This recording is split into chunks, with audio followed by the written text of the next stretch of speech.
Caught a new novel after the previous successful one. Don't worry, I'll still write that one as well. Anyways, be the first ones to write reviews and comments and get 100S of likes. A skinny boy was walking along the busy streets while keeping his head low. The boy looked to be around 10 years old and his clothes were a bit shabby. His raven locks hid his bright amber eyes and most of his face. Thump.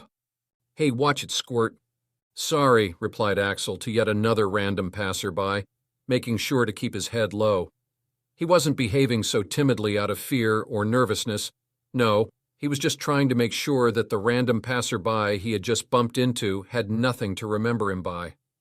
A smirk rose from the corner of his mouth as he pocketed the loaded wallet of yet another rich target. Yes, he was currently picking pockets in the cold streets of London. He wasn't ashamed of it. In fact, he took pride in his skills. After all, he had acquired them after much pain and suffering. Though his only targets were rich people who particularly seemed to have this sense of superiority that he wanted to smash. It might be unreasonable to some people, but he had personal reasons for his hate. He didn't steal from people who were poor or good-natured. He might be a pickpocket right now, but he still had his own pride and principles. These are the only things he can't give up on. Axel had been an orphan for as long as he could remember.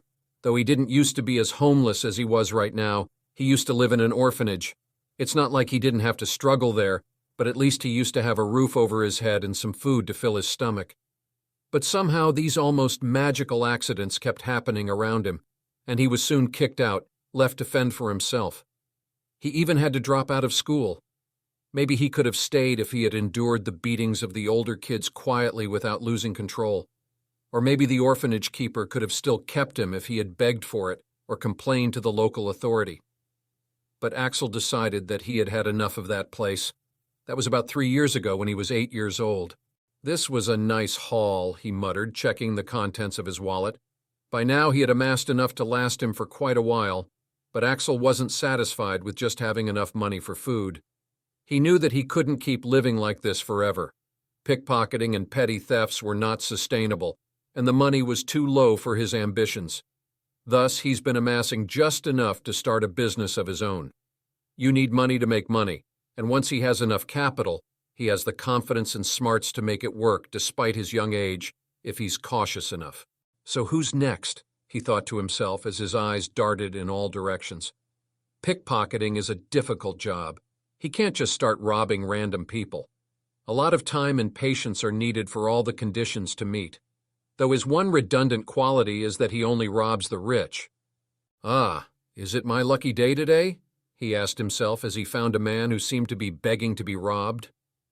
Just after a few minutes of strolling, walking briskly with a small, fancy stick in his hand, a tall man with gray eyes dressed luxuriously in an odd, old-fashioned cloak that covered his whole body was walking across with a disgusted expression on his face as he looked around the whole world distastefully. His "thou art beneath me" look instantly signed him up on top of Axel's steal list. Even as Axel began to make his way toward the man, he had to wonder just why the man seemed so disdainful of everything. He decided that he would not be bumping into this guy. The guy seemed to be the sort who'd want to beat him up just for having any physical contact with a street urchin. So he had to apply one of his more subtle approaches. It's going to be a bit difficult, but it's not like I can't run away, thought Axel a bit smugly. Though he definitely possessed the talent and skills to back up his claims, he had the confidence to outrun any man in this area. He had managed to slip out of the worst of situations, though all these claims applied only to muggles, and he had no way of knowing this at the time. The clueless Axel studied the man carefully and pinpointed the location of the man's possessions. He then purposefully began walking in the way of the incoming man, timing their intersection at the moment when the alley was the closest to ensure his escape route in case of being caught. When he reached right in front of the man, the guy inevitably had to look at the annoying bug in front of him. Just as the amber eyes met gray, Axel's eyes shifted to glance behind the man, and his expression changed dramatically. The man, who thought himself to be a sharp one, quickly glanced behind only to find nothing. Everything seemed to be normal. "Score," Axel smirked. 50% of the work was already done. Lightning quick, his hand snaked into the man's unusual cloak to find his wallet. Though, oddly enough, instead of a wallet, he found a pouch. Given that he had less than a second to do his thing, he didn't think too much and quickly stuffed the pouch into the bulky jacket he was wearing. Or at least he tried to. Everything had gone very well, and he had even managed to not make any noise even while stealing such a bulky pouch, which must have been filled with coins. But as he moved past the man while pocketing the pouch, he felt the pouch in his hand growing extremely hot all of a sudden, making him curse inwardly. And if that wasn't enough, it somehow emitted an extremely loud noise as if to alarm the owner about a thief. Shit! Cursing at the absurdity of the situation, Axel didn't waste his time.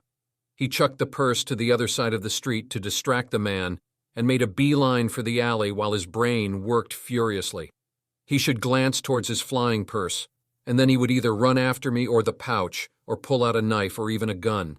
I should at least have 2 seconds to run in all cases. And that was enough to run into the alley.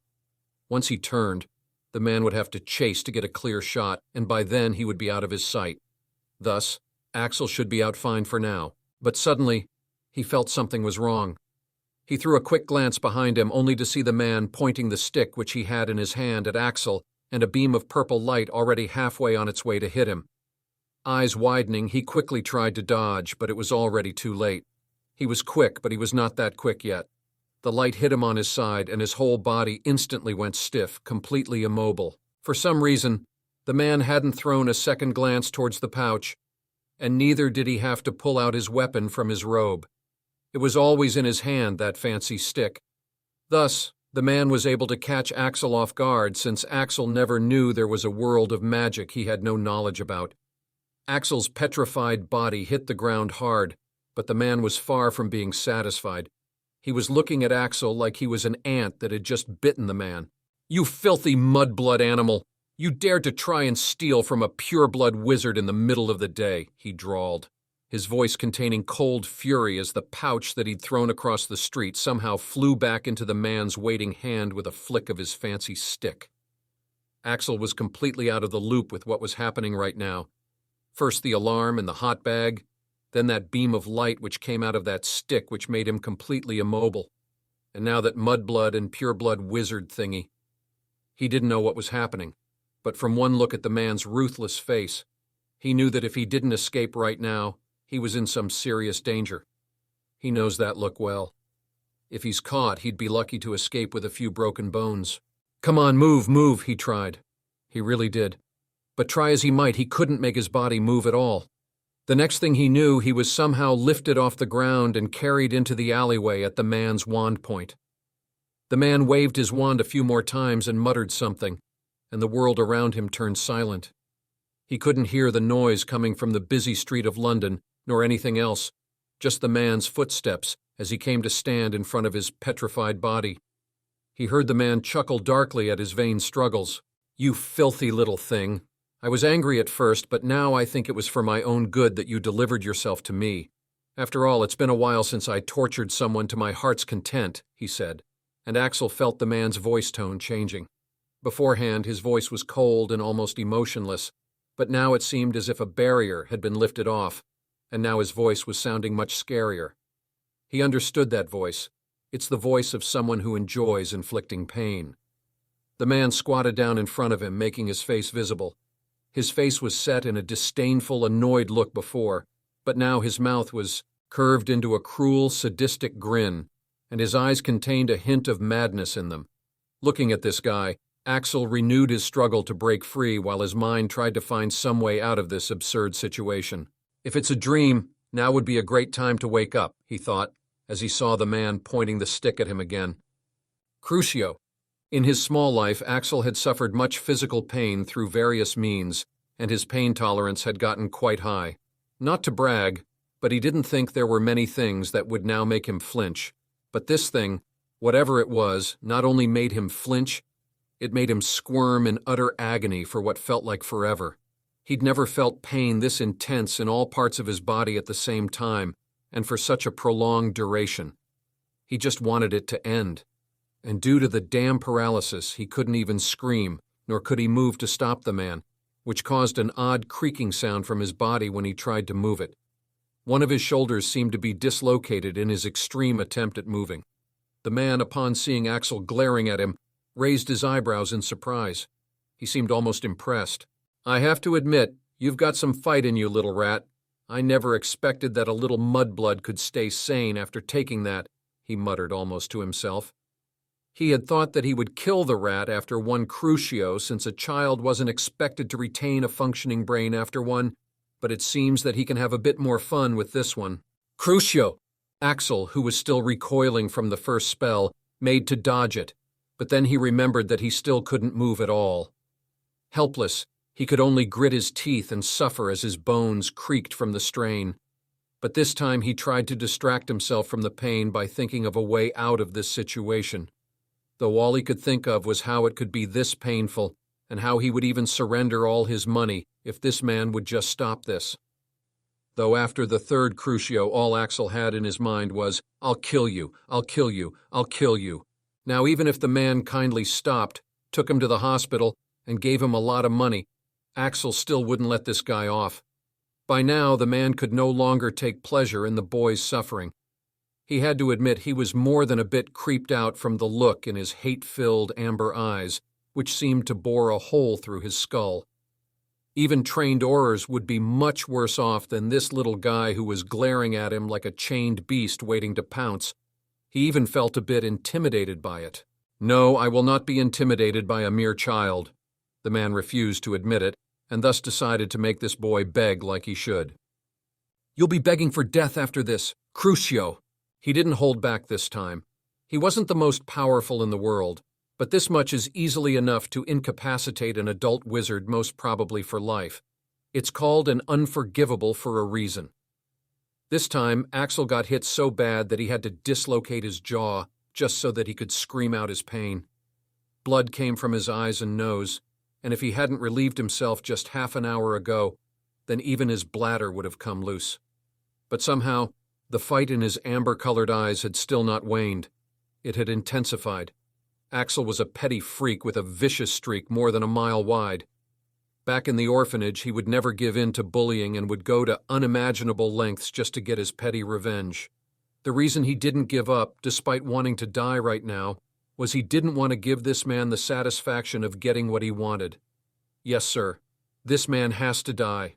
He was feeling a variety of emotions right now, which contained a healthy amount of fear, panic, and confusion at how this man was able to do this unknown, damnable torture. But the most prevalent emotion in his head right now was rage.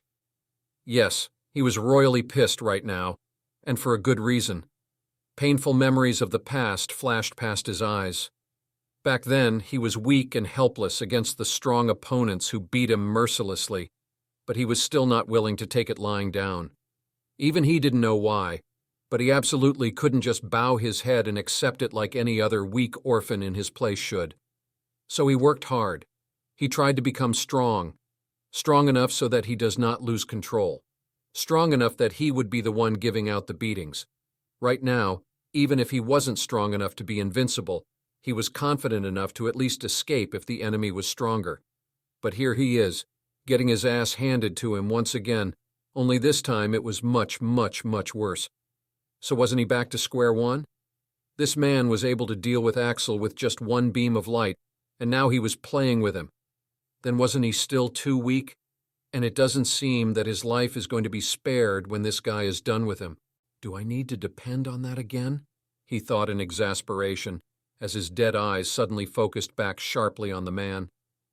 A spark lit up in the depths of his bloodshot amber eyes, and soon it seemed like his eyes were glowing. This guy has to die. Я исправил текст, добавил знаки препинания и исправил ошибки. Вот результат. This kind of outlook on life, he needs some positivity in life. You are 11, yes? She asked suddenly, surprising Axel. What, my age? Yes, I'm 11, he said, wondering what this woman was up to. Now then, I suppose you're going to Hogwarts. Axel thought about it. He did get a letter from an old man. It was unbelievable at that moment, but it seems that it is real.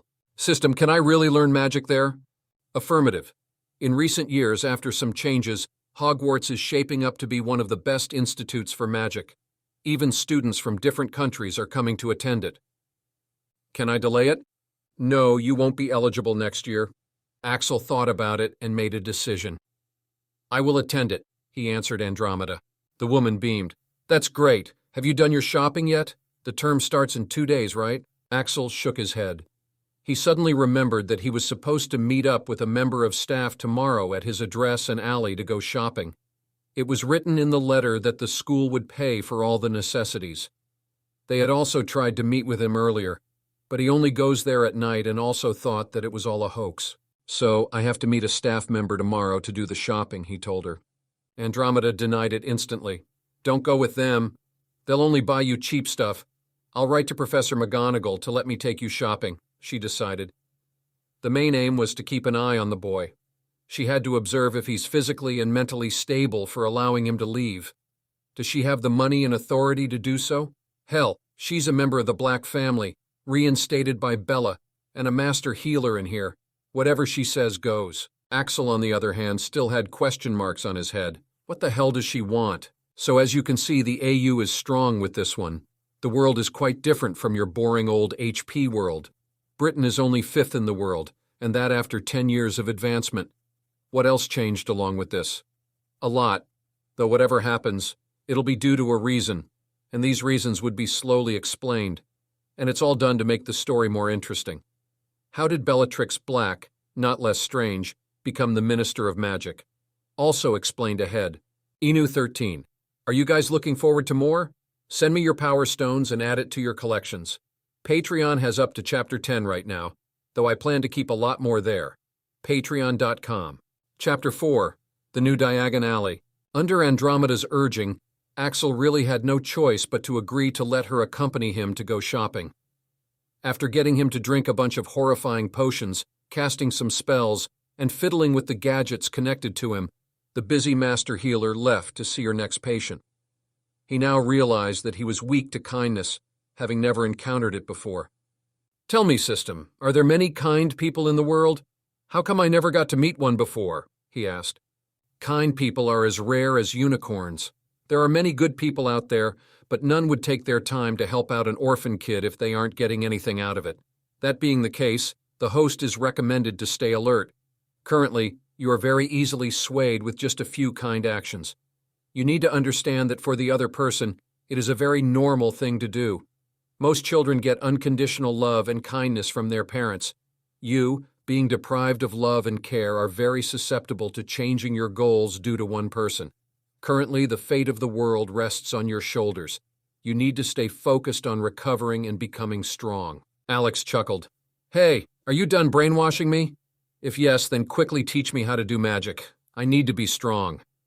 He was beginning to find this robotic female voice cute, though even if he didn't show it, he took the system's advice seriously. Host is advised to recover more before practicing magic. Also, beginners need a wand for practicing, and the wand you possess is currently lying in the pouch which you hid outside, so you can't cast any spells. Well, that was disappointing. Then how the heck am I supposed to train? He muttered, but then heard a familiar ding sound. Ding! You have received the best occlumency knowledge from the system. Quest activated. Learn Mind Arts. Mind Arts is a term given to mental or spiritual magic. It is as important as any other powerful magic, if not more. You can start with occlumency, a branch of mind arts that deals with defending and organizing the mind, as well as controlling the emotions. Rewards.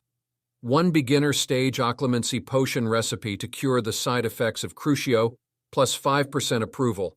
2 intermediate stage of occlumency, new mind art unlocked. Legilimency, plus 3 advanced stage of occlumency, another mind art unlocked. 4 master stage of occlumency, spiritual arts unlocked. System? Am I not seeing things? Asked Axel shakily. Occlumency sounds amazing, and he can't wait to know about the other mind arts as well. As someone who's always relied primarily on his mind dexterity and agility, Axel couldn't be more excited right now. To top it all off, he can actually cure himself if he masters the first stage of occlumency using the potion recipe. Host has a talent for mind magic. That's why the system is investing in it. You have to return the investment one day. Axel sighed. All right, sis, I'll do the tasks. But if they are too unreasonable or suicidal missions, I swear I'm going to help in the world's destruction instead, he promised. The system didn't reply back. There was no need to.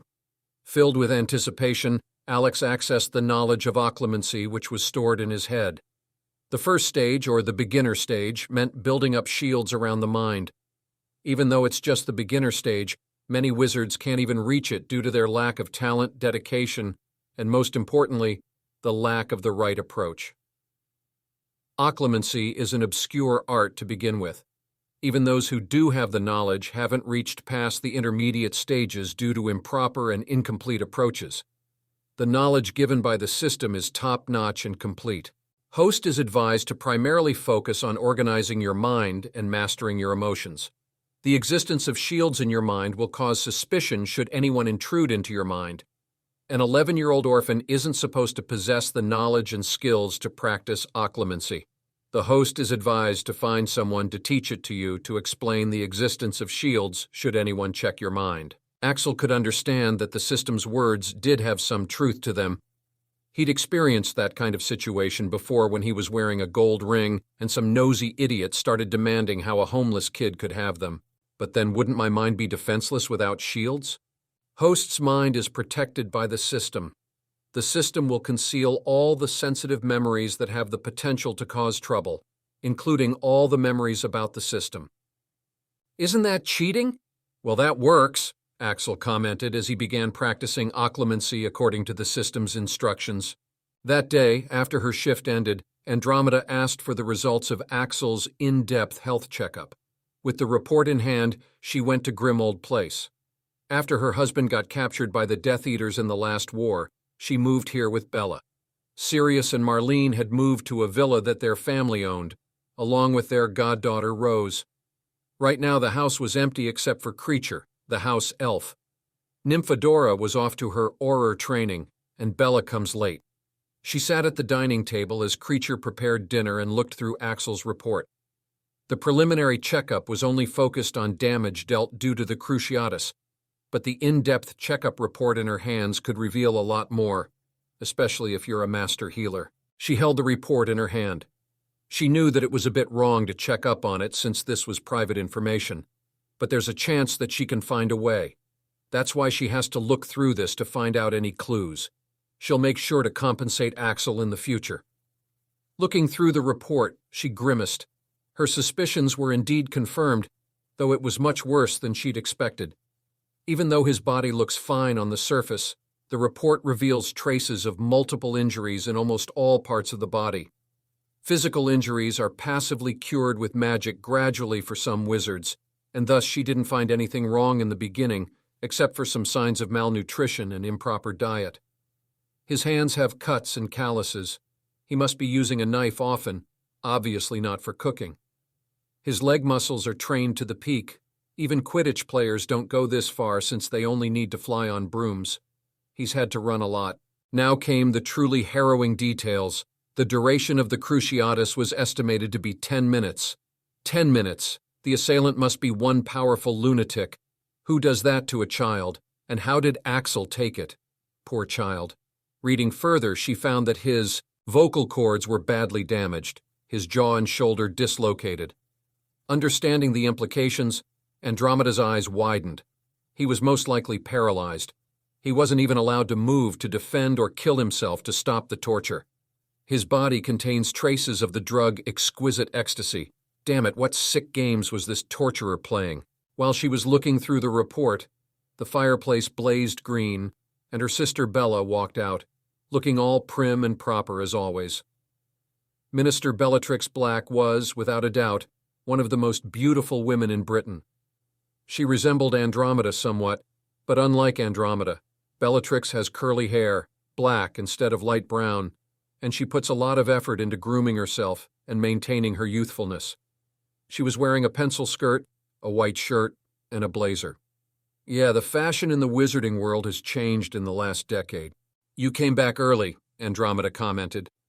I ran away after it got too hectic. Creature, bring my dinner. What's up with you, Andy? And what are those papers in your hands? She asked, suddenly noticing that Andromeda seemed to be out of it. It's just a health report of one of my patients. Bellatrix quirked her eyebrows. You don't do work-related things after your shift. You can't suddenly become an angel and start trying to help random people. So spill, what is this about? Andromeda thought of arguing with her sister for a moment, but then sighed. You can't hide things from Bella. He was put through 5th-degree cruciatus torture. Bellatrix stopped eating her salad. Her attention was piqued. Well, can he be sane again, or is he a lost cause? Andromeda shook her head. Neither, she explained. Upon Bella's questioning look, Andromeda continued, he didn't go insane. His mental state seems perfectly fine. There was a pause, then Bellatrix scoffed. No way. I know, right, but it's true. Bellatrix realized that Andromeda was not kidding. Who is it? Is it someone I know? How did he do it? Show me the report, she said, peering at the report. Andromeda shook her head. You know I can't share the details. It's confidential. Bellatrix rolled her eyes. Oh, come on, who follows the rules nowadays? And I'm your sister. I can help you. Andromeda still didn't budge. I'm sure my patient would not appreciate it. She regretted telling her about this. Spoil sport, Bella pouted, but then straightened up. You leave me no choice then. As the Minister of Magic, I hereby pass a new decree that one Andromeda Tonks, knee black, has to share everything with me, she announced imperiously. Andromeda looked at her sister incredulously for a few seconds. No one would believe the childish woman in front of her is the legendary minister who's changed the magical Britain in the last decade. Andromeda sighed. You always have your way. The next day, Axel was feeling much better compared to yesterday, though the situation still wasn't too positive. Even walking normally was a struggle. According to the system, walking won't cause any further damage, but every movement would cause explosive pain, and that's why he's unable to walk properly. Axel looked at his trembling hands, which once used to be incredibly stable, and sighed. It's clear that he can't steal anything with this troll-like dexterity. Oh, he knows what trolls are. The basic knowledge contained knowledge of some magical creatures as well, though he still has trouble believing it all. He wore his old clothes that had been cleaned and put near his bed. While he was walking around trying to get used to the pain, he heard a surprised exclamation from the door. Axel, why did you get out of bed? Andromeda came hurrying in and sat him back on the bed. Moving would be extremely painful right now without the pain-killing potion. Didn't I tell you not to move? She exclaimed, handing him the said potion along with a bunch of other potions. Axel blinked. It's not that bad, he said in confusion, thinking why she is overreacting. He has been through much worse.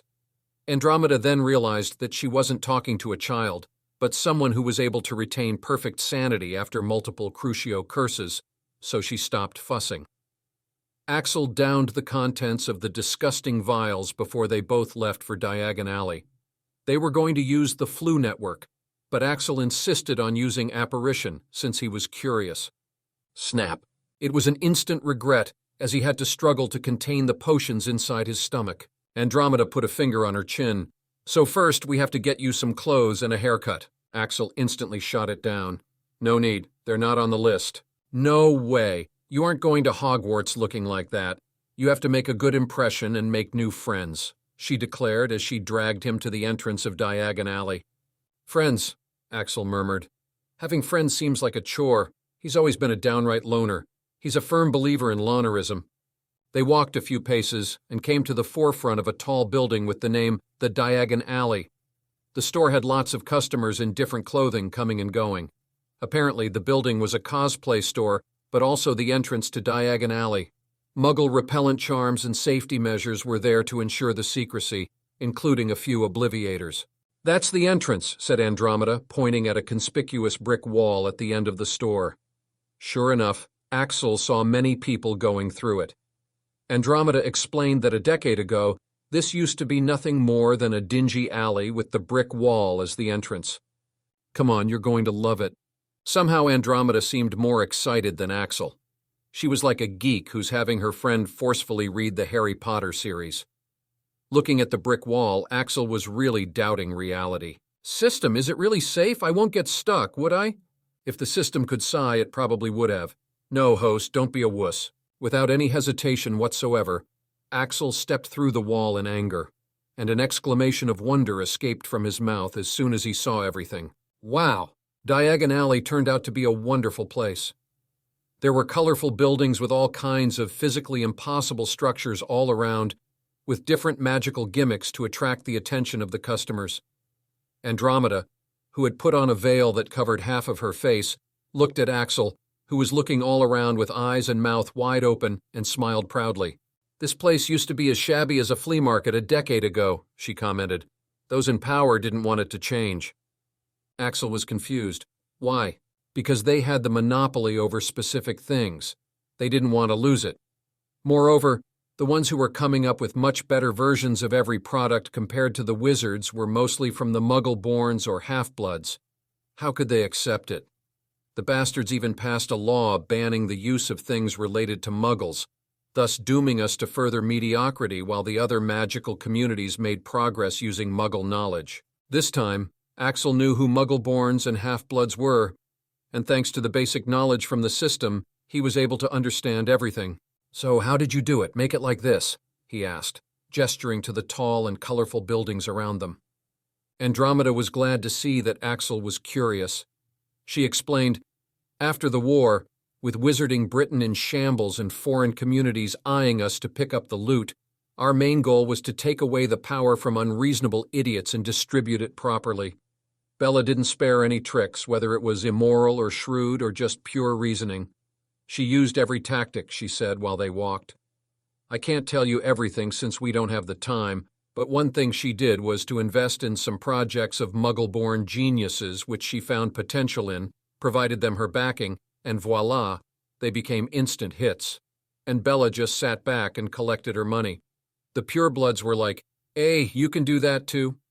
After that, they were scrambling to invest in their own Muggle-born entrepreneurs. This was just one of the moves she played, and the easiest one. Once there were products to spend money on, the coffers of these stingy purebloods started opening. Britain was the richest to begin with the old families hoarding huge piles of gold in their accounts. Once they brought it out, some did make it big while some lost it all. Overall, the economy took a huge leap and paved the way for the formation of what you see today." While Andromeda explained, Axel listened with great interest and even asked questions, surprising her. She had not expected him to understand this and even take interest in it. Axel has always wanted to make it big, so of course he's interested. He's a bit amazed to know how backward magical Britain a decade ago must have been to not even know how entrepreneurship works. These people must be cavemen. "I wish I was born a bit earlier," he thought wistfully.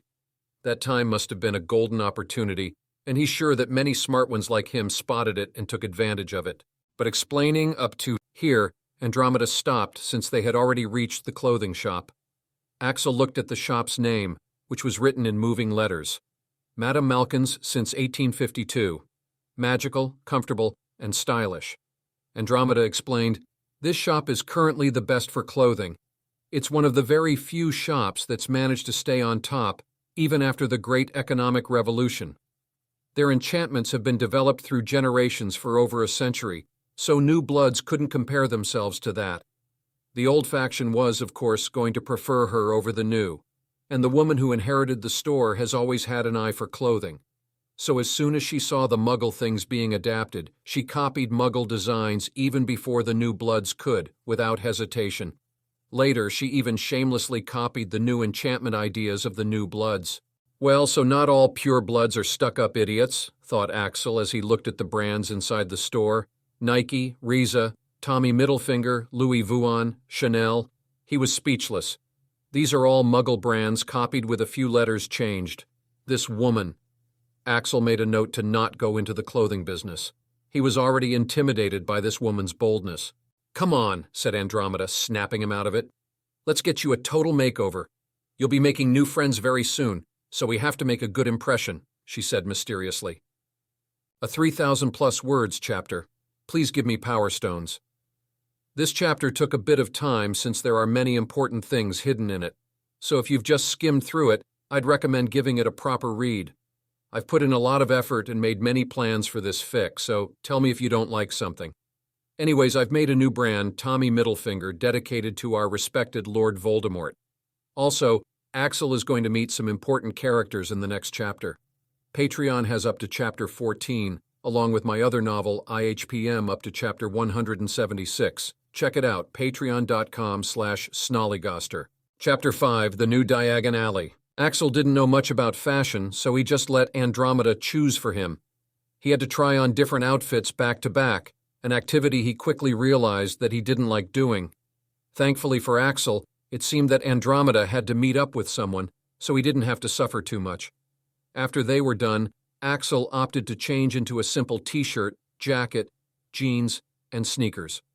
The thing was, all of them were branded and enchanted. The t-shirt and the jacket had the enchantments of color changing, comfort, self-cleaning, warmth, and a permanent light men's perfume that Axel liked. The jeans are light, elastic, self-cleaning, warm, and comfortable. Madame Malkin had also expanded into accessories, so he bought sneakers. He adamantly refused to buy anything else for now. The sneakers had comfort, lightweight, and decreased friction enchantments. The most outrageous thing was this set, which only the richest of the wizards can afford, was just an extra. The real set will have to be customized since the enchantments are only for the VIPs. He'll only need that one set. It would be able to change into a few categories and would, of course, be enchanted so that there wouldn't be a need to wash. Axel was speechless at this display of luxuriousness. At one point in his life, he used to be so desperate for something as basic as food that he had to steal it and suffer severe beatings if caught. Axel's fists clenched. Today, upon being granted the luxuries he always longed for and more, he didn't feel the slightest bit of joy or satisfaction. It was nothing compared to that first fulfilling meal he'd had after he'd successfully gotten money through many painful lessons. He'd felt very proud of himself at that moment. He had never begged for food. He'd never begged for anything. Everything he got was after he'd put his life on the line to obtain it. Thus, looking at the clothes he got for nothing, he made a decision. He called out to the assistant, "Excuse me, can you also get me a few sets of simple clothing and a simple Hogwarts set, no enchantments?" He decided to not wear the enchanted clothing unless he's in real need of them or unless he's capable enough to get them himself. Currently, he can't waste the stash he got from the man he killed on something as wasteful as this. Thus, he really can't afford the enchanted ones right now. The confused saleswoman complied, and he didn't explain anything to Andromeda. He didn't want to be an ungrateful bastard. As far as she'd be aware, she's bought him the best clothing available on the market, and Axel is extremely grateful and happy to wear them. One thing to be noted was that the Blacks were the richest family in Britain right now, so buying him all this didn't cause a dent in Andromeda's wallet. Of course, Axel was currently unaware of this. As they walked out of the clothing store, a newspaper peddler happened to pass him by, and Axel saw the front page had the picture of the man he killed. Axel's heartbeat accelerated. He wanted to buy the newspaper and read it, but he was walking with the minister's sister, a master healer with a lot of experience. She might be able to see through him. Thus, he just kept walking. Andromeda looked at Axel's long hair that looked like a bird's nest and covered most of his face. It was obvious that he'd never cared one bit about how he looked. "Your hair is in dire need of some care, young man," she said. She took Axel to a luxury hair salon. There, the shopkeeper applied various types of solutions to his hair and face, making him exasperated. But the more annoyed one of the two was the shopkeeper. "Have you never taken care of your hair before? So much dandruff? I'm just happy you washed up thoroughly before coming. I can just imagine what state you were in previously. And what's with this terrifying haircut? It looks like someone just randomly cut it with a goddamn knife." The man droned on and on, not giving the veiled Andromeda a second glance. It seems that Andromeda didn't know the shopkeeper, though it makes sense. It was a men's salon, after all. She couldn't take him to the beauty parlor that she frequents, could she? Listening to the man rant, Axel was a bit speechless because, well, you aren't wrong, muttered Axel. He used to just cut his hair with the knife whenever his vision was being compromised, though he'd keep the rest of the hair to hide most of his face. Somehow, even with that, he didn't used to look bad. It was the man's turn to be speechless. While working on his hair, he realized that Axel didn't know anything about hair care at all. So he generously taught Axel the basics. The man somehow convinced the always apathetic Axel to even agree to have a few more treatments. That's how barbers are, no matter which world they are in. They have a way of talking. Soon the haircut was done, and a permanent setting spray was applied to his newly styled hair, making it so that even after blowing wind through them, they'll settle back down to the set style. Meanwhile, when it seemed like there would be no problems with the hairstyling, Andromeda had left to do some shopping since it was a men's salon, and she was beginning to attract looks. But when she returned, she couldn't find Axel anywhere in the large salon. While she was looking around, a striking boy came to stand in front of her. His black hair, which was now styled in a way that made it look like they were messy but still looked stunning, also had amber-colored streaks running through them, matching his eyes. Now that his face was visible, his scars were also visible. He had one vertically passing over his left eye while the other over his right cheek, but the scars only seemed to enhance his looks. His bright amber eyes were still droopy, but there was a hint of amusement in them. "Mrs. Tonks, you already forgot me," he asked, making her come out of her surprise. "No way," Andromeda murmured. "You actually look like this?" She wondered aloud. "This little guy is just full of surprises." Axel shrugged. "Well, I wouldn't know. Even I only properly looked at myself today," he informed her. He'd never bothered before, except for making sure his face was covered. Many times his head would be covered with a beanie, thus completing his disguise. It was all so that even if someone catches him stealing and he escapes with his high agility, no one would have anything to remember him by. Once he changes his hairstyle overall, he'd say that his disguise was 100% practical and functional, considering that even he found himself looking at a stranger when looking at himself in the mirror right now. As they made their way out, Andromeda took out her mirror-like object and began talking. "Sirius, where are you?" Axel then heard a man's voice from the mirror. "We've already been here for a while now, Andy. We're at the New Cauldron right now for lunch. Are you coming?" "Yeah, we're on our way," said Andromeda, pocketing the crystal. Axel was surprised. "Are you leaving?" Andromeda shook her head. "No, we are leaving with that injury. You're going to have problems at Hogwarts, so I thought I'd introduce you to someone in your year. My cousin was also coming for Rose's shopping." "What? No, there's no need. No, I can manage on my own." Axel instantly denied it. He would never agree to it. A few moments later, "How did I even agree to this?" muttered Axel as he walked towards the New Cauldron with a smiling Andromeda. "As previously mentioned, you are weak to kindness and puppy dog eyes. You didn't want to disappoint her and make her efforts go in vain," helpfully informed the system. While walking, Andromeda turned to him. "Axel, don't forget, you're my friend's son. She died in the war, and I only found you when you came as a patient." "Yeah, but why is this necessary?" "It's so that she knows I'll be angry if she bullies you." "What the—" Axel barely stopped himself from saying his favorite word. Who the hell was this woman talking about? Andromeda elaborated. "Well, Rose is a little bit mischievous, but don't worry. She's a good girl. She'll definitely help you out." "I don't need any help." Axel looked at his hands, which wouldn't stop trembling. He wasn't even sure he would be able to write with this. He quietly put them in his jacket pockets to hide the abnormality. He'd be unable to do magic properly for a while as well. Thus, in such conditions, he's sure to face lots of problems there. But so what? He's not some ordinary little wimp who'd be scared of hardship. He thrives in hardships. If he can manage to learn magic under such conditions and manage to fight under such circumstances, he'd come out stronger than ever when his body eventually heals. They reached the New Cauldron, which was located the way they had come from. "This is not the best place for food around here right now, but a decade ago this used to be the only pub around here, so we prefer this one due to the memories." Andromeda took him to the private room that Sirius had booked. "You don't need to be scared. Everyone in there is very good." At this moment, someone opened the door for them. "Oh, Andy, I'm so glad you could make it." Only the person who opened the door wasn't Sirius like Andromeda expected. It was Bellatrix. "Bella, what are you doing here?" asked Andromeda in surprise. Her eyes contained a hint of a warning. Andromeda regretted telling Bella about Axel. She should have expected this to happen. After all, Bella only cares about family.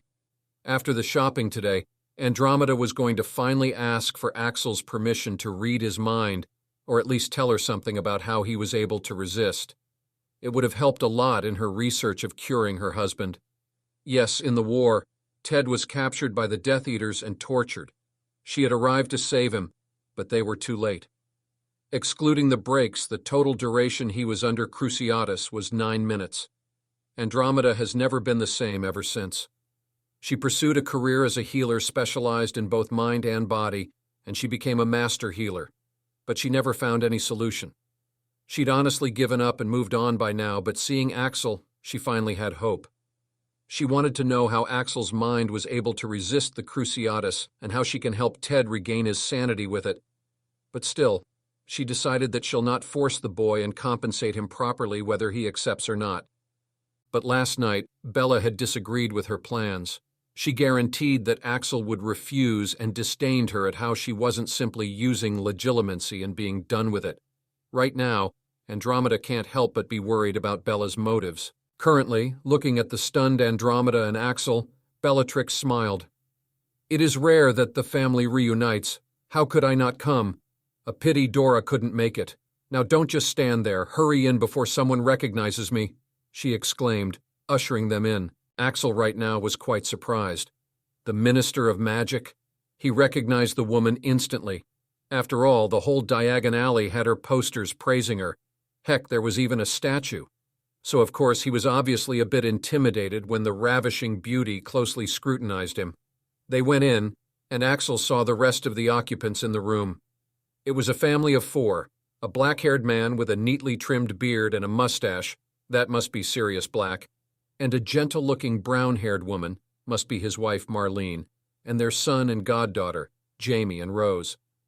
Jamie was a cute, chubby boy about 8 years old, and their goddaughter Rose Potter Black was a pretty little thing with red hair and green eyes and attractive, noble features.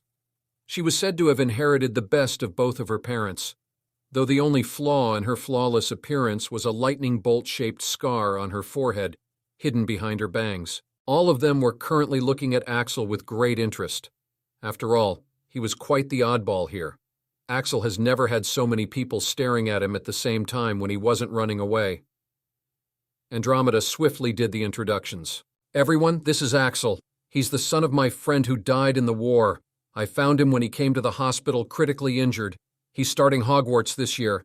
Axel, this is my sister Bella. Beware of her, she bites." Though Andromeda said that playfully, Axel was actually scared of her intense gaze. Bella grinned at Axel, showing her somewhat sharp canines. "And this is my dog of a cousin, Sirius. He used to be quite wild back in the days," she said, pointing at Sirius. Sirius laughed as he ignored his sister's remarks and instead focused on Axel. "I like your hairstyle, kid. It has a touch of Paul. And those scars are absolutely badass." Paul was the name of the hairstylist who did Axel's hair. Andromeda cut him off. "And the one who's tamed the wild dog, Marlene. She only has to cry a little, and Sirius would do anything." "I don't cry that often," protested Marlene, looking embarrassed that her sister-in-law had that impression of her.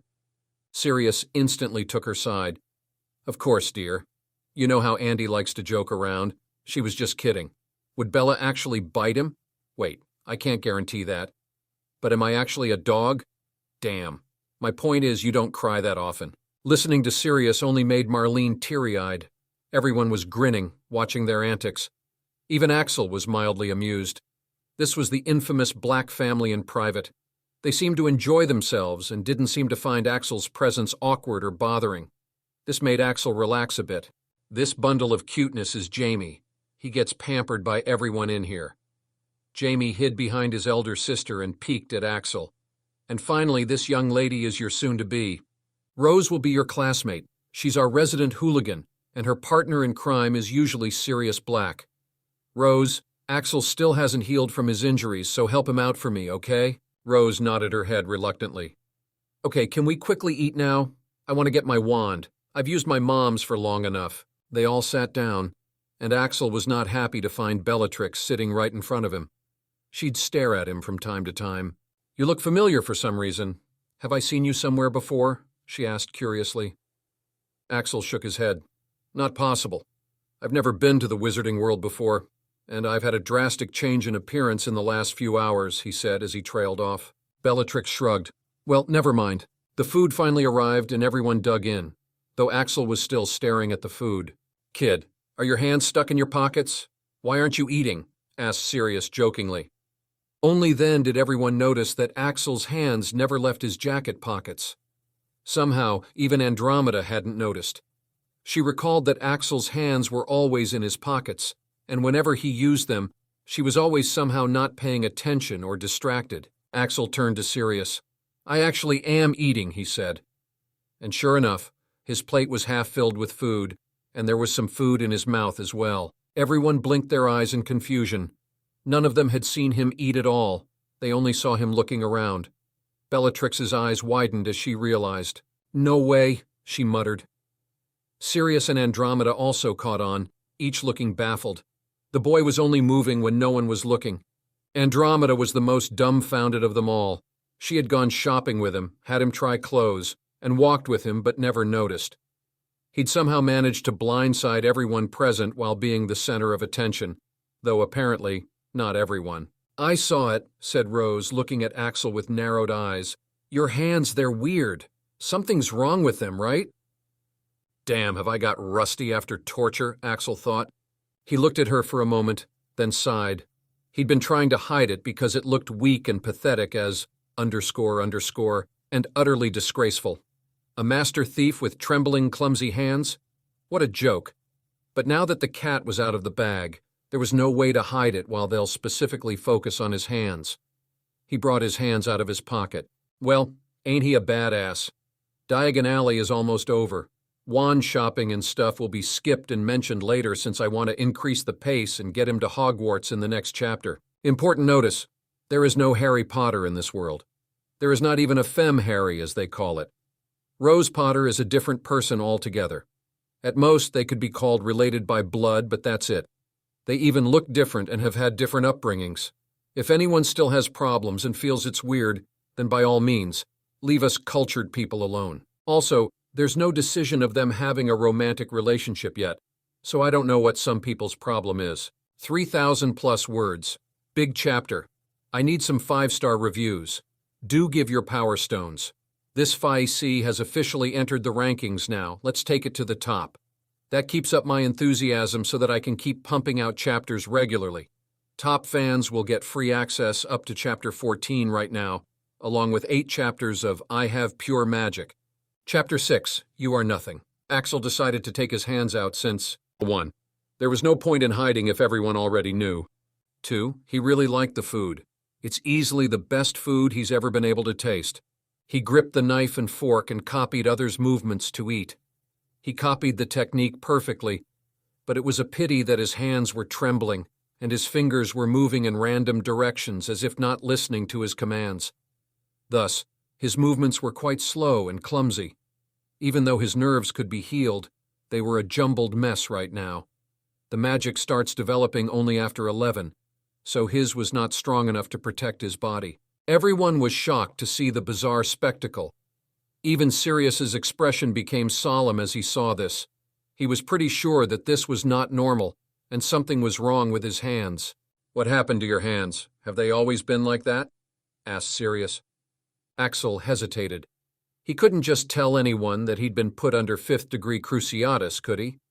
Most people tend to lose their sanity after that, and he didn't want anyone to judge whether he was sane or not. It's like how if a man and a woman stayed in the same room for a night, most people would think they've had sex, even if the concerned parties adamantly deny it with sound reasoning. He looked at his hands.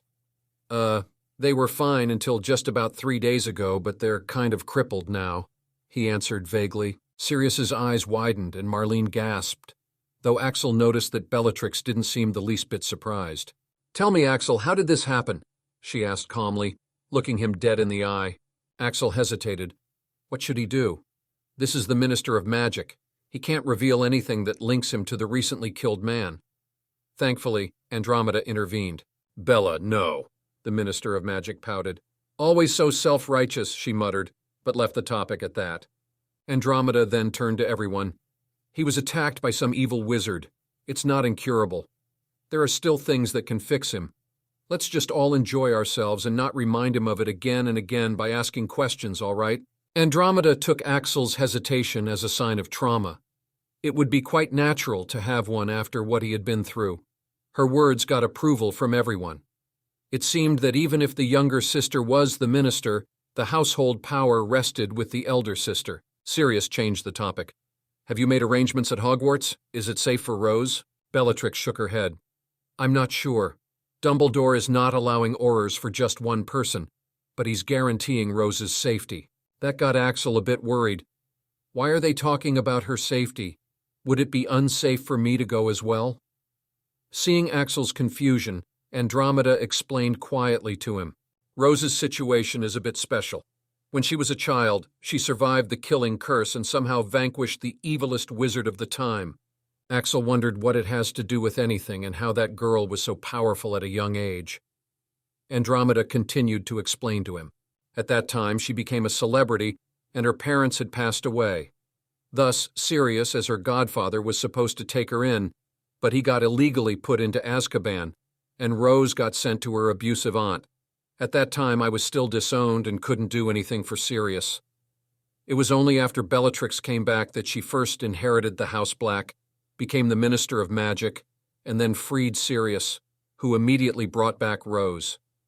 After then, there were further attempts at Sirius's life, which thankfully failed.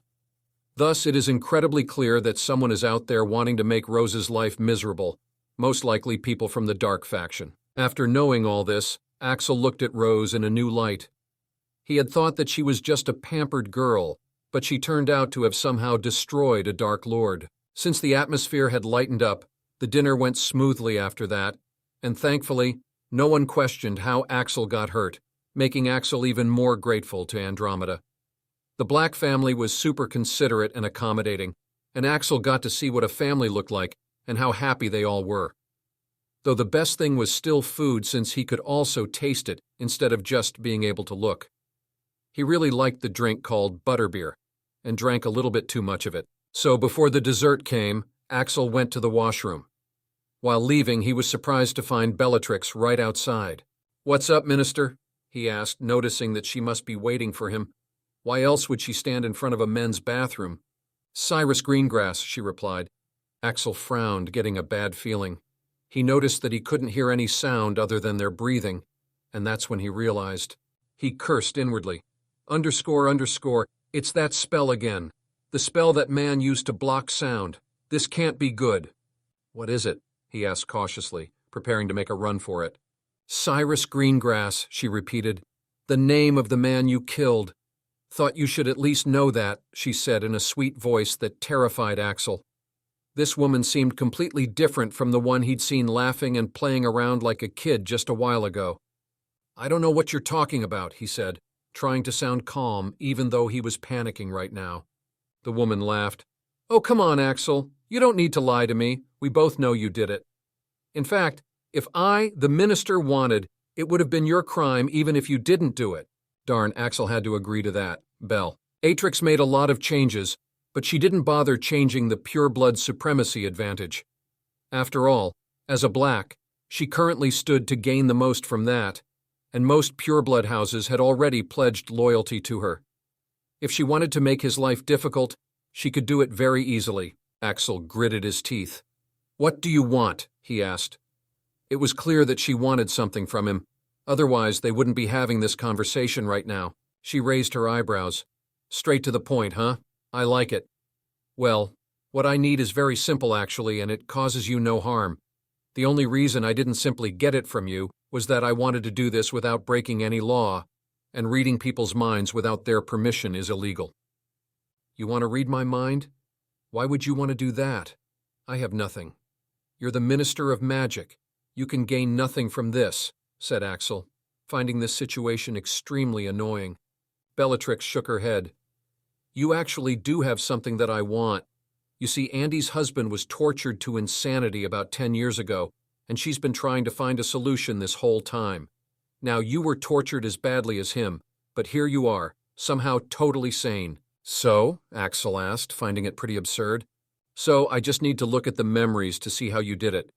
Andy's already checked your whole brain, so biology has nothing to do with the reason. Axel glared at her. Of course, he was unwilling. Why would he not? His mind was his own. Andromeda wouldn't have agreed to let you do this, he said, trying to threaten her using her big sister with the I'll tell on you tactic. At this, Bellatrix actually laughed, sounding genuinely amused. I see, she did a very good job in manipulating you. Axel paused. What are you talking about? It's funny, really, how she's created a perfect image of herself in your mind so quickly. Let me enlighten you, you gullible kid. Andromeda is a black. She's no kind woman. Axel had already caught on to what Bellatrix was implying, and it was what he'd thought of this possibility a lot of times, but when it was turning out to be true, he was extremely unwilling to accept the reality. But Bellatrix didn't stop. She mercilessly tore apart the last of Axel's small hope. You think she did all this out of kindness? Wrong. Wake up, kid. Who are you to her? A nobody. Do you know how many have died for the sake of finding a cure for her husband? How long has she known you? For a day and a half. You tell me, kid. Who's she going to choose between her husband she's known for decades or you? She's kind? My perfect pure-blood ass. She did all this because she thought it was the easier method. Just throw some money and some kindness to a homeless kid, and he'll give you anything you want and still thank you afterward. But looking at you, I can tell you wouldn't have agreed, would you? So for the sake of my sister, I'll do this, and then we go our separate ways. Now, do you agree, or do I need to force you? In the beginning, Axel's face was showing a lot of emotions. Regret, sadness, unwillingness, anger, etc. But right now his face showed no emotions. He seemed completely calm. After a pause, I agree, he said with no emotion. Congratulations. You have learned to control your emotions using occlumency.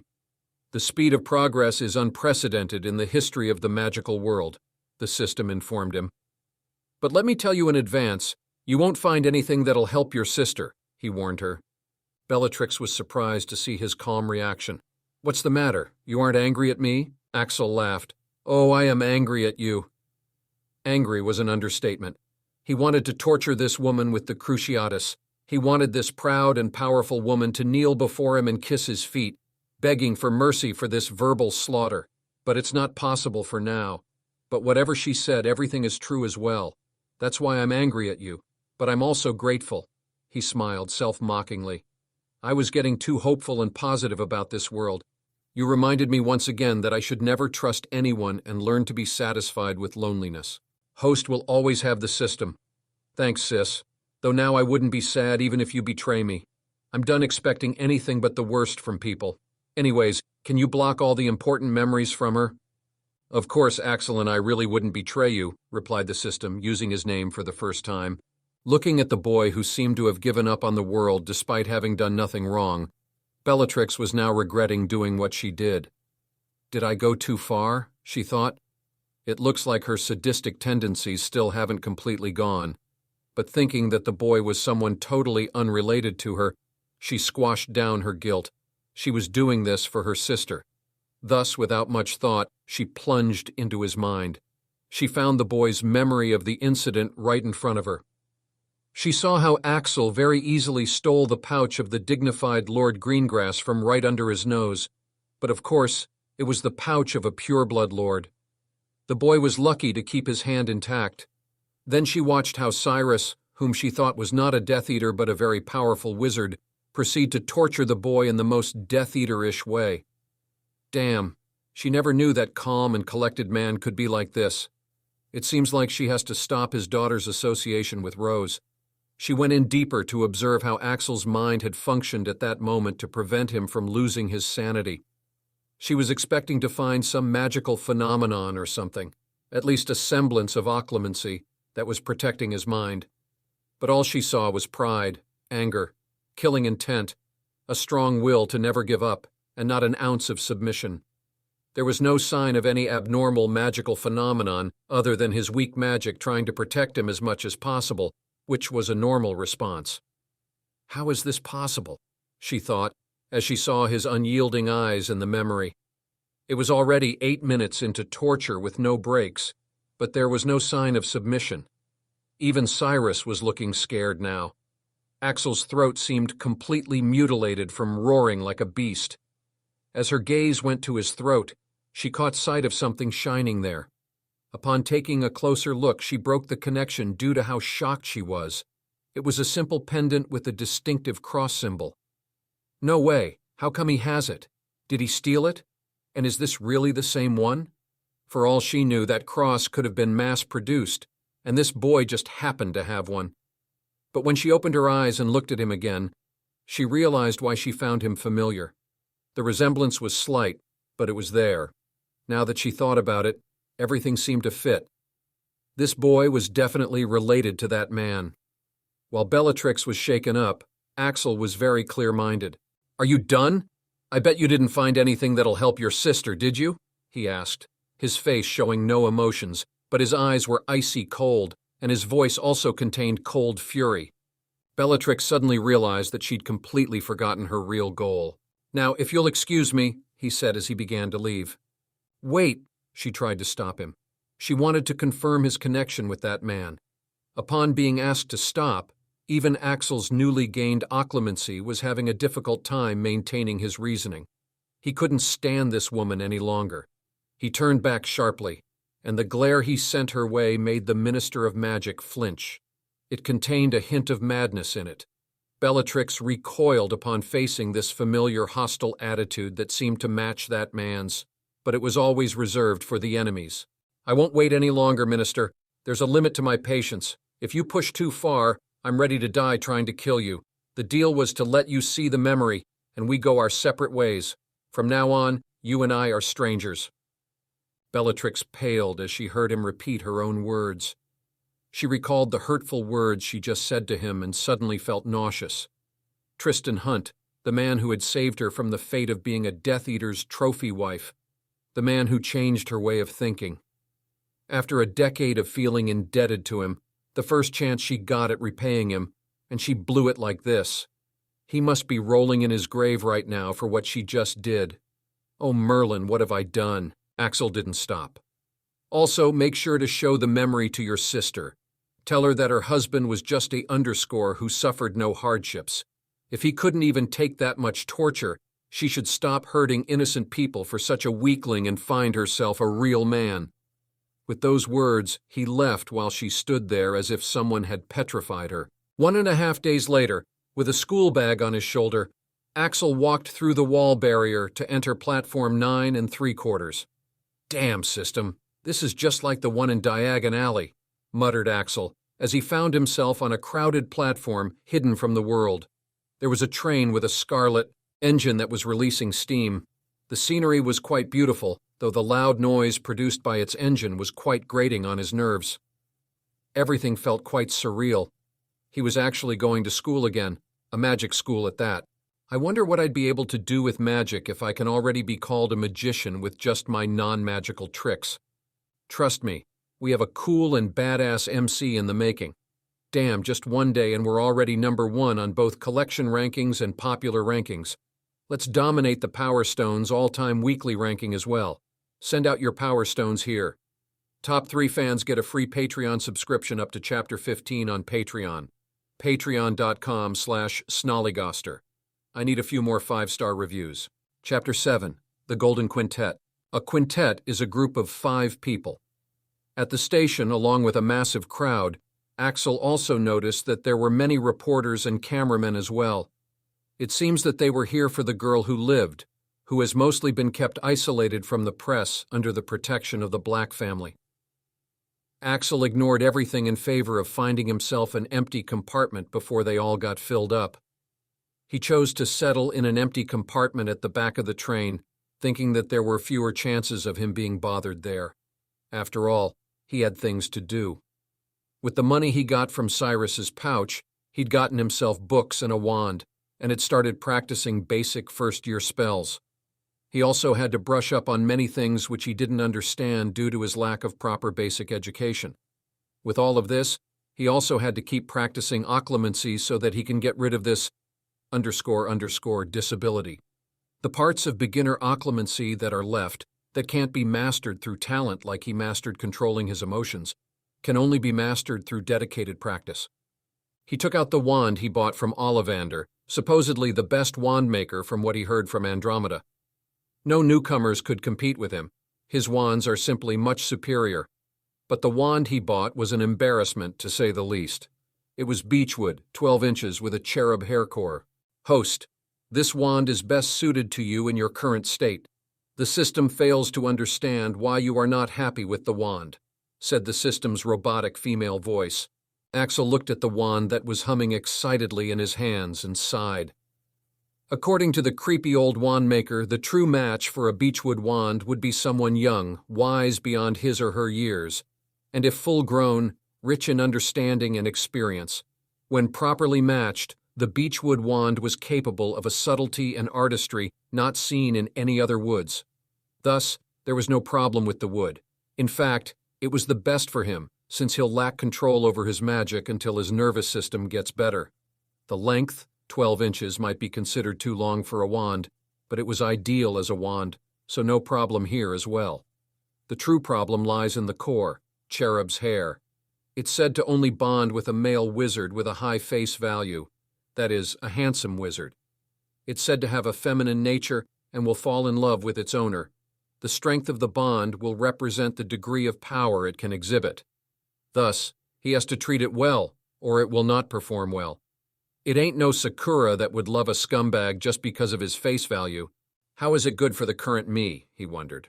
Well, all the truly powerful wand cores that were available at Ollivander's all require a certain level of magical strength, control, and talent to submit to the wizard.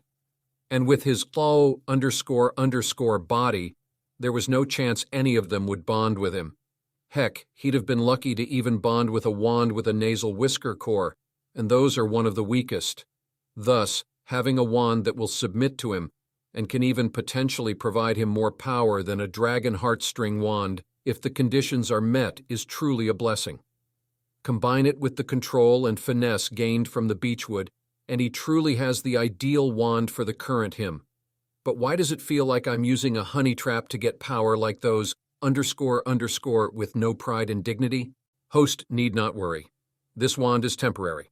With the system's help, you can eventually forge a wand that can rival even the Elder Wand. Whatever.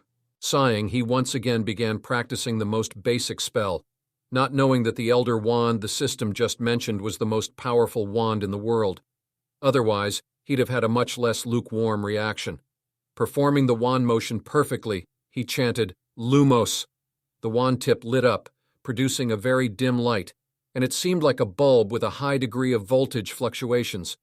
The intensity of light was changing ever so often. This was already much better than his first try, which had no response at all. And he's been practicing this non-stop ever since.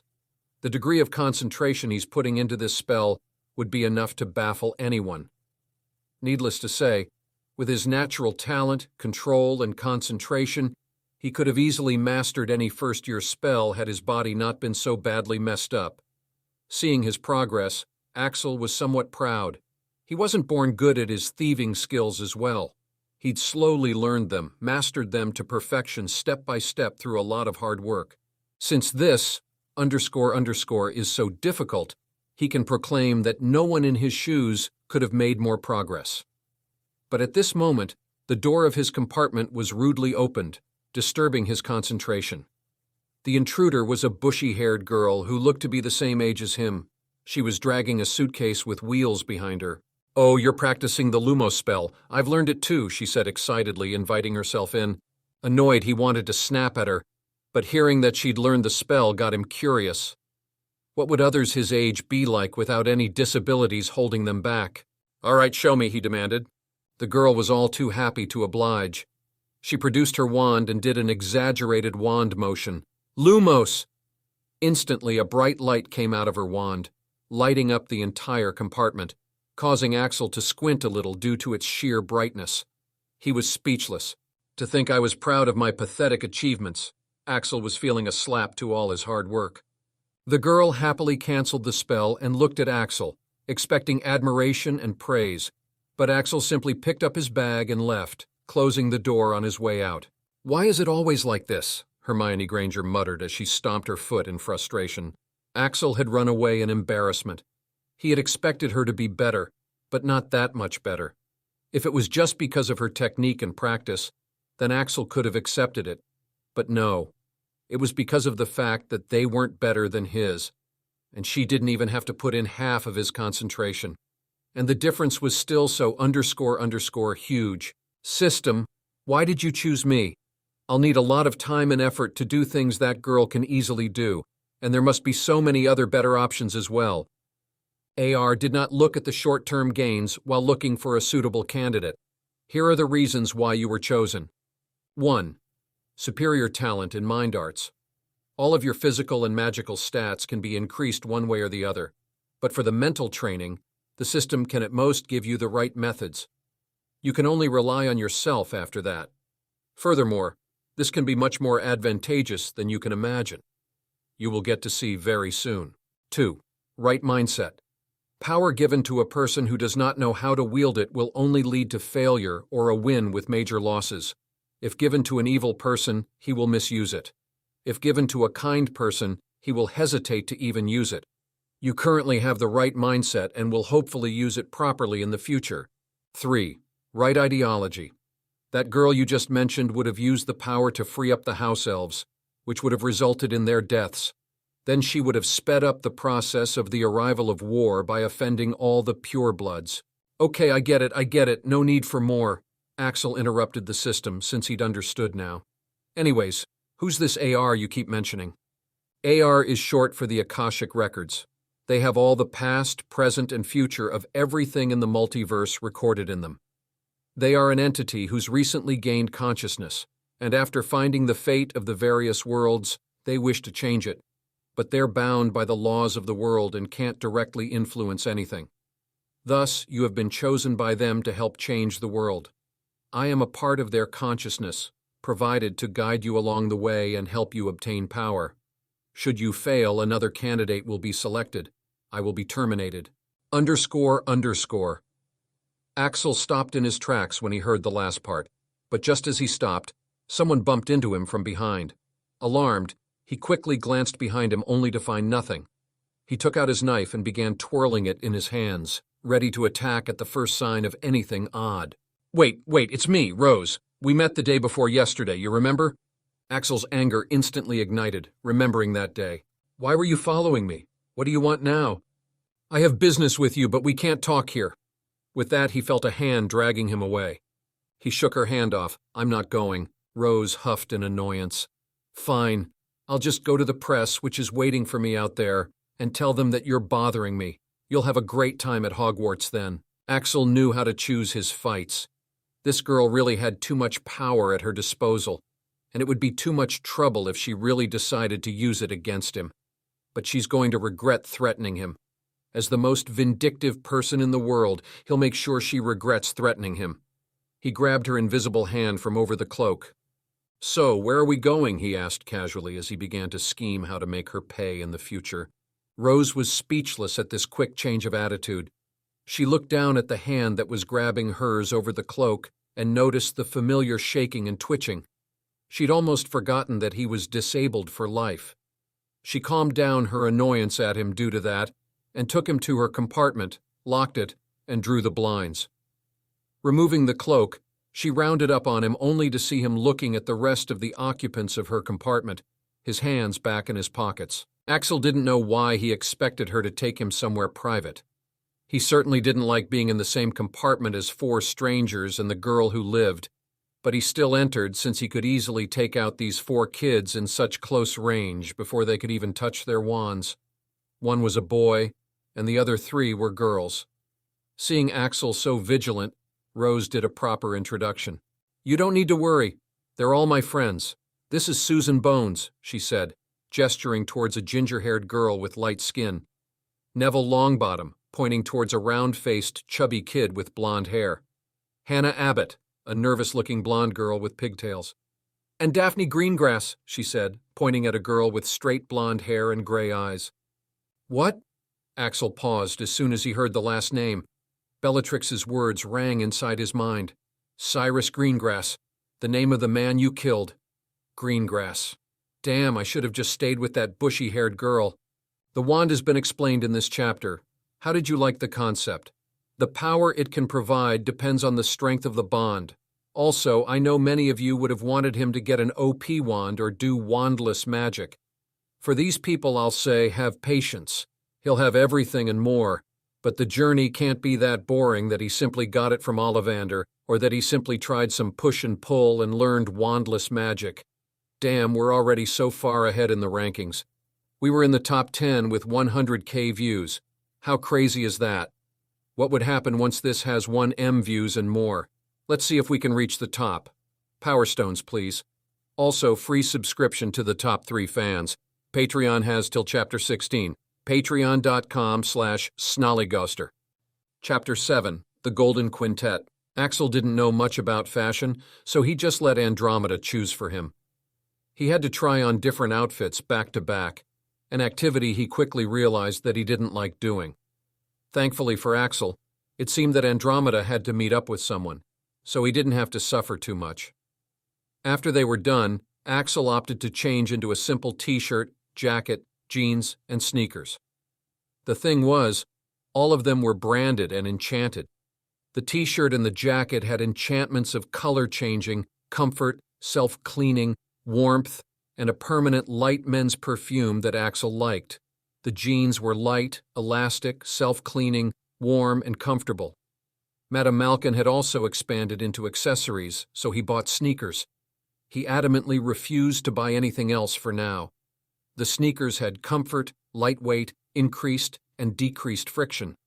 The most outrageous thing was that this set, which only the richest of the wizards can afford, was just an extra. The real set would have to be customized since the enchantments are only for the VIPs. He'd only need that one set. It would be able to change into a few categories and would, of course, be enchanted so that there wouldn't be a need to wash. Axel was speechless at this display of luxuriousness. At one point in his life, he used to be so desperate for something as basic as food that he had to steal it and suffer severe beatings if caught. Axel's fists clenched.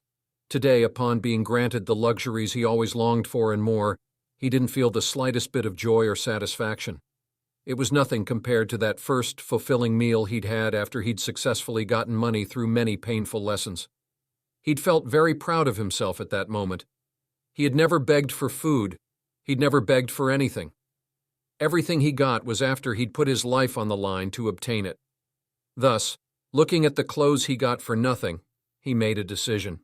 He called out to the assistant, "Excuse me, can you also get me a few sets of simple clothing and a simple Hogwarts set? No enchantments."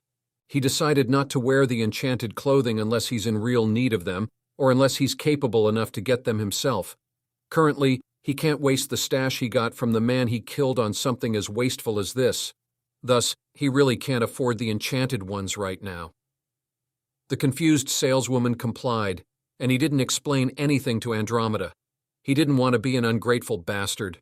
As far as she'd be aware, she's bought him the best clothing available on the market, and Axel is extremely grateful and happy to wear them. One thing to be noted was that the Blacks were the richest family in Britain right now, so buying him all this didn't cause a dent in Andromeda's wallet. Of course, Axel was currently unaware of this. As they walked out of the clothing store, a newspaper peddler happened to pass him by, and Axel saw the front page had the picture of the man he killed. Axel's heartbeat accelerated. He wanted to buy the newspaper and read it, but he was walking with the minister's sister, a master healer with a lot of experience. She might be able to see through him. Thus, he just kept walking. Andromeda looked at Axel's long hair that looked like a bird's nest and covered most of his face. It was obvious that he'd never cared one bit about how he looked. "Your hair is in dire need of some care, young man." She took Axel to a luxury hair salon.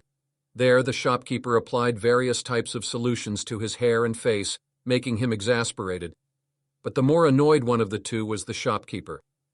"Have you never taken care of your hair before? So much dandruff. I'm just happy you washed up thoroughly before coming.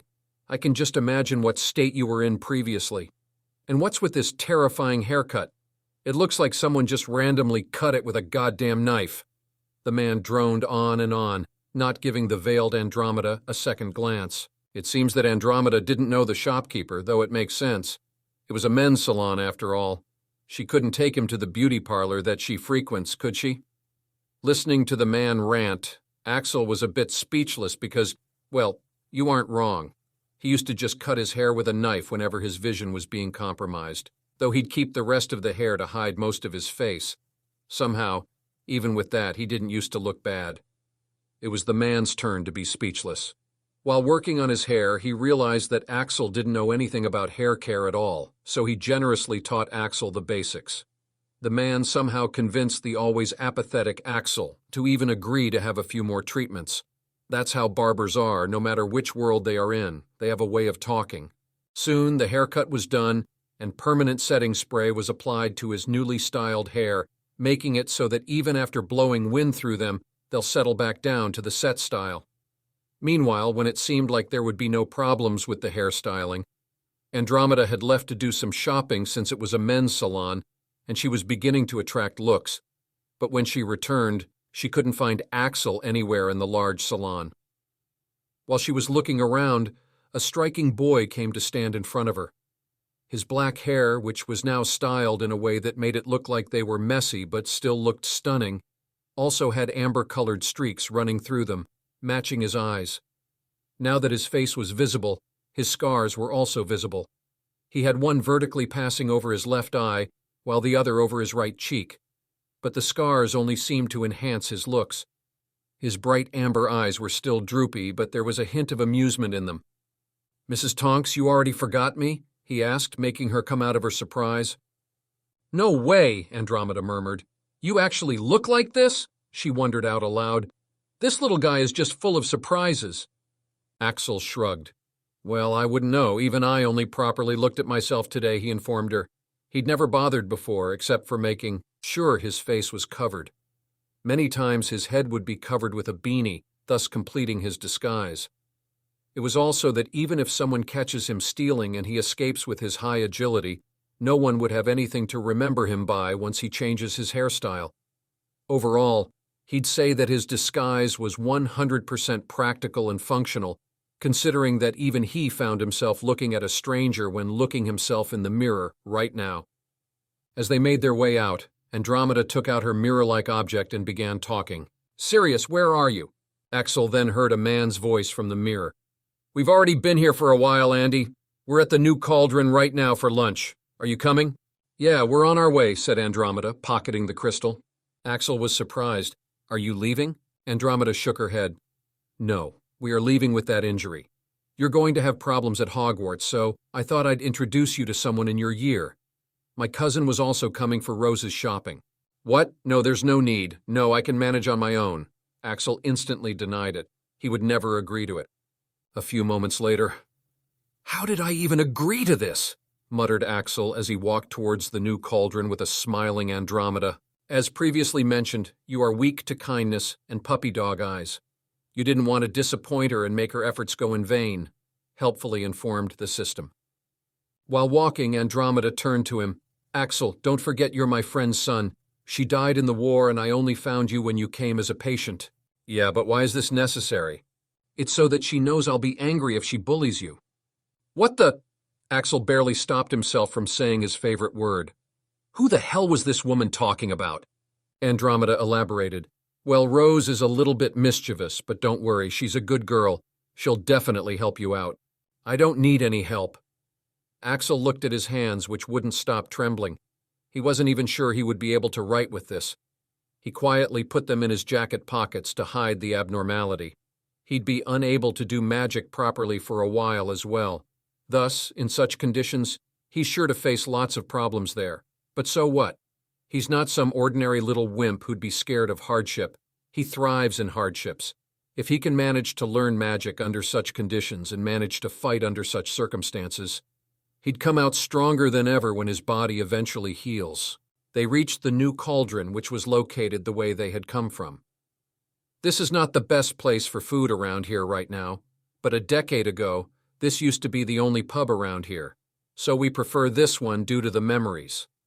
Andromeda took him to the private room that Sirius had booked. "You don't need to be scared. Everyone in there is very good." At this moment, someone opened the door for them. "Oh, Andy, I'm so glad you could make it." Only the person who opened the door wasn't Sirius like Andromeda expected.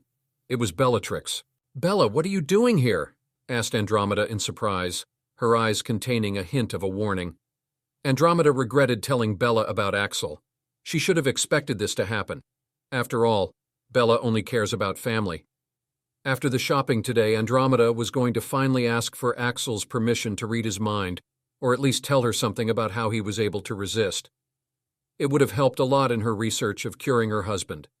Yes, in the war, Ted was captured by the Death Eaters and tortured. She had arrived to save him, but they were too late.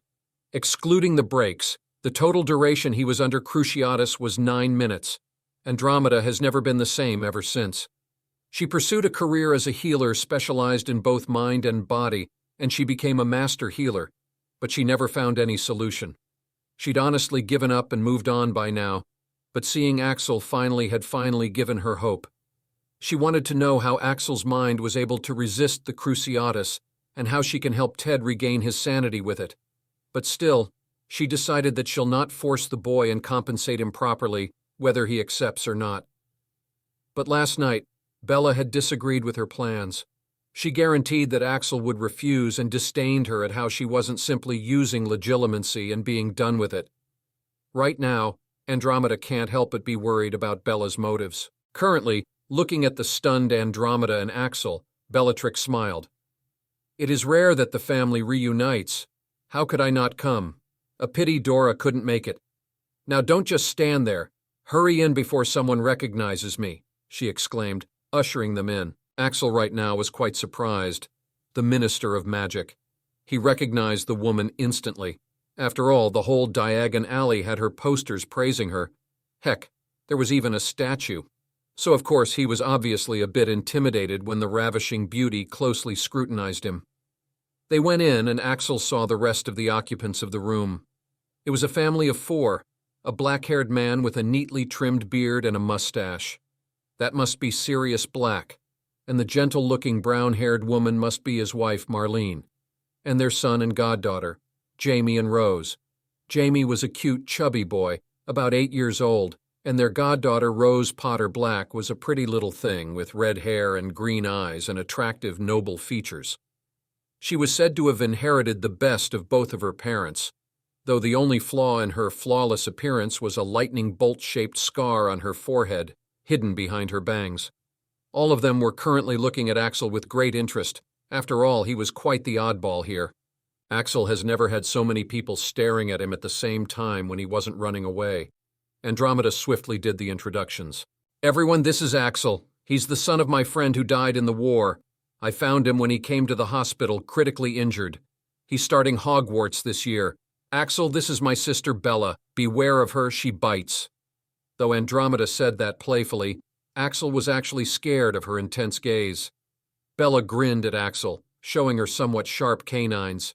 And this is my dog of a cousin, Sirius. He used to be quite wild back in the days, she said, pointing at Sirius. Sirius laughed as he ignored his sister's remarks and instead focused on Axel. I like your hairstyle, kid. It has a touch of Paul, and those scars are absolutely badass.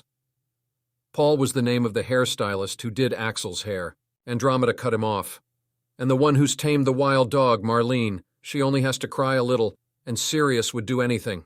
I don't cry that often, protested Marlene, looking embarrassed that her sister-in-law had that impression of her. Sirius instantly took her side. Of course, dear, you know how Andy likes to joke around. She was just kidding. Would Bella actually bite him? Wait, I can't guarantee that. But am I actually a dog? Damn. My point is, you don't cry that often. Listening to Sirius only made Marlene teary-eyed. Everyone was grinning, watching their antics. Even Axel was mildly amused. This was the infamous Black family. In private, they seemed to enjoy themselves and didn't seem to find Axel's presence awkward or bothering. This made Axel relax a bit. This bundle of cuteness is Jamie. He gets pampered by everyone in here. Jamie hid behind his elder sister and peeked at Axel. And finally, this young lady is your soon-to-be classmate, Rose. She's our resident hooligan. Her partner in crime is usually Sirius Black. Rose, Axel still hasn't healed from his injuries, so help him out for me, okay? Rose nodded her head reluctantly. Okay, can we quickly eat now? I want to get my wand. I've used my mom's for long enough. They all sat down, and Axel was not happy to find Bellatrix sitting right in front of him. She'd stare at him from time to time. You look familiar for some reason. Have I seen you somewhere before? She asked curiously. Axel shook his head. Not possible. I've never been to the wizarding world before, and I've had a drastic change in appearance in the last few hours, he said as he trailed off. Bellatrix shrugged. Well, never mind. The food finally arrived and everyone dug in, though Axel was still staring at the food. Kid, Are your hands stuck in your pockets? Why aren't you eating? Asked Sirius jokingly. Only then did everyone notice that Axel's hands never left his jacket pockets. Somehow, even Andromeda hadn't noticed. She recalled that Axel's hands were always in his pockets, and whenever he used them, she was always somehow not paying attention or distracted. Axel turned to Sirius.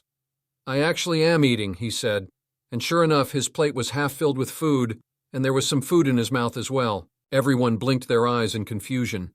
None of them had seen him eat at all. They only saw him looking around. Bellatrix. Eyes widened as she realized. No way, she muttered. Sirius and Andromeda also caught on, each looking baffled. The boy was only moving when no one was looking. Andromeda was the most dumbfounded of them all. She had gone shopping with him, had him try clothes, and walked with him but never noticed. He'd somehow managed to blindside everyone present while being the center of attention, though apparently not everyone. I saw it, said Rose, looking at Axel with narrowed eyes. Your hands, they're weird. Something's wrong with them, right? Damn, have I got rusty after torture, Axel thought. He looked at her for a moment, then sighed. He'd been trying to hide it because it looked weak and pathetic as __, and utterly disgraceful. A master thief with trembling, clumsy hands? What a joke. But now that the cat was out of the bag, there was no way to hide it while they'll specifically focus on his hands.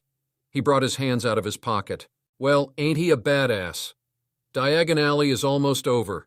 Wand shopping and stuff will be skipped and mentioned later since I want to increase the pace and get him to Hogwarts in the next chapter. Important notice. There is no Harry Potter in this world. There is not even a femme Harry, as they call it. Rose Potter is a different person altogether. At most, they could be called related by blood, but that's it. They even look different and have had different upbringings. If anyone still has problems and feels it's weird, then by all means, leave us cultured people alone. Also, there's no decision of them having a romantic relationship yet, so I don't know what some people's problem is. 3,000 plus words. Big chapter. I need some 5-star reviews. Do give your power stones. This FIC has officially entered the rankings now. Let's take it to the top. That keeps up my enthusiasm so that I can keep pumping out chapters regularly. Top fans will get free access up to chapter 14 right now, along with 8 chapters of I Have Pure Magic. Hence I got delayed. I hope you guys still have your power stones. Happy birthday, SM. You know this delay is on you. Potter, Black, Bones, Longbottom, Abbott, and Greengrass. According to the basic knowledge he's gotten from the system, these are all part of the Sacred 28. Rose turned out to have quite a powerful friend circle, huh? Though it kind of makes sense since Rose might be politically the second most powerful witch right after Bellatrix. And after knowing that having a good relationship with her means having a good relationship with Minister Black as well, they'd try any method to get acquainted with her. The easiest being to let their children become childhood friends with her. But Axel had gotten into a complicated situation now. He was in the same compartment as 6 of the Sacred 28 fam's members. And if that wasn't enough, he looked at the girl whose surname was Greengrass. She certainly had the same gray eyes. He can never forget those eyes. And there was a slight resemblance in the facial features as well. So it was safe to assume that this girl was related to that man, most likely her father. Now the question is, what to do with this girl? Her father or uncle had tortured him into a __, so there's a lot of unvented hate inside him, but he was also feeling a bit guilty that he'd killed her father. Just as Rose was done introducing everyone to him, he received a quest. It was activated. You're heading down the path of a loner. It would not have been a problem under ordinary circumstances, but your foes aren't entities that you can handle alone. You'll need allies, and you'll need to have communication skills and charisma befitting of a leader. Make friends, make allies, and make a good impression with the wizarding world, making a good impression on the people in this compartment. Plus 1% approval, information on your enemy, rewards on every successive step you take towards building a reputation for yourself, such that people willingly follow you one day.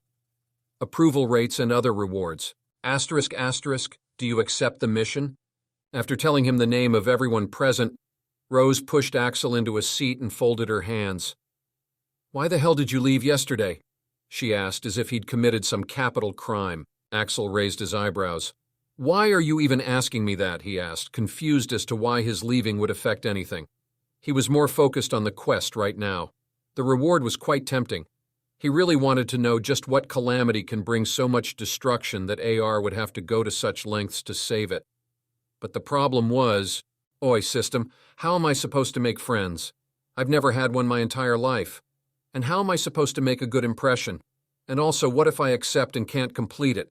Can I refuse? Asterisk. The knowledge in your head given by the system also has common knowledge and etiquette of the wizarding world. That's how you knew how to eat with a knife and fork. Just try. You won't even realize that you're using them. Though you, of course, have the option to deny since the system can't force you to do anything, and there is no penalty on refusing or failing. System is not that kind of system. Well, I'll accept then.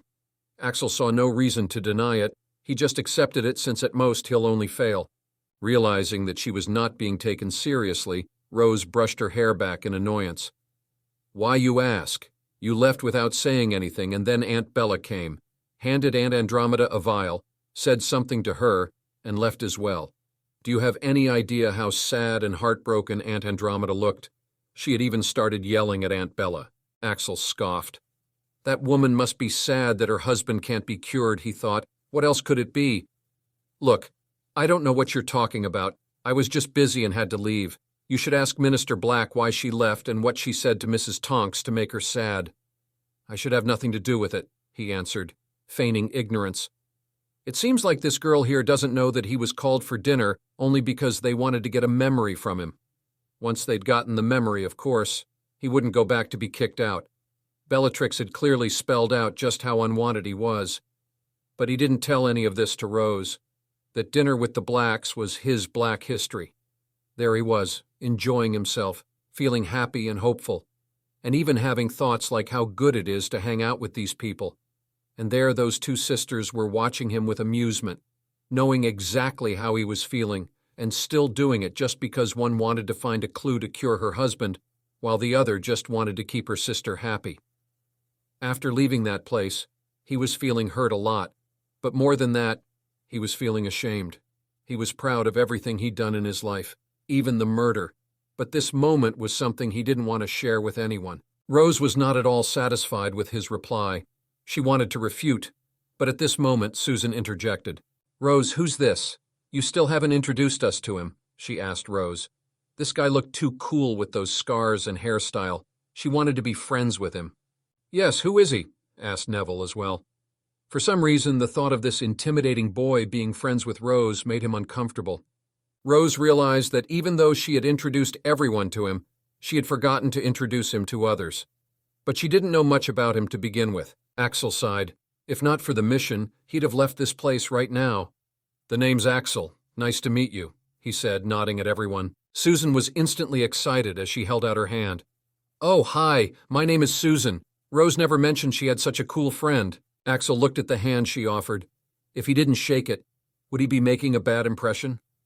Looking at Axel's hesitation, Rose couldn't help but speak out. Susan, his hands. But Axel took out his trembling hand and shook hands with her briefly. He couldn't hide it at Hogwarts anyway. He'll have to write, flip pages, cast spells, and eat in public. As soon as their hands touched, Susan felt his hand twitching abnormally, as if vibrating. Her weak hand got trembled along with his, and it felt quite painful. Ah! She recoiled back as if she'd been shocked. She looked at her hand and then at Axel's. What's wrong with your hand? She asked in concern and panic. It's weird, Neville commented, looking repulsed. Rose was glad that someone else could also see his hand's abnormality, but she didn't like Neville's attitude. It's not Axel's fault, is it? Aunt Andromeda said someone cursed him with dark spells. She's the one who treated him, she informed Susan. This made Susan and Hannah gasp, but Daphne narrowed her eyes. At this moment, someone else spoke up as he heard a quiet but clear voice. You were tortured, weren't you? Axel was surprised to see Daphne looking at him with empathy, like she could understand what he had suffered. She can tell, he realized, though he couldn't quite say whether it was because she'd gone through something similar or because she'd witnessed or done something similar to a poor victim like him. Axel just shrugged, neither affirming nor denying. It's just temporary. I'll find a way to heal myself, he said with certainty. Rose really felt bad for Axel when she saw him saying those words with such conviction.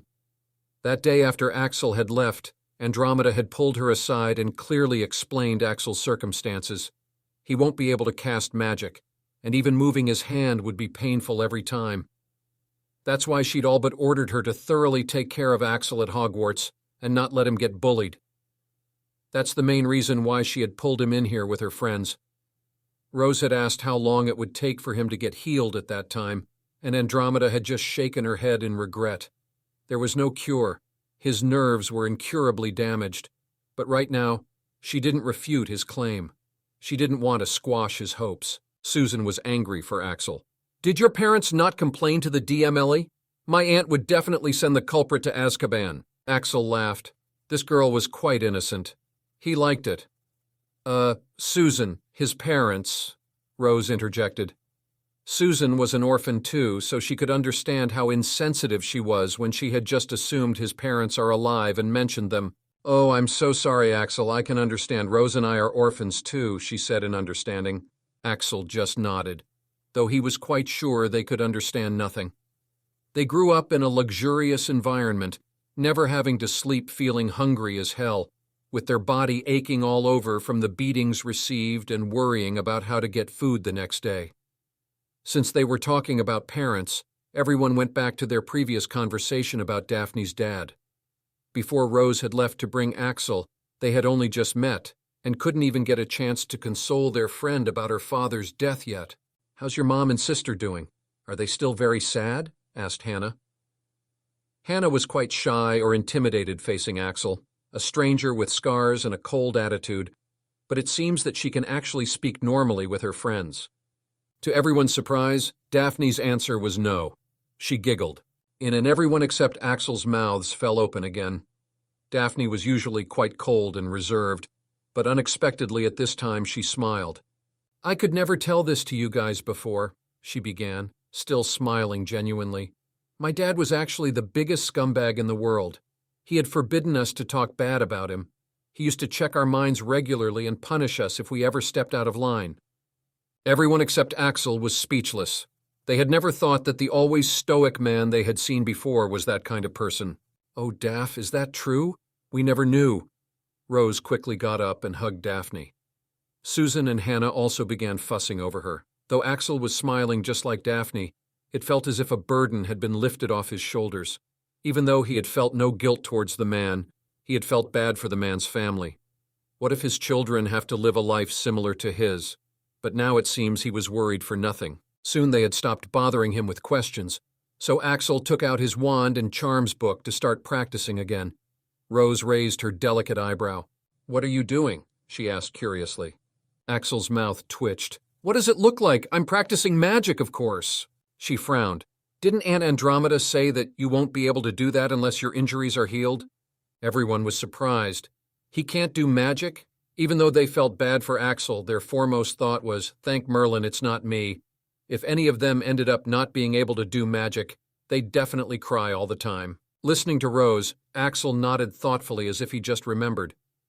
Well, she did say that, but... He looked her in the eye. That can't stop me from giving it my all, he said simply as if stating facts. I'll still be the best wizard in the world one day, he added in his mind. In the next moment, he flicked his wand. Lumos. His wand tip lit up, producing a flickering light, surprising Rose. That light seemed to represent him fighting to stay bright despite all the attempts to extinguish him. Looking at Axel, who was clearly struggling to keep up the spell with the flickering light illuminating his serious and concentrating face, Rose felt her heartbeat increase for some reason. He's not really making friends. He's just making an impression. He won't let people in so easily. What's the threat the system is talking about? If it was just the old Voldemort, the system wouldn't have needed to pick Axel. Many others could have finished the man off while he was still in his wraith form. Vote for this FIC with Power Stones. Want to read ahead? Join Patreon, Pat Raymer Space. ## Chapter 9, The Threat. While Axel practiced his magic, the system gave him a surprise. *** mission completed, making a good impression on the people in this compartment. ***. Rewards, ***, plus 1% approval, total 7%. Information on your enemy. Information will be transferred whenever you give your approval. Axel paused. What the __? He was still thinking about how to start on his mission. Until now, he had just tried to tolerate their presence a little and answered some of their questions while trying not to be rude. And they were already impressed? I mean, what the actual __? Is making a good impression so easy these days? He was a __, for God's sake. He had totally expected to be called a __, squib, mudblood, and whatnot. Why system? ***. The children in this compartment have good characters. Not everyone will be like them. So that's it. Axel went back to practicing, no longer paying attention to the other occupants. He knows that he's incredibly weak right now. He is no longer as dexterous as he used to be. It seems that he's still quite fast, but there's no accuracy in his movements. Overall, he'll get his ass handed to him in a real fight, magical or muggle. The only thing he has going for him is his mind. As something that was supposed to take the most damage, it is ironically the best weapon he has on him. But his mind can't help too much if he has no attack power. That's why he has to learn magic as soon as possible. Lumos, he mumbled. He was whispering the spell incantation in a hushed tone, and there was enough lighting in the room that the weak light produced by his wand didn't disturb anyone. After an hour, the Lumos charm had improved a lot. He just couldn't get used to the sharp pain that shoots up from his chest to his arm, and the headache was a __. And the rate of improvement had slowed down a lot, so he just switched to levitation, which was even more difficult and painful. Axel! Axel! An hour later, he heard someone calling his name, pulling him out of his zone. By now, he had managed to lift the piece of paper up to a foot high for a short moment. What? He looked up to see the others looking at him with concerned or uncomfortable gazes. Your condition doesn't look good. You should stop for now, said Rose, her green eyes containing genuine worry. Feeling something wet, Axel touched his nose, and his finger came away red. The veins around his eyes and forehead were bulging out a little. How's my situation, sis? Axel. After suffering from numerous injuries over the years, your body has developed a self-healing mechanism. While it is extremely painful, the intense practice that you are doing is actually beneficial, as it is gradually stimulating your nerves to start functioning the way you intend them to. As long as you eat well, there's no long-term harm being done, only improvement. That being said, the system did not calculate that you'd be willing to use this method. Axel scoffed. It's not like he was willingly doing this, but he knows his luck. If he'd lazed around like others, he'd have been dead multiple times by now. Thus, he's learned to stop complaining and just do whatever is needed, even if he doesn't like doing it. Looking at everyone's uncomfortable faces, Axel calmly took out his handkerchief, wiped the blood off his nose, and stood up. I'm fine. Excuse me, I'll take a break. I need to go see a friend since I came here without informing her. Rose couldn't even react before he had picked up his bag and left. He knew that for these pampered kids, keeping on practicing even after this would put him into the category of a lunatic. The mission he had gotten from the system was already completed anyway, so there was no need to stay. As expected, I just don't fit anywhere, he mused. It was the same in the Muggle world, and it was the same here. While searching for an empty compartment, he passed by the compartment which he'd left due to that bushy-haired girl. It was now filled with students a bit older than him. The bushy-haired girl could be seen talking animatedly with a girl who looked about 2 years older. The appearance of the girl was a bit attention-grabbing. This girl had violet eyes and a beautiful heart-shaped face with attractive features framed by light purple hair. Even the rude, bushy girl found friends, huh? Axel remarked as he continued searching. An empty compartment in this train is really hard to find, especially considering the fact that many teenage couples are meeting each other after holidays, so they all need some alone time. Axel opened what looked like a storeroom, only to see 2 people eating each other's mouths. Damn, they're everywhere, exclaimed Axel as he shut the door. He did eventually find an empty compartment since this magical train was quite big. Sitting there, turning the blinds and locking the door this time, he asked the system, Hey sis, I want to access the reward I got from the mission. He had still not accessed his mission reward about the threat to this world. Asterisk, asterisk. Okay, here it is. Information suddenly entered his mind, causing him to wince due to the uncomfortable sensation. He carefully browsed through it, and soon a peculiar smile came to his lips. Well, I'm __, aren't I? He had expected it to be difficult, but this is hell mode. What in the hell is this netherworld? He asked. Asterisk, asterisk. The netherworld is a dimension connected to this world. As the name suggests, it's a dark domain. Its inhabitants are all creatures with an affinity to dark magic, whether they are intelligent species or not. An example of the inhabitants of that world is Dementors. Dementors are not creatures of this world. They are one of the few species that have the ability to travel between the two connected dimensions. Axel slumped in his seat. And this Voldemort bloke, after he almost died, his wraith form somehow ended up there? From the basic knowledge, he already knew that this Voldy dude was super powerful and even almost won the war. Asterisk, asterisk, affirmative. Voldemort already had a high affinity with dark magic. He could even communicate with Dementors and fly using darkness. He thrives in darkness. Once he was there, he found ways to restore his power back to his former level and even surpass it. During the last decade, he's conquered a majority of the nether world, and his forces increase every day. So if he suddenly decides to attack, how am I supposed to defeat the guy?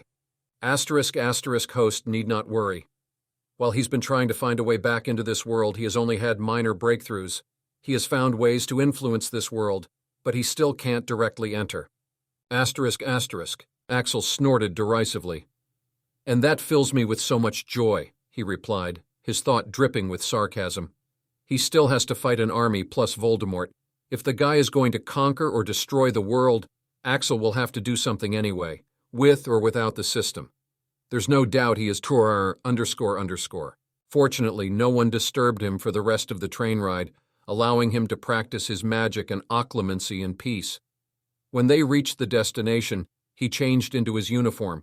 It was mostly similar to the Muggle schools in Britain, except instead of a blazer, you wear an open black button robe and a hat, optional. Coming out of the train, he started walking along the crowd to wherever they were going. First years over here? Up ahead, he saw a giant of a man waving his hand in the air. Damn, this guy could easily snap any kid in two. Going there, he found Rose, Neville, Susan, Daphne, Hannah, and the Bucktooth girl as well. Seeing him, Rose waved. How are you now? If you're not feeling well, there's a hospital wing here. Axel shook his head, feeling exasperated. I'm all right. Thanks for asking. He gave himself a mental thumbs up for leaving her compartment since his training had resulted in soaking his whole handkerchief in blood. After sitting in the self-driving boats, Axel got his first look at the castle under the moonlight. The view of the magnificent castle above the lake looked breathtaking. I'm going to be living in a freaking castle, he thought in amazement. He has been homeless for 3 years, so the thought of living in a huge castle seemed quite novel to him. Reaching the bank, they walked up a flight of stone steps and crowded around the huge oak front door. Everyone here? The giant asked, looking at everyone. There were quite a lot of students. According to the system, after the economic boom in Britain, many magical families migrated here.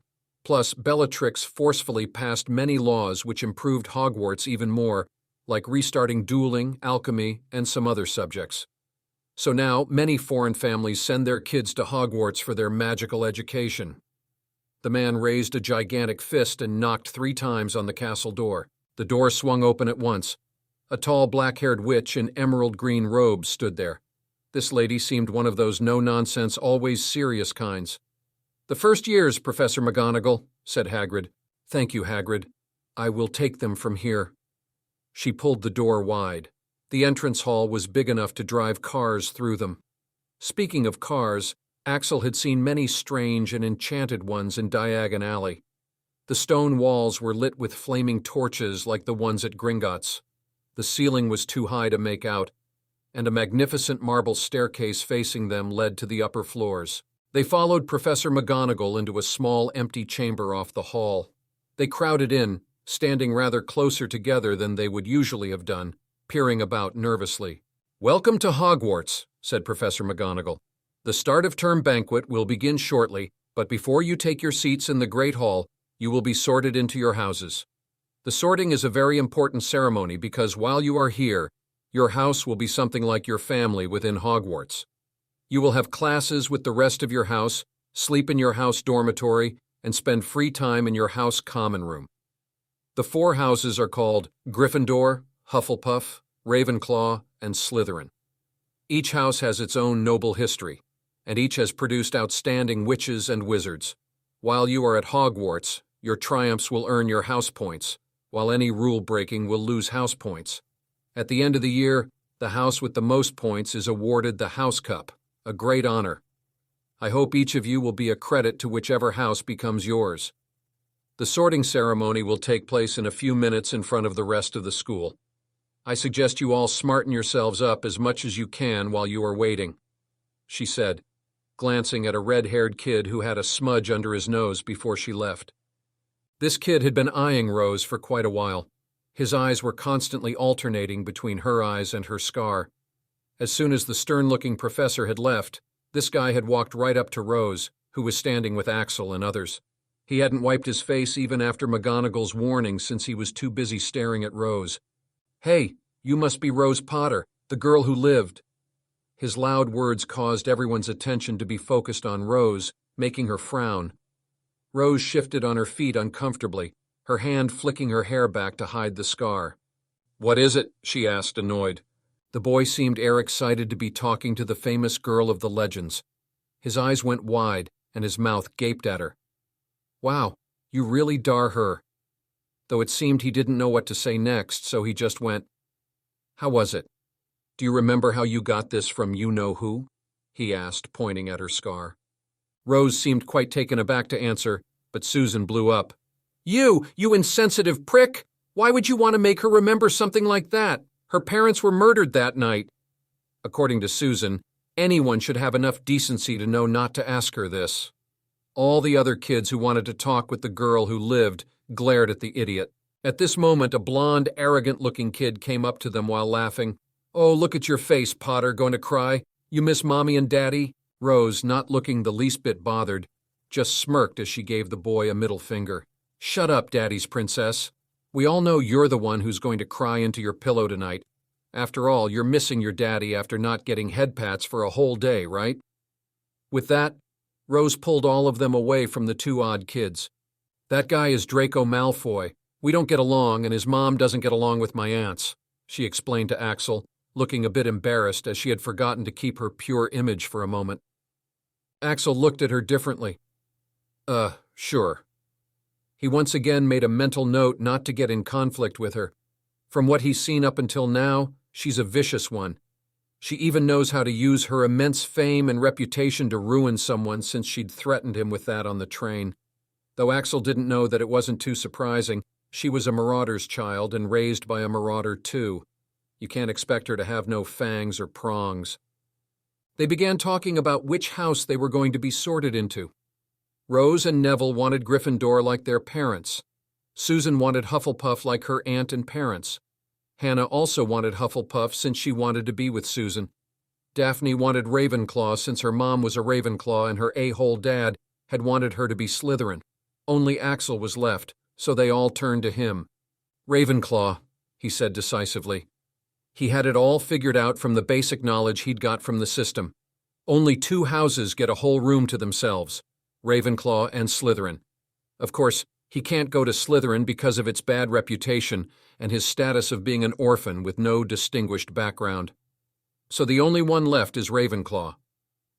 Daphne smiled and Rose looked a bit disappointed. She could have helped him much more easily if he was in Gryffindor. So how was it? Now the power scaling has changed. The Chosen One can't just say Expelliarmus and defeat the Dark Lord. The Dark Lord will be having the power befitting the one who was Dumbledore's equal before he got jacked up in the Netherworld. Also, Nether can also mean hell, hence Hell Mode. Now I know some of you very few edgy ones might be uncomfortable by this sudden change, but leave it to the expert to worry about it. I'll make it a story you won't be disappointed in. So just ask whatever you want to ask and don't go, "I don't like this and that because now this would happen." Most of your fears are redundant. I know what I'm doing. Voldy won't be popping up anytime soon. Give out Power Stones, y'all. If you want to read ahead and support this piece of art, consider subscribing to my Patreon, patreon.com/Snollygoster. It has till SI18. It's a new month. ## Chapter 10, Savage Sorting Hat. This FIC is also being posted on ScribbleHub, fanfiction.net, and Royal Road. Those who can't read here anymore due to the recent update can follow this FIC there. As they were talking, Axel was a bit surprised to see a group of pearly white apparitions float out of the wall, scaring many Muggleborns. But since he had the general knowledge from the system, he knew that ghosts exist in the wizarding world. Heck, he could have sworn he had seen one sometime in the past. Soon McGonagall came back and ushered them through a pair of large doors into the Great Hall. It turned out to be the biggest hall he'd ever seen. The 4 long tables seemed to stretch for miles. The upper area of the hall was filled with thousands of floating candles. In the last decade, magical Britain had adapted the magical equivalent of a bulb and tube light from other magical countries, since those pure bloods having the monopoly over enchanted candles could no longer suppress them. So he had seen crystal balls everywhere instead of candles and torches. But the Great Hall was still lit only with candles and nothing else, and Axel could understand why. The huge number of candles are able to provide more than enough illumination, and the scenery looks simply marvelous. Professor McGonagall placed a 4-legged stool in front of the first years. On top of the stool, she put a pointed wizard's hat. This hat was patched, frayed, and extremely dirty, and for some reason the hat began singing. "It's horrendous," muttered Axel. Even though he had the general knowledge of the system and understood that sorting would be done through the hat, he still found all this stuff quite absurd. Why was that hat allowed into students' minds? Why was it so dirty? He'd prefer any hat over this one. And most importantly, why the __ was it singing so badly? While the hat was singing, Susan was trying to comfort a nervous Hannah. "Don't worry, it's just a sorting," she was saying. But what if I get sorted into Slytherin?" she asked back in worry. Rose shook her head. "Sirius said you can choose whichever house you want. The sorting hat listens," she said confidently. Axel had also gotten the same information from the system's basic knowledge. That's why he was quite relaxed as he looked around the hall in curiosity while trying to ignore the song. After the hat was done, McGonagall announced the start of sorting. "When I call your name, you will put on the hat and sit on the stool to be sorted," she said. "Finnegan Camus," a sandy-haired guy walked out looking excited and put on the hat. "Gryffindor," came the hat's voice moments later, causing the Gryffindor table to burst into cheers. "Axel, when is your birthday?" Rose asked Axel out of the blue as McGonagall continued to call out names. "Why do you ask?" he asked back in bewilderment. "The sorting is done either alphabetically or chronologically. This time it looks like it'll be done chronologically. So if your birthday comes early, you'll be sorted first." "Oh." Axel nodded in understanding, but he really had no idea when his birthday was, and neither did he ever feel the need to know. Thankfully, Neville's name was called at that moment, causing the subject to be dropped. Axel watched as the students got sorted one after another. Rose, Neville, Susan, Hannah, and Daphne all got sorted into the houses they wanted, and soon it was his turn. "Hunt, Axel." Axel paused. He came to know 2 things today. His birthday comes quite late in the year, and his surname is Hunt. Axel Hunt. Well, it's at least better than Longbottom, he thought dryly as he made his way to the stool. As he sat, McGonagall put the hideous hat on top of his head. The system had assured him that the hat can't reveal his memories to anyone. As for hiding his memories, it could at least hide the murder, torture, and the system's existence. Anything more would be suspicious. But Axel was not worried. The rest was stealing from __, and defending himself in fights wouldn't be any trouble. He heard the hat's voice in his head. So what do we have here? Put me in Ravenclaw, he thought. The hat ignored his words as it looked through his recent memories. The sorting hat works on a clear-cut algorithm.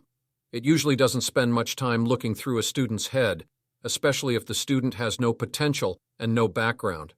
Here's what it saw as it took a cursory look in Axel's mind. You're already stealing and injuring people at such a young age. No family background. Oh, and you can't even move properly and do magic. What, my singing and my song were horrendous? I spent a whole year preparing for that. I know where you belong. Wait, but the hat had already made its decision. Slytherin, came its loud voice. Axel was stunned. Did he just get sorted into Slytherin? My background, he tried protesting. Yes, I usually do not put orphans with no family background in Slytherin, but perhaps staying there would help you learn to appreciate my songs better. I hope you have a pleasant stay at Slytherin. Now move along, little fella. My time is only for polite or talented wizards next. And Professor McGonagall lifted the hat from his head at that moment, revealing his baffled face. Axel numbly got down from the stool and started to walk towards the Slytherin table. As he walked, a green snake insignia appeared on his cloak, and his tie changed to green color, marking him forever a Slytherin. He turned back to look towards the Ravenclaw table, where he was supposed to get sorted, and saw Daphne.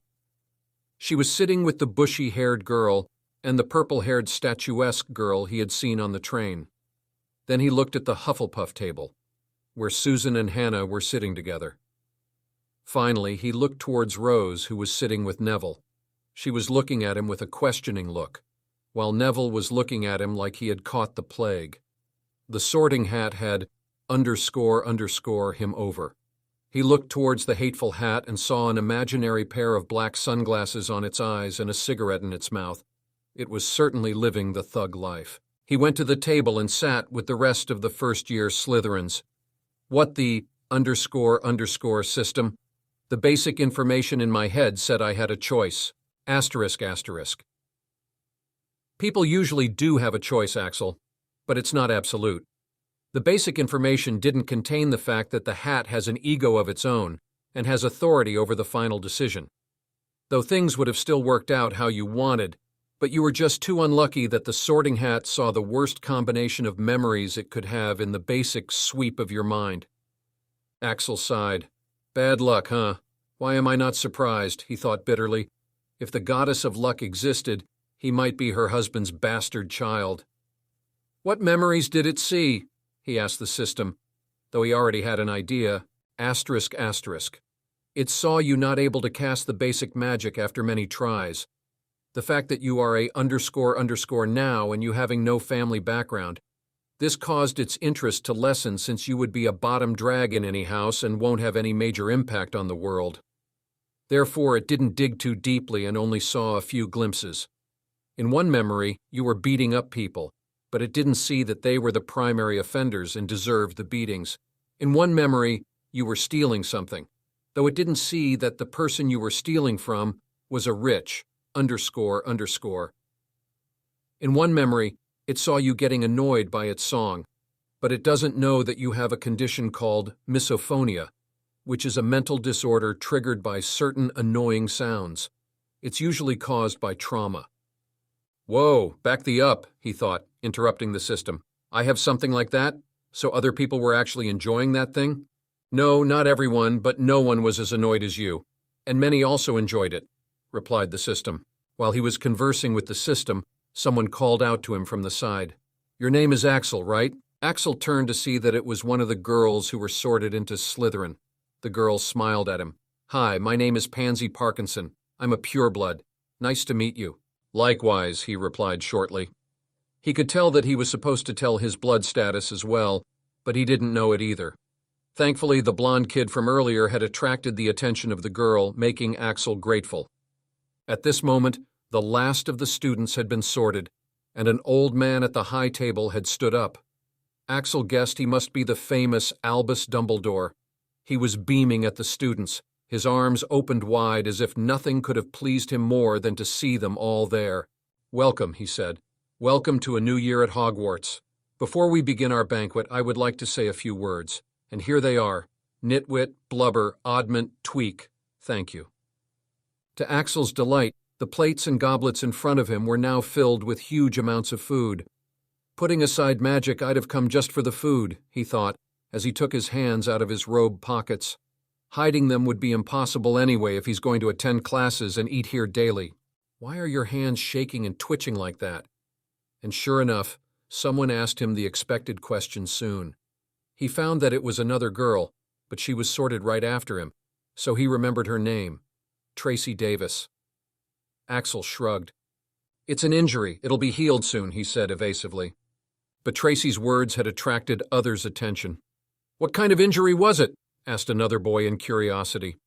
Axel didn't know his name, but he was tall for his age, with a thin frame. Draco Malfoy, who was sitting on the other side of Pansy and had been hogging most of the limelight, was annoyed by this. Though he did find the idea of gaining attention by pretending to be injured somewhat appealing. Heck, he'd try it in the future. He sneered.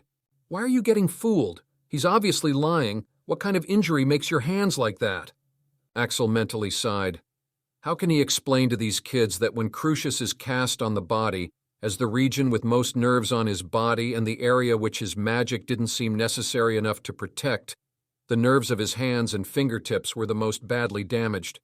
His shin, knee, and elbow, being the other unimportant regions with a high number of nerves, were also constantly hurting.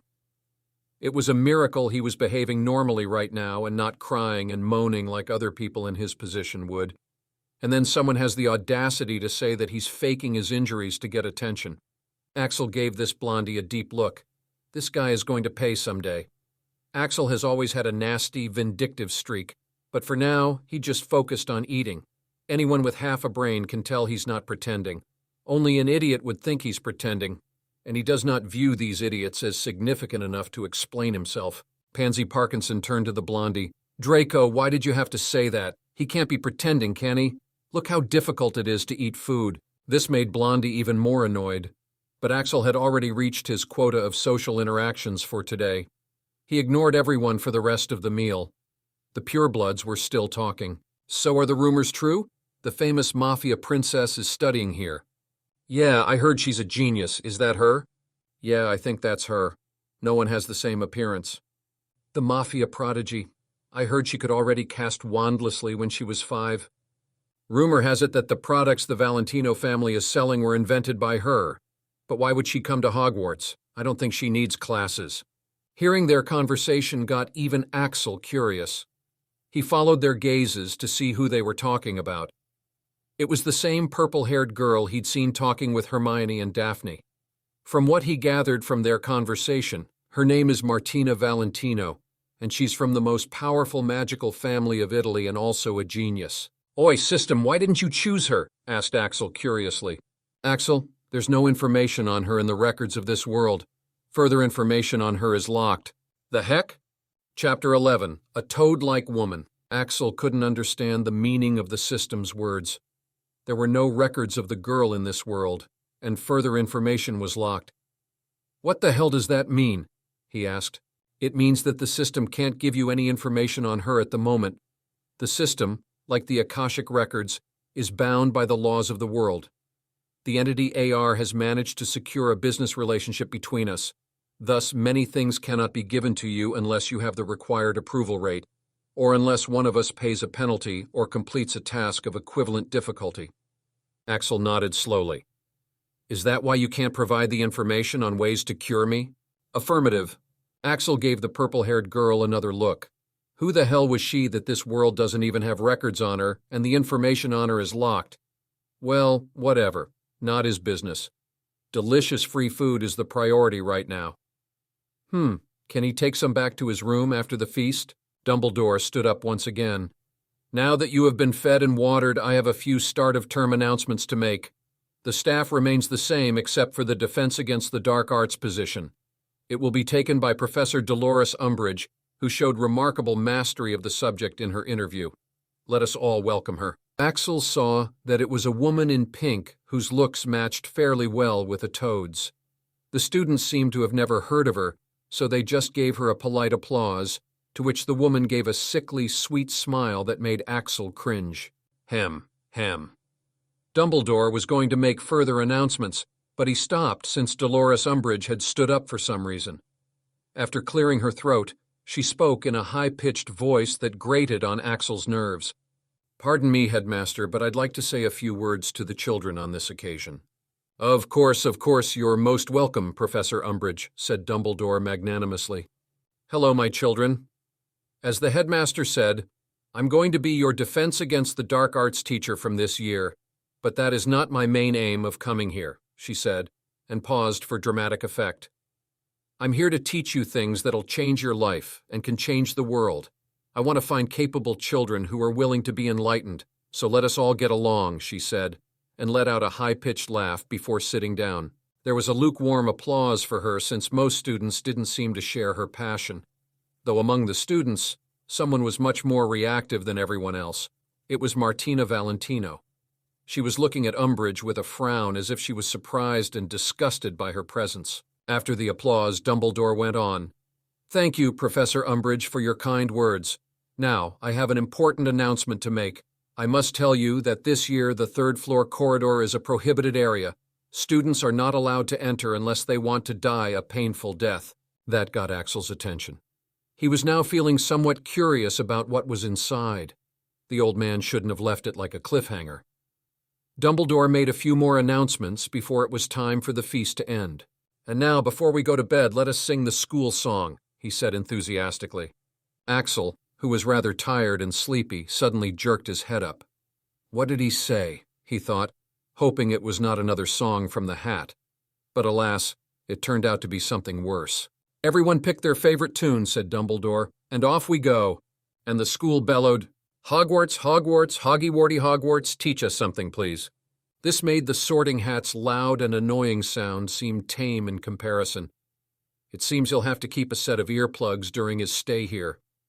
Damn it, a warning would have been helpful, he thought as he pulled his hands off his ears, which he'd covered in annoyance. Now that the feast was finally over, the first-year Slytherins followed their prefect into the dungeons where the Slytherin dorms were located.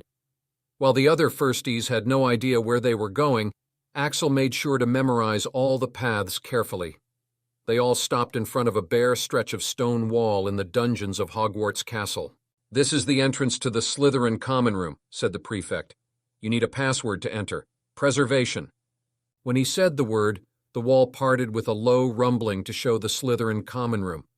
The common room was a dungeon-like room with greenish lamps and chairs. This dungeon extended partway under the lake, giving the light in the room a green tinge. The common room had lots of low-backed black and dark green button-tufted leather sofas, skulls, and dark wood cupboards. The walls were decorated with tapestries that featured wizards wearing Slytherin robes. Even though it had quite a grand atmosphere, Axel felt quite out of place here. Currently, the huge common room was dimly lit with many crystal balls levitating in midair, and it was filled with students. A tall, blonde-haired boy stepped out of the crowd. He had the head boy badge on his chest, indicating his position. Performing a noble courtesy, he addressed everyone. "Welcome and welcome back, everyone. To those who don't know me, I am Alaric Malcolm, the head boy of Hogwarts," he said, his voice having a slight Russian accent. "Most of you already know, but just for information, I'm a pureblood from a pureblood family. The Malcolm family is an influential family of Russia. We branched out to Britain 7 years ago." He then swept his gaze over the first years. "Before everyone goes to their dorms, I need to make some things clear, especially to our new members," he said as he relaxed back into an armchair. "One," he said, raising his finger, "as everyone must have heard from many sources, anything that happens in Slytherin stays in Slytherin. We will always present a strong and united front. Second, Slytherin House has been winning the House Cup for the past 7 years, and I intend to continue that. So you all would do well to gain points, and if not, then at least try not to lose them. Professor Snape will handle the rest," he said, adding the last part with a slight smirk. "Third, and the most important one," he said, sitting up straight, "as everyone is already aware, Britain has observed many changes in the past years," he said, taking out a mirror-like object that Andromeda had also used to emphasize the point. "While some changes are welcome, some are not. The mudbloods who now call themselves New Bloods have now started thinking themselves equal to us purebloods. They are demanding equal rights. The audacity." Many sneered at that, agreeing wholeheartedly with Alaric. "No," he said, shaking his head. "The Malcolm family came to Britain thinking of it as a land of opportunities and old heritage, but it's turning into a festering ground of mudbloods. So everyone should do well not to lose to mudbloods and remind them of their place from time to time." Many people began voicing their agreement on the last one, some sporting cruel smiles like the bulky-looking, crooked-toothed dude standing behind Alaric like a bodyguard. Axel, on the other hand, was worried about his blood status. What the hell is he supposed to do here? It seems like there's no Muggle-born in here. Malcolm raised his hand to silence everyone. So now that we're done with the basics, let's get an intro of our new members, name, blood status, and your family background, just like how I introduced myself in the beginning. Make sure not to lie, since whatever you say can be confirmed easily. And it would be better if you didn't hide your background, since your background will decide your treatment and standing in the house. Hearing the words, Axel felt a sinking feeling all of a sudden. He had planned to remain low-key and not reveal his family background to anyone. Even Andromeda, Rose, and the others didn't know that he grew up in the Muggle world and was most probably a Muggle-born. When Andromeda had asked him, he had just said that he didn't want to call anyone he knew and that he didn't have parents. They just thought that his parents were dead. But like Rose and Susan, he had been raised by a wizarding family. How else would he have the knowledge to come to the station by himself, along with the other basic knowledge, if he was raised by Muggles? But what was he supposed to do now that everyone has to reveal their blood status and family background? He was a guy who didn't even know his full name until an hour ago, and now he's supposed to tell his family background and blood status. He sighed in exasperation. Actually, Axel's plan wasn't too bad. Usually the first-year Slytherins don't have to introduce themselves, but this year, the first-year Slytherins have at least 5 to 6 prominent pure-blood family heirs that everyone knows about. Many other influential pureblood families from other countries or magical communities have also migrated to Britain, or just sent their children to Hogwarts. Thus, Alaric Malcolm just wants to build connections with these kids so that they'll be helpful to him in the future. Axel just happened to be unlucky, enough to suffer from the collateral damage. System, can I lie about my family? Will they find out? It's not recommended, Axel. The mirror in his hand is a device with which he can access information about most of the pureblood families. Axel was surprised. Really? What the heck is that device everyone seems to have? He asked curiously. Even Rose and the others each had one, and they had spent most of the time on their train ride together playing something with it, and he'd seen it being sold in many shops. It's called a Magi Mirror.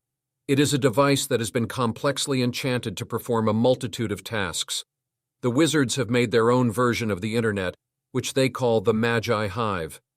Anyone can search the information you provide through the Magi Hive using that device. Axel shook his head. He shouldn't get sidetracked.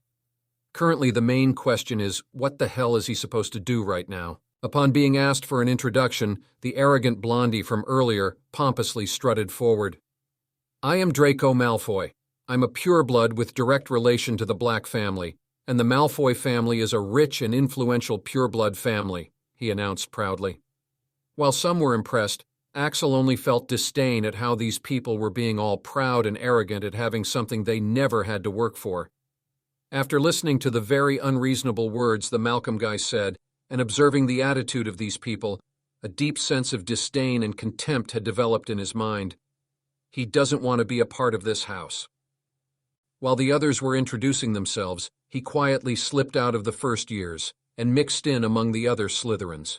With the skills he had picked up, this much was easy for him.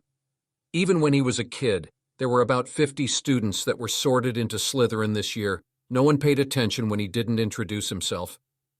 After the introductions were over, and when the first years were being taken to their dorms, Axel joined the others, though he still made sure to keep his presence low. Unfortunately, someone did actually see him. Hey, Axel, where did you vanish during the introductions? Came a girl's annoying voice. Pausing in his steps, he ground his teeth to suppress the urge to punch whoever had asked that. It turned out to be the pansy girl, and when she had asked that, several people also heard it. Unfortunately, that Malfoy boy had also heard it. Yeah, you didn't introduce yourself, he exclaimed. Why did you not do it? Are you a half-blood? A Weasley? Don't tell me you're a mudblood. Draco Malfoy didn't really care whether he was a Weasley or a mudblood. He was just jealous that Axel's appearance and temperament were much more attention-grabbing than his. Axel frowned. He'd not said a word to this guy up until now, but the guy was repeatedly attacking him for no apparent reason at all. Axel was not a monk, and his patience was not infinite. You should ask that to your mother, Blondie, he said blandly. Gasp. Many people around them heard his reply, and some people like Pansy gasped, while some sniggered. Axel didn't pay attention to any of them as he moved on. In Slytherin, everyone had a room for themselves, and when they were sorted, their luggage had been transported to their rooms by the house elves. Axel walked along the doors and quickly found a door with his name written on it. Malfoy, who was too stunned to speak for a few moments, finally came to his senses. You mudblood? I'm sure you don't have any family background. You think you can get away with this? But Axel was not in any mood to listen to his threats. He entered his room and shut the door behind him. He examined his room. It was a big room, mostly decorated in green and silver. There was a soft bed, a study table, a wardrobe, and some other miscellaneous furniture. He found his bag lying on the bed. It was the first time he was going to have a room of his own. He hadn't slept on a bed for 3 years, and the one at the orphanage was a bunk bed with springs sticking out of the mattress, not a soft and comfortable one like this one. Too bad he was never going to be able to sleep on it. Yeah, when he was in the common room, he had already decided that he was not going to stay in this place. The people here were all bigoted idiots, and every second he stays here, he's going to be in more danger. He's already made one enemy in just a few hours, and he's not sure how many he'll make if he stays any longer. Currently, he's not in the right condition to fight in any way, be it physically, magically, or in terms of background. It's just fortunate that he at least has his wits about him.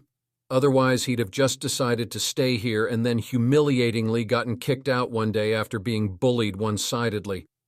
Why not leave on his own terms instead of leaving after suffering the inevitable suffering that was waiting for him here? The only regret was, I thought I'd at least get to sleep in the bed for one day before I left, he lamented while looking at the very inviting bed. But with the Blondie and Pansy's help, there's no guarantee that someone among these arrogant people won't come to disturb him at night.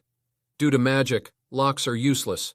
If anyone comes, he's not confident he can defend himself without killing or maiming anyone, and that'll just bring more trouble and enemies. He's not going to let anyone bully him. Thus, after an hour of wait, giving a last glance at the room, he left the Slytherin dorms for good with his backpack slung over his shoulders. As stated, no bullying. Let Axel teach you how to escape bullying without having to submit to anyone. Also, how did Umbridge get here? There's info on the mysterious girl in the next chapter. Vote with Power Stones. Let's climb high. If you want to consider supporting this piece of art and read ahead, join me at Patreon. We have 70 subscribers already, and he was able to do it since it did not need magical skills but mind skills. Damn, that actually worked, he muttered in slight disbelief. He was used to failing at magic by now. Host, you are quite talented. Actually have some patience. You'll excel eventually. Like I don't know that, he thought while getting out. He was just worried that with his luck, he'll be dead long before that happens. The shining silvery thread was the memory of his entire meeting with Bellatrix, though it excluded the part of what exactly she saw in his memories. He excluded it, since this could now be shown to the authorities in case Bellatrix really went missing, and they wouldn't know that he had an encounter with Cyrus Greengrass, a man who had been recently murdered. This memory would most likely also stop Andromeda from continuing her fake act of caring after knowing that her sister had already exposed her. He would have liked to add a note as well, but as expected, he couldn't write anything comprehensible with his fingers so unsteady. He could only tear a slip containing Andromeda's signature and stick it to the bottle. When he finally stepped into the alley, while panting due to exertion, he stopped dead in his tracks. There was a girl standing in front of the open space of the alley, looking at the scenery while gently stroking the plumage of an owl that was resting on her shoulder. He wouldn't have bothered if it was any other girl, but it was the same girl who was following him last night. Martina didn't feel like attending the class right now, so she just skipped it. She had long realized that she could do a lot of things that others wouldn't be allowed to do, including skipping classes. Though some teachers do tend to have her learn something challenging while they teach the other students, sadly, potions wasn't one of them. So she came to meet Rowlet, her dear owl. She had named her after the cute Pokemon Rowlet, since the two looked quite similar. At this moment, Rowlet suddenly turned her head 180 degrees to look behind them. Turning around as well, she saw that it was a boy who was looking at her with surprise. Just as she was about to ignore him, she saw that his eyes looked familiar. As the boy turned around to find an owl, His figure overlapped with the person who had tripped her last night. Any other person wouldn't have made the connection, but she was a genius with monstrous intellect. So it was this little guy here who did that, huh? She thought with a frown as she recalled how disgraceful it was when she fell flat on the floor while running. Even her skirt had ridden up, showing the forbidden scenery. It was fortunate she was invisible at that moment, or she'd have straight up used her powers then and there. "Hey, you!" she called out to him, making him stop. Axel cursed under his breath when she called out to him, "System, should I make a run for it?" "Calm down, Axel. There's a 0.2% chance of you being able to run. System would recommend talking things out peacefully. The magical fluctuations coming from her are insanely high." Damn, talk about being unlucky, thought Axel as he slowly turned around to face her. He didn't know what he was expecting, but he certainly didn't expect her to just keep staring at him. "Host, she's currently reading your mind." Axel jumped in surprise. "What?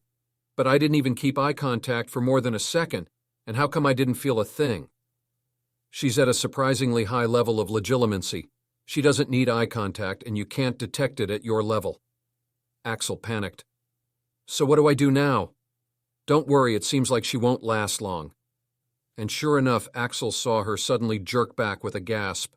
"System, what happened? Did you block her?" "No, blocking her would have led to more trouble, as you are not supposed to be able to block her. System simply concealed all the information about itself along with other sensitive information and threw out some of your bad memories to test her out. She didn't last long. It seems that she is faint of heart." Martina gasped as she retracted her legilimency probe. She just couldn't watch it anymore. Like most reincarnators, she had no qualms about casually entering people's minds. She had just wanted to check what kind of person he was and how he knew someone was following him yesterday, and if he had gotten lucky and caught a glimpse by chance. But who would have thought that things would backfire on her again, and she'll be traumatized just by watching an 11-year-old's memories. How can someone live properly after experiencing all that? Scratch that. How can someone be alive after suffering through all those beatings? At this moment, she heard him call her, bringing her out of her state of shock. "Excuse me, did you have any business with me?" He didn't wait for her reply and just went along to find an owl to put the small, transparent bottle in his hand into the owl's pouch. As soon as he was done, Axel made a beeline for the exit before the stunned girl could do anything. "One of my biggest chapters.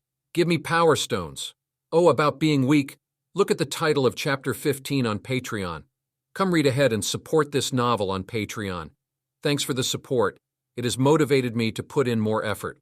Patreon.com/Snigger. Chapter 14, An Angel.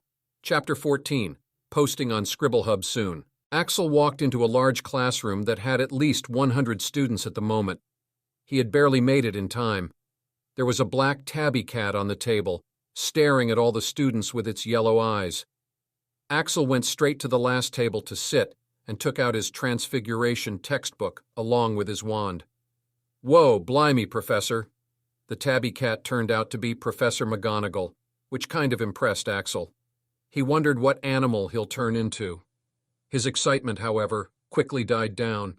He'd been called a street rat too many times. He's terrified that it'll turn into reality. McGonagall ignored the surprised reaction of the students as she began the class. "Welcome to your very first class of Transfiguration.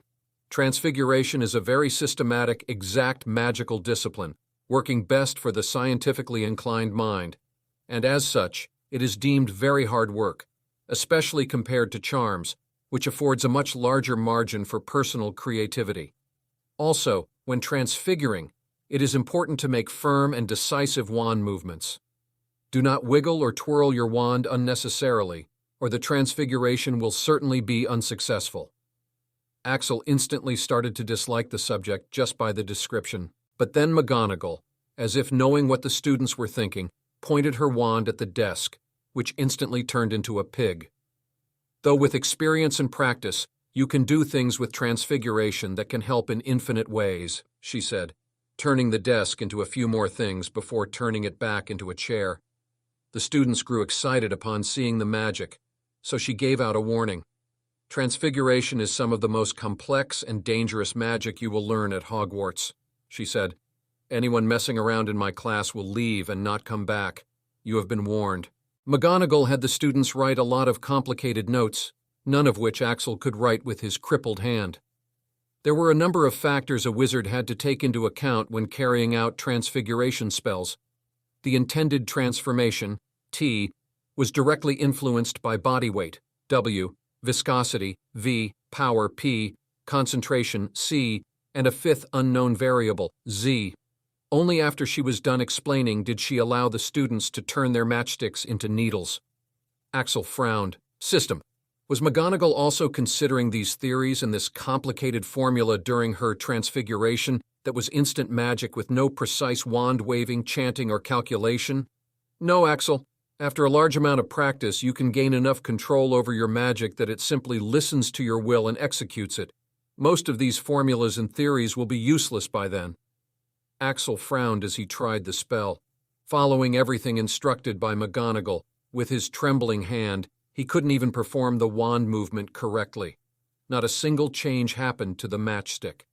When he looked at Rose's table, he saw that she had already changed hers into a silver-pointed needle, though he saw that most of the students were in a similar situation as him. Only those who had practiced with a wand before were able to do it. Axel shook his head. Nope, this won't do, he thought. Just like in charms, wand movements are a no-go for him. Professor, he called out, raising his hand. McGonagall, who was praising Rose, turned towards him. Mr. Hunt. Oh, so she did remember his name. Her memory must be impressive. There were so many students. Can I get more matchsticks? Yes, how many do you want? About 100 will do, ma'am. That got a few raised eyebrows, a few turned heads, and some snickers. McGonagall frowned, but she did humor the boy. You are only allowed to use one at a time, she said before sending out a box of matches to his desk. She remembers his name because the master healer, Andromeda Black, had personally sent a letter requesting her to take care of Axel since he had recently suffered debilitating injuries which have rendered him unable to use magic and write his homework. McGonagall had also passed on the message to other teachers. Thus, just now, when he made the weird request, she just let the boy have the matches if that's what he wanted, before turning her attention back to the other students. Axel, not knowing all this, thanked her before getting to work. This time he skipped all the complicated stuff and straight up ordered the matchstick to turn into a needle while chanting the spell. He also made sure to shield his face with his other hand. Puff! And he was right in doing so. The matchstick broke into pieces due to excessive magic, but he noticed that there were traces of silver in the splinters. Wand movements are there for directing and controlling the flow of your magic. Without them and with no practice, the magic is splashing colors on a canvas instead of painting with a brush. All right, less output, thought Axel, as he ignored the intense pain that was caused by using magic. This time the matchstick didn't break into pieces right away, but the shape got disfigured, and it still broke in the end. With every attempt, he'll take observations and make changes to his magic. He was not blindly wasting matchsticks. He was getting better results with each broken stick. After about 20 tries, Axel was in a much worse condition and his head was throbbing, but he also had a somewhat passable silver needle in his hands. Meanwhile, the others who had never tried it were still struggling to make any changes using McGonagall's complicated method. Very good, Axel. Transfiguration is supposed to be very difficult compared to charms. You managed to bring results using a practical approach that complements your extreme mental talent. Plus 1% approval, total 9%. A new system feature will be unlocked when you reach 10%. Axel didn't pay much attention to the system. He'd be happy to accept whatever help comes from the system, but he doesn't want to be too dependent on it. The new feature might be good, but isn't it useless right now? He decided to perfect this spell. He could feel his control over the magic getting stronger. He should practice on these matchsticks as much as possible, since he'd not have many test subjects while practicing with a live animal or a larger item. When it was approaching time to end the classes, McGonagall glanced at the boy on the last bench once again. She was surprised to see a bunch of silver needles lying on his desk, along with a number of splinters. He was clutching a handkerchief to his nose with one hand while practicing the spell with the other. She frowned. Something was not right. When she walked closer and observed closely, her shock intensified by several folds. The first thing she noticed was that his condition wasn't good at all. Bloodshot eyes with traces of blood on the handkerchief, and veins on his trembling hands and forehead were popping out. The second thing that surprised her was that the boy wasn't making any wand movements while performing the spell. He was only chanting the incantation, and the matchstick was slowly turning into a silver needle. "Mr. Hunt, stop at this instant," she ordered. Axel stopped for a moment to look up. "Yes, Professor?" he asked in confusion. McGonagall's lips formed a hard line as she sternly looked at him. "I was under the impression that you are suffering from debilitating injuries and are unable to perform magic until treated." Axel frowned. "What the heck? How did she know?" He shook his head. "I don't remember mentioning this to anyone, Professor. I'm injured, yes, but I can still learn magic. It's just a bit harder for me," he answered, trying to downplay it. "A bit harder?" repeated McGonagall, giving him a once-over. She pulled off his handkerchief, which was covered in blood from the other side. "Clearly it's more than a bit harder for you, Mr. Hunt. No more magic for the rest of the class." Axel considered explaining it to this woman that he was in fact fine, but decided against it. He knew her kind. She'll ignore him like a girl ignoring her ex. Putting on a reluctant expression, he said, "Yes, Professor." "I won't let you catch me," he added in his mind in a deadpan. "Like anyone can stop me from learning magic with his skills. It's just a minor inconvenience, but he'll have to get formal proof from the healer here stating that there was no harm." Seeing the obedient boy, McGonagall's eyes softened. "That being said, you put in a tremendous amount of effort and managed to learn the spell while a certified master healer said it would be impossible for you to cast magic." 10 points to Slytherin, she said, and Axel could have sworn he saw reluctance in her expression. Anyone a few years older would have been shocked silly witnessing this event. McGonagall awarding 10 points straight to a Slytherin. Now that's something you don't get to see often. Axel nodded and thanked her, but in actuality, he couldn't care less about some silly house points, especially for Slytherin. He'd rather Slytherin come last in the House Cup. On the other hand, Draco Malfoy, who was still unsuccessful in turning his matchstick into a needle, gritted his teeth while glaring at Axel. Axel spent the rest of the class practicing as well. Of course, McGonagall didn't catch any abnormalities this time. Flitwick's class turned out to be much better since he could practice freely there after taking a back seat while hiding from the diminutive professor. Susan had invited him to sit with her, but he had refused since she was sitting in the front. Plus, Hannah didn't seem too eager to sit with him. Defense against the dark arts, though, Axel had arrived early and claimed his back seat. What he didn't expect was someone to actually come and sit beside him. Axel looked at Daphne in surprise. He had noticed that most of the students from other houses would avoid a Slytherin. Even Rose and Susan's treatment of him had subtly changed, so he wasn't expecting her, of all people, to come and sit beside him. "Don't look so surprised. I was planning on getting some sleep, so I came here. My friends refused to sit in the back seat, so they're in the front," she said, pointing at a few Ravenclaw girls.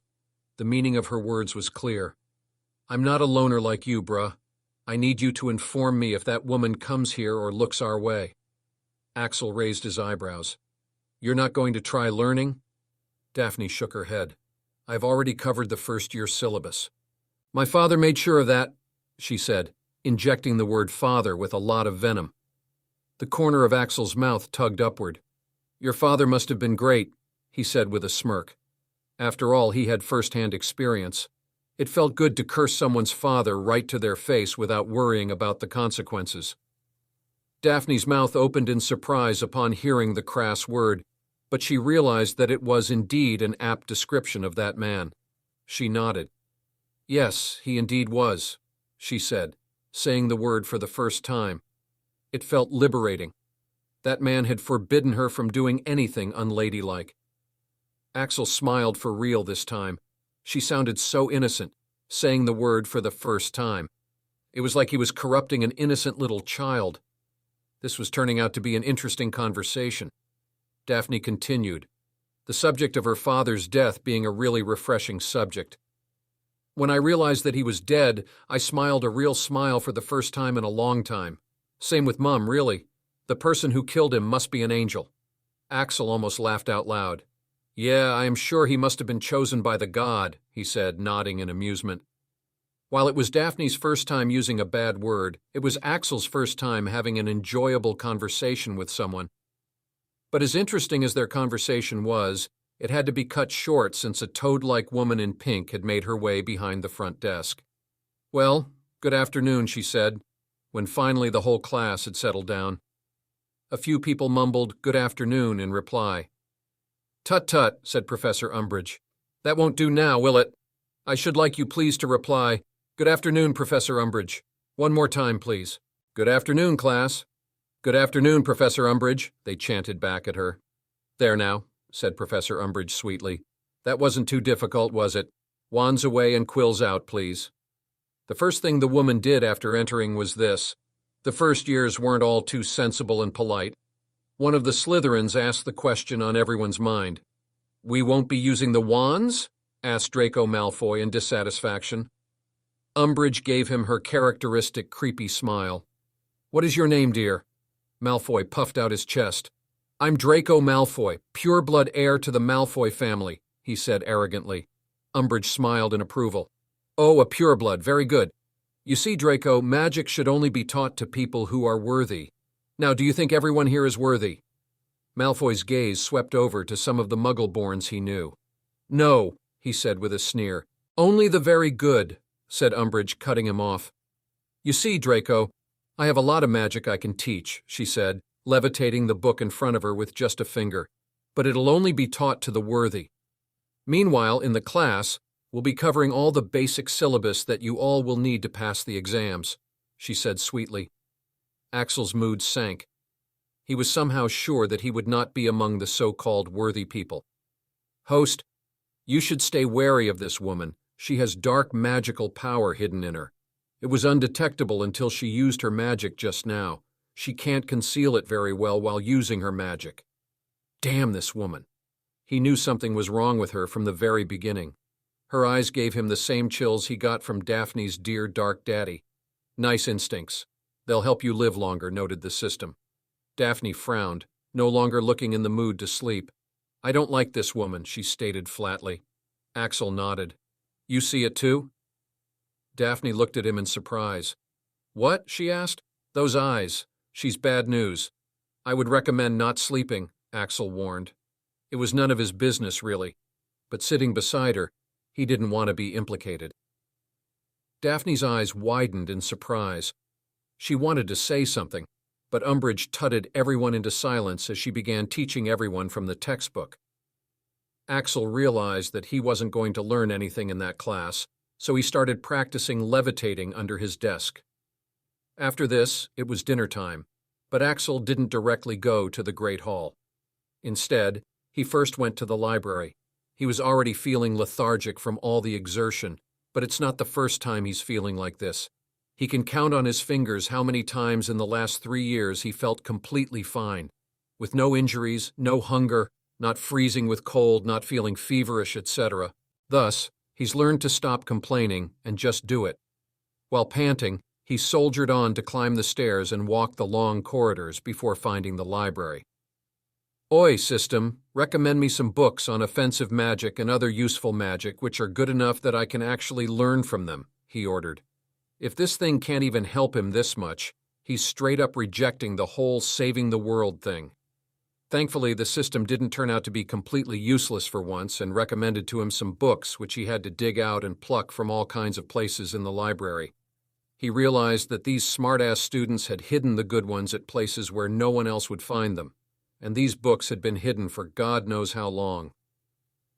Anyways, why is he borrowing the books? It's because after attending these classes, he has realized that even with his crippled body, he is already getting ahead of what McGonagall and Flitwick are teaching the students, which is nothing to be impressed about considering the strength of his enemies. In fact, it's quite funny and worrying how he is fretting about school bullies while he has to fight an army of creatures from another dimension along with the most powerful Dark Lord. Thus, he's going to have to learn magic on his own ahead of everyone else. He needs to gain strength quickly and power stones, whatever you're left with. Next chapter title, Not Weak Anymore. Congratulations to the top 3 fans for getting advanced chapters. Come DM me on Discord, show me your profile pic screenshot, and get the chapters. Necrom has already got the chapters and will now daily get one more advanced chapter every day until next month.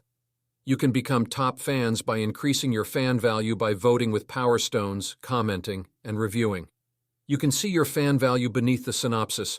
Advanced chapters for reading ahead and reporting me come to patreon.com. Patreon.com/Snigger. Chapter 15.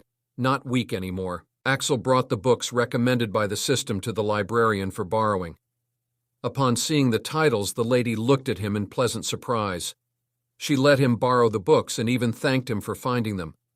Some of them have been hidden for centuries. "I wouldn't mind even if you borrow these for a year now," she said. Of course, Axel had to answer how he found them, to which he simply said, "You just have to find the best places to hide them." With the books in his bag, Axel made his way back to the Great Hall for dinner. He took a seat alone at the furthest corner of the table near the professor's table. He decided to check out the books he'd borrowed while he was eating peacefully. While reading one of the books, someone annoyingly disturbed him. "Hey, Hunt, I heard you were asked Malfoy, purposefully making his voice loud so that others could hear it too. Axel mentally let out a sigh. This guy is starting to get on his nerves. Just a disclaimer, but those who get on his nerves don't usually end well. Axel nodded, looking at him with a sympathetic look. "Yeah, Blondie, must have sucked, right? Even is better than you at magic," he said, one hand holding a goblet while his face made a lopsided, mocking expression. Meme Leonardo DiCaprio. There were some sniggers and catcalls from those who heard that. That should have shut him up. Sadly, this guy was denser than Axel gave him credit for. "Oh, you think you're better? How laughable," he said, pulling his wand out. Axel didn't look the least bit fazed. "Yeah, I think I am. At least I read the rules before coming here and haven't embarrassed my house in public," he said before glancing at the teacher's table, where some of the teachers had their eyes on them. He had expected his head of house, Professor Snape, to take action, but the bastard just stared at them like he didn't intend to do anything. Thought Axel. He had seen the same guy taking action against several Gryffindors this morning for the smallest of things. No matter, someone could match him in his pettiness, apparently. "Mr. Malfoy, it is against the rules to point your wand at a fellow student. 5 points from Slytherin," said McGonagall from her seat. Axel was sitting in the corner, being the closest to the teachers for a reason after all. Malfoy's face was worth watching at that moment, and upon losing points, even the other Slytherins glared at him. Pure blood or not, that was entirely his fault. He was like a Gryffindor, while the other boy acted like a Slytherin. Malfoy's face turned purple as he glared at Axel angrily. "You just meet me in the dueling class, Hunt. I'll show who's better then," he said before leaving. Dueling class, huh? Axel had almost forgotten about it. It was tomorrow, and it was held together for all the houses of the same year. He glanced at the professor who was going to teach them dueling. It was a tall and athletic, beautiful woman with blonde hair and hazel eyes. Her name was Alice Longbottom, an ex-Auror and a famous duelist. Neville Longbottom doesn't act so confident at Hogwarts for no reason. His mom teaches dueling at Hogwarts. Axel would have looked forward to the dueling class if he had a good background and a healthy body, but in his current state, it's going to be difficult. But he still has to go. He knows nothing about magical combat, and the fights from now on are going to heavily involve magic. That night, the first thing he did after going to the Slytherin dorms was to change his door plate with another door plate containing a different name. This one was stuck to a room that was not occupied by anyone. After that, he put his own door plate in his bag and left the dorms for good. Though he could technically stay in another dorm as well, it's not worth it staying at this place longer. The people here are very punchable, and his crippled hands have been itching for a while. Malfoy is already after him, and retaliating openly will attract attention and curiosity to his background. Now that he has no room to his name in this huge dorm, no one would find out that he never stayed in his room. There are so many rooms, and they'd never even find his name. This is in case someone like Malfoy tried to ambush him at night, only to find that he was not in his room. Then they can complain that he's been breaking the curfew, Now he won't bother showing up here at all. There are so many students that even he can't tell whether any of them are coming to the dorm every night or not. With things sorted out, he had officially left the Slytherin dorms. Somehow he felt much more comfortable now. Maybe he's used to being homeless now. Now he can stay wherever he wants in this castle. Right now, even though he was dead tired, he decided to practice some magic and occlumency first. Being tired is no excuse. If you can do it without suffering any consequences, then you're just being lazy. It also helps that he has a genuine drive to learn magic. While navigating between his classes today, he had also been scouting for locations to practice magic and sleep. He had come across a huge room with hundreds of training dummies, targets, and other dueling equipment. It was the place where the dueling classes are usually held. But of course, he's not going there right now. He is not the only one who would want to practice magic at night. Thus, he's sure there'd definitely be someone else there, or at least the prefects would go there to check if anyone was there. During the day, he had casually stolen a few dummies and targets from there after confirming with the system that there was no risk. Now they'll come to his use. He went back to the classroom that was his bedroom yesterday, locked the door, and set up the dummies and targets. By now, he'd only learned 3 spells. 1. Lumos. 2. Levitation. 3. Transfiguration of a matchstick into a needle. Quite useless if I do say so myself, he muttered. He took out the books he borrowed from the library. Flipping through the pages of some of the best books in Hogwarts library, he gulped upon seeing so many types of spells. These included the spells in Hogwarts' normal curriculum as well, along with other spells, and the difficulty varied from the 1st year to the 7th year, and some even above that. All right, let's start slow, he muttered. He was sure he can't learn any of them with his disabilities. Heck, even his Lumos light is quite weak and fluctuating. Thus, he has to do something about this. There has to be a way. That's his primary goal. His other immediate goal is to learn some spells that can be used even in his crippled state. For that, he examined his current state. For now, he can't learn any shooting beam type spells like Stupefy or Expelliarmus with this shitty aim. But not all hope was lost. There were still spells that he could perform. The smoothening spell, or the polishing spell, temporarily makes the object very smooth by layering the spell magic on top of the object. The spell effect can be stacked. Lubricus Notum. Once again, no need for direction. This is another spell he can use very well. This is going to be very useful. He quickly learned this, and its counter-charm as well. Now for the next and probably the last spell today, Electric Zap.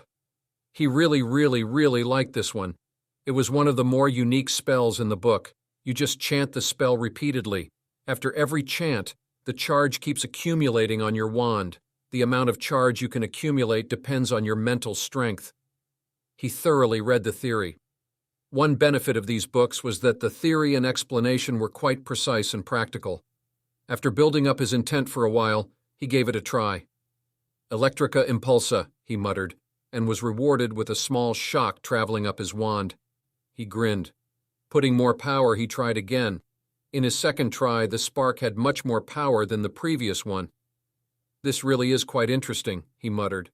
A few minutes later, "This is amazing," he exclaimed over the loud, crackling noise, looking at his wand crackling with an incredible amount of power accumulated on it. He was in a tremendous amount of pain right now. It was almost similar to Cruciatus, and it was because using magic hurts. Even when he used a little bit of magic, it hurt. Right now, he'd used up all of his magic and was holding it all together with his mental power. The number of times an average wizard could stack up the charge with this was 3 times before it blows in their face because they can't control it. "How much have I already loaded, system?" he asked. "Axel, you've chanted the spell for exactly 34 times by now. It is recommended that you don't go any further," replied the system. Axel was already feeling lightheaded. Looks like this was the extent of his magic for now. His magic power, he still had some mental power to spare. "Hey, system, how do I cancel it?" he asked. "There's no way you can release it here without blowing things up. You need to release it out of the window." "What? This thing can be released as well? I thought this wasn't a ranged attack and I have to touch my wand to them in order to attack," he asked. Yes, but the amount of magical power you've put in it has made ranged attacks possible. All right, Axel didn't delay any longer. How do I do this? A moment later, a bright blue bolt of lightning flew up into the clouds, leaving a loud sound of thunderclap after it. Axel stood there swaying back and forth as he struggled to keep standing. The system was right. Mental power can be a huge boon. He isn't actually as weak as he thought. A beautiful but malicious woman's image came to his mind. Who said I'm weak? He muttered before he fell to the floor, already asleep, unconscious. Here it is, as you see, the mental talent can be quite an asset. He has started to become strong. I've made some new spells for him, and the last one is something only he can use to this extent due to his mental power. It'd be just a taser in anyone else's hands. Next chapter, a challenge. I'm updating whenever I can at this point. The future chapters are just so awesome that some of them need a little more time to write. Just keep giving me the power stones, and I'll keep them chapters coming.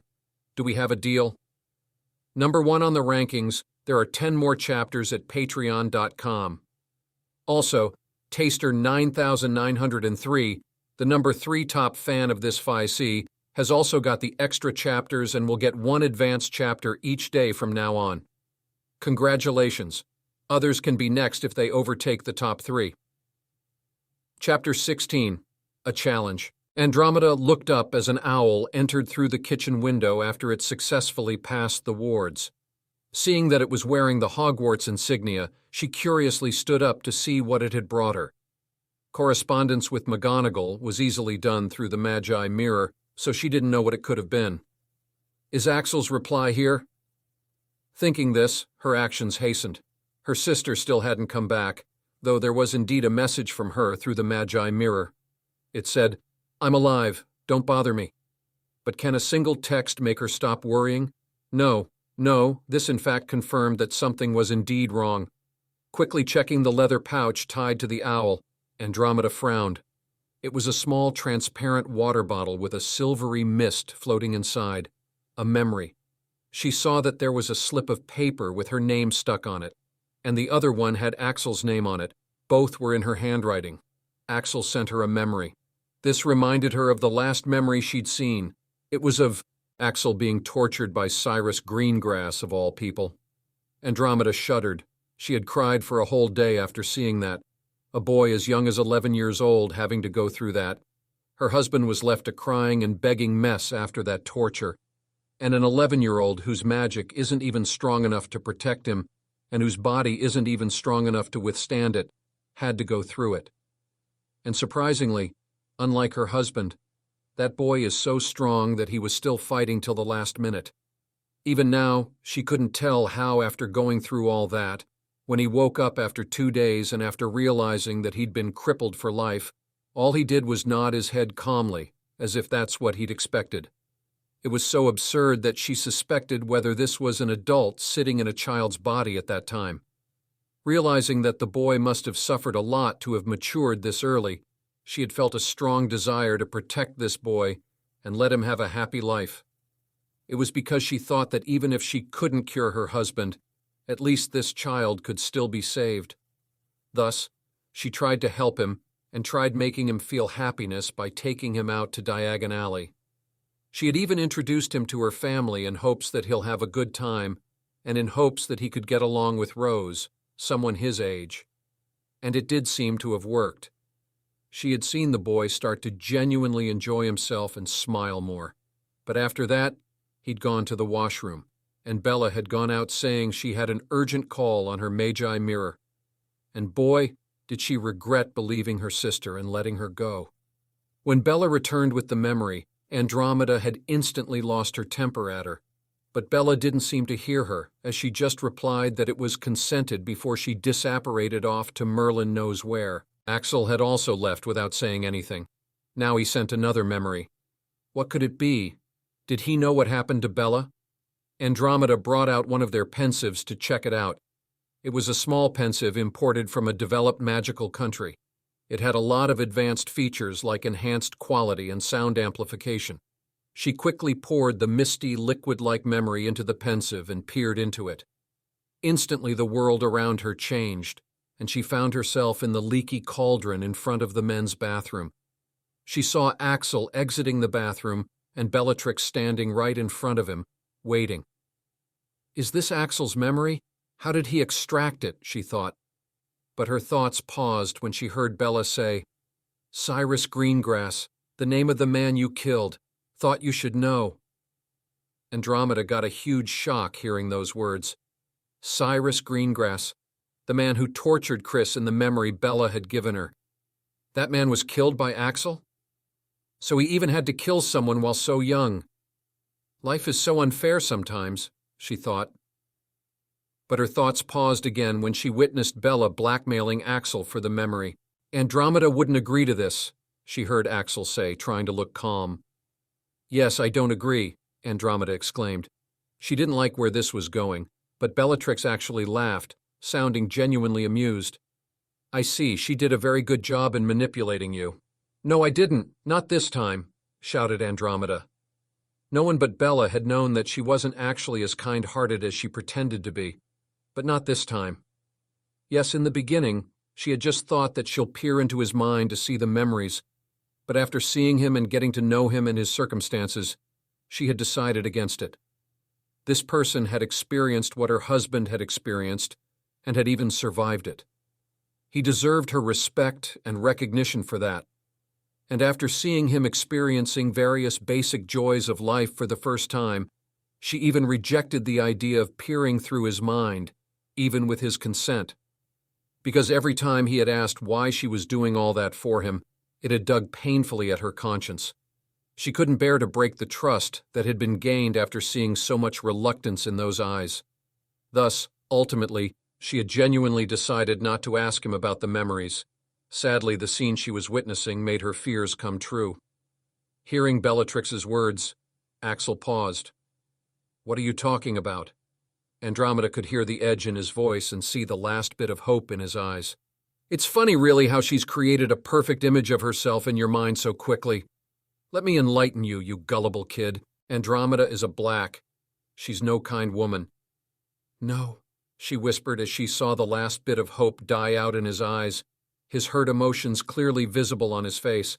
At this moment, the first time Andromeda got to see his true emotions turned out to be like this. Bella was right. She was no kind woman when it came to the well-being of her husband and daughter, but not this time. Or was it? She herself didn't know anymore. But Bellatrix wasn't done yet. Andromeda knew that once Bella decided to do something, she'd finish it without care. She just wanted to get the memory. She wouldn't care about Axel. And though her fears came true, Bella turned out to be much more brutal than she had thought. You think she did all this out of kindness? Wrong. Wake up, kid. Who are you to her? A nobody. Do you know how many have died for the sake of finding a cure for her husband? How long has she known you? A day and a half? You tell me, kid. Who's she going to choose between her husband she's known for decades or you? She's kind. My perfect pure-blood arse. She did all this because she thought it was the easier method. Just throw some money and some kindness to a homeless kid, and he'll give you anything you want and still thank you afterward. But looking at you, I can tell you wouldn't have agreed, would you? So for the sake of my sister, I'll do this, and then we go our separate ways. Now, do you agree? Or do I need to force you? Tears came out of Andromeda's eyes when she heard her sister's words. She saw how Axel's expressions changed with each sentence as they were cutting deep into him, scarring him forever. As his pain turned into apathy, he actually agreed to Bellatrix's oh-so-polite request and even thanked her. I was getting too hopeful and positive about this world, he said self-mockingly. You reminded me once again that I should never trust anyone and learn to be satisfied with loneliness. It broke her heart to hear him say that. She knew that he had changed almost irreversibly. She could almost see the walls building up around him once again, shutting out everyone, this time stronger than ever. Then the scene in the memory changed to the time right after Bella had exited his mind. No one, not even Axel, would notice anything about her, but Andromeda could. She looked shaken, almost as if denying reality. What happened? Thought Andromeda. She saw Bellatrix trying to stop him and then recoiling back when Axel glared at her. He refused to stay even a moment more, and his final words got ingrained in Andromeda's mind. Also, make sure to show the memory to your sister. Tell her that her husband was just a wimp who suffered no hardships. If he couldn't even take that much torture, she should stop hurting innocent people for such a weakling and find herself a real man. With those words, he left while Bella stood there as if someone had petrified her. The memory had ended, but Andromeda just stood there, too stunned to even speak. Why was Bella looking so panicked after seeing his memory? What did she see? Was it the reason for her disappearance? Are her efforts really so useless? And was Ted? No. The memory Axel thought would clarify everything had instead left Andromeda much more distressed and disconcerted than before, and his last words had left a lot to think about for her. Early in the morning, Axel went to the dueling arena for the dueling class. He was surprised to see that most of the first years had picked dueling, even though it was an extracurricular subject. That was clearly indicating its importance. Neville's mom was standing in the middle of one of the dueling circuits. She was wearing a pair of jeans, a dueling robe, and a t-shirt underneath saying Supermom. "Good morning, sweetie bun. How was your first night in the dormitory? Did you sleep well?" she asked Neville right in front of everyone. "Mom?" Embarrassment was understandably written all over Neville's beet-red face, and for once Axel was grateful he didn't have parents. Professor Alice just laughed, finding her son's reaction cute. "All right, class, gather around," she said, clapping her hands together. "So, dueling. We all know what it is, but let's just recall it once again. Would anyone venture to explain?" There were several people who raised their hands, but Professor Alice chose a bushy-haired girl who seemed much more eager. "Yes, miss?" "Hermione Granger, ma'am," said the girl before she instantly began speaking. "Dueling in Wizarding Britain used to be a formal practice in wizarding culture in which 2 or more wizards or witches engaged in combat under the condition that only magical means could be used. But after Britain reconnected with the International Committee of Dueling in the past decade, the rules have changed since many magical communities depend heavily on body movements, like the Greek warriors or the Japanese ninjutsu users. Now the combatants face each other and bow as a sign of respect before they place themselves in an accepted combative position, and at the count of 3, attempt to disarm, stun, injure, defeat, or kill each other in order to force submission through either physical or magical means. She finished in one breath. Professor Alice clapped for her. "You have a very detailed knowledge, Miss Hermione. Does anyone else have anything to add? No? Then let's move on to demonstrations. Any volunteers?" Apparently, that was enough weight for someone. "Me, Professor!" shouted Draco Malfoy before stepping up into the dueling circuit. Turning around to face everyone, he loudly yelled, "I challenge Axel Hunt to a duel!" "We numbered 2 last week. Let's aim for number 1 this time. Just keep it up and I'll keep writing the best." This chapter had Andromeda's reaction. And yep, even if the whole world changed, Draco is still the same. There's a hint about the existence of other magical communities as well. Now, you might be wondering how Axel would beat him. Just see it in the next chapter. It's going to be insane. If you want to read ahead, join us at patreon.com/snowlygoer. Chapter 17, Insane Skills and a Thorough Crushing. Chapter 17. Standing at the elevated dueling circuit, Draco Malfoy yelled, "I challenge Axel Hunt to a duel." "What the—" Before Professor Alice or Axel could say anything, the hundreds of first years who were piled around them started making a ruckus, cheering or hooting. You have to say, wizards are a drama-loving bunch. These kids didn't know who the heck Axel Hunt was, but they knew they were in for some drama. Axel pondered what to do. It wasn't like he was particularly angry, just annoyed. Who would bother losing their temper against an annoying bug? But that's not to say that they won't take satisfaction in crushing that bug. He looked around at the naive kids cheering for Draco as if they'd get to see a duel similar to how they'd seen on their magi mirrors. He mentally shook his head. He wasn't in good condition. He can't deny that. He can't do magic properly. He can't deny that. He isn't fast or dexterous anymore. He can't deny that. But even without any of this, he'd never be in a bad enough condition that bugs like these start to think they can beat him in a fight. All right, he was done thinking everything through. There weren't any consequences major enough to stop him from giving this bug a good crushing. Cracking his neck from side to side, he stepped forward. "I accept," he announced in a voice that wasn't loud, yet it reached every ear through the noise of the crowd. "Yeah, fight." The peanut gallery was fully enjoying the free show. Professor Alice, thinking that it was all fun and games, didn't stop the two. "All right, a dueling challenge on the very first day? What a great way to start. Come up, you two," she said, not knowing that the intentions of the participants were quite dark.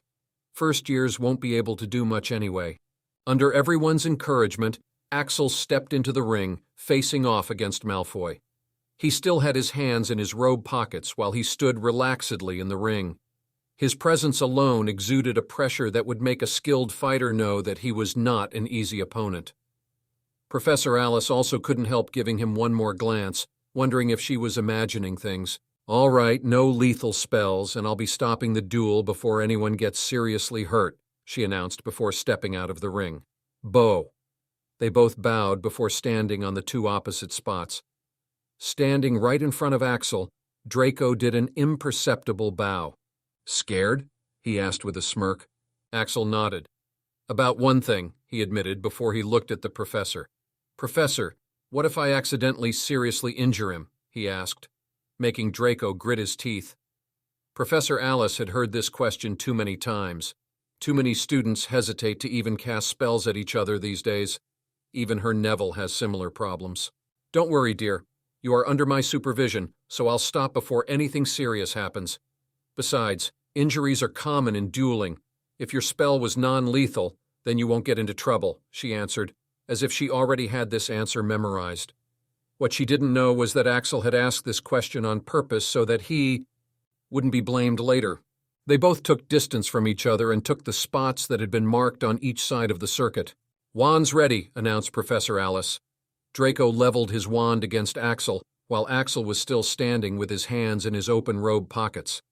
The next thing Professor Alice was supposed to do was say "start," but she paused when Axel didn't draw out his wand, though apparently this was enough of an announcement for Draco, since he already brandished his wand, yelling out his first spell even before the match officially started. Furnunculus, a jinx that causes a serious breakout of acid, boils, or pimples.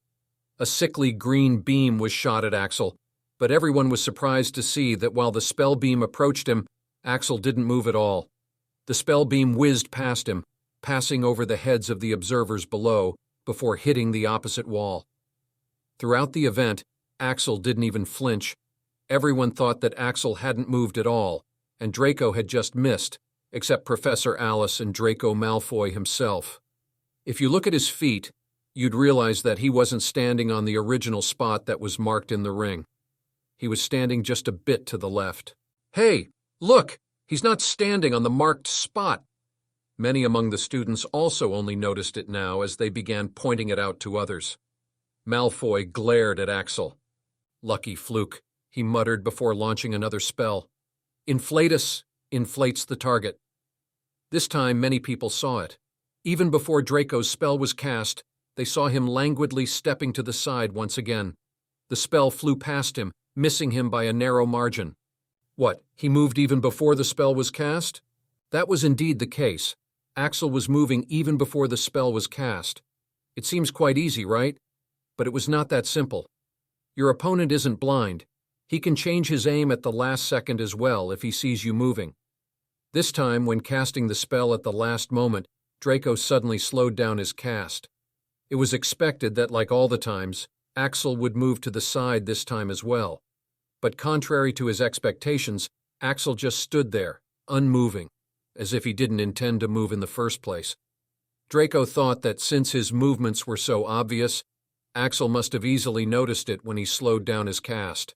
"So, you'll only move when you're certain that I'll cast, huh?" he thought as he had another idea. This time he didn't stop casting the spell. In fact, he cast it very quickly, but this time he purposefully aimed a bit to the right. Now, when he moves, there'll be a 50% chance of the spell hitting him. But contrary to his expectations, Axel didn't move at all. He just stood there, letting the spell miss him yet again. Meanwhile, the peanut gallery was enjoying the show. Axel noticed that many of them were holding up their magi mirrors, and the lights were flashing out of them. He didn't have a clue what they were doing. Professor Alice had dropped her playful attitude and was now looking at the duel with some interest. Everyone was thinking only one thing. Was it just a coincidence? Axel shook his head. You don't get it, do you? He asked Draco as he stepped forward. Flipendo. This time Axel had once again moved to the side before the spell was cast. His movements weren't fast or hurried. He seemed to have just randomly stepped to the side while walking. Densaujo causes grotesquely elongated teeth. He once again moved, and the spell missed. Flipendo. He had just leaned to the side. Spell after spell was fired from Malfoy's wand, and Axel was dodging them all even before they were fired, all the while calmly walking toward Draco with his hands still in his pockets. Let me explain it to you, you dumbass, said Axel between his spells. I'm simply predicting the path of all of your spells based on your movements, from the direction your eyes are looking, to the direction your wand is pointing, to the twitch of your every muscle, and moving out of the way at the moment when you can't change the direction anymore, he explained simply. Anyone was welcome to try if they had the talent. He might be crippled and might not have much magical capability, but he was still the master thief. He was still the guy who'd honed his talent and skills for years. Some of his skills might have been disabled after that incident, but he still had many skills that were far more rare and valuable. Some of them were his sharp eyesight that could read his target's every movement, his sharp mind that could predict all the possibilities and movements in a beat, and his insane reaction speed that enables him to act in an instant as if he were moving out of pure instinct. Thus, as someone so much superior to this bug, his patience had finally waned after this bug's repeated attempts to annoy him. The peanut gallery went insane when they saw the unreal scene happening in front of them. It almost looked like Axel could see the future. The flashes of their magi mirrors intensified. Draco couldn't do anything, and Axel was soon standing right in front of him. You need a good thrashing, Bug, Axel told him, even as the boy almost instinctively began backing up. Axel's one hand finally came out, and it snatched Draco's wand right out of his hands.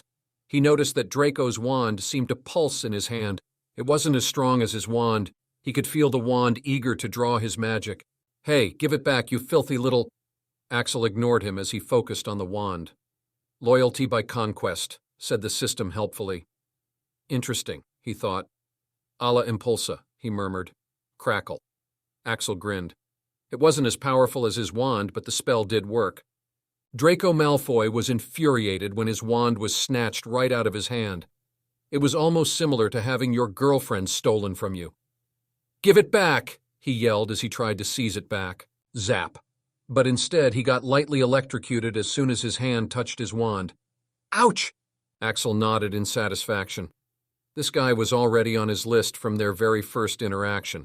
He has always had a problem with this kind of person due to past reasons. The reason he was kicked out of the orphanage in the first place was because he had dared to defend himself against a rich second generation like this guy. Now, if this guy had any sign of human intelligence, he'd have learned his lesson after knowing his skills and wouldn't mess with him anymore. Well, apparently not. Jerking his hand back in pain, Draco's anger reached its peak. You filthy mudblood, give my wand back to me, my father... Shut up, ordered Axel in annoyance. Yep, they were the same. Do they think they can do anything just because they were lucky enough to be among the privileged? Electrica impulsa. Crackle. Well, they didn't know that he was the same guy who didn't submit even when he was tortured inhumanely for 10 minutes straight. But Draco didn't care. All he could see was his wand in the hands of this guy. Having never been punished his whole life, he simply didn't fear Axel. He tried to clutch Axel's throat as he yelled at the top of his lungs. You filthy mudblood! My father would... He screeched, but stopped when his own wand was shoved inside his mouth. Note, it was charged with 2 Electrica Impulsa spells. What the... Damn! Whoa! There was a mixed reaction from the crowd. It was so out of the blue that even Professor Alice didn't expect it. She was just going to announce the end of the match. She wasn't worried about anyone getting injured since all the spell could do was zap people. How was she to know that Axel would shove it in Draco's mouth? A strangled sound like a pig being slaughtered came out from Draco as his whole body shuddered as if having a seizure. Magic suddenly surrounded both of them and separated them, taking the wand out of Draco's mouth, courtesy of Professor Alice. But the damage had been done. Axel dusted his hands off while looking at Malfoy, who was lying pathetically on the ground, and there was a wet patch forming between his legs. "That should keep your mouth shut for a while," he murmured. His only regret was that he should have charged it a few times more before plunging it in. Since his magic was too weak, the damage this boy suffered can't be called an injury, but he knew it was the best he could do considering the fact that Professor Alice would have stopped them as soon as it got even remotely dangerous. Professor, would I get into trouble for this?" Professor Alice, who had diagnosed Draco and found that this drama queen hadn't actually suffered any serious injury, gave Axel a helpless look. "There's nothing serious. He's just shocked, so you won fair and square." At this moment, someone clapped. Then clap. Soon, the whole class was cheering for Axel. Axel looked at everyone in puzzlement. What the heck is with these people? Why are they making so much noise? Though at that moment, he was distracted by a system notification flashing in front of his eyes. Quest progression. Make friends, make allies, and make a good impression with the wizarding world. Rewards on every successive step you take towards building a reputation for yourself, such that people willingly follow you one day. You've made a very deep impression on the people by showing your capabilities. Rewards, plus 3% approval, total 12%. Advice on how you can increase your magical output and learn other spells, though apparently the system wasn't done yet. Congratulations! You have successfully reached the first milestone of the approval rate, thus enabling the Akashic Records to provide you with much more substantial help. Congratulations! You have unlocked the class feature. You have unlocked your first class, Arcane Thief. You will be given techniques, magical spells, and missions to master this class and ascend to the next. With such a massive input of information in his head, Axel didn't know what to do. It was so much information that he decided to look through it after he's dealt with the current situation. Even though his actions might seem impulsive, as if he didn't care about the consequences, he had done everything after careful calculations. And so was the bug-crushing satisfying, and the new system feature finally unlocked? The fun stuff begins now. Though no instant unreasonable power-up, read the upcoming chapters to know more about the new feature. Please keep giving me Power Stones. It's difficult to write such a high-quality novel while also attending college. Next chapter title, The Arcane Thief. To read ahead and support this fex, come to patreon.com. Chapter 18, The Arcane Thief. Chapter 18. After sending Draco to the hospital wing, Professor Alice gave Axel a deep look. Axel Hunt, right? Axel nodded, wondering whether he was in trouble after all. Though contrary to his expectation, Professor Alice had an impressed look as she actually smiled at him. The way you predicted the spell trajectories while moving in such a calm and composed manner when spells are being thrown at you was truly impressive. I don't think even a professional duelist could have done it better. You have a tremendous talent for this. Take 10 points for Slytherin for an excellent demonstration of skills. Now for the final reward, the new feature. Honestly, Axel had never played any RPGs, so he had no knowledge of how this class system works. A system, give me more info. You will have to activate the class feature for that. Do you accept the class Arcane Thief? Well, do I have any other class options? You do. But the class is so special that you can only accept them after you have passed the required threshold approval rate, which is too high. You will also get successive class options that come after gaining a certain degree of mastery in Arcane Thief, or when you pass the requirements to possess a class. I can have multiple classes at once in the future, right? Affirmative. Then yes, I accept the class, said Axel decisively. You are now an Arcane Thief. Now you can access the information you asked for. Arcane Thief. A special class achievable only by those with exceptional skills and talent in thieving and possessing magic. There is nothing a master arcane thief can't steal. The fields of specialization include stealth, magic wards, traps, enchantment, pickpocketing, knife, short sword wielding, minor accomplishments in some other skills, chance for major accomplishment in other fields through special missions or through special conditions. The method to learn these skills in these fields will be unlocked successively when you master the beginning skills, and with missions. You might also get special missions for special skills. The methods will be imprinted directly into your mind. I want to laugh right now, thought Axel, as he tried to suppress the wicked grin that was fighting its way onto his face. This was every thief's wet dream. His hands had been itching after his last try at thieving, which had landed him in a hospital, and he had given up on stealing anything until he had enough skills to pull it off, which would take years. Now it seems that he won't have to wait that long after all. It was lunchtime, and Axel was making his way towards the Great Hall, but he realized that there was a problem. Why is everyone looking at me? First years he can understand, but the rest? No, sir. He should totally be a background character for others. He saw a group of students huddled together, watching something on their Magi mirrors. Damn, can this guy see the future or read minds or something? He's just a first year, apparently. When one of them saw Axel passing by, he pointed at him. Hey, look, it's him, the guy in the RM! The others also looked at him and got surprised. This group was apparently more daring. Hey, can you take a picture with us? He asked, showing his Magi mirror. Why? Asked Axel. He was genuinely confused. That made them somewhat confused. Well, why not? Your RM has gone viral on the Hogwarts forum. You're famous now. We have to be the first ones to share our pictures with you. What? Axel bailed out from there after making an excuse. System, what the hell is going on? Host, the video of your fight, or the recorded memory as they call it, has been posted on the Magi Hive in Hogwarts forum. It is currently being shared among various platforms, meaning that it is going viral. This has increased your reputation and thus helped you gain the system rewards. Damn it. Hell, it made sense now. Only now he understood why he got such an outrageous reward of 3% approval for something so trivial as performing well in front of the first years. Right now, Axel hoped that the wizarding world was just as backward as it was 10 years ago. For the rest of the day, Rose was left replaying the fight of Axel again and again. He did such a great job of teaching that arrogant Ponce a lesson. But unlike others, she was fully aware of his disabilities. He shouldn't be able to do magic, and his body was also not in a good state as far as she was aware.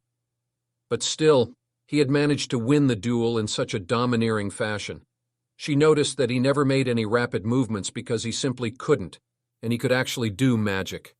The last time she had seen, he could barely cast a Lumos while struggling. At that time, his determination to improve despite his disabilities had deeply moved her, and today he's progressed so fast. When he had won and Draco finally got what he deserved, she was so impressed that she had started to applaud. She would have wanted to praise him in person, but it seems that she can't do that anymore. He's a Slytherin after all. Even though her two aunts were Slytherins, Sirius had still never stopped his passionate hate for Slytherin, especially the greasy git. Those two might be the rare exceptions, or they just got their head right afterward, he'd say for her two aunts. Thus, it was understandable that Rose had gotten quite a lot of prejudiced opinions about Slytherin. Thus, when Axel had gotten sorted into Slytherin, she had been quite disappointed that he actually turned out to be a Slytherin.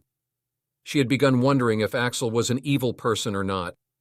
Plus, Neville and Susan hadn't heard better things from their home as well. And when she heard that her Aunt Bella was missing and Axel was the last person she had talked to, it was like her fears had come true. Thus, she had questioned him about what had happened. Though she had felt bad when Axel's eyes turned cold towards her, she wasn't sure what was right anymore. Yesterday night, Aunt Andromeda had called her to ask about Axel, asking whether she was properly taking care of him or not. She had told Rose that Aunt Bella's reply did come, and she said not to worry. Rose was quite ashamed and regretful while her aunt repeatedly stressed taking care of Axel. She thought she'd try talking to him today, but that guy didn't even acknowledge her presence today. Even when she tried to catch his eyes several times, it was like they were strangers. Rose was feeling quite vexed for some reason. No one had ever ignored her. Ouch! Why did you hit me? Protested Neville. Rose blinked. She realized she had accidentally hit Neville. Why are you in the way? She asked rudely before getting up. Where are you going? He asked. Just to prank some Slytherins, she replied as she flicked her red hair off her face. Axel was strictly out of bounds. She'd have to prank other Slytherins. Neville sighed. She's back again, he thought in apprehension. This was Rose Potter's real nature, the one she hides behind her perfect, well-groomed persona. And I have thought of several other classes as well, and one very special one. Though it'll take years to completely master the classes, some screen time to the girl who lived will show why Axel is needed to save the world in the first place. She's not mature yet, as she's only 11, and she has led a pampered life. Not everyone can be like Axel, but she'll have character development as the story progresses. Just keep giving Power Stones, and the chapters will be here. To read ahead and support this novel, join Patreon. 135 subs already. Thanks for the support. Patreon.com. Chapter 19, He's a Sigma. Chapter 19. Magi Mirrors. Axel cursed under his breath as he walked towards the Great Hall after avoiding yet another group of curious students who were asking for a picture. This was not in his calculations. Most of the students seemed to have already seen his fight, and now many would inevitably try to research his background. Many would even want to know if he's a pureblood or not. His footsteps paused in front of the Great Hall. What was more important, the food or the peace? His stomach gave him the answer. Food it is, he muttered, before thinking how to go in. Right now, it would be for the best if he didn't appear in front of anyone. It seems like he'll have to use his skills, but they haven't been working well after his injuries, so there's still a chance that he'll be noticed. Taking deep breaths, he dipped his head low and diminished his presence as he looked around in all directions. Score, he thought as he saw an opportunity. He began walking in the opposite direction of the Great Hall while keeping his head low. This time, very few people even noticed him, and even they didn't give him a second glance. He didn't know how he did this. He just practiced a lot and started getting better after his various experiences. In the next few steps, when he passed by a group of students heading towards the Great Hall, he suddenly disappeared from sight. Since he didn't emerge from the other side of the group he was passing by, he had blended into the group. After a few minutes, Axel soon emerged from a group of students heading out of the Great Hall with a pile of food stacked in his backpack. He had stored a lot for emergencies like this one. He sighed. He was noticed several times just now.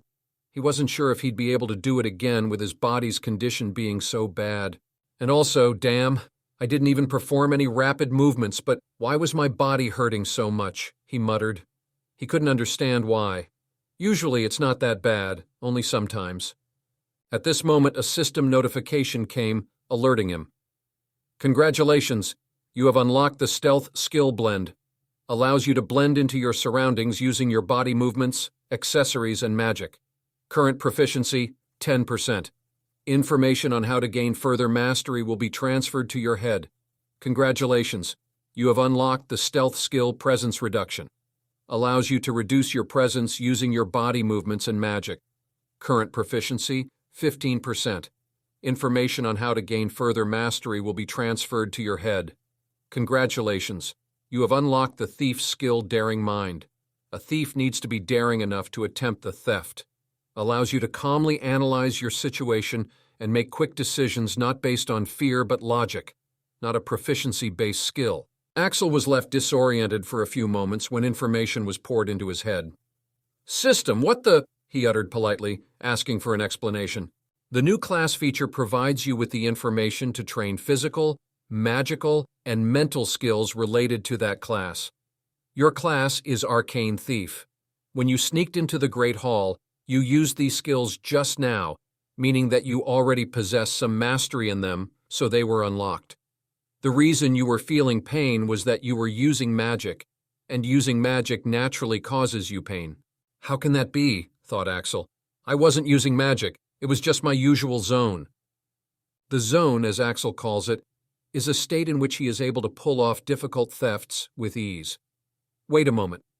But then he suddenly realized, there's no way, right? Has he been using magic all this time? Now that he thought about it, it actually made sense. You have unknowingly incorporated magic in your skills after repeated training and practice over the years along with your talent.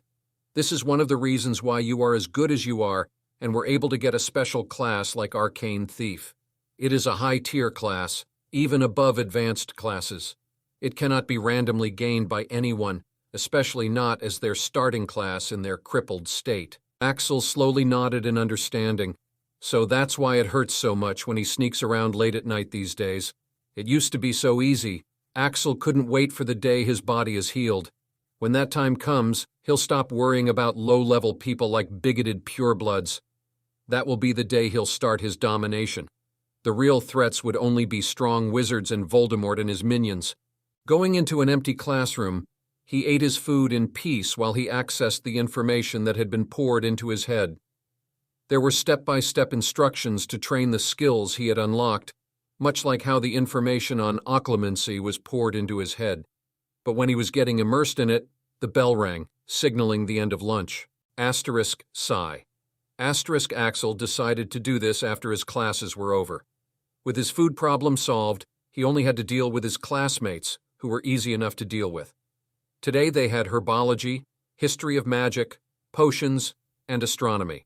Herbology was with the Hufflepuffs. The greenhouses of Hogwarts were huge. It was Axel's first time seeing magical flora, and of so many different varieties.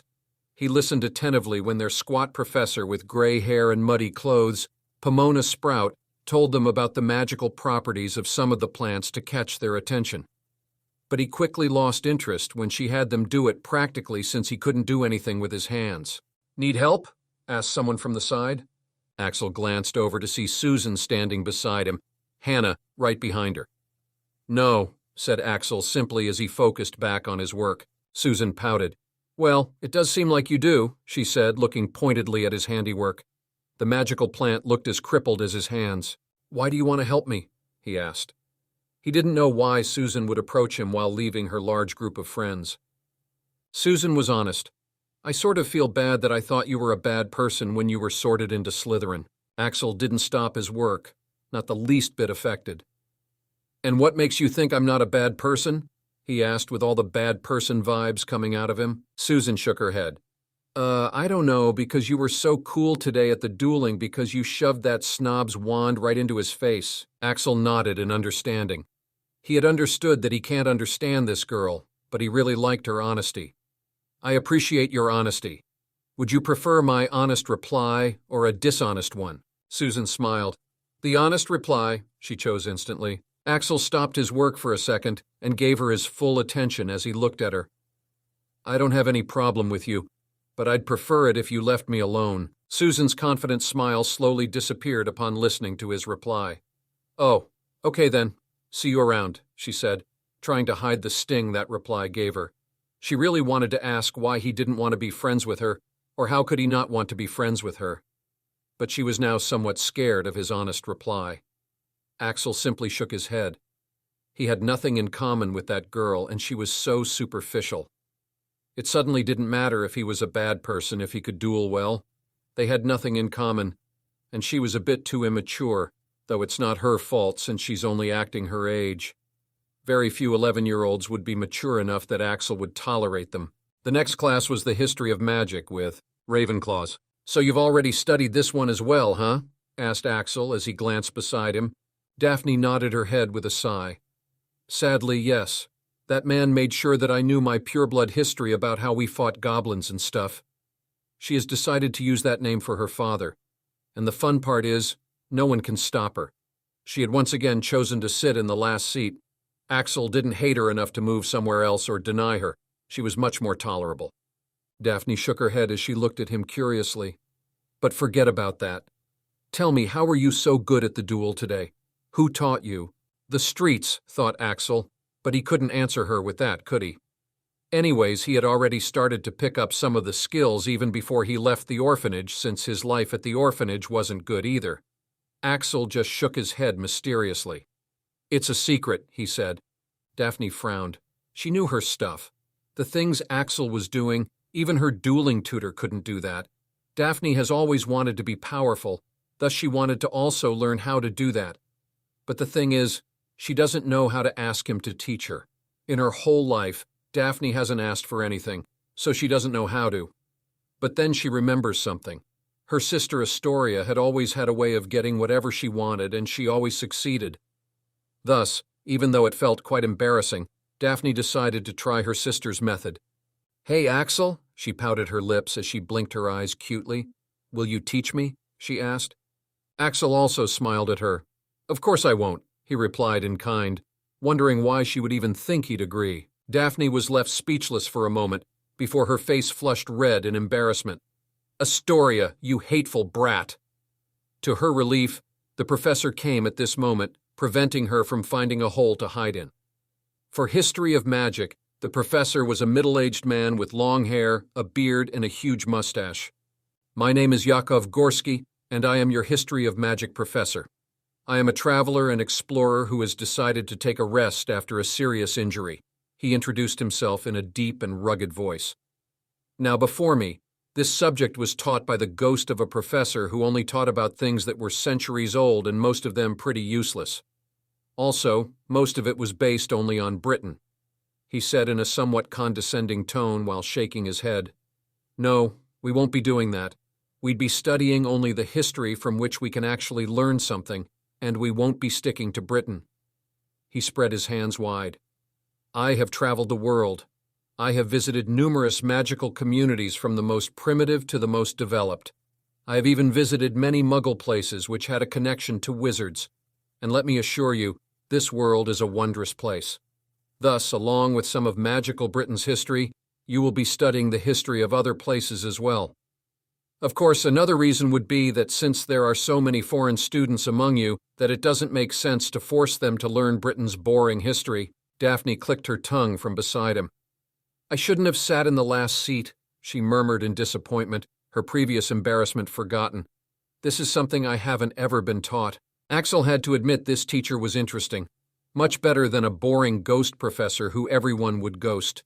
But it was also a pity that he can't just do his other pending things instead, like he had thought he would, since he has to pay attention. First is occlumency. As much as he'd like it, he can't just focus only on occlumency. He really needs power right now, and occlumency is going to take time. The first stage, as the system put it, isn't really that simple. For most of the wizards who have practiced occlumency, that is the final stage for them, and it takes them at least a decade to reach it. For average wizards, that's why everyone isn't rushing to learn occlumency. Even with his talent, he can't master it instantly, and that can be fatal if he doesn't improve on other aspects during that time. His luck has always been shitty, and life keeps throwing obstacles at him from time to time. If he only focuses on occlumency, he'll be weak as hell in this condition to face those obstacles. So now he has several things on his plate at once. First, he has to learn occlumency. Then he has to unravel and learn his arcane thief skills. And finally, he also has to increase his magical output by the method he received from the system. Sigma moves in chapter. It's not like he'll always stay a loner, but it'll take time to form connections. Just keep giving me Power Stones, and I'll keep writing and posting the best HP fanfic ever. To read ahead and support this novel, come to Patreon. Patreon.com/Snollygoster. I'm writing the 29th chapter right now. Chapter 20, Mysteries. Chapter 20. And the Greasy Git. So, let's start with the important history of Britain, shall we? Said Professor Yakov Gorsky, rubbing his hands together. In this lesson, we'll mainly be focusing on the important events that have happened in Britain, along with their consequences. In my class, there's no need for learning precise dates, since I think those are the single most boring and useless thing that we can learn from history. Also, do remember to take notes. At the mention of notes, there was a hustling noise since there were many first years who hadn't bothered taking out their notebooks. Daphne glanced at Axel's hands when Professor Gorsky mentioned taking notes. Can you write with that? She asked as she took out her notebook and fountain pen. Axel looked at her as if questioning why she was questioning the obvious. No, Daphne couldn't understand the situation. Then how are you supposed to take notes and do homework and write exams? It would have occurred to her in the last class if Umbridge had actually taught them something worth writing. Axel actually didn't know it himself until yesterday. He didn't know anything about Hogwarts, and he didn't know why he had assumed that a magical school wouldn't stress on having you write stuff and just let you learn magic through wands. Thankfully, there was a solution. Professor McGonagall has allowed me to use self-writing pens, he said. I'll get them soon. He had a signed slip from McGonagall to explain his situation. Daphne was surprised to hear that. Weren't they banned until the third year? These days, self-writing pens were so advanced and convenient that they had become a norm in the wizarding world, but it was banned at Hogwarts until the third year since the students then wouldn't properly have practice in spelling and writing. It's quite easy to detect when something is written by one, so the younger students do struggle a lot writing everything with their own hands. Self-writing pens are banned for all years in the library, since you need to dictate in order to write, and no sound is allowed in the library. Otherwise, except for exams, the older years students are free to use them if their dictation isn't disturbing anyone, since it's fast and convenient, and they can spend more of their time practicing magic. Daphne sighed. How lucky. She was about to say lucky, but she stopped herself. Having his hands in that condition, he's probably the last person to be called lucky. After everyone was ready, Professor Gorski began. Magical Britain is believed to be the origin of witchcraft and wizardry for many wizarding communities. Its history can be divided into three parts: primitive, early, middle, and recent. Let's begin with a brief description of each, shall we? The primitive age we are directly going to skip. There are barely any factual records of that time, and there's nothing concrete. It doesn't come under studying history. It comes under researching history. Have you ever wondered how wizards came into being? Where do wizards get their powers from? It's about that, obviously not for the first years.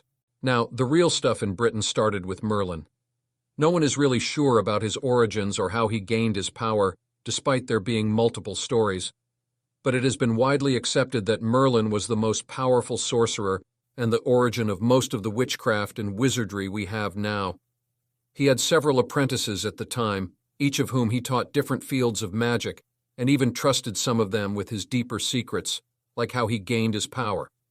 These apprentices then branched out to many places, spreading what they had been taught and researching their own magic as well. This was how a lot of different magical communities were formed in different countries, with Britain being the most powerful and progressive. One of these apprentices, the one with whom Merlin had shared the secret to his powers, actually turned on him. Her name was Morgan Le Fay, more popularly known as Morgana. We'll go into detail about it later. Also, the founders of Hogwarts were also in this age. He took a pause here, seeing that many were struggling to keep up. Axel was fascinated. He wondered where Merlin got his powers from. The information is currently locked at your level. Damn, must be a hell of information to be locked even after 133% approval. Professor Gorski continued, This was the most important stage, so even while giving a brief description, I had to say so much. Now, the third stage is the medieval stage. This lasted the longest. It was after every one of these powerful people had either disappeared or died. This is the stage of degradation. Many families started to hoard their magic, and conflicts continued to grow between them, causing the loss of a lot of valuable magical knowledge. A great many Dark Lords emerged as well during this age. Britain didn't make any significant improvement in magic, and instead went backward. Then comes the period that historians call the Recent Age. It's called such because it started just about a decade ago. Yes, Britain was in its medieval age until a decade ago. It's after the demise of the most recent Dark Lord. This is a period of rapid progression. Britain already had the foundation and funds befitting of the origin of many countries' witchcraft and wizardry. Under the phenomenal leadership of Minister Bellatrix Black, it is rapidly gaining back its lost status and reforming to be a powerful and prosperous magical country at a rate never seen in any other magical country or community, finished Gorski. So this was a brief description of the history of magical Britain. Now we'll go into detail, starting from the early age. And so the history class went on. After history, they had potions with Gryffindors.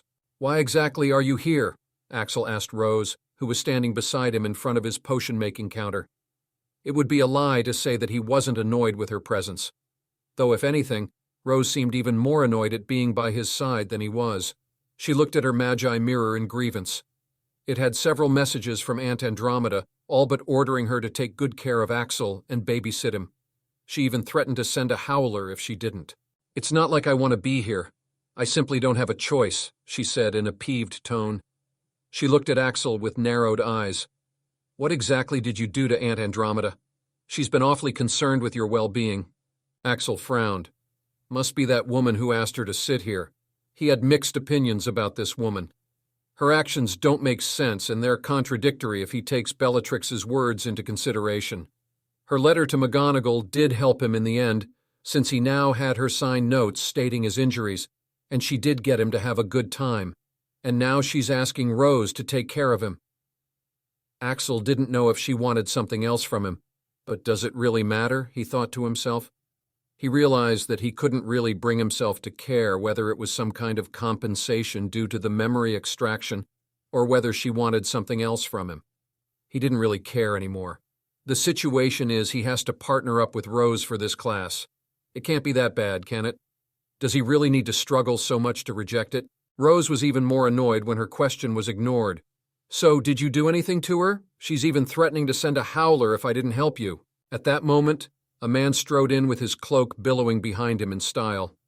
The first thing he did was a roll call. When Rose's turn came, Rose Potter, she said. Present, sir. Snape looked up from his sheet at Rose. Even though his face was expressionless, Axel could tell that something was different from his experience in reading people.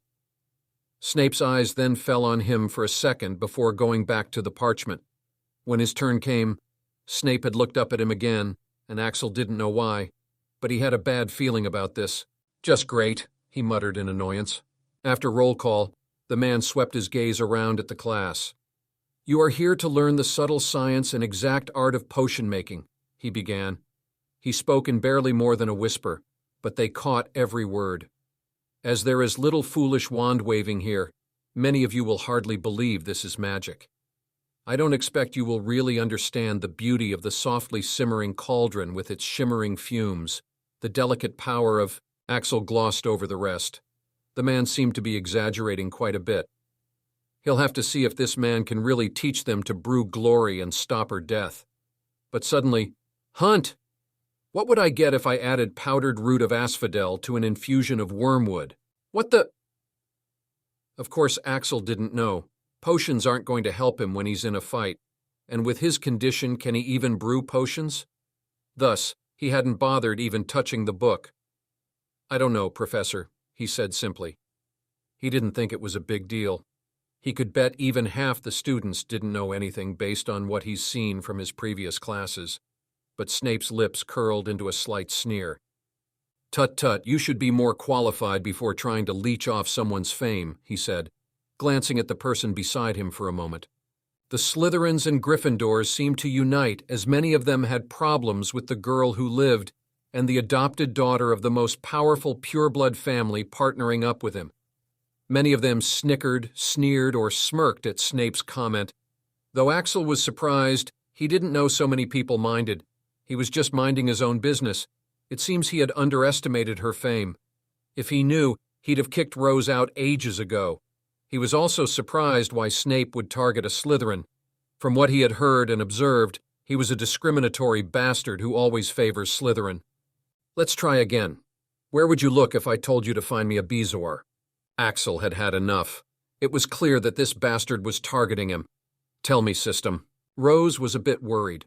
Sirius had warned her repeatedly about the greasy git, that he might be a pedophile and necrophile, whatever those things meant, and that she should be careful of him all the time. When Snape had asked the second question, she was going to help Axel by whispering the answer to him. A Bezoar is found in the stomach of a goat. It's a very potent antidote that can save you from most poisons, said Axel, surprising her. Snape sneered. Well, a lucky question then. Tell me, Hunt, what is the difference between monkshood and wolfsbane? Not a second after he had asked the question, Axel's bored voice came again. They're the same plants. There's yet another name for this plant as well. It's aconite. Snape seemed to not give up. What color of fumes are released when a boil potion is made successfully? Pink. The potion in question is an effective remedy against pustules, hives, boils, and many other scrofulous conditions. Snape was still not satisfied. What is the Wiggenweld potion? Rose frowned. This was not even a first-year question. Even she didn't know the answer. But Axel didn't even bat an eye as he answered. It's a healing potion with the power to cure injuries. It is also the antidote to the sleeping draught and the draught of living death, which, by the way, is actually the answer to your very first question. That managed to shut him up and slap those who had laughed. Snape looked at him for several seconds before looking at the rest of the class. Well, Why aren't you all writing that down? Axel had managed to answer all the questions. Rose was impressed and confused at the same time. Why didn't you answer the first question earlier? Axel shrugged. I was trying to keep a low profile. Not everyone has a powerful background to fall upon like you. She was a bit speechless to hear that. Low profile? He was probably the most high-profile first year right now after her. Though looking back, he did try his best and never sought any fame. But he'd be bullied more if he just let bullies like Snape and Malfoy walk all over him.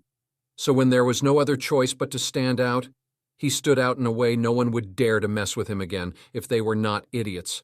When thinking about it, she could understand why. Slytherin is infested with purebloods like Malfoy, so he understood why he would want to keep a low profile. Axel raised his index finger. Also, let me make it clear. I am not sitting with you in the next class no matter what. I was an idiot to even think this could work out fine. Am I clear? By now, even Rose knew better than to mess with this guy. She was so overwhelmed by his rhythm that she found herself nodding obediently. If anyone who knew her saw this, they'd have their jaws dropped so low that you'd have to dig them out. Snape had them brew a potion for the rest of the class. Axel and Rose's potion was progressing just fine since Axel was doing almost nothing. But of course someone had to have a problem.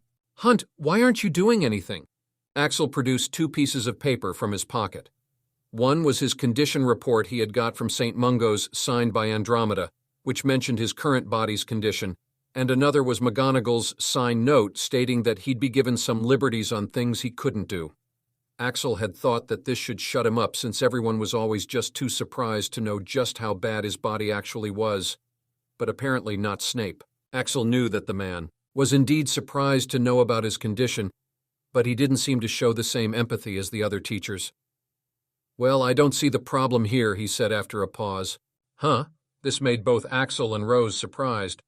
Pardon? Snape sneered. I said I don't see the problem here. Having injuries doesn't give you the excuse to not try. If you're afraid of bringing your partner down, then don't pair up in the first place, he said clearly. Well, wouldn't be a problem if it doesn't hurt every time I try, you bastard, thought Axel. He knew this bastard knew it was painful, and yet he was making him do this. Fine, if this is how you want to play it, thought Axel as he picked up his things and left Rose's table. It was good that this bastard knew how bad and irreparable his condition was.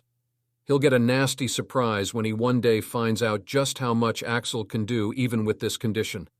And an even nastier one when Axel eventually heals himself and becomes more powerful than a wizard and a better potioneer than this guy.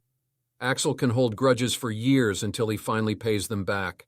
The potions class wasn't too difficult in the end since he didn't do anything that'll be difficult with his condition. Axel will simply get a bad grade, but since when was that a problem? Funnily enough, the greasy bat had stopped targeting him after he had left Rose's table. This made him hate her more. Damn it! If only I had known she was the problem. He'll make sure this won't happen again. But with the classes over for the day, he can now focus on better things, like increasing his power output and exploring the new system feature. All right, system, explain how I should level up this arcane thief class and unlock better skills, he said to the system after he had retreated to his hideout that night. First things first, like last time with the spell practicing, he once again focused on escape first. Arcane Thief might not sound powerful, but as a thief, Axel can see its huge potential alongside ensuring his safety.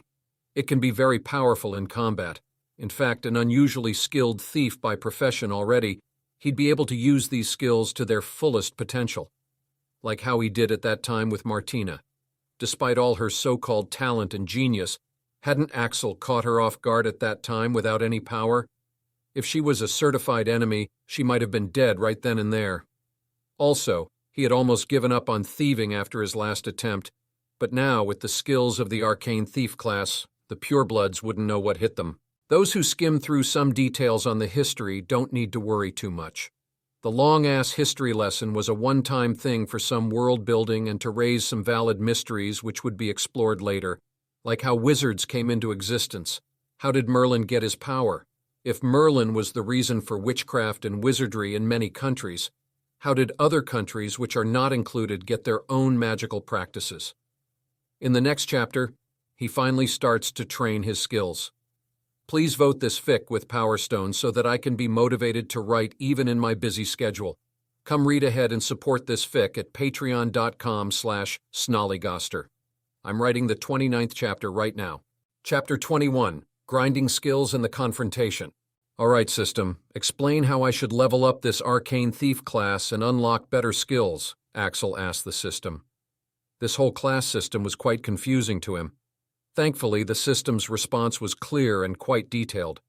When you unlock a skill, a certain amount of information on how to enhance it becomes accessible to you. Further information will become accessible as you enhance the skill using the existing methods. For example, when you unlocked your skill presence reduction, you unlock the basic information to enhance it. Once you progress, further information will be unlocked. As for unlocking the skills, there are several ways to do it. 1. Unlocking the skills that you already have. For this, you just need to use that skill, and you will unlock a limited amount of information on how to further enhance it. This is how you unlocked your presence reduction and blending. 2. Unlocking the skill by learning it from other sources. For example, if you learn invisibility from other sources, you will unlock the Arcane Thief invisibility. 3. Skills can also be unlocked by performing specific actions related to that class. For example, for your Arcane Thief class, the main action you will have to do is steal along with some other actions. The more you steal, the more skills you unlock. The more difficult the task is, the better skills and better information you will unlock. The class will progress the more skills you master, thus enabling you to unlock a new class. Axel's eyes glazed over as he processed the words. The more I steal, the more I progress, he murmured. Was this a dream? It's like you're getting sponsored to do what you love to do and get better at it along the way. Right now he had 4 options. 1. Train in the skills he had unlocked. 2. Try unlocking the skills he already had by using them. 3. Try stealing some things to unlock skills. 4. Try unlocking the skills by learning them from other sources. After his last experience and with his body's current condition, he didn't really want to risk getting caught once again, so the third option was out. As for unlocking the skills he already had, he didn't know what skills he already possessed, so it would be like blindly shooting at a target. Learning from other sources to unlock and then start making progress would take too much time, so it would be best to just learn what he has already unlocked for now. He already has a lot on his plate as it is. Axel sat down and accessed the information he had on the skills he had unlocked. Since this was the basic information, there were physical and mental exercises that would help him along with tips and tricks in both skills. There were body movements and maneuvers which he hadn't thought of himself as well. There was even a diet plan he had to follow which included magical ingredients he didn't know about. Aside from the practical part, Axel was already feeling like he had progressed just by reading the basic tips, tricks, and techniques. Damn, this information is gold, he thought. That was just a figure of speech, since this is much more precious than any amount of gold, especially for a thief. System, this is not even all the information. Then what am I getting after I progress? He asked the system. He couldn't imagine what else could be better. There are potion recipes, rituals, breathing exercises, etc. to be unlocked that will help prepare your body to channel much better and more potent magic so that you can be prepared for the advanced aspects of many skills. Then you will unlock the advanced techniques. You have a long way to go. Whoa! Axel didn't understand everything, but he understood one thing clearly. This is going to be awesome. Let's get started.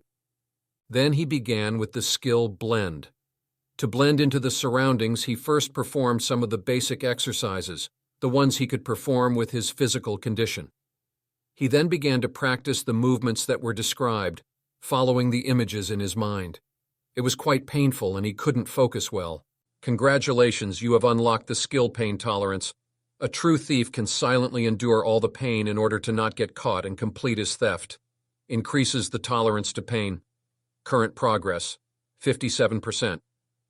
Axel looked at the 57% bar on the interface in wonder. It was so much higher than his other skills. That's right, pain had been his constant companion throughout most of his life. Heck, he had even taken on the most torturous spell without losing. Then why is he getting put off with his current pain? Damn laziness, he muttered. Axel realized that he was just being lazy and not taking this training seriously. Is it not important enough? Well, of course it is. It can save his life at a critical moment. So this time he just gritted his teeth and made his body move. This time he could focus much better. Soon he fell into a trance which he calls the zone. It was a mysterious experience, closing his eyes and following the movements in the images. His originally crude and practical movements seemed to gain much more grace and finesse in real time. Progress? 10, 15%. But he soon had to stop since it looked like his body had had enough. He decided to try out a mental exercise that was common in both blend and presence reduction skills. He sat down cross-legged and closed his eyes. He closed his eyes and made his breathing even. Words floated in his mind as his mind started to calm and he followed them. Remain motionless. Reduce to zero the amount of unnecessary extra effort. Free of everything that hinders or oppresses you. Let go of all of your worries and burdens. Completely relax mind and body. Slightly open your arms laterally, turning your palms slightly upwards. Direct the head in a straight and natural frontal upward direction so as not to restrict the flow of breathing. Sense the surroundings. To blend in, you must be aware of your surroundings first. The instructions continued and Axel followed all the steps. As he progressed, he started to feel a slight pain in his body, meaning that his magic was indeed moving, albeit in small amounts. After he was done, the results were quite good. Progress in blending, 15 to 21%. Progress in presence reduction. This is good, thought Axel. This exercise was common in both skills, and it was also quite relaxing along with being very effective. Stealing food from the Great Hall wouldn't be a problem anymore. By now he was quite spent and his eyelids felt quite heavy, but he still had one thing left to try. He took out his wand and looked at it for a while. System, how strong is my current bond with my wand? He asked. Currently it's quite weak. Huh? Axel's droopy eyes opened up upon hearing that. The bond is very weak? Why? Good looks can only take you so far, Axel. You have treated your wand poorly until now. What the heck? Axel would accept that he hadn't really gone out of his way to treat it better, but he didn't think that he had treated it poorly. Can you explain? When was the last time you polished it? You need to do that. He hadn't polished it at all. Yes, you need to treat it like a person, preferably like a girl. Other wands don't need such treatment, but cherub wands are quite sensitive and have a womanly heart. It would be advisable to polish and groom it daily. Aside from this, there are several other reasons. You have never praised it for its work. The time when you charged the electric zap spell to your limit, you were not the only one who was struggling. These are some of the reasons. Am I a scumbag? His actions did seem quite scummy. Well, I'll try to do better, he muttered. Thanking it and treating it like a woman seemed too much for his sanity at the moment, but Axel made sure to polish it before sleeping that night. Late at night, the front door of a house slowly opened, and a woman slowly stepped in. The woman's beautiful face was expressionless, and her posture was straight. Nothing would have seemed wrong with her, if not for her gaunt face and her pale skin. She slowly made her way up the stairs to her room, not making any sound. Just when she had opened the door to her room, she heard a voice from behind. So you finally decided to show up? Asked the voice. There was something peculiar about this voice. It wasn't loud and it didn't contain much emotion, yet it had this terrifying quality to it that made the pale woman flinch. Andy, you're awake. Why are you up at this time of night? Asked the pale woman. Her previously expressionless face had changed into a bright and cheerful one, but her voice sounded a bit hoarse. Andromeda wasn't fooled by her sister's fake smile. I am awake because I have been waiting for my sister who suddenly disappeared out of nowhere. Do you think I can sleep? She asked, still trying to keep calm. Sure enough, her eyes were bloodshot, and the dark circles also indicated her lack of sleep. If she could have felt worse, Bella did, which was an achievement considering how bad she was already feeling. Andy, she began, her visage not looking that of a genius minister but of a little girl being scolded. Don't Andy me this time, Bella. There is a limit to how absurd your actions can be. You are running a country, and you have a family who was worried sick that you might have been kidnapped or worse. What was so important that you couldn't even properly inform anyone? Just tell me, was it something so urgent that you couldn't inform us? Yes or no? she demanded, her voice containing more disappointment than anger. Bellatrix opened her mouth to speak, but no, she couldn't respond. She simply hadn't bothered to care about anything else. Andromeda shook her head in disappointment. "And don't even get me started on how you are enjoying torturing children these days," she raged. This made Bellatrix flinch. A crack appeared in her mask. "Do you have any idea how much damage your actions have caused, Axel?" The acumen shields Bellatrix had been using went down, and her cheerful persona broke down like a sandcastle, but Andromeda was just getting started. It was already a miracle that boy had been sane after the things he had been through. He had already built walls around himself so high that he didn't trust anyone. He has never even talked to anyone properly, and never had any real joy in his life. Neither did he ever have someone who'd care if he was tortured to death because no one would care enough. That's what he had answered when I had asked why he was emotionless even after being tortured. Did he not have feelings? He did, but he didn't express them because no one cared. Andromeda paused as she breathed in deeply, trying to calm down. She was never the one to lose her composure, but this time she had. She was explaining all this to explain why she minded it so much if Bellatrix targeted him. Calming herself, she continued in a lower voice. She was so disappointed that she couldn't even bring herself to be angry. She was just so disappointed, so regretful. And to such a boy you said those words. For what? Your amusement? You could have easily taken the memories without saying those hurtful words whether they were true or not, she said, her voice lowering further during the last part. She herself didn't know how much of Bellatrix's words were false anymore, but by now she at least knew that she cared. In such a short time, while helping the boy gain happiness, she had come to care about him.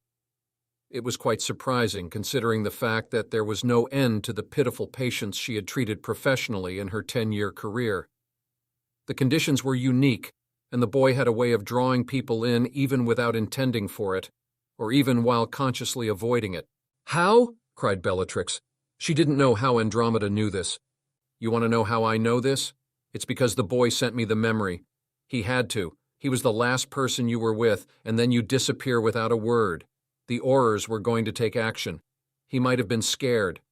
She looked at Bellatrix, who had totally lost her composure at this point. "Well?" she asked, looking for a response. Though whatever response she was expecting, she certainly wasn't expecting this reaction. She hadn't seen Bella cry ever since the time she found out about her savior's death. Like a dam that had broken, Bellatrix broke down in sobs as she hugged Andromeda. "Andy, I screwed up! Andy, I screwed up so bad!" Andromeda was so surprised that she even forgot her anger and disappointment for a moment. All she could do was slowly hug her back as her weary mind finally eased after having her sister back. "We'll figure it out. We'll make it up to him, Bella. I'll make sure that we do." It was Thursday, and Axel was beginning to think that the hype of his duel had finally died down. Progress in blend, 21.6%. Progress in presence reduction, 17.2%. Along with that, he had made some more progress in his skills yesterday after training the given methods, though no new skill was unlocked yet. As for increasing his power output, he did polish his cherub wand regularly. Yesterday he had muttered good job to it after he had finally successfully pulled off the levitation charm and was rewarded with a thrum of magic running upon its length. So it seems that it was going loads better than his previous situation. With the help of the information, Axel had learned more about the proper use of his skills. He was soaking in that valuable knowledge like a sponge, which is why today he found himself sitting at the Slytherin table along with the rest of the students. He sat there with a serene expression as minute amounts of his magic slowly flowed through his body, blending him with his surroundings and reducing his presence. "It's actually working," thought Axel as he ate his food in silence, making his movements blend in with the other students, not making any move that would be attention-grabbing. "It's not as difficult as it seems. You just have to make others think you are just another student, just eating your breakfast." He had covered his eye-catching hair with the Hogwarts hat, which many students wear regularly. Along with a little help of his magic, anyone looking his way would just glance right over him. Though there was a problem. The progress had slowed down as those exercises weren't giving the same results. To get new information, He'll first have to complete what he already has, and that can't be done unless he changes his diet. The things he was supposed to take, like eating ingredients of some magical plants and even things like hippogriff milk. How is he supposed to get them? System, any idea? He decided to ask the system. With 133% approval, it wasn't as useless anymore, and Axel would get the information he wanted most of the time, like the time when Snape asked him questions. But he doesn't want to get overly dependent on it, so he usually tries to handle any problem by himself first. You can order ingredients using Big Owl. And where the __ am I supposed to find this Big Owl? Big Owl is Magical Britain's biggest shopping platform. You can order almost anything and get it delivered to you in the shortest time. Oh, Axel got it now. He wasn't dumb. He had seen other students getting various things delivered as well. Though how do I order it? Do I write a letter? You can do that, or you can simply order it through your Magi Mirror. It'll take less time. The __ Magi Mirror again, Axel sighed. He did indeed have a Magi Mirror. It came with the things Andromeda had given him, though he had still not used any of them. But with the number of events being connected to it, it seems that he has no choice but to use it. While he pondered, the conversation of some older Slytherins caught his attention. So you also got an invitation, right? Have you thought about attending? Do you even need to ask? Of course I am. Did you see the spells she performed? Yeah, they were so powerful. Do you think we can also do the same? Well, that's what she said, didn't she? She said she also used to be just a mediocre witch, right? Yeah, the only problem is all the restrictions and secrecy. Well, but it does make sense, doesn't it? Nothing comes for free after all. Axel was interested because they were talking about joining something that could increase their powers, but as soon as he heard the word restrictions, his interest lessened a lot. Besides, he wasn't even invited. What's even the use of thinking about it? Axel simply picked up his bag and left. He had flying lessons today and he was getting late. He honestly still couldn't even properly get over the fact that wizards can actually fly. He had never thought that he'd be able to fly, and now he actually had a chance. If only his body wasn't in such a bad condition, he'd have been pretty excited about it. To find places to stay and to escape while he was being chased, Axel had picked up traveling through rooftops. After much practice, he could have climbed over almost any building. That's why he was so confident in his escape after entering an alley. When jumping through the roofs and seeing the ground below used to give him the illusion that he was flying, so of course he found the prospect of actually flying quite appealing. It was just that with his current condition, he isn't sure how well he'll do. Walking alone, he made his way towards the Quidditch pitch. Just as he stepped into the field, he felt his foot sinking in. Frowning, he tried pressing his foot further, only to find the ground quite soft and bouncy. "The heck is this?" he muttered. Up ahead, he saw that the other students were also moving forward, half bouncing, half walking. The whole ground has been enchanted with cushioning magic to prevent injuries and death. "Can you believe they used to play without this just a decade ago?" said a voice from behind him. No, Axel didn't even glance behind as he began walking, hobbling forward on the bouncy ground. Rose frowned. She didn't like being ignored, though she could understand it since she was the reason why he was treated like that in the potions class. She had even protested at that time when Snape had forced Axel to make potions. But it had only resulted in point loss for Gryffindor and more trouble for Axel. So she had given up after the first try after noticing Axel's warning glare and realizing that she was only making it worse. Though this, it's different. "Hey!" she yelled, catching up to him. "You might not know this, but I'm the best flyer at Hogwarts, and you're rejecting my offer for help," she said in annoyance. Rose didn't know why, but now Aunt Bella had also joined Aunt Andy in pestering her about Axel. Has he been taking his food regularly? Are the teachers going easy on him after Andromeda's notification? Does he have friends? Is there any girl getting too close to him lately? Things like that. And her threats were also real. "If you ever tried to bully him, I'm banning Quidditch from Britain." This one had really left her terrified. Now Rose was dying to know what Axel had done to achieve this in so little time, though she was already sure interrogation wouldn't work on this guy. She had tried, and look how good that turned out. He has even stopped acknowledging her presence. Axel glanced at her with a raised eyebrow. "Oh, you good at flying?" he asked. Rose's face lit up. "See, I knew he'd stop ignoring me, she thought. She nodded with pride. Yep, I've been flying on brooms since I was very young. Sirius even gifted me a real broomstick when I was 4. Axel nodded, looking rather impressed. Well, good for you, he said in a deadpan before moving on. When she heard Axel's reply, Rose's face turned red in anger, somewhat matching her hair. She was expecting him to be at least a little bit impressed with that. Does he not believe me? She thought in anger. There was a limit to how much she could take. Stomping her foot in anger, she left with a huff. After she had left, the bored look in Axel's eyes vanished as he looked in her direction with a calculating look. It seems my guess was right. She's all bark, he muttered. He had been testing her out for a while now, and it seems that his assumptions were right. She will not do anything to him. She hadn't shown any real intent to take action against him. That's why he's been rude to her recently. Otherwise, he'd have continued to remain polite until the day he took his revenge. He went over to the middle of the pitch where students were gathering up. Unfortunately, it would seem that Malfoy had managed to get out of the hospital wing by now and was currently glaring at Axel. I bet he can't fly with his __ lead body. Axel heard him say clearly enough that many others heard it as well. He sighed. Would it kill this guy to use his brain? Why can't he comprehend that antagonizing him will get him nowhere? Just how spoiled is he to not know any fear? It seems like I'll need to have a word with his mother. Axel simply ignored the guy and went to stand in front of a broom. Soon their teacher, Madame Hooch, arrived.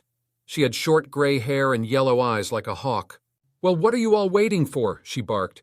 Everyone stand by a broomstick. Come on, hurry up. Axel looked at his broom. It looked to be in a fairly good condition. It also had 2 attachments to put your feet on. On its tail, the words Nimbus 3000 were written. A Nimbus 3000? It's been a while since I last saw one, Axel heard one of the students say. Yeah, brings back nostalgia, doesn't it? Another student said. Stick out your right hand over your broom and call it, said Madame Hooch at the front. And say up. Up! Everyone shouted. Axel also tried with all his effort. __. Axel winced in pain when his injured hand was slapped hard with the handle of the broom. The sound was loud enough for even the rest of the students to hear. Damn it, why? Axel questioned when he noticed that he seemed to be the only one whose broom hit his hand so hard. Axel, the command didn't need magic to activate. It only needed intent and authority. Oh, Axel didn't know that. He had thought it was yet another spell and had put in the usual effort he puts into his commands. But still, why was it so fast? He asked. If an average person is putting in 50% intent in their spell, you are putting around 500% intent to extract your magic.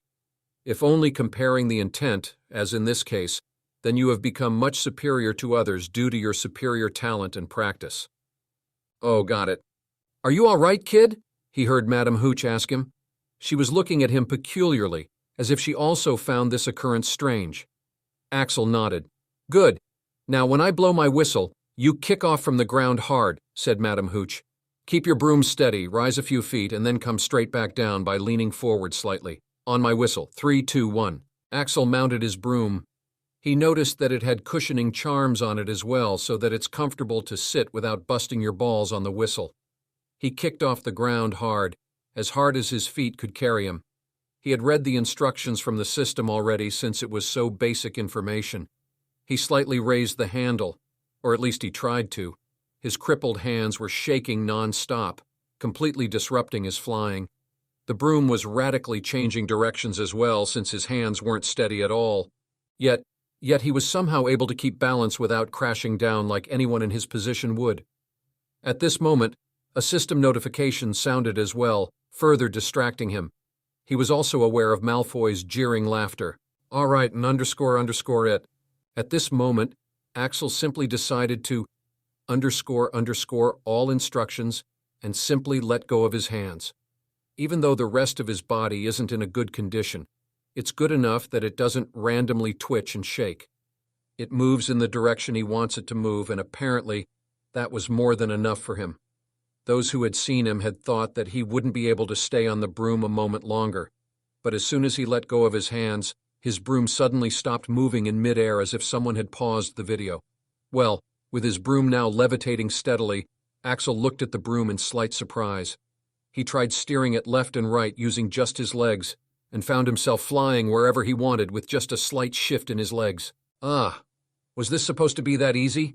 He asked himself as he finally looked around at others. It was a mess. Many were lying on the ground, many were flying around here and there with no control, and many weren't even able to stay on their brooms without falling. Well, apparently not, he thought. Sitting completely at ease while watching Madame Hooch whistling her lungs off, trying to get the students to listen, Axel finally looked at the notification which had come just now. Congratulations, you have unlocked a new skill, Arcane Acrobatics. A thief must have nimble and dexterous movements, helps you increase your balance, maneuverability, and nimbleness, and adds grace and finesse to your movements. Current progress, 5%.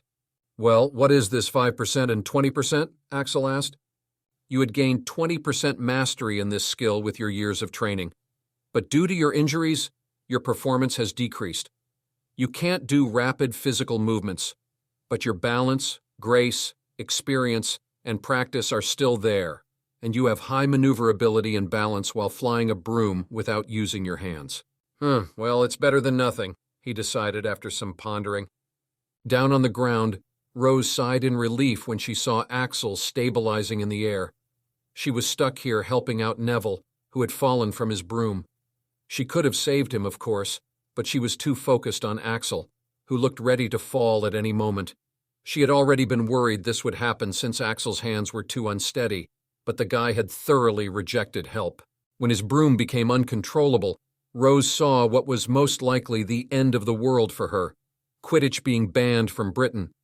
Thankfully and surprisingly, as soon as he took his hands off the handle and controlled the broom with the rest of his body, everything seemed to have changed 180 degrees.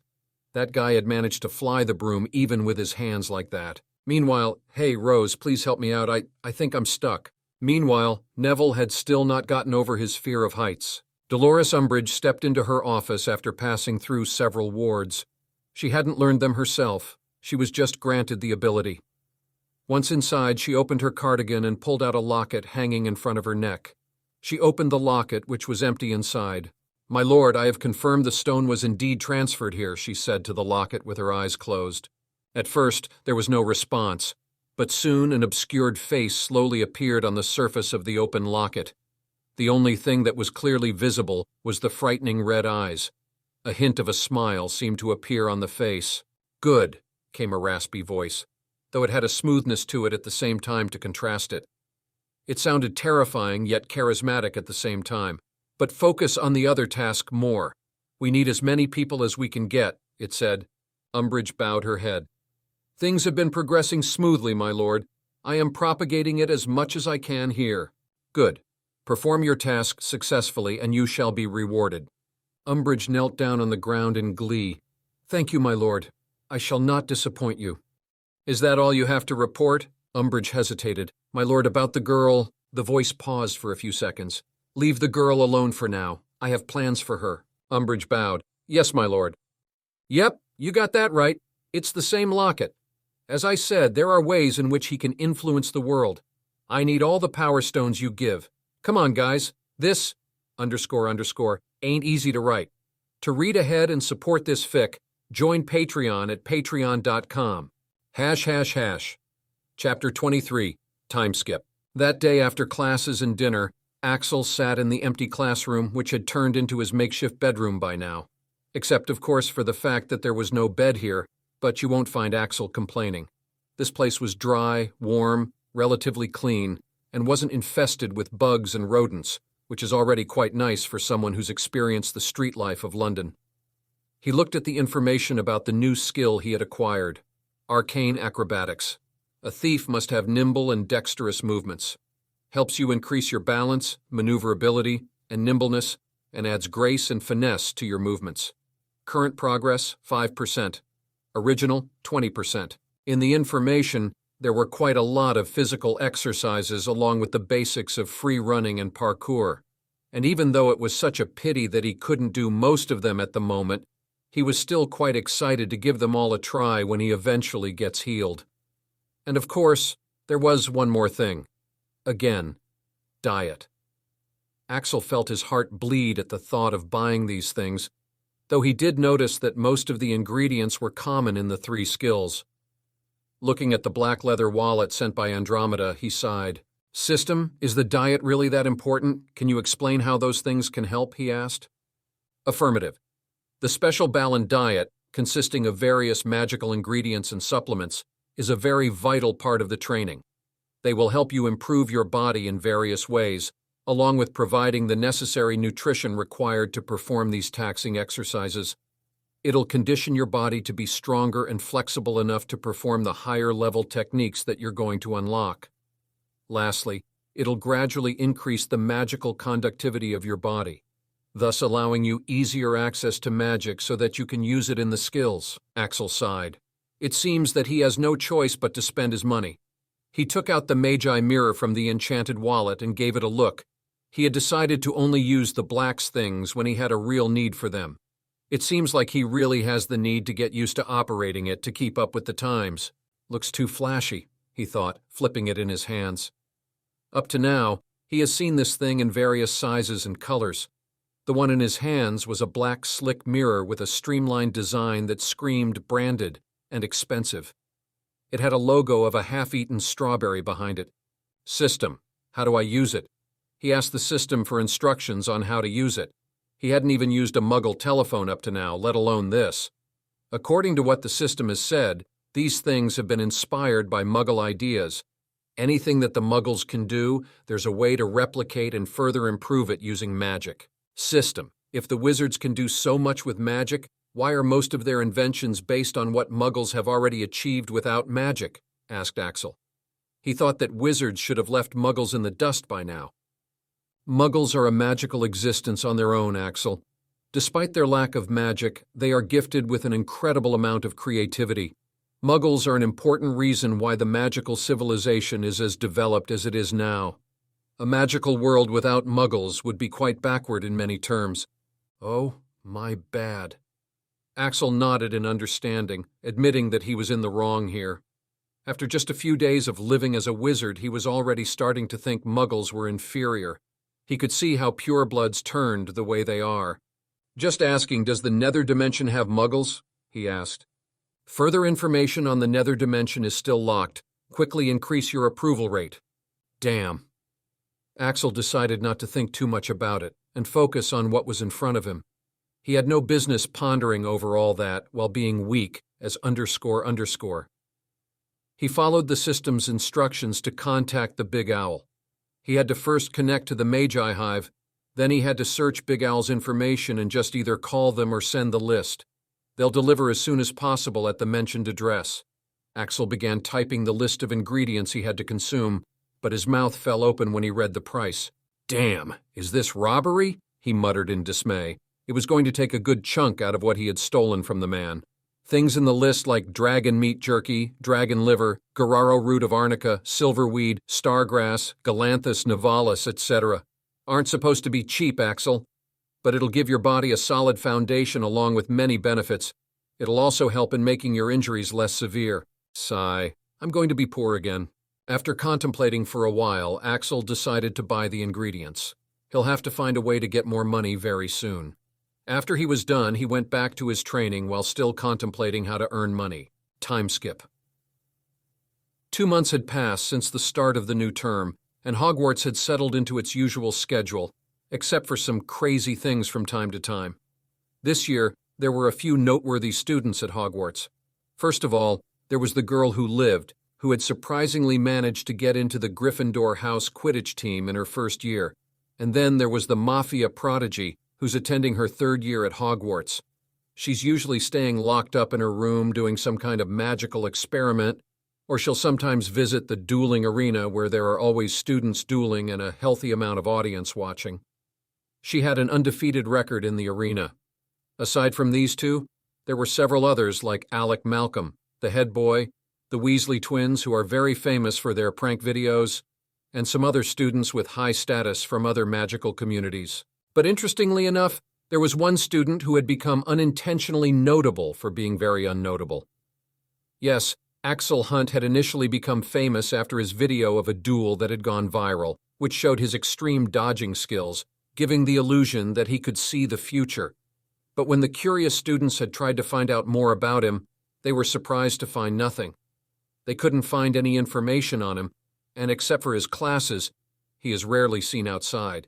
The only people he's ever been seen associating with are Rose Potter and her friends. Another reason for his fame was that the way he handled the duel was apparently too cool and badass, and many young ladies found his bad boy attitude attractive. And right now, the person in question, being quite unaware and uncaring of all this, was on his way to attending his Defense Against the Dark Arts classes. Progress in Blend, 20 SP. Progress in Presence. Reduction, 22%. Progress in Arcane Acrobatics, 51.4%. Progress in Pain. Tolerance, 60%. In the past 2 months, Axel had definitely made good progress in his skills, considering the fact that the rate of improvement slows down the further you improve.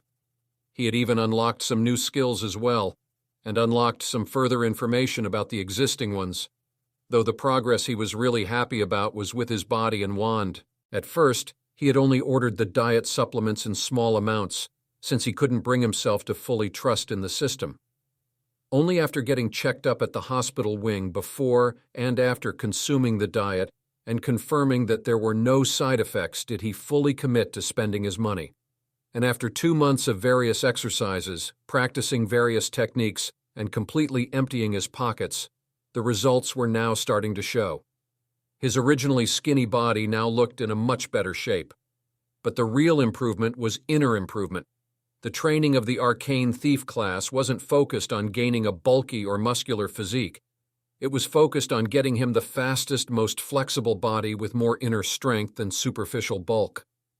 Now, even if his movements weren't as fast as before he was injured, he was still much better than his previous completely crippled self, and his technique was better than ever before, though there still wasn't much noticeable improvement in his hand's condition. As for his other improvement, it was with his wand. After 2 months of caring and coaxing this girlish wand, his bond was now strong enough that his magic was almost as powerful as an average first year. This was already quite an improvement for Axel, whose Lumos used to be the weakest in the class and always fluctuating. His Axio proficiency was also going swimmingly well, but even if he's a genius, he can't be expected to achieve in months what others have spent years, decades, and even their lives mastering. But he was close. He walked into the Dada class, ignoring anyone who was looking at him, and went straight to the last seat. Since Dada was with Slytherin, Daphne was as always sitting with him in the last seat. So the phantom boy has once again decided to grace us with his presence, huh? She muttered as she looked up from the book she was reading. Axel rolled his eyes in exasperation as he took his seat beside her. Is that what they've been calling me now?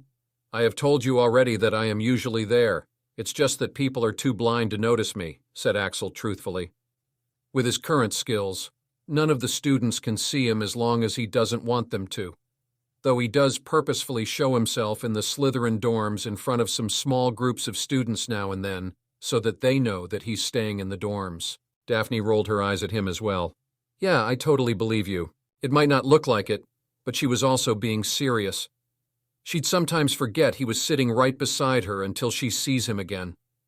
In the past 2 months, Axel and Daphne had gotten used to sitting together in their common classes, though since Daphne had many other friends as well, she'd sometimes sit with them. Even after 2 months, Axel had still refused to acknowledge her as a friend. We're not friends. We're just acquaintances who are on friendly terms, he'd say. Axel was quite clear that people's minds were quite complicated and can change any time. This girl calls the other girls from Ravenclaw her friends, but she's always bitching about them to him behind their backs. Is this friendship then? No thanks. He doesn't need it. Sitting there, Daphne went back to read her book while Axel took out his wand to practice. Yeah, good morning, he murmured to the wand. By now he was quite clear on the fact that what he was doing wasn't crazy at all. This thing was almost alive. Even that creepy old man at the wand shop had said that wands have a mind of their own. Daphne gave him a peculiar look from the side. At first, she had thought he had something wrong with his head, but she had seen his wand acting like a person in person. So now all she could think was, it might be nice to have a wand like that too. Treats it better than he treats me, she thought with some resentment. She had already given up trying to figure him out by now. She couldn't understand a thing. She just sits with him because she can just observe him if she's bored.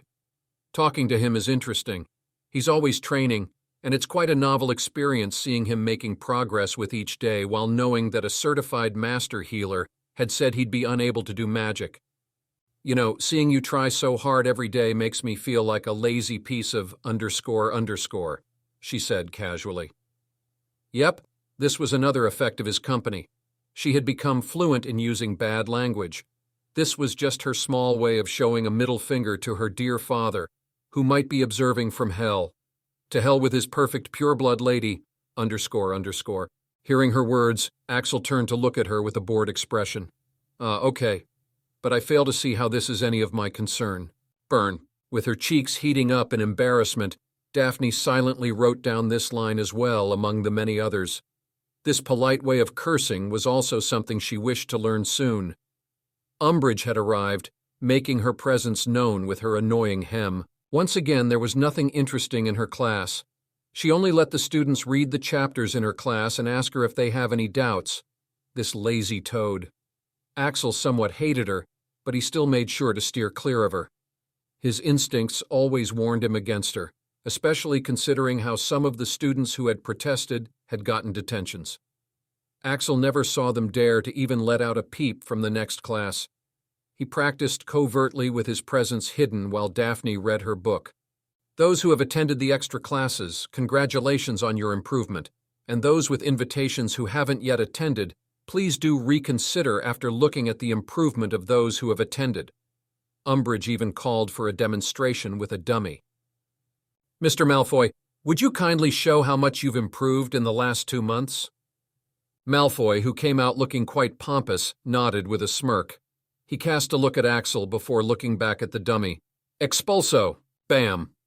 The dummy got thrown back with such force that it hit the wall behind. The whole class was astonished after seeing this. I think I'll reconsider going after this.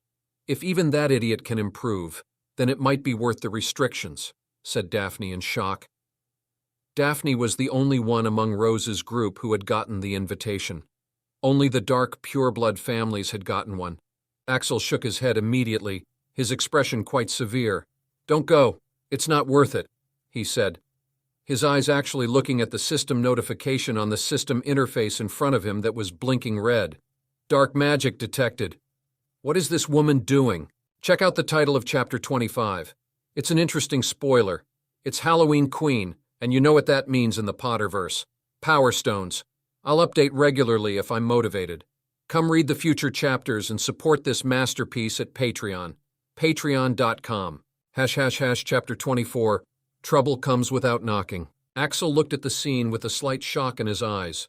This was just too absurd. This mad woman taught students dark magic. How? Why did no one stop it? System, do they know they're learning dark magic? Do I tell everyone? Axel asked the system urgently. You can try doing that. However, it is not recommended. The people in this world don't even know what exactly dark magic is anymore. Your words will not be believed by most people, and your enemies will be alerted. Axel could properly understand what the system was saying. What exactly is dark magic, though, he wondered.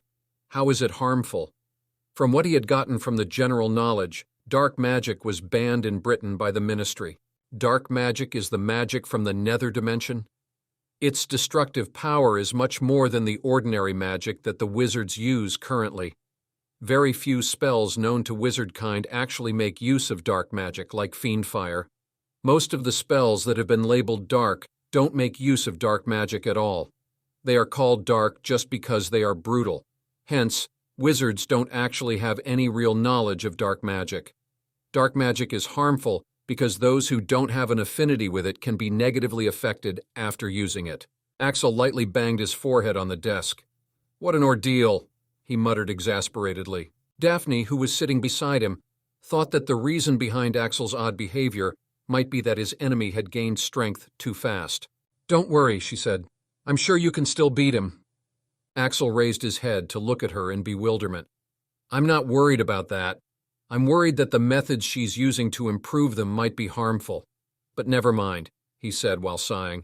It's none of his goddamn business if they harm themselves, he decided. If you look at it from his point of view, there's nothing much he can do about it without putting himself in danger. If he openly claims that they are using dark magic, he'll be in trouble with that creepy woman. As for informing the authorities, as if they're better people, the Minister of Magic herself is a woman who enjoyed forcefully getting information out of him, searching his mind.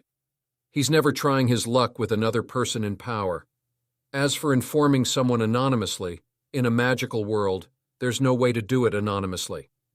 Considering the fact that his murder was somehow discovered by the minister, it's better to just let the world burn rather than foolishly putting himself in danger.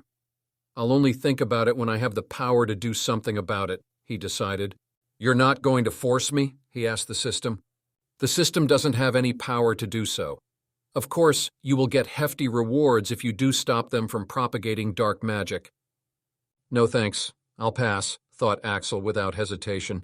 With his bad luck, he already gets into enough trouble already. He doesn't want to go out of his way to court it. Later that day after classes, Axel was doing his exercise and training in the abandoned classroom. It was evening now, and it seems that there was supposed to be a feast or something in the Great Hall for Halloween. But Axel rarely went to the Great Hall these days. It was simply a waste of time and effort. The diet along with food he frequently brings from the Great Hall is more than enough to fill his stomach. Why waste the extra time and effort of walking to the Great Hall? Panting from extreme exertion, he flopped down on the mattress. This classroom was no longer that dingy, unwelcoming place it used to be. With the castle being so huge, no one really comes into this part of the castle since there's nothing important here except for some creepy-looking abandoned classes. Especially after the sun is down, since they hadn't bothered installing lights here. If they aren't used to the dark like him, they'll be creeped out just from the vibes of this place. So now that he was sure that this place seemed secure enough, he had invested some effort in making it a more convenient place to stay. During his past few months, he hadn't bothered bringing a whole bed, but he did bring a mattress from the Slytherin dorms. Aside from that, there were a few light balls, the magical equivalent of light bulbs, since he couldn't forever depend on the moonlight coming from the window and his wand light. Oh, and he had also personally cleaned everything while also learning the lowest cleaning charm. After taking a breather, he started taking various supplements since the best time to eat was after training. Even though some of them tasted horrendous, he still ate them without complaint. This was bought after spending an obscene amount of money and would give him power. He'll be damned if he complains. Let's see, he muttered as he checked the skills. These were not all, but are some of the new ones in this list as well. Blend, presence reduction, 35.9%. Arcane acrobatics, 50%. Pain tolerance, 6%. Wand, knife throwing, 4%. Knife wielding, 5%. Silent steps, 40%. Most of the new skills he had gained were pretty minor ones. They didn't have much complicated stuff about them yet. Silent steps was easy enough to get since his legs were working just fine as long as the movements weren't fast or strenuous, and he had a good mastery of the skill already. Knife throwing and wielding, he already had a crude but practical knowledge in minor mastery, so it had unlocked when he had tried using his knife. But his proficiency at the moment was 0% due to his disabled hand. He has raised it with a lot of difficulties. The same also had a similar case. Now, even with his hands always trembling and moving differently than how he intends them to, he is predicting how much his aim would randomly deviate and then making adjustments. What a chore. But anything to make it work, especially since things aren't looking up now. The past 2 months had been smooth enough, but he had several blocks in his way now. He realized that the skill progress was more difficult to increase the more he raised the percentage. And if that wasn't enough, he took out the man's pouch to check the money. Sigh, it's too low. The money was almost all spent. After spending so much on his diet in the beginning, he had thought that money would not be a problem since he already needed to perform theft for unlocking new skills. But things aren't as easy as they seem. First of all, with his hands as they are, he can't make use of all that dexterity he had, so picking anyone's pockets was simply not an option. But that is not the only way to steal, is it? Axel sighed as he laid down on the mattress, putting aside all the ingredients. Crippled hands weren't exactly the real problem here, and he knew it. The real problem was that he just couldn't bring himself to actually steal. After his last attempt had gone horribly wrong and he had to suffer such consequences, even if it was supposed to benefit him by unlocking his skills, even if he liked stealing from the rich, and even if he really needed the money, he just couldn't. For 2 months he had tried. He really did. But there was this resistance, this hesitation that he had developed towards stealing anything, that he always found himself finding some excuse not to do it. He recalled Andromeda's words. It would be quite weird if you are completely fine after going through that experience. There has to be some kind of impact it would have brought on you. Axel hadn't thought there was anything wrong with him, but it would seem that the torture might have left behind one small trauma after all. It wouldn't have been a big deal at all to most people. After all, they are better off not stealing at all. It would instead be counted as a plus point. But for him, whose future is based on stealing after getting the arcane thief class, it's quite a big problem. Axel shook his head. Might as well focus on training, he muttered as he began doing his mental training. He'll get over it. He'll make himself get over it. By the time it came to the turn of his acumen, he was already feeling quite spent. In any, he focused on organizing his memories. Without properly organizing them, your memories are a jumbled mess. You can't recall the right memory without connecting it with other memories, and some memories are stuck so far back that you can't even recall them. You have to pull such memories back into your mind, which is easier said than done. That's why acumen takes time. Many acumen users don't bother doing this their whole life since they know the correct way and think this stage is useless. But Axel has no choice but to do so since it is included in the beginner stage of Clacy, thus not giving him the choice to skip it like other people. Due to the frustration, Axel had trained so much that he fell asleep while he was still sorting his forgotten memories out of exhaustion. Axel had the weirdest dream. He felt quite weak for some reason, and his vision was quite blurry. He seemed to be hanging in the air, held by something. "Do we really need to do this?" he heard a woman's voice. It had a sad and resigned tone to it. "I have no choice. They had found 2 keys in the location. I could only steal one, and they can't be allowed to use the second. So I need to do this. But you just won't let me do it alone," said a man's deep voice. It sounded quite helpless. "Come on, Tristan. You know you can't do this without me. Besides, we're coming back. We have to," said the woman, and Axel felt himself getting squeezed. He realized that he was in the woman's embrace. It was quite a peculiar experience. He felt so comfortable that he fell asleep. When he woke up, he could only make out the blurry silhouettes of 2 people looking down on him. "We'll be back very soon, Axel. Stay strong until then," he heard them speak. Boom! Axel jerked awake from his dream. He was in such a deep sleep that he didn't even wake up after the bells he had set up to alert him started ringing, meaning that someone was here. As soon as he opened his eyes, he saw red words flashing on the system interface. He then heard the system's voice. Axel questioned, grabbing his wand and knife in each hand. He couldn't understand the situation. A mountain troll here? Furthermore, he was still a bit disoriented from the dream he just had, but his doubts were instantly cleared as the huge doors were blasted open from their hinges and a giant creature came rushing in. The system's words had been clear enough. It was a mountain troll. Run! Axel was already in stealth, so he wasn't much worried. His first thought was to escape quickly. Just as he was about to execute this brilliant plan, his mind analyzed the situation clearly and gave him the bad news. Why would a mountain troll suddenly come into this part of the castle? And even if it did, why only target this door? It was at this moment that he saw the troll's mouth dripping with saliva as it stared hungrily at the supplements he ordered. That's right, the smell of these magical ingredients. That's why it's here. "Oh no, no, no, no, no, you... ___. Don't even think about touching that." It was the precious ingredients he had ordered after spending all his money. He couldn't just let this thing eat it. Chapter 25, Axel vs. Troll. Waking up to the sight of a freaking mountain troll barging into your room isn't an experience Axel would recommend to others. It was a horrible sight. 12 feet tall, its skin a dull granite gray, its great lumpy body like a boulder with its small bald head perched on top like a coconut. It had short legs thick as tree trunks with flat horny feet, and worst of all, the smell coming from it was downright revolting. It was holding a huge wooden club, which dragged along the floor because its arms were so long. Though Axel was also one mad dude, he ignored all this when he saw the troll's mouth dripping with saliva as it stared hungrily at the supplements he ordered. "Oh no, no, no, no, no, you ___. Don't you even think about touching that?"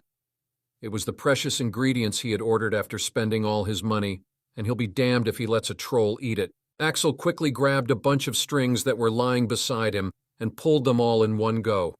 Immediately, a shower of white, red, and green powdered substances fell on the creature from above, and a bunch of nails also fell on the troll's path.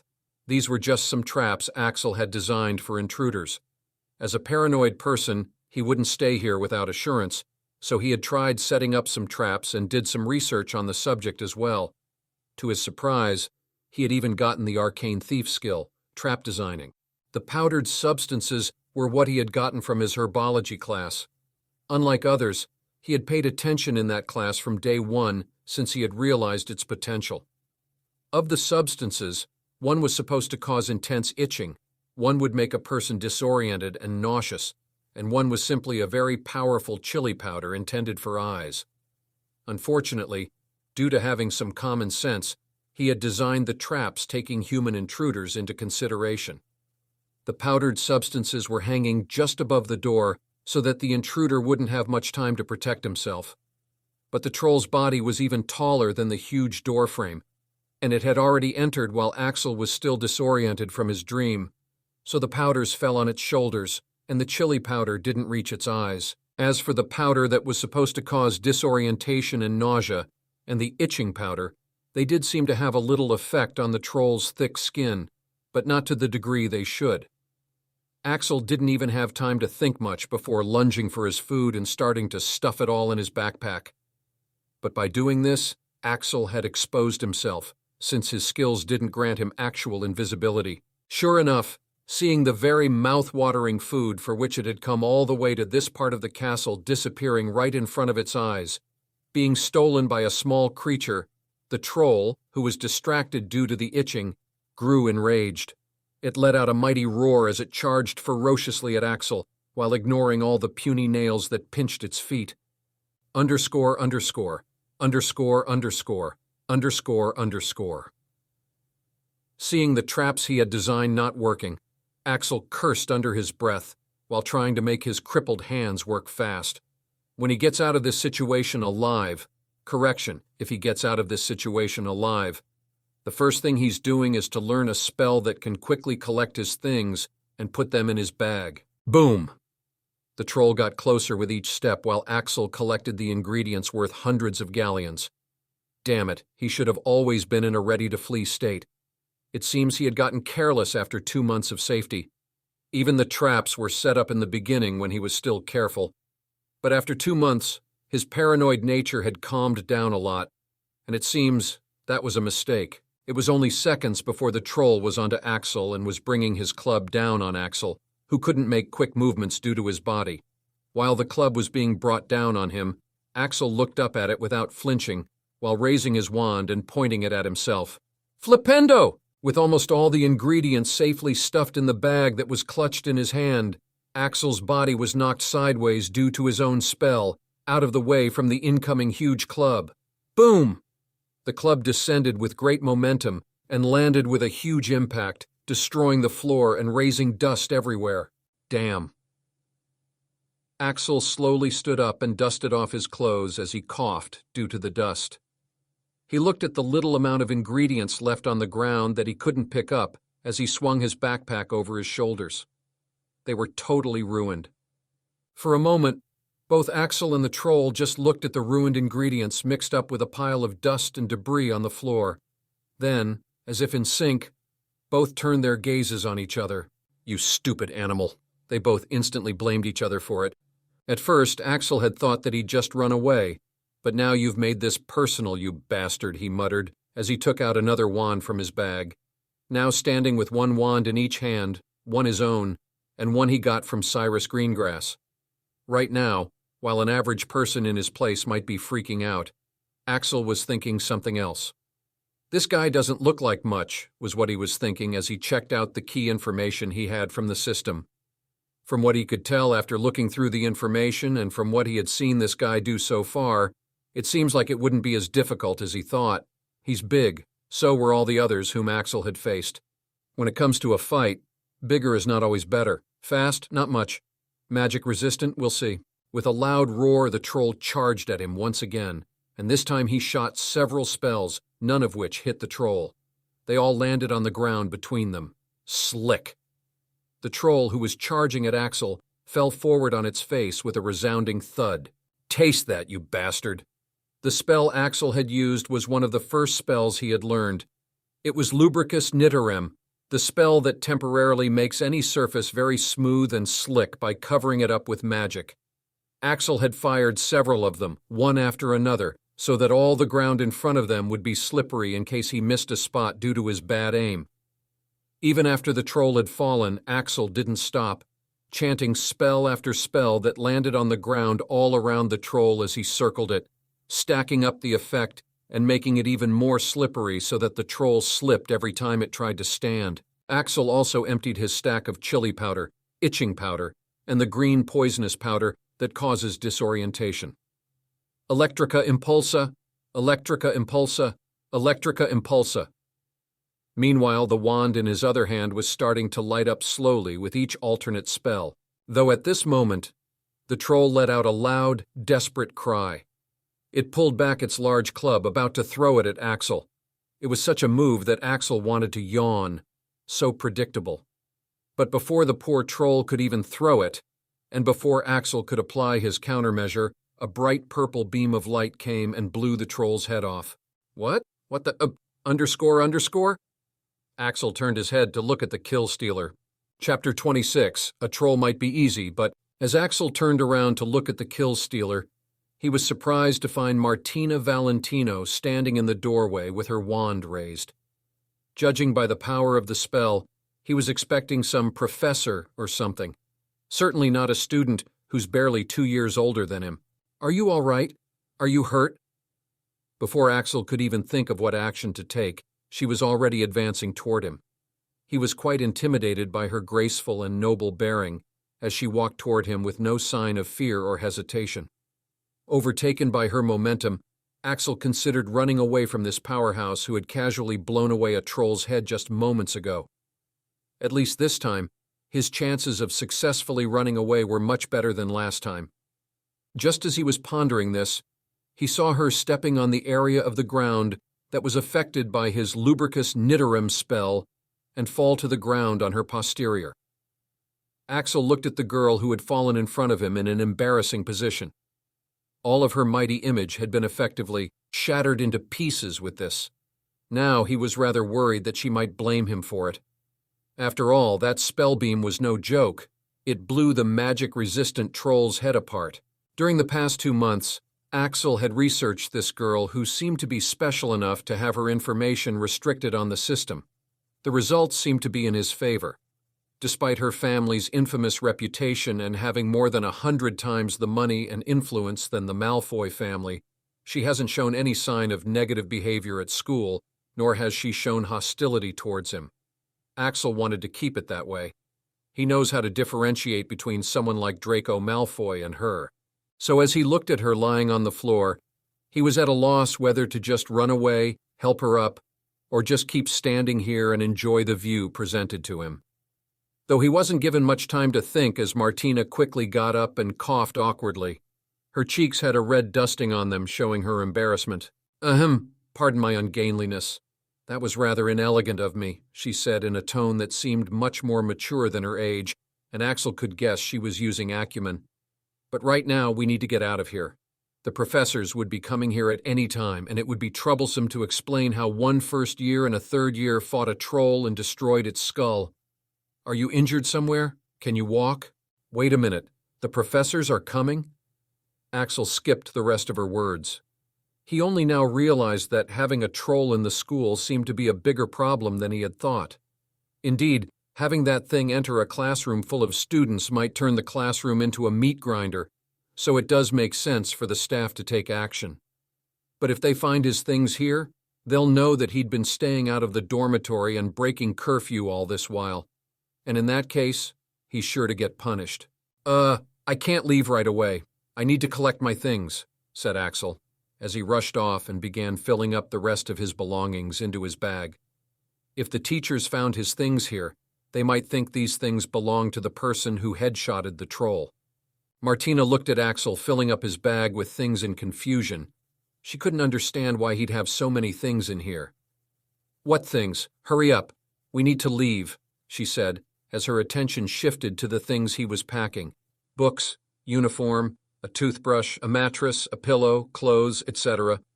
She frowned. Why would he have these things here? Wait, don't tell me. There was only one conclusion she could reach.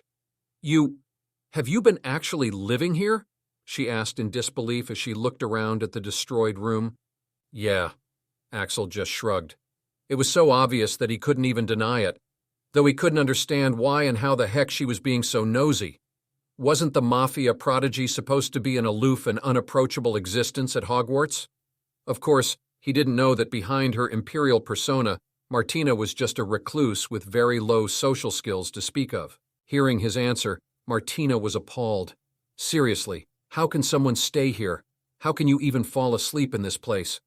This is one of the very few corners of the castle that isn't lit at all at night since no one really comes here or passes through here. Even she has only ever dared wander in the lighted areas at night, so she couldn't comprehend how someone could sleep peacefully at night here while there was no living person in the vicinity. Axel gave her an annoyed look. I'd been sleeping here well enough until a troll decided to rudely disturb me tonight. Martina looked at the destroyed doors as the picture became clear to her. Isn't that even more terrifying? Imagine sleeping alone in a creepy place and an ugly troll suddenly breaks your door open and charges at you. Martina was sure that her scream would have woken up the entire castle. But why would you stay here? Why not just stay in the Slytherin dorms? She asked, though she could guess the answer. Axel shrugged. Didn't like the residence, he said shortly. Martina surmised that her assumptions might not be too far off. His case reminded her of another one of her favorite characters, Luna Lovegood, who had been alone for her beginning years. This is why she wanted to help.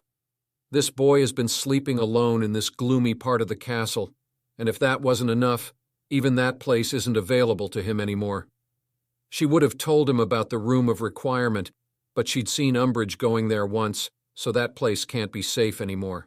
If you really need a different place, I could talk to— No need, said Axel, who had checked the notifications by now. Sometimes the rewards of the system are based on his needs, and that was the case this time as well. You managed to survive against a troll. Congratulations. 2% approval. Information on a secret room. Good work, system, he praised. He's realized the power of information many times over by now. When Axel was done cleaning up all the cases of his presence in this place with some magical help from Martina, he looked at the room with a complicated expression. This had been a nice place for the past 2 months, but it seems like he wouldn't even be given the time to reminisce as Martina's owl hooted, and they heard rushed footsteps coming from the way they had come. Both Axel and Martina got startled by that. Both didn't want to be found here. Axel's reasons were clear, and Martina's reasons were a little complicated. She didn't want everyone to know that she had so much power since she had read too many scenarios in her previous life that could go wrong. Heck, she didn't even know if this was a good Dumbledore or a dark and manipulative Dumbledore world. Thus, she only wanted to be a genius within the bounds of reasoning, not someone who could blow off a troll's head with one spell. Thus, when they heard the footsteps, both of them hurried off in the opposite direction of the footsteps. "Search the whole area!" they heard Professor Longbottom's voice. That was it for Axel. He took out a broom he had borrowed from the broom shed and started to fly since his legs couldn't quite run yet. When he eventually stopped, he was surprised to find Martina right behind him. "Why did you follow me?" he asked her, trying not to show his annoyance. She had tried to read his mind without permission, so he obviously didn't have any favorable impression of her. He had planned to find the place which was in the system's information after ditching this girl. But surprisingly, during all those different paths he took during his flight, she had still managed to follow him. Axel wondered how she followed him. She didn't have any broom in her hands. Martina frowned. "I just panicked and followed you. Is that a problem?" When the professors came, she panicked and started running on foot along with Axel, but then she saw him calmly moving while glancing back, almost phasing in and out of her view like last time. And then he took out his broom. Suddenly, she remembered that she can also fly, making her curse her muggle-mindedness. After that, she just followed him wherever he went, since he seemed so calm and composed as if he knew what he was doing. Axel shook his head. Not a problem. Now why don't we go our separate ways? Shiver. It was getting quite cold. Axel wanted to quickly find the new place the system recommended and sleep, but he couldn't go in her presence. In the first place, where the __ were they right now? Axel had no idea. He had just flown randomly wherever. He took out his wand and lit it up, only making their immediate surroundings visible. Martina also shivered. She shook her head. No, I can't leave you here alone. It's Halloween. I can't just let you find another place to crash. It's not safe, she said as she looked around to identify where they were. Axel stopped walking as he looked at her. Correct me if I'm wrong, but we're just strangers. I don't understand why you're going so far to help me out. Is there something you want from me? He asked. Clearly, he wasn't feeling good right now, so he was having difficulty having this girl barely 2 years older than him being all nosy and bossy on him. Martina grew dazed as she realized that her actions did really seem abnormal, especially considering the usual persona that she usually uses to avoid people. But she can't just tell him that she had seen his memories without his permission, could she? At this moment, Rolette, who was perched on her shoulder, suddenly started hooting urgently, making her confused. What is it? She asked. Martina was exasperated. At first, they had just escaped from one danger, and there was another danger approaching already. Though the urgency and fear she felt from their bond told her that the situation was not to be taken lightly. Wrapping her arms around herself due to the cold, she turned to Axel. Axel, where exactly are we? She asked as she lit up her wand, and was surprised to find that her breath was misty due to the cold. There were no lights here, and she was getting very cold and desolate vibes from this place. Unknowingly, she had moved closer to Axel for some warmth. Axel shrugged. No idea. We might be somewhere around the 2nd or the 3rd floor, he answered with a frown as he realized something. He was feeling cold because he wasn't wearing the enchanted clothes, but Martina should be wearing the enchanted ones, right? Similar to the ones Andromeda had bought him? Martina paused. Wait, did you say we might be on the 3rd floor? At this moment, the red system alerts from earlier suddenly popped up again, making him startled. Axel, you need to run. What the __? It's... The system is not able to protect you from soul attacks, Axel realized. The system was not playing around right now. But before he could do much, he heard a rattling breath coming from somewhere above him. An intense chill went down his spine as he quickly moved his wand upward, making more of the area above them visible. And what he saw made him catch his breath in his throat. 2 towering figures wrapped in dirty and tattered black hooded cloaks were swooping down towards him. From right beside him, Axel heard a piercing scream coming from Martina, but he couldn't pay it any attention since the creature's target was not Martina but him. She didn't even have to be so scared since she could just run while these creatures were busy with him. Axel was suddenly feeling very cold. The cold seemed to pierce his clothes, penetrate his skin, and go right through his very heart. Suddenly, images were flashing in front of him, images of being tortured, being beaten. It was as if he was reliving his worst. Though the images cleared as he heard the ding from the system giving him some clarity, his other wand slipped into his hand from his sleeve. Electrica Impulsa. What the __? Why was he feeling so hopeless? Why does struggling seem so futile? Electrica Impulsa. Why is he even living anyway? What's the purpose of his life? Who would even care if he died? But then a voice from inside his mind spoke up. __, I'm living for myself, damn it. I don't give a __, whether anybody cares or not. Yes, he was living for himself. Is that too insignificant for others? What was his goal? Well, it was to be the greatest of all time and give a giant middle finger to everything that had tried to bring him down. So even if he has to die, he has to at least give a memorable middle finger to his attackers. Electrica Impulsa! Axel's dazed eyes snapped back into focus as 2 glowing blue rods were impaled into the 2 Dementors who were looming over him. Expecto Patronum. He dimly heard a voice beside him, but his consciousness was already phasing out as he fell to the ground. The gloomy feeling was gone, and all he was feeling was weak. So weak and pathetic. Damn, Dementors in the third-floor corridor? Just a reminder. Harry couldn't even put up any struggle or even think anything during his very first encounter before he went unconscious with a single Dementor. Our boy, having experienced worse experiences than Harry, fought two and still managed to put up a fight in his very first attempt. Anyways, some people were calling Martina the main character in the last chapter. See the difference? Y'all, the MC is built different. Power stones, please. Every stone matters. Next chapter title, Sleeping with Martina. If you want to read ahead and support this piece of art, patreon.com/snollygoster. Chapter 27, Sleeping with Martina. This must be a dream, just a nightmare. That was what she was thinking as she lay collapsed on her knees right after she first saw the Dementors. Electrica Impulsa. She had found them scary even when she had seen them in the movies, but seeing one in real life and in such a theatrical fashion, as she had looked up while already feeling panicked from the atmosphere and seen those scary, rotten creatures swooping down on Axel, it was just too much. Electrica Impulsa. She had reincarnated in this world and had been treated like a princess by everyone, always being protected and cared for. She had never suffered hardship here, making her forget the darker aspects of this world. She had forgotten that this world wasn't just sunshine and daisies, but a dark world where terrible dangers were waiting to surface. She was dimly aware that she had to do something, but she was in a state of shock.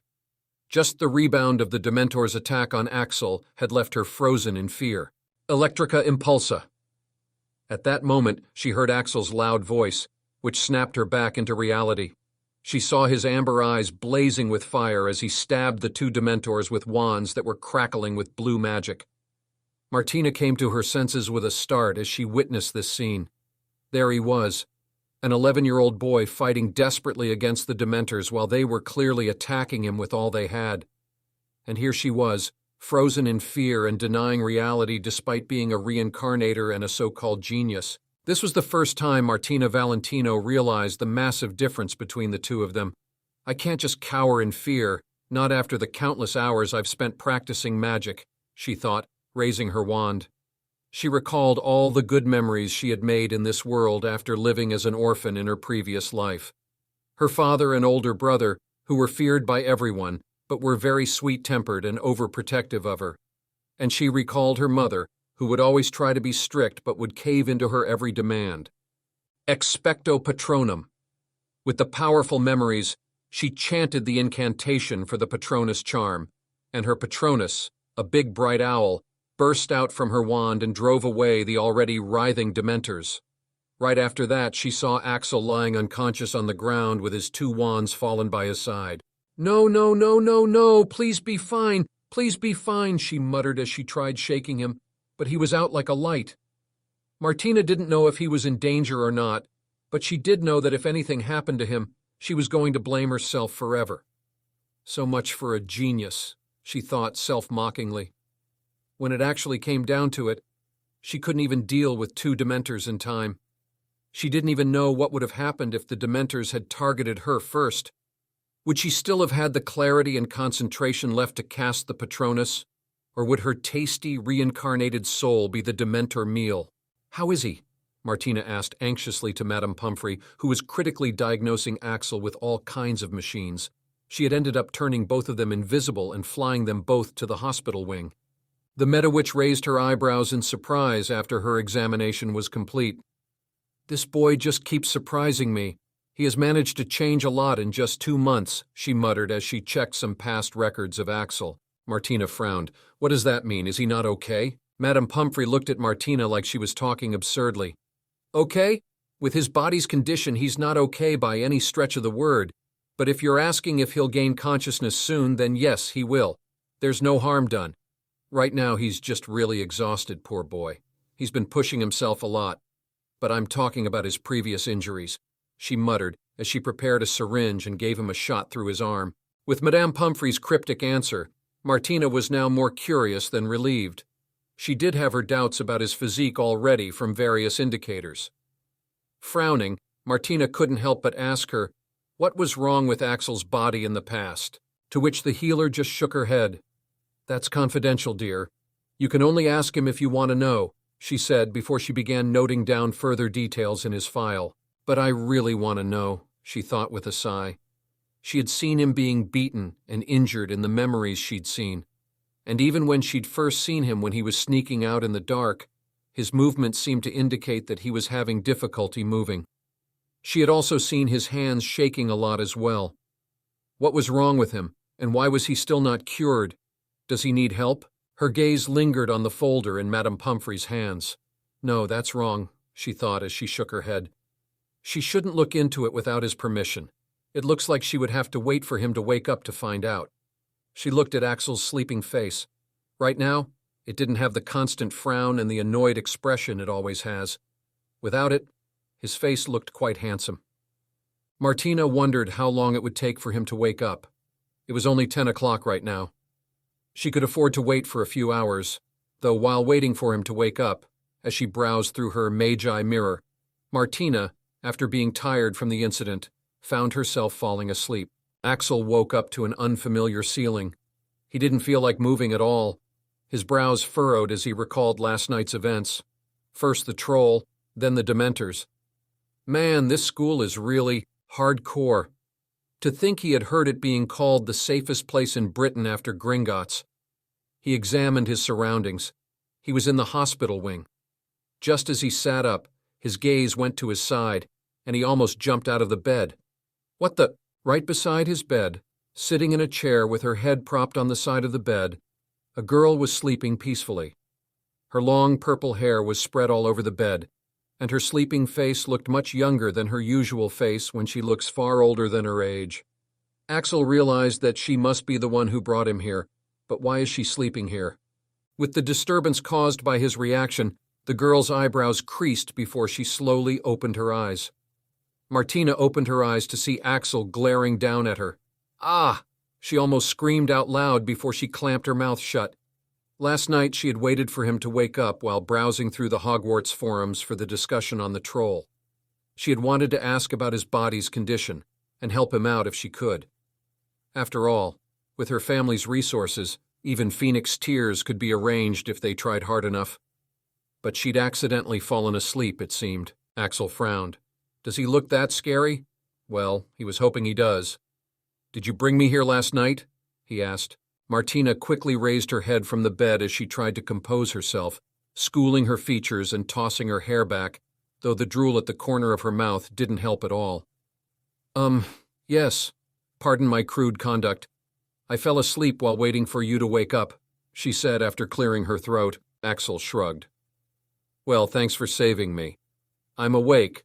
So can you tell me what you want now? He said to her. It was clear she wanted something since she decided to wait, but he couldn't imagine having anything that the mafia prodigy might want. Martina shook her head. No, I don't want anything, I just... But she paused when both of them heard voices approaching from outside the partition screen. Do you reckon they might still be here? Well, the photo was quite recent. I think we're the first ones to come here, so there's a chance. Well, I'm quite scared, to be honest. You two can go ahead and check. I don't want anything to do with the Valentino family involved. Oh no, Martina's eyes slowly widened as she comprehended their words. As she had fallen asleep without intending to, she had not even been able to set up wards around the place. On the off chance that someone peeked through the blinds, they would have been able to see her, and it seemed like that had turned out to be the case. Damn it! In her panic, she didn't even bother using her wand and simply put up the wards wandlessly, making it so that no one would be able to find this area so as to block those idiots. She quickly took out her Magi mirror and opened the Hogwarts forums. __________, she muttered, as she found that the forums were all blowing up with discussion, and the reason was just one damn photo posted anonymously by someone. As if to make the situation worse, her Magi mirror began ringing as she found her brother calling already, and more calls and messages were starting to pop up with every second. On the other hand, Axel had also heard those kids, and after 2 months of adapting, he had some idea what they could be talking about. He found his bag beside his bed, fished out his Magi mirror, and quickly checked the forums as well.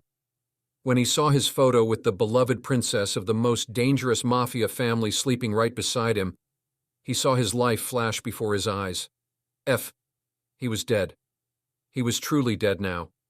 He wondered if it might have been better if he had been left with the Dementors.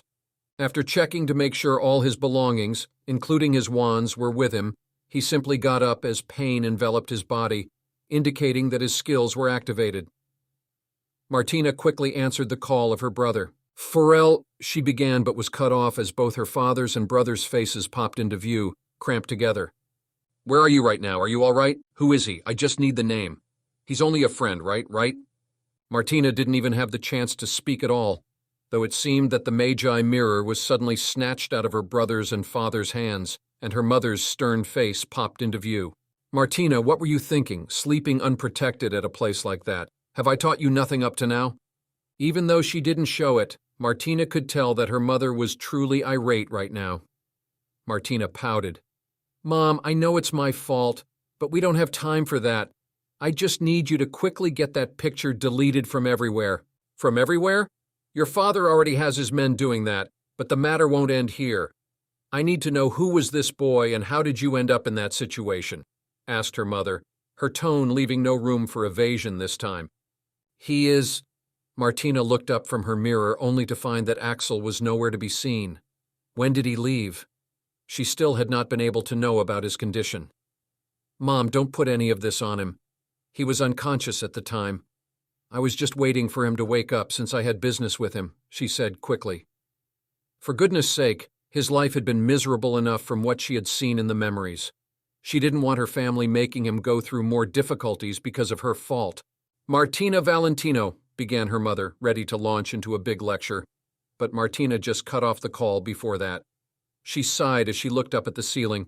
Her family had taken it well enough, considering the fact that her father and brother weren't already on their way to kill Axel. But how would the rest of the school react to this? So a brief intro of Martina's parents. There's going to be more about them very soon, along with Bellatrix's reaction to the picture. Vote with as many Power Stones as you can. New top 3 fans will get free Patreon subscriptions with the new month.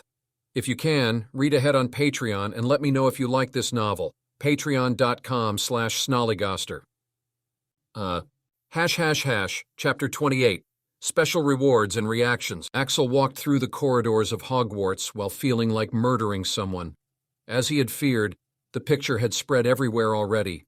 The effort he put in the last 2 months into putting on a low profile had all gone to __, as now even the previous RM recorded memory of his duel was once again being shared to inform everyone who exactly was the lucky bastard who had the Mafia prodigy sleeping at his bedside. First the troll, then Dementors, and now this.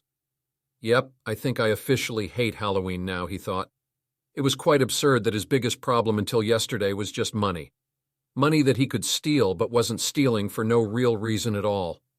After one encounter with the Dementor, he could no longer give a __ about getting caught or some shitty trauma.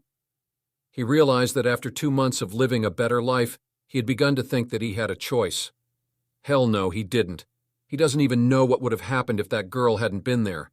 He would have been grateful if she had not gotten him into so much trouble. That's why he had just left without listening to whatever she had to say. After sitting on the Slytherin table for breakfast under his stealth skills, he finally checked the system notifications of yesterday. When the Dementors had attacked, he didn't have the leisure to see what mission he had been given. Congratulations! You survived an encounter with a Dementor. Special skill, minor light attribute plus 1% approval rate. Total, 14%. Axel looked at the system interface in a stupor. Light attribute? Holy. __. That sounds good, and it's apparently a special skill. He recalled that he could unlock special skills in special cases or by doing special missions. Now the only question is, what exactly is this?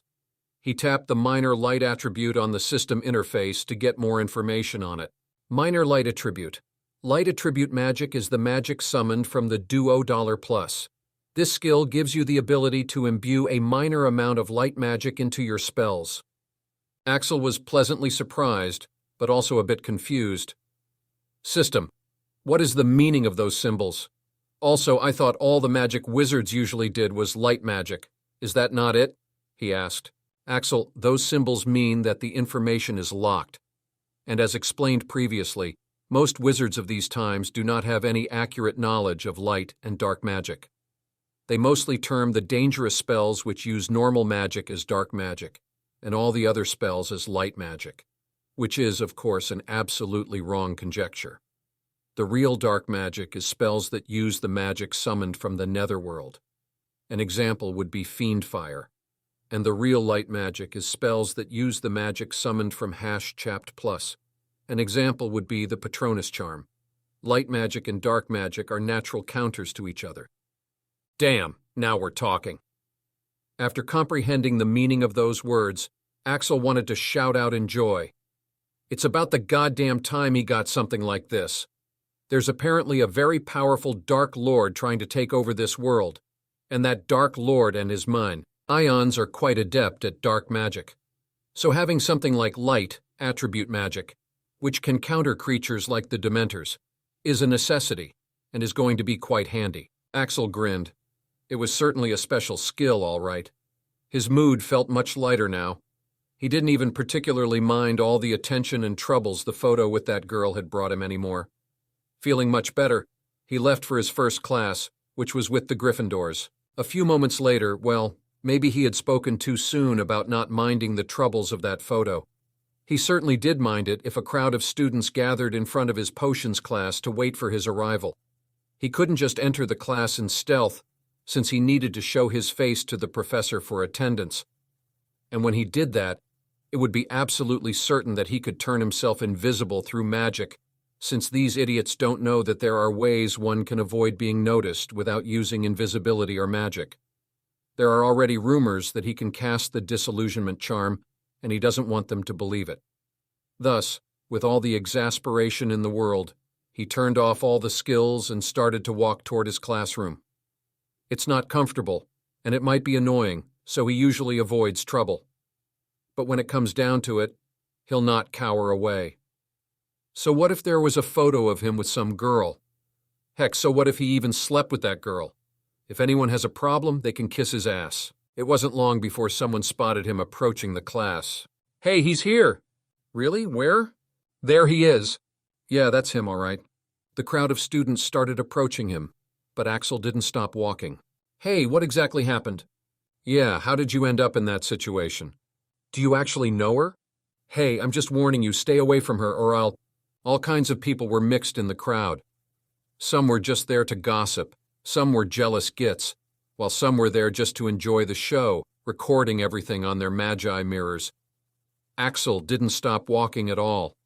He got mixed up into the crowd and emerged from the other side while everyone was trying to find him inside the crowd. Hey, where'd he go? Do you see him? Damn it, why are there so many people here? Losers! Quite unimpressed, Axel left those losers behind as he entered the class with his hands still in his pockets. Even inside, he could feel many gazes fixed on him. Not paying them any attention, he went straight to the last bench, which all but belonged to him now in all his classes. Once he settled his equipment, of course, he was still not going to be left alone. Hey, Axel. Hi, Axel. Two girls came to his table. It wasn't the first time they were bothering him in these 2 months, so he knew their names. Parvati and Lavender, Gryffindor's gossip girls. We saw your photo. Holy Morgana, you two look cute together. Yeah, how do you two know each other? None of your damn business. Now scram. It wasn't Axel who said that. It was Rose Potter, the girl who lived. Parvati and Lavender both looked fairly terrified as they scurried away quietly. Axel was almost impressed.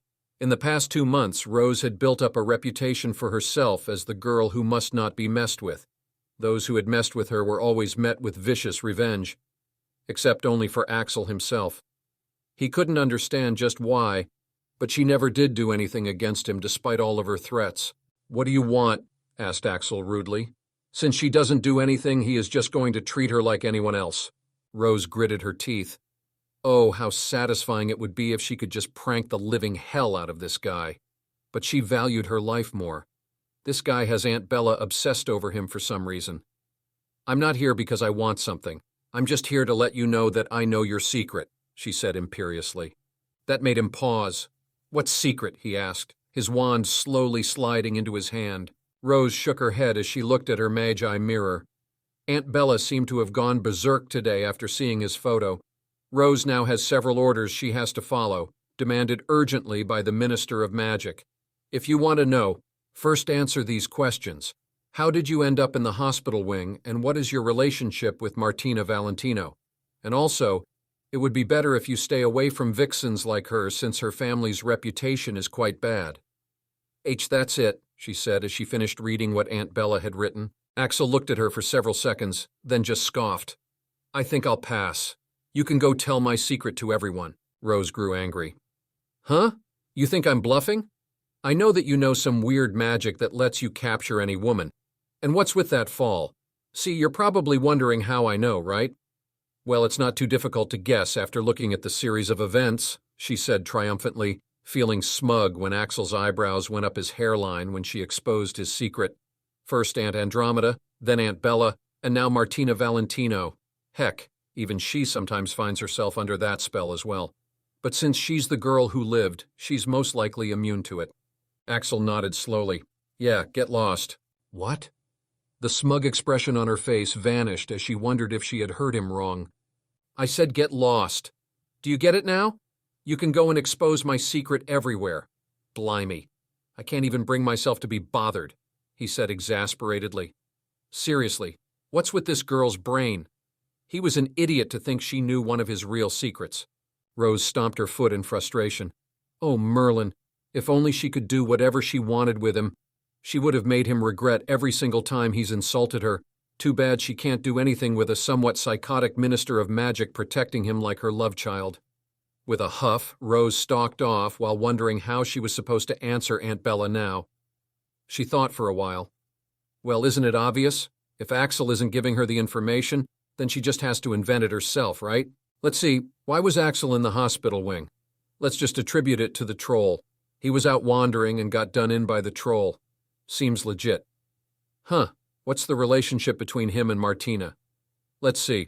Both are having a romantic relationship, and Axel is getting help from her. Yeah, that's good. Axel is seducing women to get benefits. There, it's done. Isn't she simply a genius? Rose simply sent the made-up answers to her aunt, not knowing what results it would bring. She then quickly began setting up the equipment for the potions class.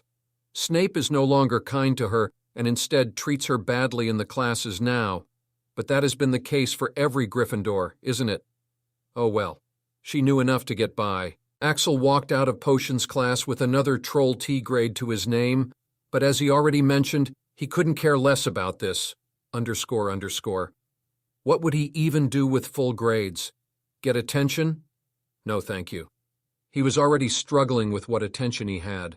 Otherwise, grades are only useful to those who are going to apply for some job, and Axel wanted to be someone who hires, not someone who gets hired. As he walked along the corridors, his footsteps slowed down as he noticed a difference. He was expecting the students to flood him again, but funnily enough, none were coming. Shrugging to himself, he went to attend his next class, going almost unhindered save for a few stragglers. It was history class, and despite it being a much more interesting class, that couldn't prevent him from taking the last seat. Daphne was sitting there while reading some books. When he came, she didn't even glance up at him. What's up with you? What book is it? Asked Axel as he sat down. She wouldn't usually ignore him like this, so he thought that the book must be really interesting. Daphne didn't even look at him. Oh, I'm trying not to bother you so that your girlfriend doesn't come after me, she said, turning the book since it was upside down. Axel grew puzzled at her absurd words. The ... are you talking about? There was no need for a language filter when talking to her. Daphne sighed. I forgot that your magi mirror is just a showpiece. For ... sake, do try to use it sometimes. Your girlfriend has made a declaration. Axel frowned as he took out his magi mirror to check the forums. Oh, hell, he muttered as he saw the changes. The photo had been deleted from the forum, and now there was another post pinned to the top, posted by Martina Valentino herself. Anyone bothering Axel Hunt will have to answer to me. Axel's mouth twitched. What's the problem with this girl? It seems that he can forget about having a peaceful life at Hogwarts. Daphne finally looked at him. Taro, see his reaction. You sure work fast, Mr. Charming. You managed to land the Mafia princess in just 2 months. Axel looked at her in annoyance. What's up with you? Why are you being so… __? Daphne looked back into her book. You are such a liar. You deny even being friends with me and would even make that bimbo your girlfriend because her family is more powerful? I didn't know you were so superficial. Axel rolled his eyes. Have you ever seen me talking to her? Daphne paused. No. Have you ever seen her talking to me? No. Have you ever heard me even mentioning her? Then the __, are you assuming she's my girlfriend? Geez, you're being so annoying. That's why I don't make friends. It's more trouble than it's worth. Daphne's brain started to work normally again after she calmed down. She realized that the photo had Axel unconscious or sleeping, so it's not like he was willingly having the Valentino girl sleeping next to her. And as for the post that Martina posted, he didn't even know about it. And now that she thought about it, she couldn't even imagine Axel making her a girlfriend for superficial things. It all seems one-sided, she realized, and now she was feeling stupid. She had just gotten wrapped up in her friend's discussion. Really, why does she even bother listening to those immature girls in the first place? She sits here in the last seat instead of the first only because she finds those of her age too immature and annoying, and sitting here is quite peaceful and refreshing, as they both usually do their own thing and don't annoy each other.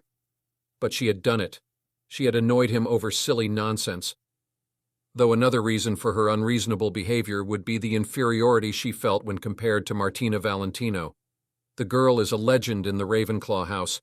Everyone all but worships her due to her genius. But genius or not, would that matter to Axel? No. And if he was materialistic, he'd have just gone for Rose, who has the whole Black family with her.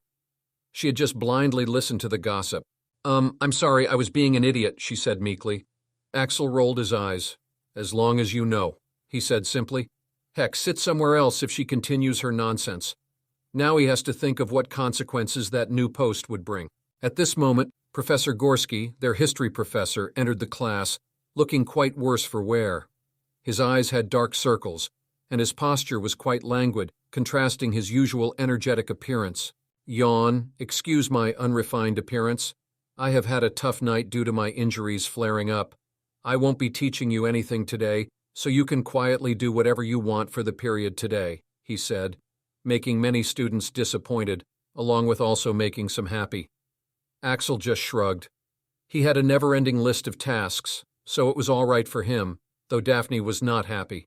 I have nothing to do, she complained. Axel put his notebook in front of her.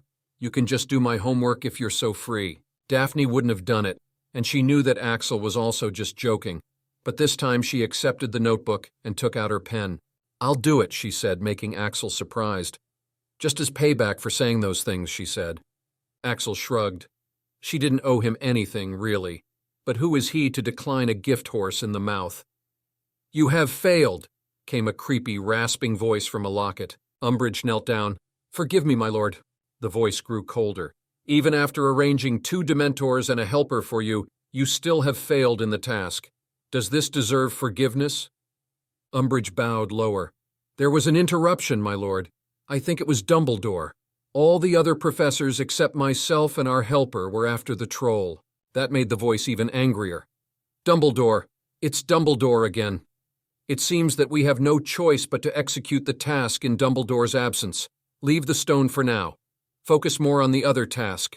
It's going to be much more important in my plans. Umbridge nodded dutifully. Yes, my lord. That task has been going swimmingly. No one seems to suspect a thing. But my lord, about the new helper, don't question his loyalty. I gave him an offer he simply cannot refuse, the voice said with a hint of amusement. So MC got the minor light magic attribute. There was clarification on light magic. Also, what the __ was plus, well, you'll find out soon. Everything has been planned. Another author was also helping me come up with it, and we were both laughing hysterically after realizing how brilliant the whole setup is. Power Stones.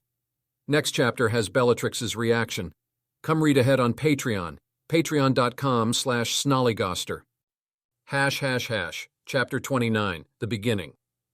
Bellatrix Black sat in her office with her Magi mirror in hand. Different screens were flashing around her like computers, all displaying different reports and data. But there was something common in all the information showing on these devices right now. They were all somehow related to Axel. Some were playing recorded memories of him, while some were pictures of him, and the one on the biggest screen was of him lying in a hospital bed with a certain girl sleeping on his bedside. Today was bound to be a hectic day for Bellatrix. Apparently a troll had somehow managed to get into Hogwarts. Now this wouldn't have been a big deal if the news didn't get out, but with the existence of the Magi mirrors, almost all of Britain and many other parts of the world knew about it. It has to be noted that children of various affluent magical families from all over the world have sent their kids to Hogwarts due to its great education and reputation, and now a troll has been suddenly set loose in the school. So, of course, those parents from affluent families would demand an explanation. And whose fault was it? That __Dumbledore. First, he won't let the Ministry help with the security of Hogwarts, and now he expects her to take the blame? __No. With the help of mass media, she has made sure that everyone knows exactly who is at fault. That old fossil still hasn't fully grasped the use of modern magic tech yet. But she had been so busy dealing with it all for the whole night and the morning that she completely missed Axel's newest photo. This is the first time she saw his sleeping face, and the boy looked so cute and innocent without that annoyed and bored look on his face. If only he didn't have that girl sleeping beside him, the scene would be perfect. That girl is the princess of the most notorious mafia family in Italy, and probably the whole world. For centuries, that family has been involved with all kinds of criminal activities, managing to stay in power by doing all kinds of illegal activities. So it would be quite understandable if she didn't want Axel to associate himself with the princess of such a dangerous family. For the past 2 months, she's been trying to search for a way to cure his body, and she also informed all the teachers to pay special attention to him and not let him suffer. She had even almost gotten Severus Snape fired. She had wanted to do more, but Axel wouldn't appreciate help from someone he hates with a passion. So she'll help him from the shadows without letting him know it was her who helped. Like right now. She picked up her Magi mirror and made a voice-only call. Yes? The call was answered quickly. Bellatrix Black, Britain's Minister of Magic. I have business with your boss, said Bellatrix in a cold voice. There was a pause as the other side checked her caller ID. This is very sudden, but I'll inform the Godfather. Could you please wait on the line? Make it quick. After a few moments, someone else's voice came from the speaker. Well, it's certainly a surprise, Minister. I believe this is our second time talking to each other. The voice belonged to Martina's father, but this time it had quite a sleazy and dangerous edge to it that wasn't present when he was goofily talking to his daughter. Mr. Alessandro, I had some urgent business with you, said Bellatrix, coming straight to the point. Blunt as always, I see. Well, I'm listening. A blunt and honest approach worked much better with people like Alessandro, so Bellatrix didn't bother beating around the bush. I need you not to take any action against one Axel Hunt. He's under my protection, she said in a dead serious tone that made the other party go silent for several seconds. That is a rather exorbitant demand, but it can be done on one condition. Bellatrix was surprised. She hadn't thought that the man would give up so easily on making a move against Axel after the incident. Though how could she know that he had already promised his daughter not to hurt Axel, so any requests he was making were for free at this point? Bellatrix drummed her fingers against the desk. Speak. I don't really need much, just give me all the information on the boy. Bellatrix instantly denied it. Then let me make myself clear. It wasn't a request, Alessandro, it was a declaration. You harm Axel, you'll have a war. Am I clear? Alessandro chuckled. Ooh, that's quite an overkill for an orphaned, crippled child. It seems my information was indeed incomplete. How curious. Well, as long as he stays away from my daughter. Saying so, he cut the call. Bellatrix sighed. If anything happens to Axel, war would be the least of your concern, she muttered. A notification rang on her personal Magi mirror, and she quickly opened it when she noticed who sent it. She had been trying to find out how and why Axel is involved with this girl and why he was in the bloody hospital wing, and it would seem that her wait was finally over as she received a reply from Rose. What? Axel was injured by the troll? And he seduced Martina for benefits? The things in her office started shaking due to her magic flaring up. No. She had been wrong once again. She had thought that she could simply help him from the shadows until she finds the cure and properly apologizes to him because she couldn't bring herself to face him or even dare to contact him after what she had done. She knew from the look in his eyes and that voice filled with cold fury that he wouldn't forgive her. "We're nothing but strangers," were his words. She didn't think she could handle his reaction again. That's why she had been trying to make her apology substantial and sincere enough that something might change. But she didn't anticipate that Axel wouldn't settle for a crippled life and would start trying to seduce that girl to get her help in fixing his body. And now that her passiveness had caused these events, what should she do? It's almost 2 months, and she's nowhere near finding a way to heal him than before. It would seem that she can't stay passive forever. And as for the troll, she hadn't given the matter much thought, but now that Axel had been hurt, Dumbledore is going to get hell. After dinner, Axel had followed the directions he had gotten from the system to claim his rewards. The directions for a place to stay at Hogwarts and the room found were awesome. Well, it was actually several Victorian-style quarters connected by one common room plus a big bathroom. It was made for noble guests and VIP guests whose location had been long forgotten. But everyone at Hogwarts, if the system's information was to be believed, which is why he was currently in a luxury suite with a king-sized bed. On a normal day, Axel would have loved to simply test out that oh-so-inviting large bed. But not after today. In the last 24 hours, he's almost died 2 times. And if that wasn't enough, an mafia family is soon going to have its revenge against him for something that wasn't his fault. There's no time for hesitation. There's no room for laziness. And there's no easy way to choose, he muttered as he looked himself in the mirror. He was currently decked in an all-black outfit. These were the custom-made clothes that had been ordered by Andromeda during the past 2 months. He might have started to have a much better life when he was studying magic along with so many others, and that had somehow given him the illusion that he was one of them, that he could also afford to have a happy and carefree life just like others.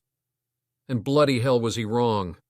He had forgotten that life would sometimes give him these moments when everything seems to be going all right, giving him hopes, letting him lower his guard, and then it would suddenly throw a curveball at him like a sucker punch to the guts, leaving him suffering the aftermath. That's why he's no longer going to hesitate. Now what's the point of hesitation when he could suddenly die by the next day? Getting into trouble while trying to do something is more preferable than just being a passive ...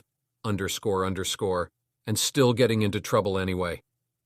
The thought of the Dementor almost taking his life came to him once again, and as he thought about it, he could no longer feel that rejection towards his craft that he had developed after the torture.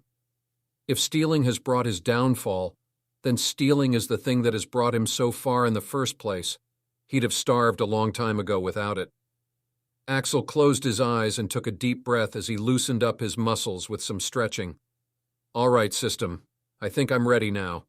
Tell me everything you can about how to progress my Arcane Thief class," he said decisively. "Plus 1% approval rate for overcoming your trauma. Since you are ready, you can now be able to see the steel points. Every skill needs a certain amount of steel points to unlock. These steel points can be gathered by doing several small thefts or a low amount of major thefts. Stealing would also progress your class and give more guidance and information on how to steal and what precautions to take when stealing in a magical world." "Oh, so that's how it works," he muttered. "So he just has to steal and accumulate steel points, or SP. Then he'll get the skills and also get more information on how exactly to steal in the magical world." But he still couldn't understand several things. "But can you show me the information on the skills and the amount of SP they'll require for me to get them? And if the thefts I've committed during the past years can be converted into SP or not? Currently, you cannot choose the skills you unlock. It's set on the systematic progression. Right now, you'll need to increase the approval rate to open the skill shop where you can spend your SP to buy whatever skill is available. But for now, the next skill you can unlock has already been set and will be unlocked when you collect the necessary SP for it." "Damn, what skill is it and how many SP do I need to unlock it?" "W breaking." It is one of the most important skills for being an arcane thief. It is considered too difficult and advanced in the wizarding world, but not if you're training through the method given by the system. Hell yeah! Axel almost began to jump in joy. He knew he couldn't do much without this one, with most Slytherin actually putting up at least the basic protection at their individual doors. But this field needs quite advanced prerequisites to even begin to perform the basics. It was a pleasant surprise to know that he could start learning it so quickly using the system's cheat knowledge. With newfound enthusiasm, Axel walked out of the secret space and moved toward his very first hunting ground, the Hufflepuff dorms. Yep, he couldn't just waltz into the Slytherin dorms and steal their stuff, could he? Even though a Slytherin is more likely to be richer and net him much more money in SP, but many Slytherin are also likely to have at least some kind of setup to prevent intruders, right? And he doesn't know, __, about those precautions. With magic coming into the equation, the best way would be to slowly level his class so that the information on how to steal is available in his mind. The priority is not to get quick and easy gains, but to learn the art of stealing. Stealing needs patience, practice, and perseverance. With magic being real and his body being in a shitty condition, he's going to once again start from level 1, and Hufflepuff dorms would be the best place for that. Those loyal badgers wouldn't have much precaution against each other since no such incidents happen there. That's why he's starting from there. And of course, he's not going to steal anything noticeable. He just wants to level up his class, not to make innocents suffer. After making up his decision to start from Hufflepuff today, he had taken some time to follow a few Hufflepuffs back to their dorms, so he knew how to get in. Before entering, his custom enchanted outfit morphed into a simple set of dark yellow pajamas with a sleeping hat covering his head. This will help him blend in. His face had a mask on it since some students do get them from the hospital wing when they have magical flu or something. Now he was just another Hufflepuff breaking curfew. Even if someone saw through his powerful stealth skills. Here goes nothing, he muttered as he proceeded towards the entrance. The entrance to the Hufflepuff dorms was concealed behind a stack of barrels. In order to reveal the entrance, no password was required. Instead, one had to tap the barrel 2 from the bottom, middle of the second row, in a rhythm. Since he couldn't tap it in rhythm properly due to his hand, he would have to do it using his leg. Be careful, Axel. If you don't do it the right way, you'll be doused in vinegar and barred access. Well, that's kind of dumb, but whatever. What if someone tapped wrong by mistake? Tap, tap. He managed to hit the barrel rightly and sighed in relief when the lid swung open, exposing a passageway. Not wasting more time, he went in. In the dim lighting, he saw the common room, which turned out to be a huge, round, earthy, low-ceilinged, and warm place with kind of welcoming vibes. There were lots of yellow hangings, burnished copper, overstuffed sofas and armchairs upholstered in yellow and black, and small circular windows that provided a vista of rippling grass and dandelions. There was also a large honey-colored wooden mantelpiece with carvings of badgers on it, located underneath a portrait of a beautiful witch who must be Helga Hufflepuff. Since it was the middle of the night, the common room was empty, with everyone sleeping. System, can you tell me the number of steal points I'll get for each item? Asked Axel. Affirmative. Here's the catalog of some things you can steal and their equivalent SP per piece. The currency conversion: nuts, 5 SP, silver, 10 SP, gold, 25 SP, platinum, 50 SP. The price of items can be different based on different qualities and who they belong to, but here's the general price. Quill, 0.2, notebook, 0.4, shoes, 3 broomstick nimbus. School 20 cleans equals 10, and the list went on. It was so long that Axel hadn't even heard of several things. What in the world? And there were several weird things as well. Used panties, 10 SP. What the __. System, 10 SP. Why the hell is such a useless thing worth so much SP?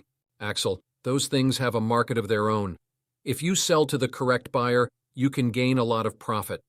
The points can even go up to 1,000 SP or higher, depending on the identity of the person you stole it from, since it would have a large value to certain people. For the life of him, Axel could not comprehend what kind of sick bastards would pay for things like that. So what was he supposed to do now? Steal women's underwear? Axel Hunt, the panties thief? Yeah, how glorious. But from this, he learned another lesson. Different things would have different values to different people. Even useless things could get him SP, and the list of things he could steal was so large that he didn't even bother reading the whole of it. Well, it seems I have my work cut out for me, he thought, as he realized just how much he'll have to steal to unlock various skills. He can't just steal a lot of galleons from one rich Hufflepuff and be done with it. 1, he doesn't steal from those who weren't rich. Underscore. And 2, if he went for a big haul, everyone will be alerted of a thief and will get more precautions, thus making things difficult for him in the long run. Thus, he's only going to use the daily life tactic for now. It's a very effective way of stealing in which you only go for things whose absence would be gone unnoticed, and whose absence wouldn't be missed much by the owner. In this way, they'll just think that they either dropped or forgot it somewhere or it is just misplaced, and later they'll simply forget about it. This way, he won't be harming anyone since they'll barely be bothered, and he can now continue to steal for the upcoming years without students and authorities taking action while also making progress. As he began sneaking into the dorms, he began to feel a familiar feeling of thrill and anxiousness. It's not like he hadn't tried stealing in the past 2 months. Old habits die hard. Heck, he'd even taken a broom from the broom shed. But every time he tried, he just couldn't focus at all, and his hands would start shaking much worse, and the pain in his body would intensify. He would find himself just delaying it or making excuses, but right now, he could no longer feel those things, and instead, a familiar excitement once again began bubbling inside him. He had forgotten just how much he liked this profession. It gives him a thrill that makes him feel more alive, more special, more powerful. A feeling of concentration enveloped him as he found himself entering his most focused state. These past months, despite living in such a fantastic and magical environment, he had always felt that something was missing, and he realized what exactly it was. It starts here. Several things had happened, and he had lost his way. But the real journey of the arcane thief starts now. There's a small time skip again. Now tell me the new skills you want him to learn. He'll heal soon as well. See the title of Chapter 32, Power Stones. Read ahead and support this piece of art on Patreon, patreon.com/snollygoster. ## Chapter 30. After the troll incident, Hogwarts experienced several changes. For example, a few Aurors of the Minister's Choice were initiated, along with other security measures and alarm systems were installed so that the others can be informed if such a thing happens again, and prevent a troll from going on a killing spree. But it wasn't actually that big of a deal. Hogwarts is relatively safe compared to other magical schools, and the student who was in the middle of all of it, Axel Hunt, was having his own share of complications. What the... __. Is this woman crazy or something, he thought, as he looked at the letter from the Minister of Magic herself. After the recent events, he had expected many things, but never did he expect this. Like, it doesn't make sense at all. Dear Axel, I know that I'm probably your most hated person in the world, and I know that almost anything I do to remedy that might only make you resent me more. But I just wanted you to know that I have really regretted what I did to you that day. I know that nothing I can do to remedy that, but there are certain things that can be remedied. I have been trying to search for a way to heal you. There isn't much I have found yet, but there is still a good chance that I might find something. Meanwhile, there are other things I have sent so that you don't have to associate with someone to get something. I know I can't take back what I said, but I'm trying to make up for it. Please consider joining us for the Christmas holidays. I'd like to tell you some things about your father. Waiting for your response. Best wishes, Bellatrix Black. The only thing this letter managed to do was rip open the weak Band-Aid he had managed to put over the wound. He could only remember it as the blackest day of his life. __, he muttered as he crumpled the letter and threw it in the corner of his bag along with the small purse she had sent him, without even checking its contents. He already has felt so much reluctance and repugnance just by using what Andromeda had sent him, and that woman could be considered a saint if compared to BBWEW. biggest __ worldwide, Bellatrix Black. So he didn't even consider using it. He was a thief with principles. And what was she implying anyway when she said he didn't have to associate himself with? She's only sending this after seeing his picture with a rich girl sleeping next to his bed. What could be the implications? That he's some gigolo? He is not. And what would it make him if he accepted any help from the woman who has metaphorically stripped him naked and taken his dignity as a person just for her amusement? Accepting her help would definitely make him someone much worse than a gigolo, and she knows about his father. Well, this is somewhat new. Axel recalled the dream he'd seen on Halloween Eve. Right after seeing that dream, he had been attacked by the troll. Right after, he woke up and then saw a girl blow its head off. Right after, the teachers came, and he ran and got attacked by Dementors and woke up to find himself in trouble due to a photo. So he couldn't be blamed if he forgot most of the dream and couldn't recall it. The only thing he could recall was a man and a woman who were definitely his parents leaving him with the caretaker of the orphanage. So he also couldn't be blamed if he didn't want to know about his parents. He just wanted to have nothing to do with this woman until the day he makes her kneel in front of him as he does things to her that are a lot worse than things she'd done to him. Thus, for now, he went out of his way, and instead of just a few words, wrote her a polite and detailed response that'll hopefully keep her out of his goddamn life until that time. That is quite brutal, Axel, Axel shrugged. I wouldn't know, but I do feel better after writing it, he thought to the system. He had ranted everything in the letter. After that, almost everything had gone back to normal, except some people still had some problems. What are we going to do about him? Asked a fourth-year student in a somewhat heated tone. He had blonde hair styled in a faux hawk and handsome features. Don't be an idiot, Damien. He's under that girl's protection now, said Alaric Malcolm, the head boy. He also had blonde hair, but his hair was combed back neatly. But brother, and everyone knows that I've liked her for 3 years, and I didn't even get to talk to her properly all this time. And now some brat comes and gets so close to her, we cannot let this pass. Get over it, Damien. If we can't have the connection with that family through you, then at least don't make them our enemies. Are we clear? Asked Alaric seriously. Damien's hands clenched into fists, but he still nodded. I'll be careful. You'd better. You're not a child anymore, so you should start using your head now. Saying that, Alaric walked away, and Damien, who was about to show more frustration, suddenly stopped as he used his head. They just couldn't offend the Valentino family, right? But what if no one knows who did it? Now the question was when to do this. He'll have to wait for the right opportunity. Time skip 1 month. Position, aim, fire, flipendo. Position, aim, fire, flipendo. Position, aim, fire, flipendo. It was early morning, and dueling class for first years was going on in the arena, with numerous training dummies lined up and students practicing on each of them in groups. Position, aim, fire, flipendo. On every firing command of Professor Alice, the students standing a fair distance away from the dummies would chant the spell and try to hit the training dummies in the small circle drawn on the center of their chest. This wasn't the first time this drill was taking place, and very few students were able to properly hit the target from such a distance. Don't exaggerate the wand movements. It'll only deviate from your aim. Keep your hand, shoulder, and wrist firm, or the kickback will shift the trajectory, and in such a long distance. It'll be enough to miss the target, said Professor Alice as she repeatedly tapped her wand on her palm, looking stern. Hey, Hannah, you're doing it wrong. You're supposed to keep your hand extended out completely. Elevate it up to the eye level for better aim, said Hermione Granger, who was in the same group as Rose's friends. Well, the loner girl had made new friends in the past few months. Hannah, who had been trying her best and was a bit happy with her progress, immediately got deflated at that. Hey, it's not necessarily wrong, and she's doing just fine, all right, spoke Susan, Hannah's knight in shining armor. Rose, you have to beat the evil Slytherin in the match today, all right, said Neville as he fired a spell and missed.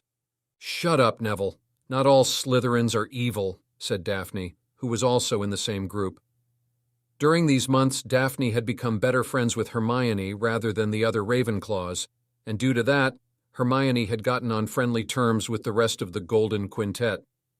Today, they were practicing their aim, and Professor Alice had divided the students into groups of 7 due to the limited number of training dummies. And since all the houses were here, these 6 friends had gotten into the same group. Daphne looked around the huge arena, searching for other groups, and Rose was also secretly doing the same. Where the __ is he? Curious now. Where did that guy go? Annoyed. And at this moment, the guy in question finally showed up at the door, with dark circles beneath his eyes and his long hair looking disheveled due to his nightly activities, which included sneaking into people's bedrooms along with his endless training. He had been unable to get much sleep at night and was dead tired due to the exercises, and this goddamn dueling class is being held in the early morning, even before the normal class start. You're late, Mr. Hunt. We're training in groups of 7. You can join Little Neves, Mr. Longbottom's group. It has a vacancy in Neville's group, Professor Alice recommended. Axel, who was just searching for a group, paused in his steps as he looked towards Neville's group. Is this hell? He thought when he saw the people in the group. Except for Daphne, he was on bad terms with everyone else in that group. Professor Alice didn't seem to have plans of continuing before he joined the group. This woman had treated him fairly until now, so he didn't want to just openly defy her suggestion in front of hundreds of students. And most importantly, he couldn't even find other groups with vacancies in such a short time. Thus, with a sigh, he decided to just join the group he was assigned. You look like a mess, commented Daphne as soon as Axel came beside her. Yeah, good morning to you too, he muttered with a yawn as he took out his wand. His wand hummed as it shot out small pink sparks to greet him. Axel just squeezed it a little bit in return as for his greetings to the wand. Daphne wasn't someone who'd mind, but he didn't fancy talking to a wand in front of others. Taking a deep breath, his eyes focused, and his slouching posture straightened. Taking a stance, he fired his shot at the dummy. Dang, and the spell hit near the center circle. Hey, how'd you do that? Asked Rose as she looked at Axel's constantly shaking hand, which loosely held the wand. There was no way anyone would be able to be accurate with that kind of hand. She wondered if it was a lucky shot. They were standing quite the distance away from the dummy. Yeah, you used to suck bad at this, commented Daphne. This wasn't the first time this activity had been organized. The last time she had seen him shoot, he was pathetically bad at this. His spells were so weak that they wouldn't even form properly sometimes, and his aim would always be a mile off. Axel shrugged. I practiced, he said dismissively. His aim was __ due to his injuries, and his power output was so weak that spellbeam-type spells were inaccessible to him. Even in his duel with Draco, he had only used one spell, and that spell was also something he had to charge 2 times to give some damage. But due to his hard work and the information and the knowledge he had gotten from the system, he had improved a lot in the past 3 months. With the diet of magical ingredients and exercises, his body is much more attuned to magic, making it easier for it to be channeled even through his damaged nerves. And the bond with his wand was stronger than ever. Due to this, his power output was now strong enough that he could use the beam-type spells. As for his aim, his body did heal a little bit during this time, and he had made progress in this skill. It wasn't much of a complex skill either. His mastery would be quite high if he wasn't crippled. Axel's short answer didn't satisfy anyone, especially as they looked at the trembling hand. Come on, Rose, it was just a lucky shot. It's not possible to be accurate in that condition, said Neville. Axel just ignored everyone as he shot out a few more spells, almost all of them hitting the dummy. How are you doing this? You aren't doing the wand movement, and also, the professor said we can't hit the target without keeping our hands steady, questioned Hermione, who couldn't take it anymore. She was quite jealous that he was under the protection of her idol, Martina Valentino.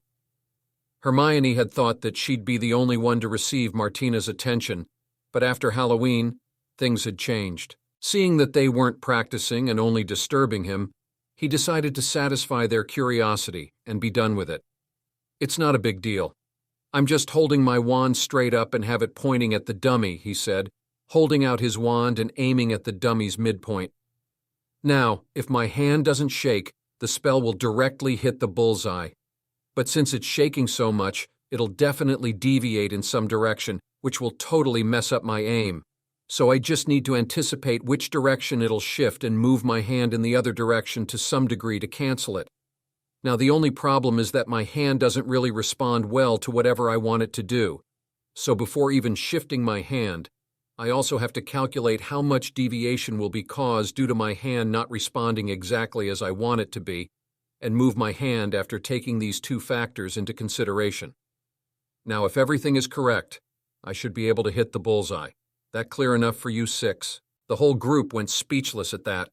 Some because they didn't understand everything, and some because they understood everything he had said. Just how would it be if he was completely healed? Asked Hannah, looking a bit terrified. Hearing that, everyone had goosebumps looking at Axel firing away at the target. Axel just shook his head. He hadn't even included how he also has to take the kickback recoil caused by the spell into consideration. With his weak wrist and fingers, it's already a struggle to keep the wand in hand and not drop it. But he has to say, it's not that bad. He wouldn't have been this good at certain things if he'd been completely healed. For example, he'd never have worked on his aim and power output since it wouldn't have been a problem. Yes, he'd have been a much, much better magician, duelist, and fighter than he is right now, but he wouldn't have had many things that he had enhanced now.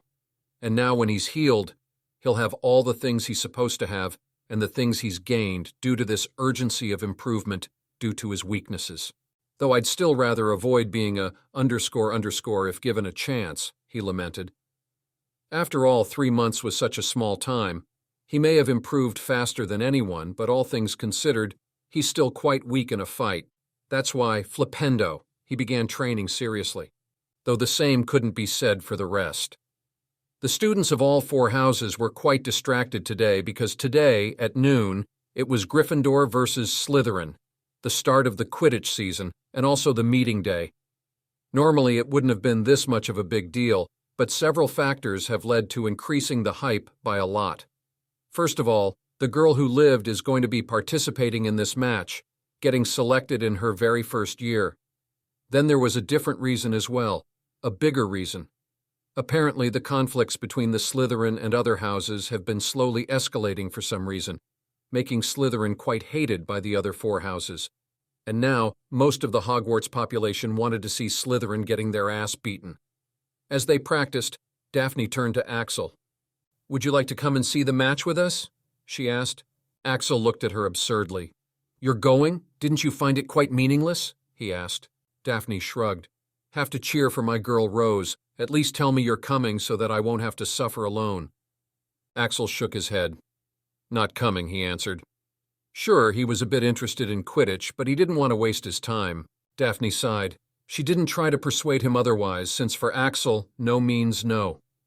"Unless I had hoped that it wouldn't come to this, but it seems I have no choice. I'm calling in my favor for doing a majority of your homework for the past month. It's your choice now." Axel looked at her in annoyance. "Seriously, this is how you waste that favor?" "Hey, I think it's worth it." Homework wasn't that big of a deal since they both had the same homework, only different times of submission, and she didn't even have to write his homework since he was allowed self-writing pens. On the other hand, Rose listened to the banter between the two speechlessly. Axel could actually willingly talk that much? And is that a hint of a smile she's seeing tugging at the corner of his mouth? Susan was much more vocal about it. "Hey, how come you're such good friends with her but not with me? This is unfair." Axel and Daphne rolled their eyes. "We're not friends. Britain and Hogwarts have experienced changes in various fields. One of these fields also happened to be Quidditch. The popularity of the sport is at an all-time high, and with the huge population at Hogwarts, the Quidditch field needed some changes. The stands are nowhere to be seen as there is a stadium all around the pitch now to accommodate all the audience. Today was a special day because it was Gryffindor versus Slytherin in the start of the season, so even the bigger stadium was bound to be packed. After breakfast, Rose and her friends made their way to the Quidditch stadium. Since Axel had already given his word, he had to join them for it. Hermione had chosen not to come, though, as she had so much to study.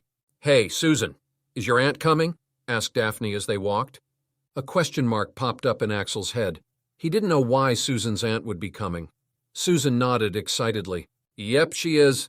Though not for the match, of course. She's just coming to see me. I don't even know if she'll be able to stay for the whole match."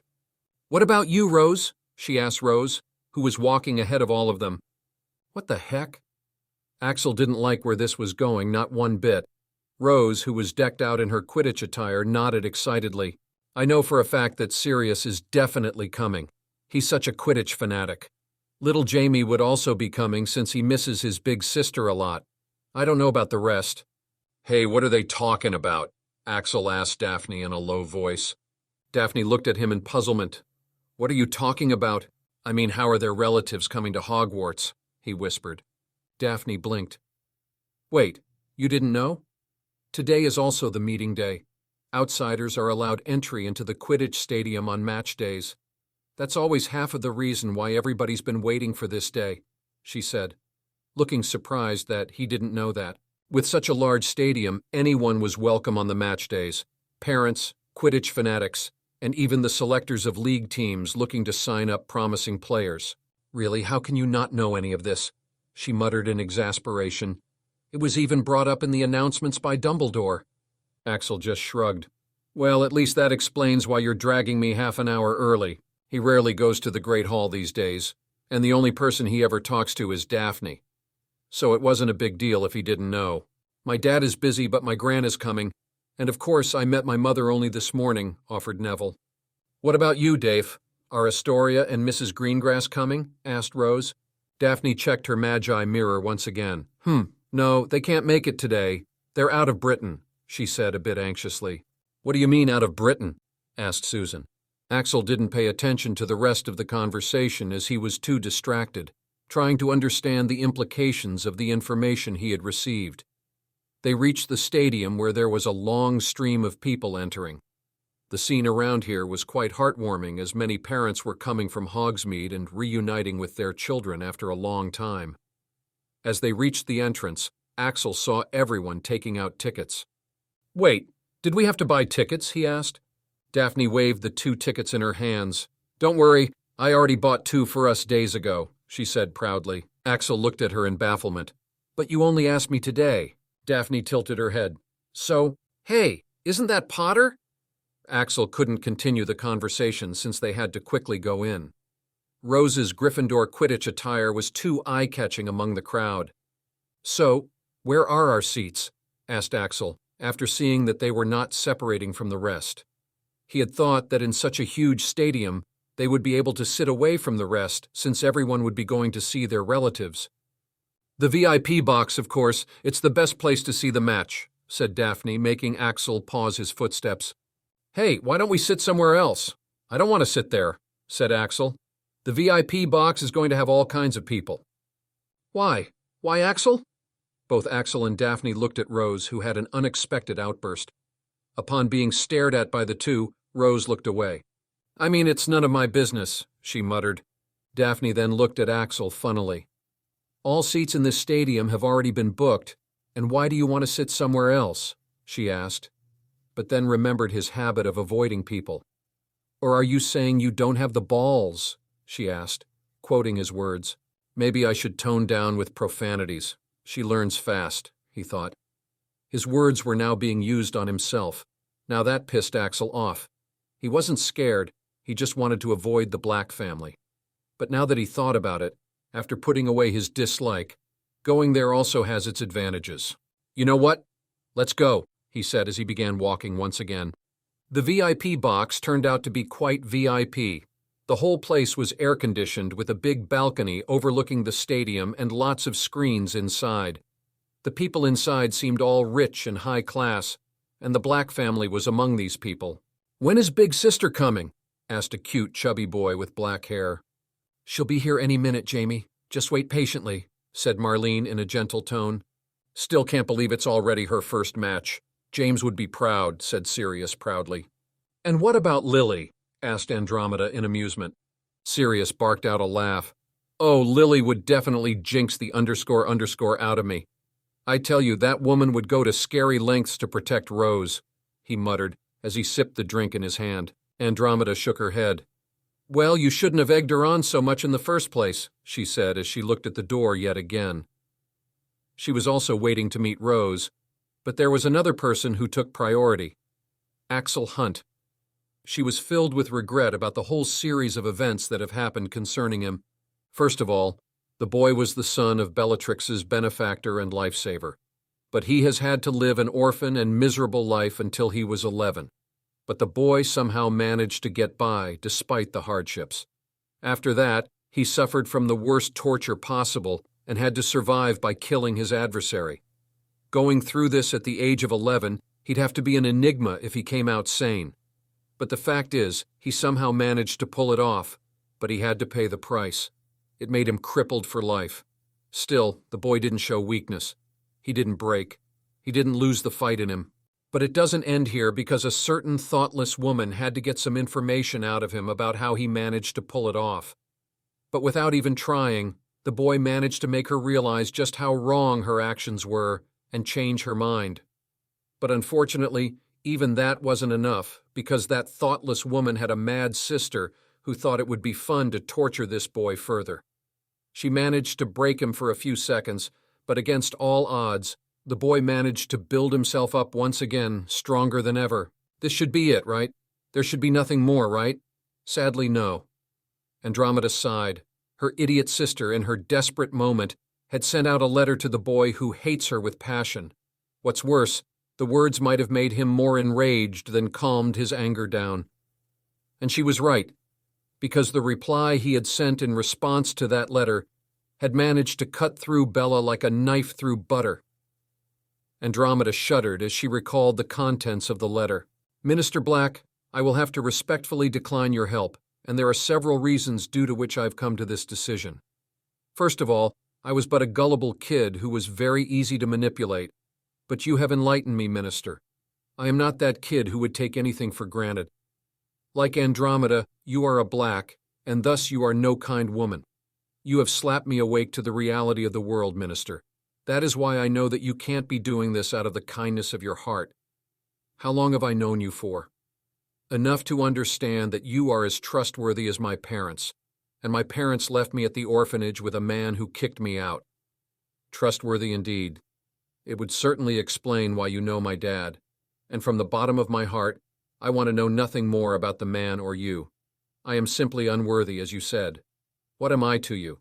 Just a nobody, __, with nothing to his name. But thanks to you, I am at least no longer naive and gullible. Throw some money and some kindness to a homeless kid and he'll give you anything you want and still thank you afterward. These are the words of a great person, which have taught me a lot. Thus, I would simply like you to tell me what it is that you want from me. And needless to say, I don't want any help from you. You see, I may have nothing materialistic to my name, Minister, but I have something else I value more. My principles. I am very happy as I am, and I would sooner die than accept help from a person as great as you. So I say from the bottom of my heart that leaving me alone would be the greatest help you can provide me. That will be all. Forever grateful to you, Axel. Bellatrix was broken after reading the letter. Turns out they were right in only providing him help from the shadows. After reading this, Bellatrix had simply decided not to bother Axel anymore, or rather she couldn't. She was too ashamed to even face him and too scared to receive any more hatred from him. I want to kill myself. That's what she had said to Andromeda. It had taken a lot of persuasion to stop her from doing that. Andromeda was just glad she was there when Bella had received the letter. Needless to say, Bella hasn't come today and instead sent her to see Axel.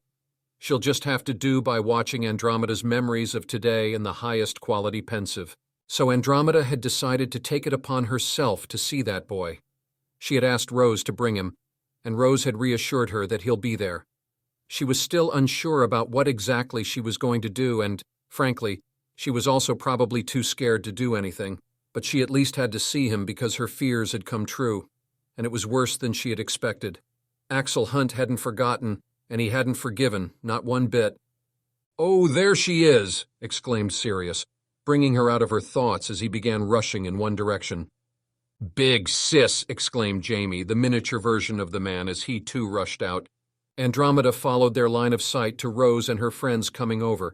"Sirius! Jamie!" Rose quickly ran up to the two and hugged them. Andromeda smiled when she saw Rose. The girl seemed to have grown up a lot in the past 3 months. She was a bit taller and the baby fat on her face had gone, maybe due to Quidditch, making her look more beautiful rather than cute. Marlene and Andromeda also hugged her. "Rose, where is Axel?" asked Andromeda as she hugged her. Rose's smiling face became annoyed. "Why do you want to see him?" "Well, he's right there," she said, pointing towards Daphne as she became busy chatting with Sirius and Jamie. "Where?" muttered Andromeda as she looked in the pointed direction. She could only see Daphne, but then she saw Daphne tapping someone beside her as she pointed out somewhere while saying something. And with a start, Andromeda realized that it was Axel. Sweet Merlin, what's wrong with her? He had been standing right there and she didn't even see him. Andromeda was quite surprised when she saw him. It was definitely him, she could tell, but he had changed a lot. The originally short and skinny boy was nowhere to be seen. He had grown a lot taller than he originally was, almost too much for just 3 months.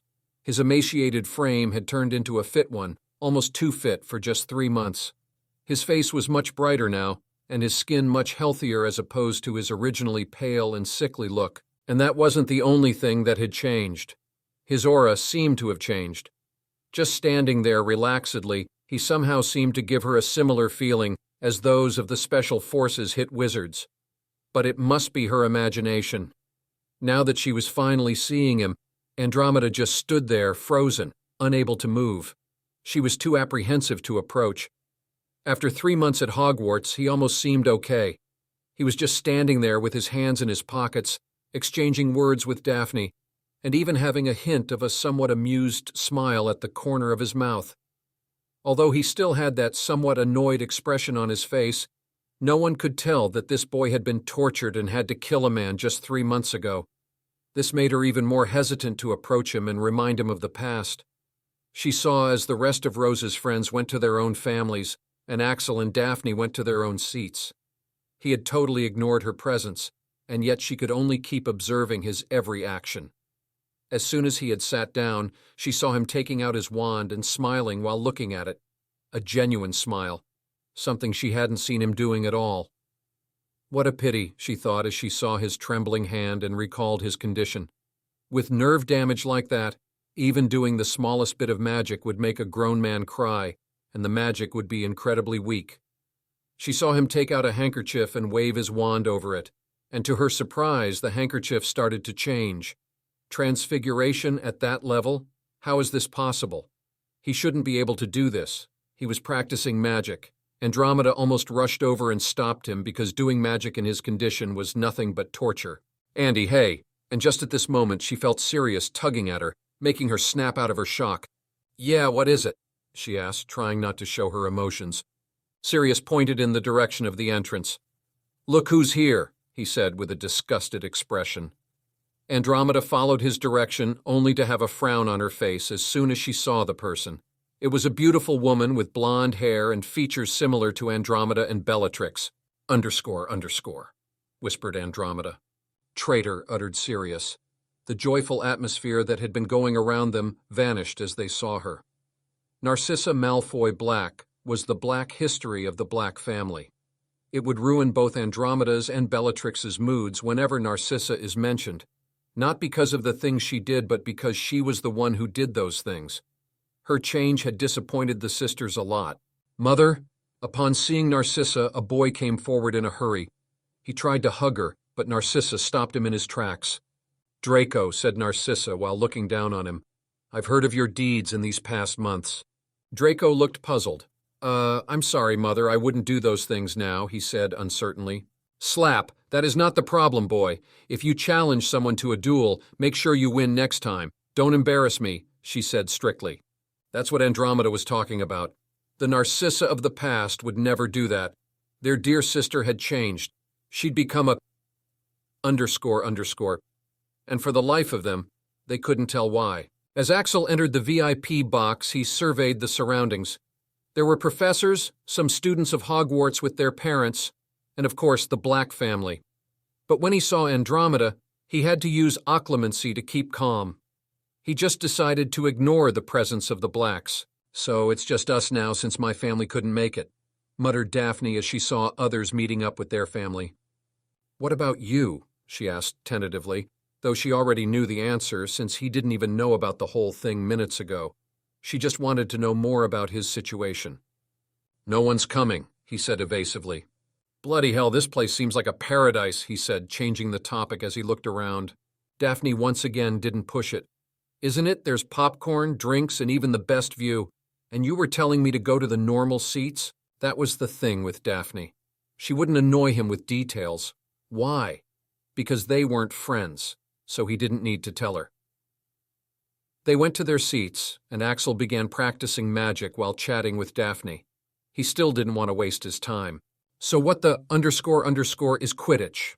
asked Axel as he performed the spell for the umpteenth time. Daphne raised her eyebrows. "You don't know anything about Quidditch? How?" "I just don't," he said exasperatedly. He had given up even trying to explain. Now he just lets people make up his story by themselves. "Are you going to tell me or not?"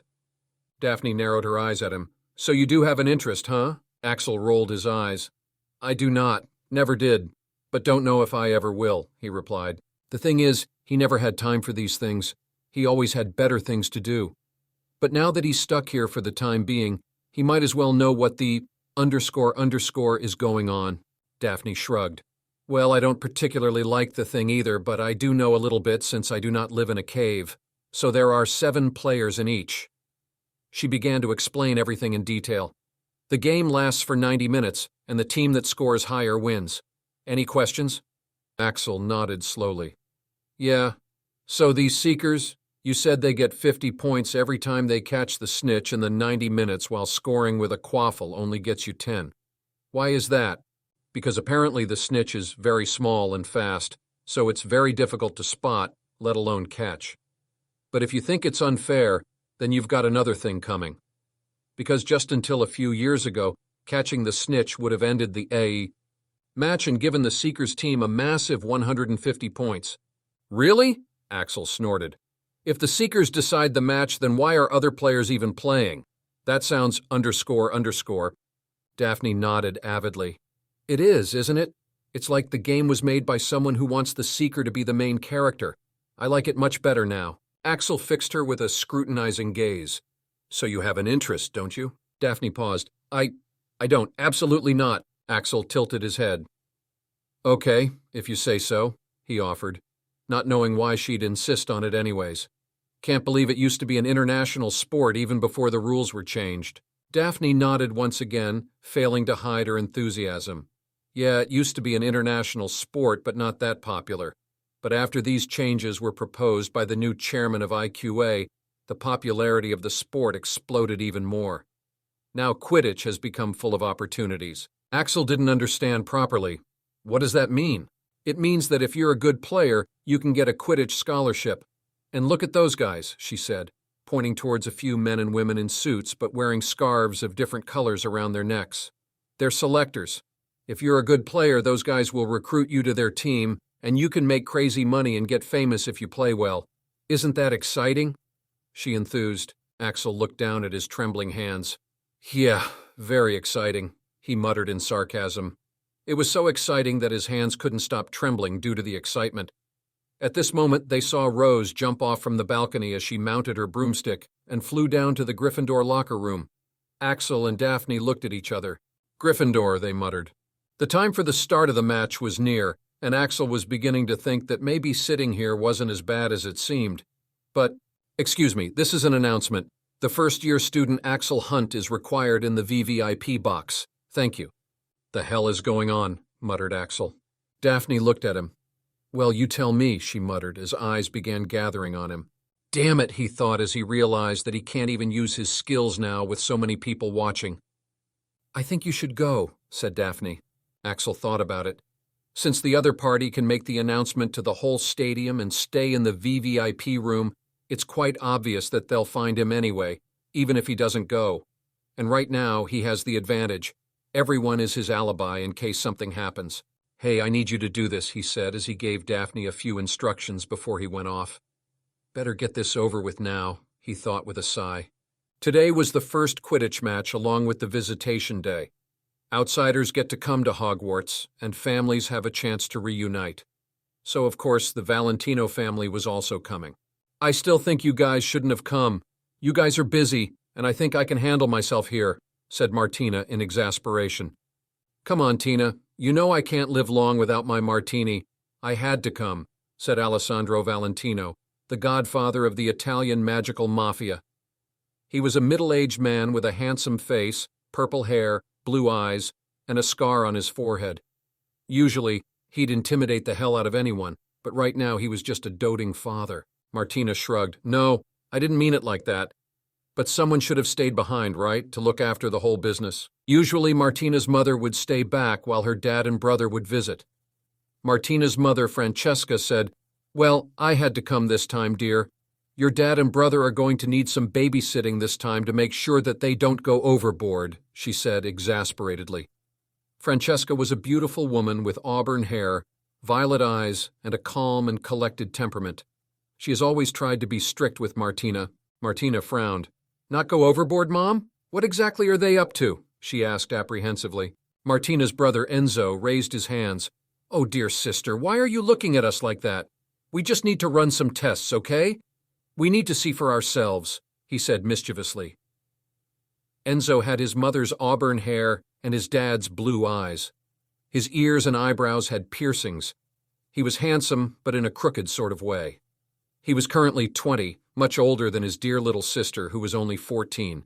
The apprehensiveness increased when she saw that look on his face. It meant trouble. Enzo, Dad, can you at least tell me first? A miracle happened. Alessandro actually denied his daughter's request. I'm sorry, Tina. Some things just need to be done. It can't be helped, he said as he checked his Magi mirror. Oh, it's already done, he muttered as he stood up, and Enzo stood up along with him. Good thing we blocked outside sound for now. You ready, Enzo? Enzo nodded as he took out his wand and knife. Oh, I am. But I'm not ready for the beatings we'll receive from our little powerhouse later. Damn right, son. But we do what we gotta do, right? We have to make sure he's not a __ who's only after the benefits. At this moment, the door was knocked, and both the father and son fixed their sight on the door. I'll get it, Dad. We don't need to use fiend fire to burn a tiny candle, do we? He said as he went to get the door. He readied his wand and knife and opened the door with a start. You piece of, he began as his wand began to conjure binding ropes, but the sound of a knife slashing was heard, and in an instant they all saw Enzo on his knees with a knife on his jugular and a wand pointed at them, held by trembling hands. Blazing amber eyes peered cautiously from behind Enzo's head, showing irritation due to the sudden attack. The professors, the headmaster, and the media know I'm here, so I thought you'd be wise enough not to harm me. But if you insist, I'm taking down this guy with me along with as many of you as I can, he said calmly, talking to those behind him as well. Just try, he uttered, making the guards behind him also stop dead in their tracks. Axel? Martina was too surprised to react, but then her eyes glowed in fury as she understood what her dear father and brother had been up to. Put your wands down, all of you, she said, turning to the guards and her father. Everyone dropped their wands except Axel. For a second, silence ensued, but then someone snorted, and then Enzo began laughing like he'd seen the most amusing situation in the world. Alessandro also joined him in the laughter. Damn, son, you got your ass kicked real bad. Martina and Francesca looked at the two like they were a lost cause. Axel glared at Martina. You said your family won't cause trouble, he asked irately. Martina tried to approach him. Axel, trust me, I didn't know they were going to do any of this, she said as she glared at her family. An absurd laugh escaped his mouth. Could have fooled me. What am I supposed to do now? He had a knife to the throat of the son of the godfather. The situation seemed quite volatile since even a small movement could end up hurting Enzo. At this moment, Francesca, who had been here to babysit, spoke up calmly. My daughter is telling the truth, Mr. Hunt. These two idiots tend to go a bit overboard when it comes to Martina, she said as she brought out a pensieve and showed him what happened a moment before his arrival. It was a test, boy. We wanted to see if you're worthy of associating with my daughter, said Alessandro excitedly after the memory played out. Yeah, man, it was just a prank, said Enzo as he laughed. Though you played the reverse card, Axel shook his head absurdly. He was finding the whole situation crazy. And why, pray tell, would you assume I would even want to associate with your daughter? This time, both Alessandro and Enzo had the expression that they found his words absurd. What are you talking about? How can someone not want to be close with Tina? Yeah, she is perfect. Who would not want her? Agreed Enzo. Oh God, just kill me, Martina groaned in mortification. They've gone and done it. How would she ever face Axel now? In response to the two, Axel shrugged. Well, I don't. She is the one who's been bothering me, so just tell her to stop. If you don't want her associating with me, just don't bother me next time. With that, he was off. Everyone else stood there as they saw Axel disappear from their view. There was silence, and everyone was too stunned to speak. Well, he's a badass, declared Enzo, breaking the silence. And he has awesome scars, added Alessandro as he caressed the scar on his forehead. I see why you would like him, Martina, said Francesca as she sighed. Purple magic exploded out of Martina. I've told you, it's not like that, she yelled with a face that had gone beet red. Well, looks like he passed the test. Looks like he passed the test. Power Stones, new Quidditch, and a meeting with Martina's parents in this chapter. The next chapter has another surprise along with a meeting with Andromeda. If you want to read ahead and support me in writing this, join Patreon, patreon.com. Also, people have gone all out in suggesting the skills he won't be getting all of them instantly, but I have selected a few. Chapter 32, Meeting the Valentinos, whispered Andromeda. Traitor, uttered Sirius. The joyful atmosphere they had going around them vanished as they saw her. Narcissa Malfoy Black was the black history of the Black family.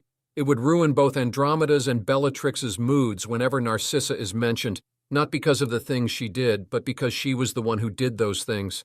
Her change had disappointed the sisters a lot. Mother. Upon seeing Narcissa, a boy came forward in a hurry. He tried to hug her, but Narcissa stopped in his tracks.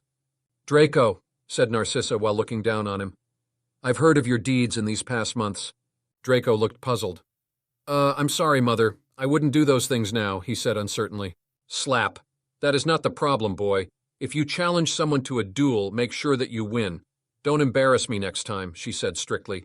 That's what Andromeda was talking about. The Narcissa of the past would never do that. Their dear sister had changed. She'd become a __, and for the life of them they couldn't tell why. As Axel entered the VIP box, he surveyed the surroundings. There were professors, some students of Hogwarts with their parents, and of course, the Black family. But when he saw Andromeda, he had to use occlumency to keep calm. He just decided to ignore the presence of the Blacks. So it's just us now, since my family couldn't make it, muttered Daphne as she saw others meeting up with their family. What about you? She asked tentatively, though she already knew the answer since he didn't even know about the whole thing minutes ago. She just wanted to know more about his situation. No one's coming, he said evasively. Bloody hell, this place seems like a paradise, he said, changing the topic as he looked around. Daphne once again didn't push it. Isn't it? There's popcorn, drinks, and even the best view. And you were telling me to go to the normal seats. That was the thing with Daphne. She wouldn't annoy him with details. Why? Because they weren't friends, so he didn't need to tell her. They went to their seats, and Axel began practicing magic while chatting with Daphne. He still didn't want to waste his time. So what the __ is Quidditch? Asked Axel as he performed the spell for the umpteenth time. Daphne raised her eyebrows. You don't know anything about Quidditch? How? I just don't, he said exasperatedly. He had given up even trying to explain. Now he just lets people make up his story by themselves. Are you going to tell me or not? Daphne narrowed her eyes at him. So you do have an interest, huh? Axel rolled his eyes. I do not, never did, but don't know if I ever will, he replied. The thing is, he never had time for these things. He always had better things to do. But now that he's stuck here for the time being, he might as well know what the __ is going on. Daphne shrugged. Well, I don't particularly like the thing either, but I do know a little bit since I do not live in a cave. So there are 7 players in each. She began to explain everything in detail. The game lasts for 90 minutes, and the team that scores higher wins. Any questions? Axel nodded slowly. Yeah, so these Seekers, you said they get 50 points every time they catch the snitch in the 90 minutes, while scoring with a quaffle only gets you 10. Why is that? Because apparently the snitch is very small and fast, so it's very difficult to spot, let alone catch. But if you think it's unfair, then you've got another thing coming.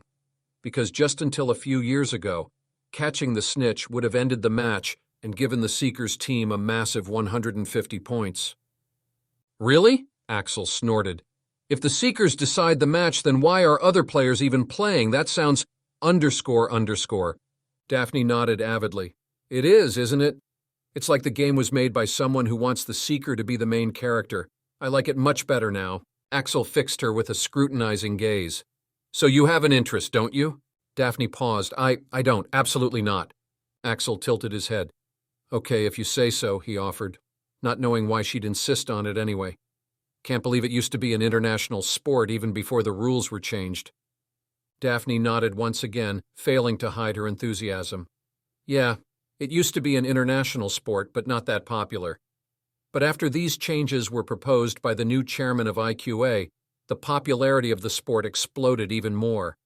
Now, Quidditch has become full of opportunities. Axel didn't understand properly.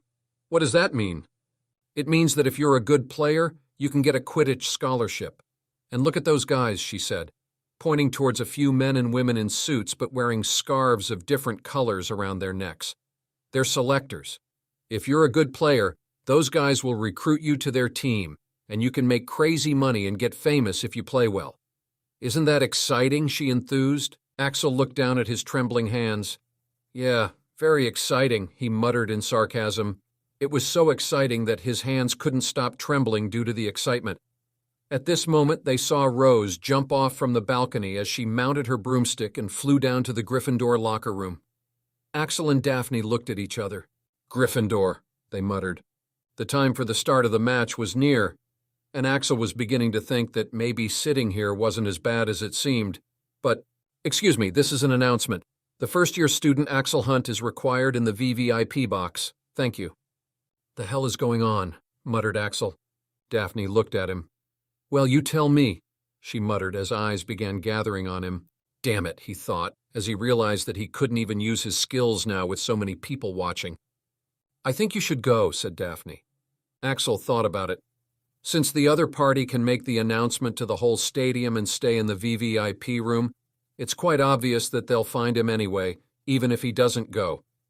And right now he has the advantage. Everyone is his alibi in case something happens. Hey, I need you to do this, he said as he gave Daphne a few instructions before he went off. Better get this over with now, he thought with a sigh. Today was the first Quidditch match along with the visitation day. Outsiders get to come to Hogwarts and families have a chance to reunite. So, of course, the Valentino family was also coming. I still think you guys shouldn't have come. You guys are busy and I think I can handle myself here, said Martina in exasperation. Come on, Tina, you know I can't live long without my martini. I had to come, said Alessandro Valentino, the godfather of the Italian magical mafia. He was a middle-aged man with a handsome face, purple hair, blue eyes, and a scar on his forehead. Usually he'd intimidate the hell out of anyone, but right now he was just a doting father. Martina shrugged. No, I didn't mean it like that. But someone should have stayed behind, right? To look after the whole business. Usually Martina's mother would stay back while her dad and brother would visit. Martina's mother, Francesca, said, Well, I had to come this time, dear. Your dad and brother are going to need some babysitting this time to make sure that they don't go overboard, she said exasperatedly. Francesca was a beautiful woman with auburn hair, violet eyes, and a calm and collected temperament. She has always tried to be strict with Martina. Martina frowned. Not go overboard, Mom. What exactly are they up to? She asked apprehensively. Martina's brother, Enzo, raised his hands.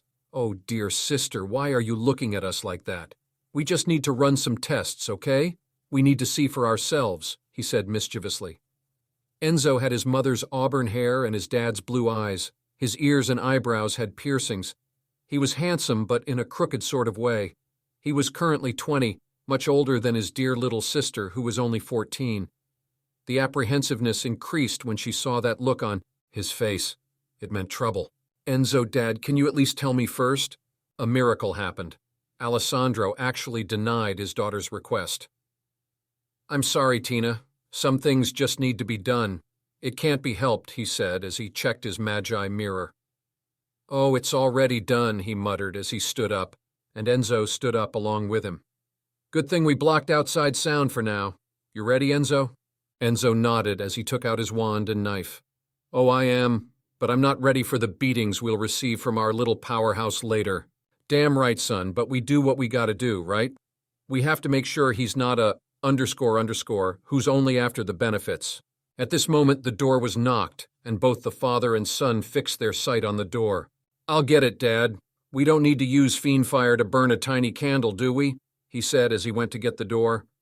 He readied his wand and knife and opened the door with a start. "You piece of—" he began as his wand began to conjure binding ropes, but the sound of a knife slashing was heard, and in an instant they all saw Enzo on his knees with a knife on his jugular and a wand pointed at them, held by trembling hands. Blazing amber eyes peered cautiously from behind Enzo's head, showing irritation due to the sudden attack. "The professors, the headmaster, and the media know I'm here, so I thought you'd be wise enough not to harm me.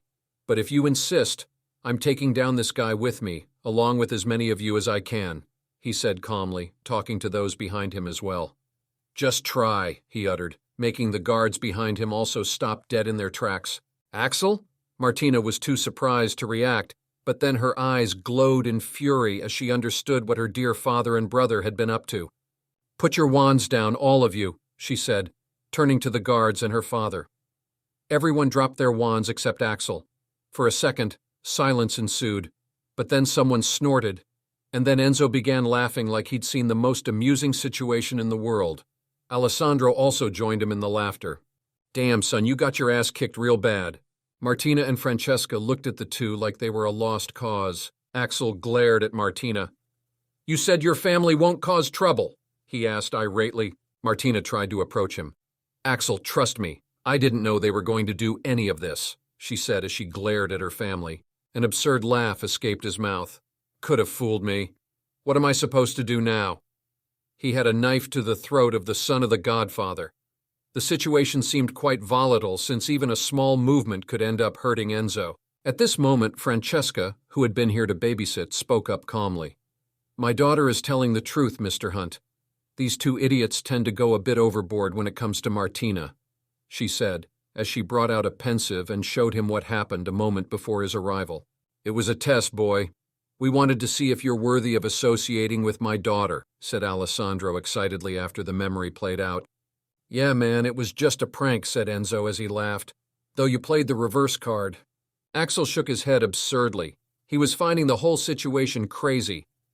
"And why, pray tell, would you assume I would even want to associate with your daughter?" This time, both Alessandro and Enzo had the expression that they found his words absurd.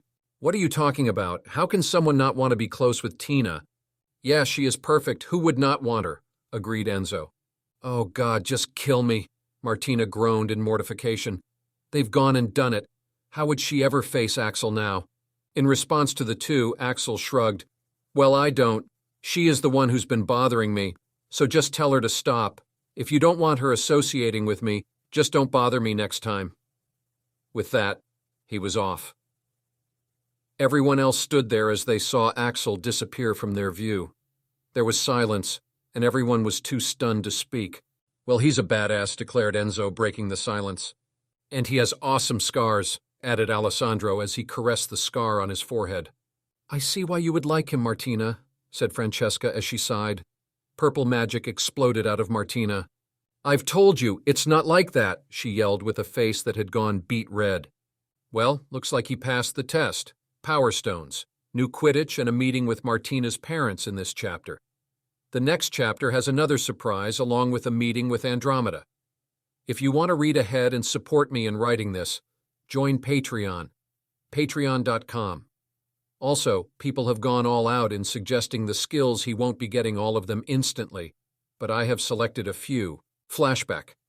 Axel snapped out of his memory as the gates he had blasted with Bombard fell to the ground, and it made him all the more determined in what he was doing. With his skills, he could have ended this as easily as breathing using his stealth skills, but that wouldn't have given him much satisfaction. The bastard had tried to carve into him the fact that he'd always be a rat without following him, and now he's here to shove those words in the bastard's face. But of course, He's not going to be completely reckless about it. His height was currently almost 6 feet due to the potion he had drunk. It was only temporary, but it'll do the job. Adding to his outfit, he can be assured that no one will know it's him. The explosion practically announced his presence to the whole villa, and that was exactly what Axel wanted. Sounds of cursing, yelling of men, and the screams of a few women started to come from inside the villa. There was even a gunshot indicating that they were armed. There were at least 20 armed men in there ready to welcome him, but Axel didn't back down in the slightest. Guns might scare other wizards, but not him. He's not just an ordinary wizard. Even the arcane thief can't simply define who he is. Aside from being a wizard and the arcane thief, he is also the person with an insane amount of mental talent. In the past, he wasn't able to fully utilize it due to his lack of magical ability, but that was no longer the case. Now the spells that require extreme mental power and the spells which can display incredible might based on your mental prowess were his domain. And after the attack from Damon Malcolm, he had made sure to utilize his talent to its fullest potential. Expulso, expulso, expulso. As he walked along the driveway, he shot down those who tried to peek through the windows, breaking the glasses in the process. While doing so, he also took out a bundle of weapons containing shields, swords, and knives, which were all wrapped up. The door opened and he pushed whoever it was back with another expulso. "Let's keep it indoors, shall we?" he said to no one in particular as he walked into the villa and closed the doors behind him. As soon as he was in, he dropped the bunch of weapons he had been carrying to the floor. "Man, that was heavy," he muttered as he took out his other wand. "Hey, who the fuck do you think you are?" shouted someone, even as more and more of the gang started to come into the large hall of the villa. The number of guns pointing at Axel kept increasing, but he didn't flinch as he kept waiting. Axel wasn't scared of the guns. He was wearing the custom-made enchanted clothes he got from selling his memories. They should be able to take a bullet or two. After a proper number of guns were pointed at Axel and all the gang members were present, only then did the boss strut in with a cigar in his mouth and a gun in another. "Gentlemen, what a rude way to enter someone's home. I assume you are prepared for compensation?" he asked calmly. Axel's grip on his wands tightened when he saw the bastard. After almost 3 years, he still looked the same. Horrible scars all over his face and an air of superiority. His cherub Corin responded to his anger as it emitted dark red sparks, and Axel chuckled darkly. "I'm indeed here for compensation, you bastard," he said, pointing his wand at the stack of weapons lying at his feet. "O puño talis," he muttered. After gathering all of his focus, at once all the weapons started to shake, after which they began to rise individually, making all the men present startled. Johnny Scars had a bad premonition after seeing that unusual sight and hearing that voice. "Put him down," he ordered. At once, gunshots began to be fired at Axel from various directions, making the situation chaotic. "Too late," said Axel as the rectangle shields he had stolen from Hogwarts assembled in front of him with a wave of his wand. Augo is a common spell that is used by many wizards to make animate or inanimate objects move to perform a specific action. It needs a lot of mental power. Augo Totalis, on the other hand, grants total control over multiple objects. The amount of objects you can control depends on your mental talent. Unlike a simple Ono, different objects can be controlled to perform different actions. But it's like trying to write different things with different hands. Few can really pull that off perfectly. Axel was a different case altogether. He stood there as the shields assembled themselves in front of him, blocking all the bullets. The veins around his temples became visible due to the strain, but he wasn't done yet. Peering through the gaps of shields, his eyes glowed as he controlled the knives and daggers to shoot out in different directions at once, stabbing into different victims with pinpoint precision. Though his current limit was 2 at a time, if coupled with the shields that were hovering around him, this method was great because the projectiles were being controlled by his mind, not by his unsteady hands, so the process was much faster and more precise. "Bullets aren't working. Stop shooting and rush in," ordered Scars. After seeing more and more men falling very rapidly, the hail of bullets stopped, and men were now able to close the distance, thinking they could take him out in close range. But of course, they couldn't have been more wrong. The closer they are, the worse their situation. Anyone who approached close enough was taken down either by a knife or a spell from the other wand in his hand. Soon, dozens of men were taken down, and Axel saw Scars slowly slipping out of the room. "Nope, not a chance," he declared as he took down the last few stragglers unhurriedly. He stepped on one of the shields and controlled it to fly after the bastard, while the rest of the shields were still assembled around him. Seeing no escape, Scars turned around to face Axel. "Hey man, why don't we talk this out? You already destroyed my whole fucking gang. I can give you whatever you want, yeah?"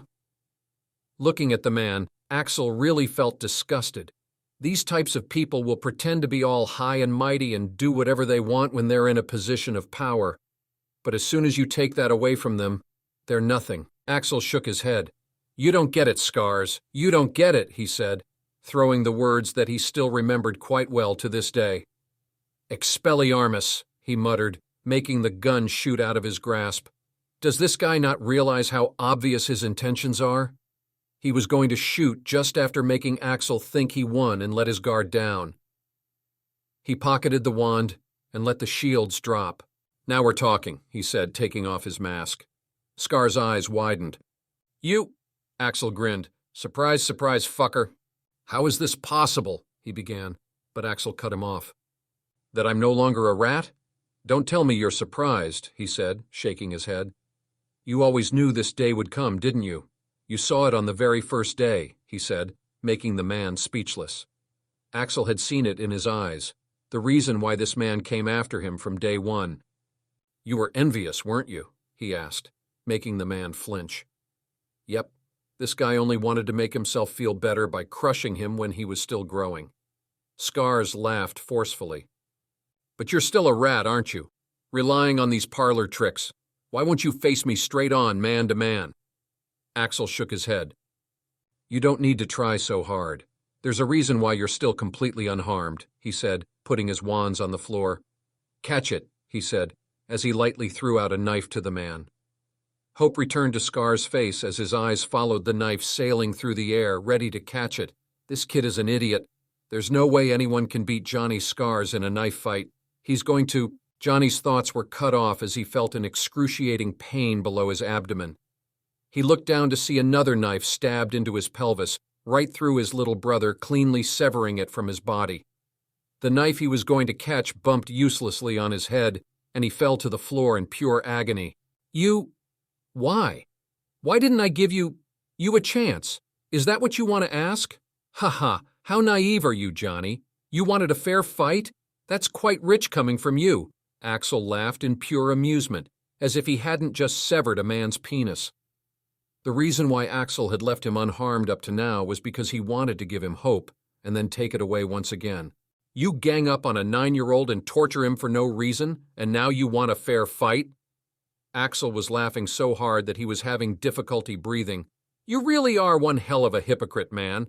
Oh, sorry, I forgot. You are no longer a man," he exclaimed, pointing to the bloody mess that could identify him as a man. Scars couldn't believe the situation, and his consciousness was hazy due to the pain. "No, this isn't happening. You can't do this. Please stop." He was desperately hoping that it was a dream. Axel grinned. "What? You want me to stop? Why would I stop? I am now the hunter and you are the rat. I'm the one with power, so I can do whatever I want," he said, using the same words that were used on himself. As he took out his knife from the man's pelvis, the screams of Johnny Scars began. After he was done, sitting covered in blood, Axel put his mask back on and went down and freed all the men from paralysis and poured some healing potion into their wounds. He was precise enough that none were able to run away, and yet none were dead. Though one of the men had all of his teeth broken for some reason, no one was complaining. The guy who'd broken Axel's tooth 3 years ago. "Listen, y'all, your boss is gone for good. I'm your new boss. Anyone got any problems with that?" he asked as he stood in front of the assembled men. "No, boss," they all yelled in fear. None of the men even thought of rebelling. Everyone had heard the screams of their old boss. They didn't know much about this new guy, but they knew one thing. He's even more of a madman than their boss, and if anyone tried resisting, they were dead. Axel nodded. "Good. Now get me every valuable thing and all the money Scars had. I'll let you divide 5% among yourselves if no one tries to hide anything. You know what would happen if you tried to be smart. Go, he barked, and the men ran with utmost loyalty. A while later, Axel stood speechless as he looked at all the things that Scars owned. Let them hoes go away, he said, directly indicating the two tied-up half-naked women. The men complied as they cut off their ropes. He threw the women a bundle of cash each. Go and try to make an honest living or whatever, he said, shooing them away. The women thanked him profusely before scurrying away. Axel looked around at the rest of the men. The rest of you, you're not allowed to keep unwilling women. Stop all illegal activities for now and lay low. Try other means of earning which do not include breaking the law. You're allowed to stay here and wait for my orders. Got it? Yes, boss. Good. Hey, you. Yeah. You in the back. You are the temporary leader in my absence, he said, pointing at a guy in the back. This dude had tried reasoning with Scars when he was torturing Axel. Arrange a phone with your number saved on it. Why, yes, boss. The guy saluted and got to work while the others looked at him enviously, like Christmas had come a day early for the guy. Tomorrow was Christmas. With everything done, Axel finally looked at the mountain of cash, drugs, and other valuables gathered up in front of him. This is going to be a long day. What is it? Asked Axel as he picked the call on his Magi mirror. Daphne's face came into view. When are you coming, and what's your address? We can come and pick you up, she said excitedly. Axel sighed. He was homeless. What address was he supposed to tell her? I'm coming. You don't need to pick me up. I'll use the Flu network, Daphne nodded. Okay, just remember the custom code of our house, Greengrass Manor. Yeah, I know, I'm hanging up, he muttered, about to cut the call. Wait, what is it? Do you have nothing to say to me? She asked a bit nervously. Axel didn't understand what she was saying, and he was already half an hour late. Hey, I'm already coming there. Why are you wasting time talking through this? He asked. Yeah, right. See you soon, she said as she hung up. Axel shook his head as he pocketed the Magi mirror. What a waste of time, as if she hadn't already told him 10 times. He was really regretting giving her his contact info. Sigh, the things I have to do to escape homework, he muttered. But what could he do? He was a busy man. He looked at the custom-made set of clothes from Madame Melin's. They were self-cleaning, but he had still washed them since a lot of blood had splashed onto him when dealing with Scars. So he had washed them for his own satisfaction. He had given up rejecting these clothes now since they were bloody convenient and had decided to just send out the money to Andromeda when he has an abundance of it. The same was the case for the Magi mirror. He fiddled with the small dial on the inside and set it to another setting. Instantly, the clothes changed into jeans, a t-shirt, and a denim jacket. Looking at his outfit, he just shrugged. This should do, right? He thought as he snuck out of the room in Scar's villa using stealth. He had been staying here since yesterday. He'd rather not stay homeless in this cold weather like the previous times in favor of staying in this warm room, though he had kept the windows, which were covered in thick snow, sealed shut and completely missed the bunch of presents lying on the window stool, and one of them had a name, Daphne Greengrass, written on it. After getting out, he took a cab to Diagon Alley and went to the public Flu. It's like the men's public toilet, except there's a fireplace instead of urinals, and it's unisex. There was a stream of people coming and going from the place. He paid the entry fee and got in. It was Axel's first time using the Flu network, so he observed carefully as a person called out an address code and stepped into the green fire. Soon after his departure, a small amount of gray powder automatically dropped into the fire from the enchanted container above, and the green fire started blazing again as another person stepped into the fire. Is it that simple? He muttered as he did the same and stepped out of the Greengrass Manor gracefully. Hi, are you my sister's boyfriend? Asked someone as soon as he found his bearings. How was the new magic? Next chapter, Christmas with Greengrass. She knows Power Stones. Read ahead and support me on Patreon, patreon.com, htt, patreon.com, Chapter 37, Greengrass Manor. Chapter 37. Hi, are you my sister's boyfriend? Axel heard someone ask as soon as he got his bearings. He turned around to see a cute little girl in a princess dress looking at him curiously. She had brown hair and gray eyes. Axel knitted his eyebrows. No, why would you ask that? Tori, don't start speaking nonsense once again, came Daphne's voice from afar, sounding unnaturally shrill as she hurried down the stairs while holding her dress. She was wearing a green, strapless dress that came down to her ankles. I'm sorry if she said anything inappropriate. She likes to create trouble, said Daphne while glaring at Astoria, who stuck out her tongue. Daffy told us a lot about you, said Astoria, as if she was telling a secret. Ah, okay, I'll bite. What did she say? Began Astoria, but Daphne put a hand on Astoria's mouth to stop her from saying more. I'm saying it again. Don't believe a word she says, said Daphne in warning. Axel shrugged. Whatever, it's not like it matters. Daphne sighed in relief as she finally smiled.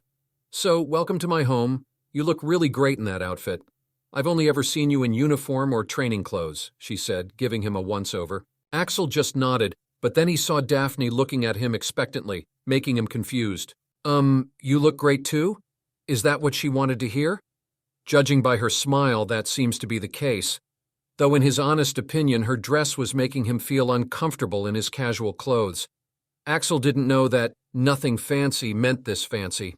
Daphne had said it was just a family dinner. At this moment, an elegant woman walked from inside. The woman was beautiful, with brown hair and soft features, but looking into her blue eyes, Axel could see that she had suffered various vicissitudes in her life.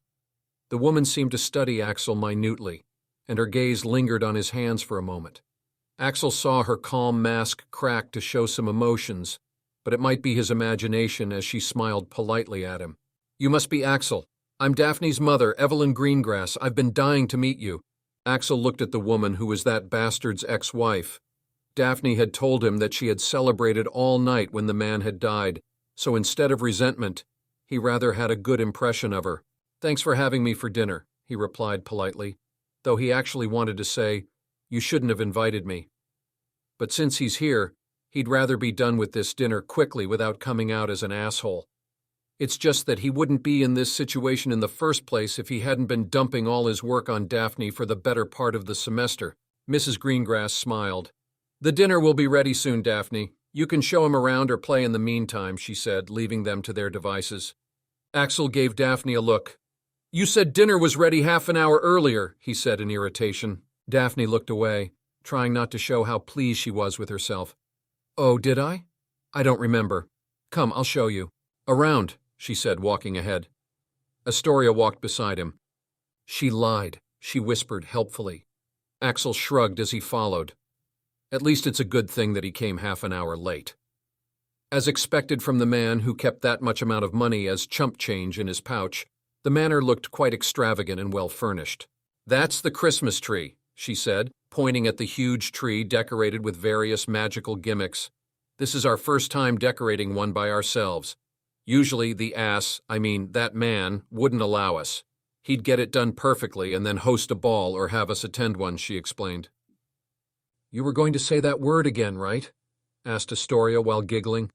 You've been using a lot of bad words after coming back. Daphne slapped her forehead and then glared at Axel as if it was his fault, to which Axel only gave her a clueless look. She then brought him outside. Now, let me show you the reason why we're called Greengrass, she said, pointing at the vast expanse outside their gates. We run plantations and greenhouses of potion ingredients. We supply plant-related potion materials to various sellers like Big Al. Aside from that, we also run potion shops. So Big Al, the company he has been ordering his diet ingredients from, got its plant-related potion ingredients from the Greengrass. This is huge, muttered Axel, looking at the vast expanse. Daphne nodded. That's what everyone says, she said proudly, as if he was praising her. Tori, don't go outside. It's not safe outside the wards, she said as she followed Astoria, leaving Axel to look at the view. Axel had some idea about her family business, but he hadn't expected it to be this massive. The plantation seemed to stretch for miles, and there were multiple greenhouses with workers working. But her words reminded him of something else as well. Revenge wasn't the only reason he had gone out of Hogwarts this Christmas. He had various other things to handle as well, and one of them was that some potion recipes for the training of his arcane thief class had been unlocked for a while now. But he couldn't make them himself due to his low dexterity. So this was something he was supposed to figure out during this time. At this moment, Daphne's Magi mirror beeped, bringing him out of his thoughts. "The dinner's ready. Shall we go?" she asked. They made their way to the dining room, where they all sat at the end of one long table. Mrs. Greengrass smiled as she looked at her family. "Usually we're always either hosting balls or attending one, but this year we didn't do anything," explained Mrs. Greengrass. Axel wanted to ask, "Then why invite me?" But he didn't as he looked at all the food piled up on the table. Turkey, cranberry sauce, Brussels sprouts, stuffing, gravy, roast potatoes, braised red cabbage, roast carrots, and the list went on and on. Looking at the tempting meal, he sighed. "Well, this looks delicious, but I must follow my diet," he said, taking out his lunchbox. After almost half a year, he had now totally started to follow the diet strictly. Everyone at the dinner table was surprised and confused. Axel looked at everyone. I'm sorry. I've been on a strict diet since I've been trying to recover from my injuries," he said, opening up the lunchbox. Daphne had warned her family about his injuries, but not about this. Evelyn looked at Daphne. "Daphne, why didn't you tell us he's been following a special diet? I would have arranged it for him," she said in a chiding tone. Daphne looked like she had been slapped. I didn't know. He never sits at the Great Hall. I haven't ever seen what he's eating," she said in realization. Everyone looked at what Axel was eating. "What is that?" asked Evelyn, as she looked at the bizarre lunch from beside him. Axel shrugged. "Some moon seeds, boiled dragon meat, boiled Amy eggs, boiled Wigan tree roots, fluxweed, etc. Why do you ask?" he asked as he began to eat. Evelyn was shocked. "Those are some expensive ingredients," she commented. Daphne picked some up and tasted it. "Blah," she spat it out on her plate. "Have you really been eating that the whole time?" she asked in shock. "No, it's different ingredients every day. It's a weekly schedule," he informed. "But," began Evelyn, "that's not really food, is it? There's no flavoring, and it's not even cooked," she said, looking at the food. "Well, it's boiled," he defended, but Evelyn was unimpressed. "As I said, it's uncooked." Axel couldn't understand the thinking of these rich people. Is it not good enough that he's getting food? Furthermore, it's edible, not harmful, but beneficial, and it's bloody expensive. Why does the taste matter so much? Evelyn clapped her hands, calling an elf. She pointed at his plate. "Kindly make a nice dish out of this using healthy cooking methods," she said, pointing at his dinner. "Yes, mistress." The elf left and his plate vanished. "That wasn't necessary," said Axel helplessly. Evelyn shook her head. "There's no way you are eating such bland food on Christmas Eve," she said firmly. Daphne gave him a look that he couldn't quite decipher. "Is that why you've always rejected every time I've offered you snacks? You can't eat anything else?" she asked, recalling all the times she'd eaten snacks during class while he rejected them. "Even that time at the VIP box, he didn't eat any popcorn." "Well, it's not like I can't, but I shouldn't if I want the most benefits. Why do you ask?" he asked. Nothing. She now felt really bad. It's not that he didn't want to eat them, he just couldn't eat them in hopes of a recovery that might never come. And all that while she ate those delicious things right in front of him. Along with feeling sorry, she once again felt the familiar disappointment. Axel knows everything about her, and yet he hasn't let her know much about him at all. Maybe only she is the one who wants to be friends. He still hasn't said anything about the gift she had sent him this Christmas, after all. It made her recall the time when she had prepared a Christmas present for her dad with so much effort, and yet he hadn't even bothered acknowledging it. "No, let's not think about it. Axel and the fuck are worlds apart," she said to herself, as she looked at him enjoying his food. Maybe he just didn't like the gift. Astoria looked at Axel in a new light right now. She wasn't smiling like she always does and wasn't as talkative. Axel's dinner came soon, and he was surprised to taste it. "It's delicious," he muttered, his eyes closing involuntarily for tasting good food after so long. Click. A clicking sound came from his side, followed by a giggle making him infuriated. "You are going to delete that," he muttered. No, I'm not kidding. Delete that. Over my dead body." Overall, the dinner went rather well, and Axel felt that perhaps it wasn't such a waste of time coming here. But after dinner, just as he was about to leave, something unexpected came up. "Axel, I need to talk to you about something. Could you please spare me a minute? Asked Evelyn, making him pause. Axel shrugged. All right. Daphne, Astoria, could you two please leave the room? I need to talk to Axel about something. What is it, Mom? Asked Daphne in puzzlement. Evelyn shook her head with a serious look. Go. Okay, I'm waiting outside. Since her mom rarely used this look, Daphne didn't protest anymore as she left while dragging Astoria. What is it? Asked Axel. Evelyn picked up her Magi mirror and showed him a picture. It was of Axel standing in the woods. Just when he was about to ask why she was showing him this, Evelyn zoomed into one of his hands, and Axel's eyes slowly widened a little, but he controlled it. He still feigned ignorance. Covered in leather. Why do you ask? He answered, but at this point, he knew she knew. The question was how to avoid this situation. He had wrapped up the wand in leather. Could you please tell me where you got it from? She asked desperately. Axel paused. He couldn't just say, I got it after I won its allegiance by killing your husband, as the system had informed him. Or could he? A Power Stone's next update will be double chapters, whether tomorrow or the day after tomorrow, so just keep giving the Power Stones. I'm doing this because I think I won't be able to take the abuse if I only post one at a time. They are paired chapters, so I'll update as soon as I've posted 2 more chapters on Patreon. Read ahead and support me on patreon.com. Let me tell you something on Patreon, he healed Chapter 38. A naughty Chapter 38, Misunderstanding. Could you please tell me where you got this from? Axel paused. He couldn't just say, I got it after I won its allegiance by killing your husband, as the system had informed him, or could he? No, let's not risk it, he thought. Accepting would be equal to admitting a crime. This woman may not resent him for her husband's death, but if he accepts, she will always have the power to get him a death sentence whenever she wants. I picked it up from the road, he said finally. It was technically true. Evelyn shook her head in disappointment. How did she recognize the wand? That's probably what you're wondering right now, aren't you? She asked him with a sad smile. Axel didn't say anything, but his silence was a loud agreement. When you have the same wand pointed at you multiple times, you just know, no matter if most of it is covered in leather, she said in melancholy. Axel could see that her acumen was slowly going away, showing her real emotions. Axel looked away from those eyes. I'm sorry for what happened to you in the past, but I really can't help you with anything. Evelyn shook her head. I'm not asking for any help. I'm just asking you to hear me out. Then I'll say what I want from you, she said earnestly. Axel sighed. Go on. He might as well hear her out. Evelyn looked at her wine glass as she slowly swirled it. You know, deep down, I've always wished for his death, but there was nothing I could do. I was already bound by contract and bewitchment charms. I had given up hope a long time ago, she said, a hollow look coming to her face as she remembered the past. She then looked back at Axel as light returned to her face.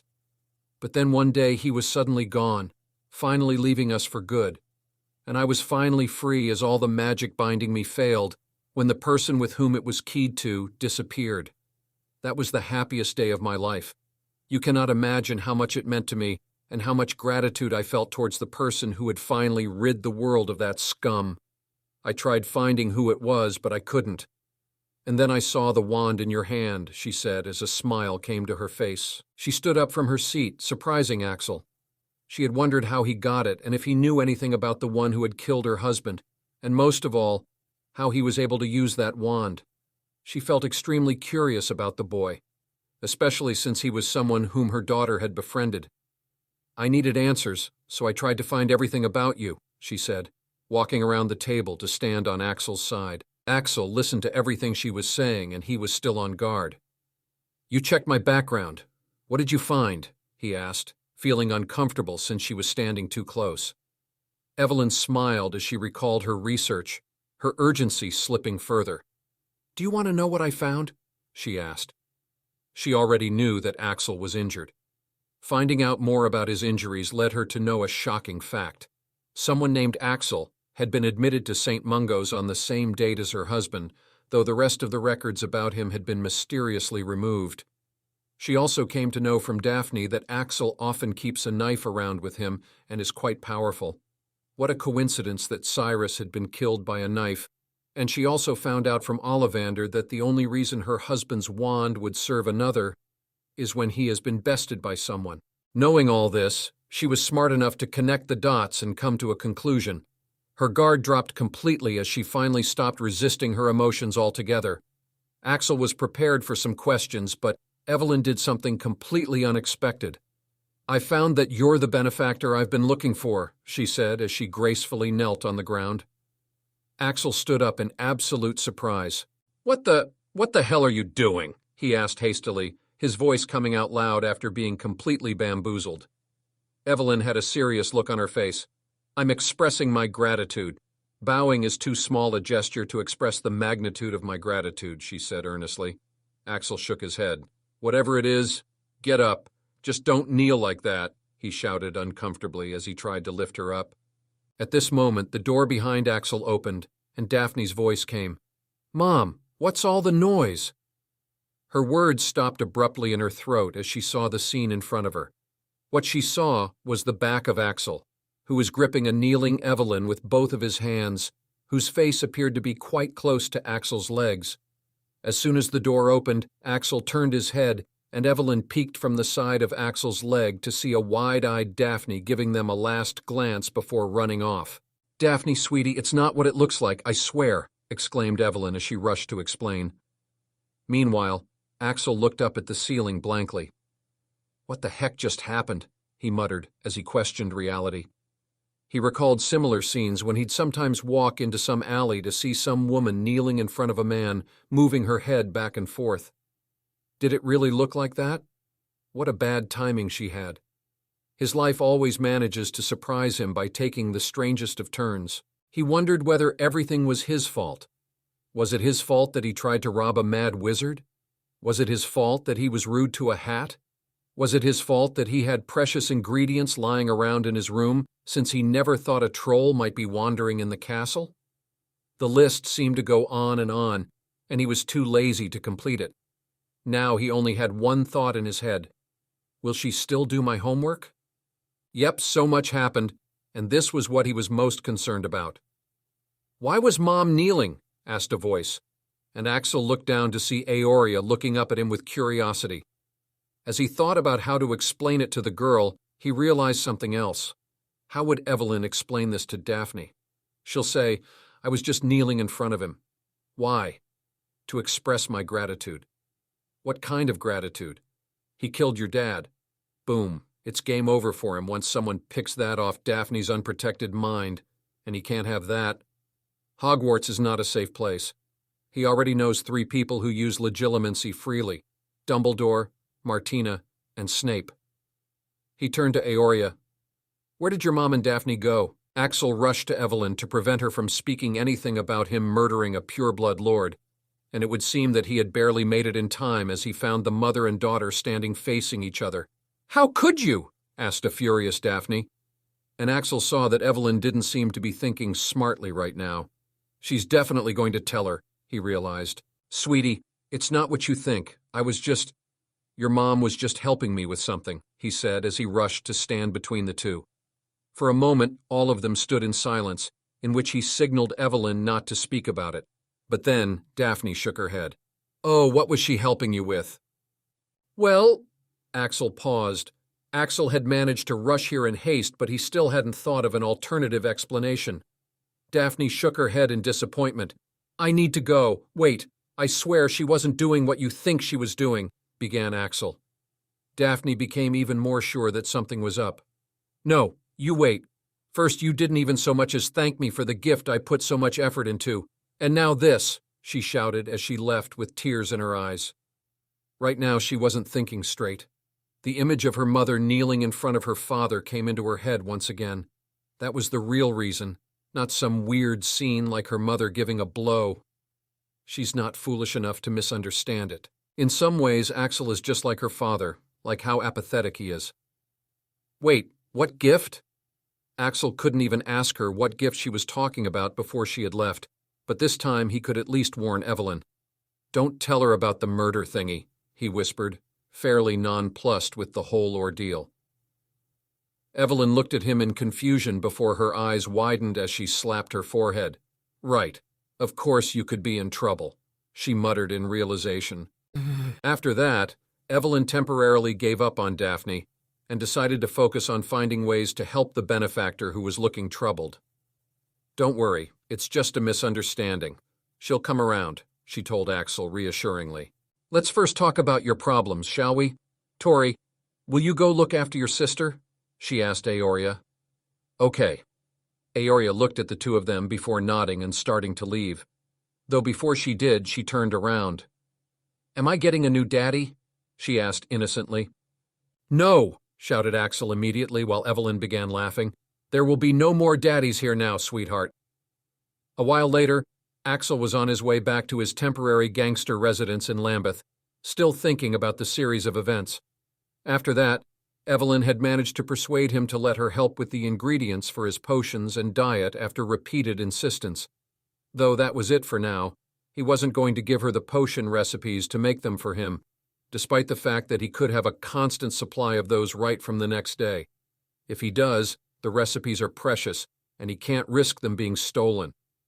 He needs to think more about this. As he walked along the snow-covered streets, his ears picked up a conversation. Hey, looks like that kid is loaded, eh, Benji? Yeah, man, looks like it's a Merry Christmas for us.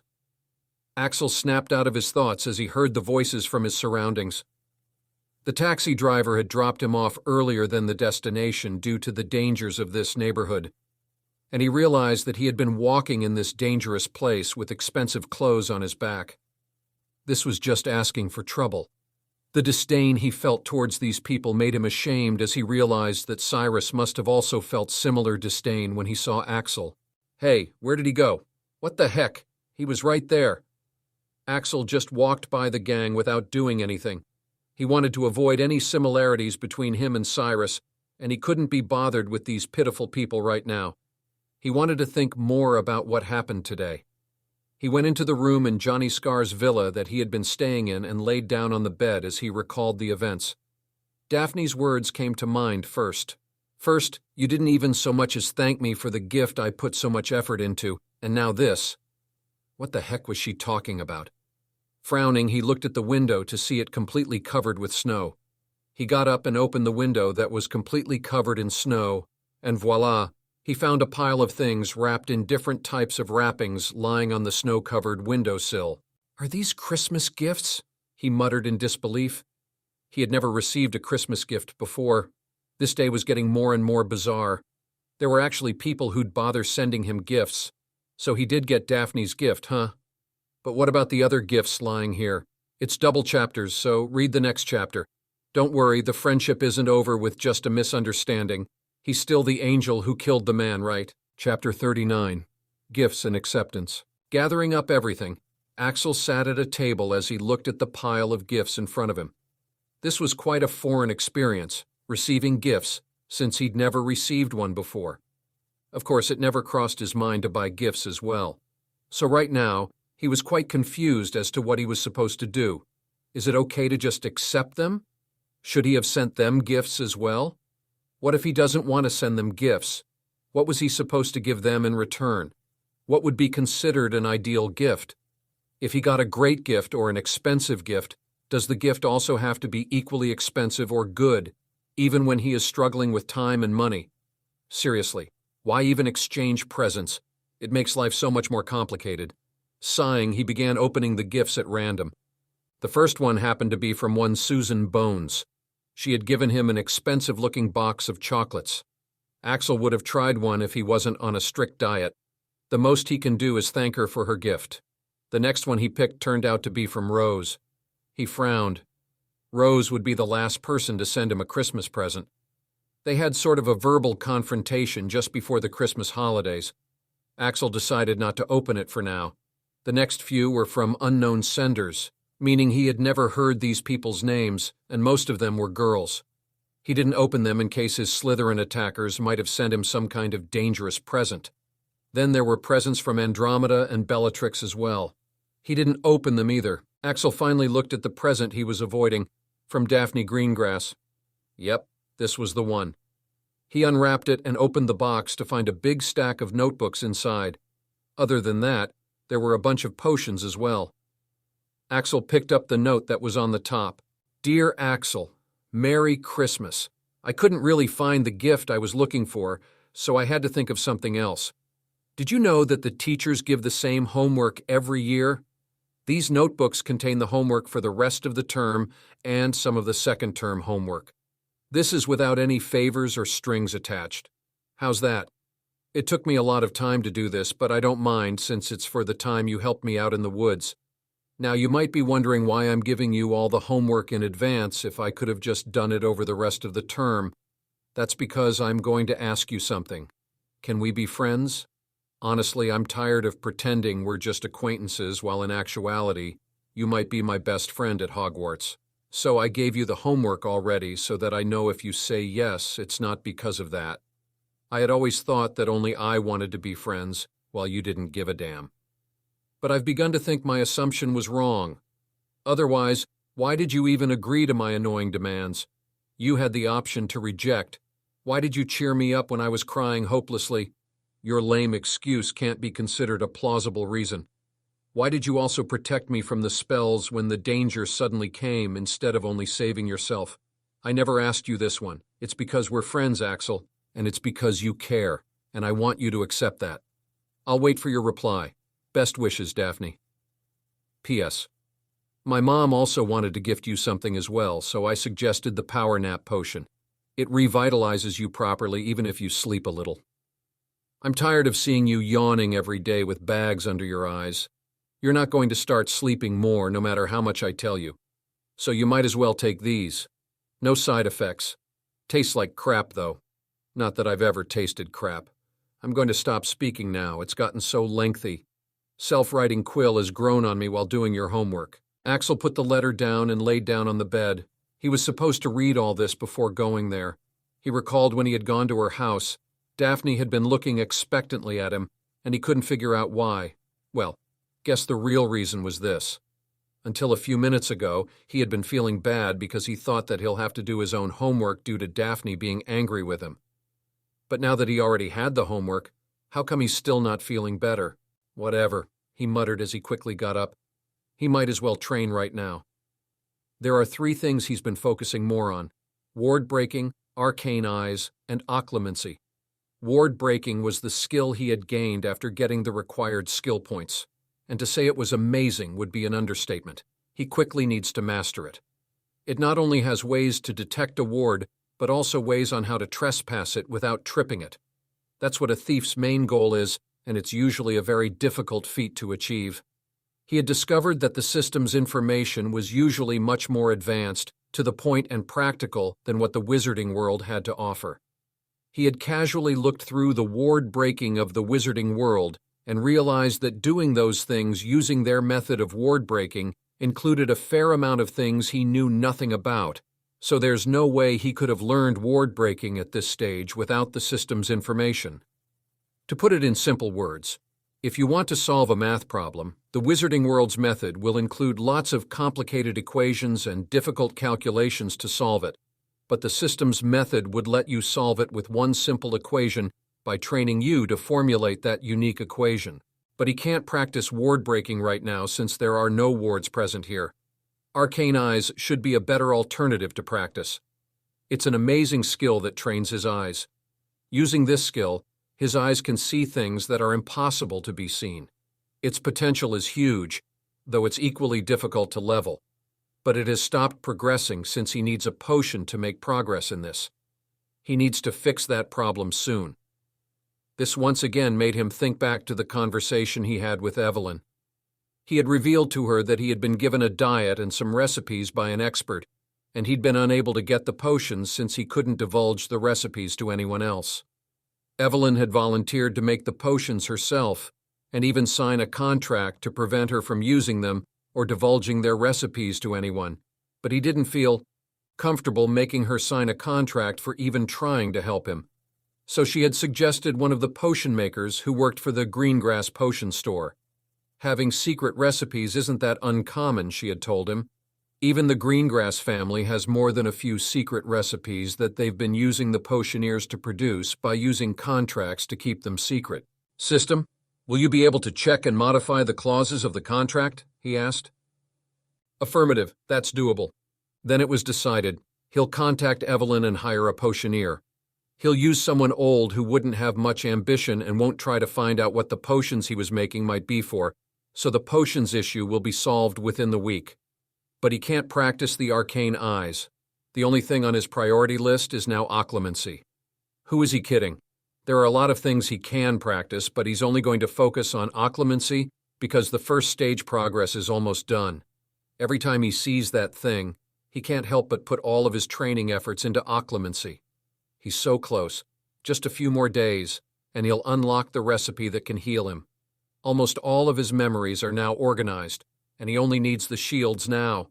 Memory organization is usually the most difficult task in occlumency's first stage, and talent can't help you much here since it's a time-consuming task.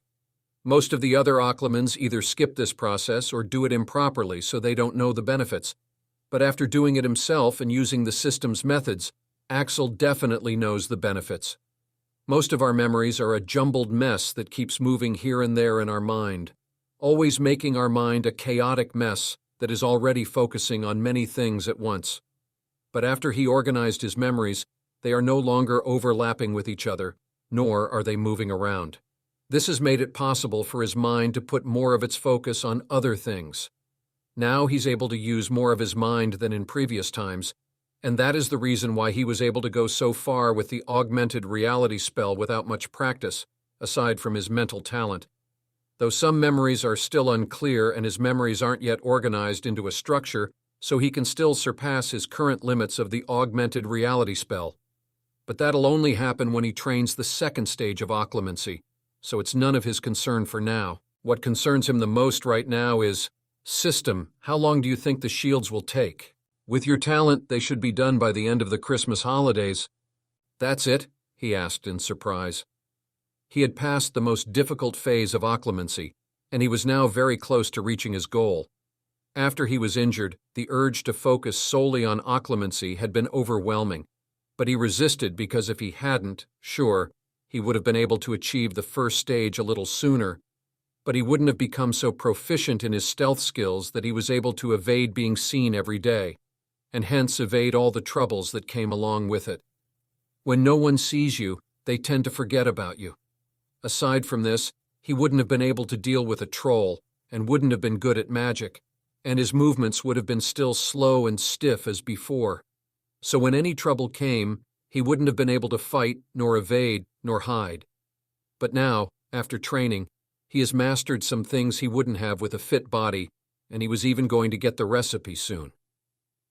Axel's trembling hands started trembling even more, though this time it was due to excitement and anticipation. As the 2-week break of Christmas ended, the unwilling students returned to Hogwarts, riding the train. For Britain, this year was supposed to be similar to any other year of the past decade, progressive, and it was, but there was one cause for concern emerging. After so many years of peace, the crime rates this year had increased, and lots of wizards were reported to have used powerful magic they shouldn't normally be able to wield. But of course, on a broad scale, it was being ignored or gone unnoticed by the lower levels of the ministry, not even reaching the upper echelons. Gradually, a change was coming, and up to now, only one person had noticed it and tried to make his voice known. And the name of that person was Xenophilius Lovegood, the editor and director of the Quibbler. But of course, his voice had gone unheard, ignored, and mocked by those who read his conspiracy theories. People were too busy with their own life's issues to pay attention to such absurd possibilities. It was the same with Axel, who alighted the train at Hogsmeade Station with bloodshot eyes as he made his way to the carriages along with the other students. He had failed. Progress, 98%. He couldn't do it by the end of the Christmas holidays like the system had estimated, despite putting in more time in it than the system had anticipated he would. He had even forgone his revenges on other people and small gangs who had given him a hard time during the previous years, including the family of the young master boy who'd gotten him kicked out from the Muggle school, all in favor of making his shields. Then why, system? Why was I not able to do something that I should have been able to do a few days early? He asked the system after giving up thinking about it. The reason is that your mental state is not in perfect order. Axel frowned. Why? You already know the reason. Axel cursed as he kicked a stone on his way. Of course he knew. He just refused to accept it. It was Daphne. As far as he knew, she didn't bear ill will towards him to gain something and had tried her utmost to be his friend. He, on the other hand, had refused to accept it since he thought it was too much of a bother. Only after she had stopped being his friend, and after not talking to her for a week, did he realize that whether he believed it or not, he had come to value the one friendship he had secured in his lifetime, and he didn't want it to change. So yes, he finally accepted the fact that they were friends, though the key word here is were. It wouldn't have bothered him at all if she was the one at fault, or if he was the one at fault. He'd have embraced the change as a part of life and moved on without thinking much. What bothered him was the fact that no one was at fault here, and it was all just a stupid misunderstanding that was difficult to clear. Axel kicked yet another stone as he walked, and he stopped walking when he saw the stone stop near the hoof of a creature. His gaze climbed up to see a bizarre winged horse-like creature standing there, attached to a carriage. Cute, he muttered. System, tell me, he ordered. That is a thestral. They are a species that originated from the netherworld. They can only be seen by those who have seen death. You'd be the only person who'd call it cute, said a voice from behind him. Axel turned around to see Martina standing there. Axel was still happy about the knife she had given him as a Christmas gift, so he tolerated being seen with her in public without showing his annoyance. Why am I not surprised that you can see them? She muttered, looking at him empathetically. She had seen many of his bad memories, and witnessing death wouldn't seem too far-fetched considering his circumstances. I do find them cute, and why am I not surprised that you can see them too? He countered, referring to her family's reputation. Martina winced at the jab. She hadn't actually witnessed any death here. Her father and brother were extreme in their overprotectiveness. But she had witnessed her own death, along with many of her patients' deaths in her previous life. Axel just remembered that he had some business with Martina. Hey, he began but paused when he saw Daphne pass by them, not even giving him a glance. A vein popped up on Axel's forehead. This was more annoying than he had thought. It was even affecting his training. All right, you won, he muttered finally as he made up his mind. He had had it. Now he was going to clear this misunderstanding. She won. They were officially friends now. He shelved his business with Martina for later and went after Daphne. So the next chapter title is A Friend and a Recipe. Power Stones, double chapters, so I'll need 2 days' worth of stones for that. If you want to read ahead and support me, come to patreon.com. The Elixir of Life, also known as the Elixir of Immortality, is a substance that can extend a person's life indefinitely as long as they consume it regularly.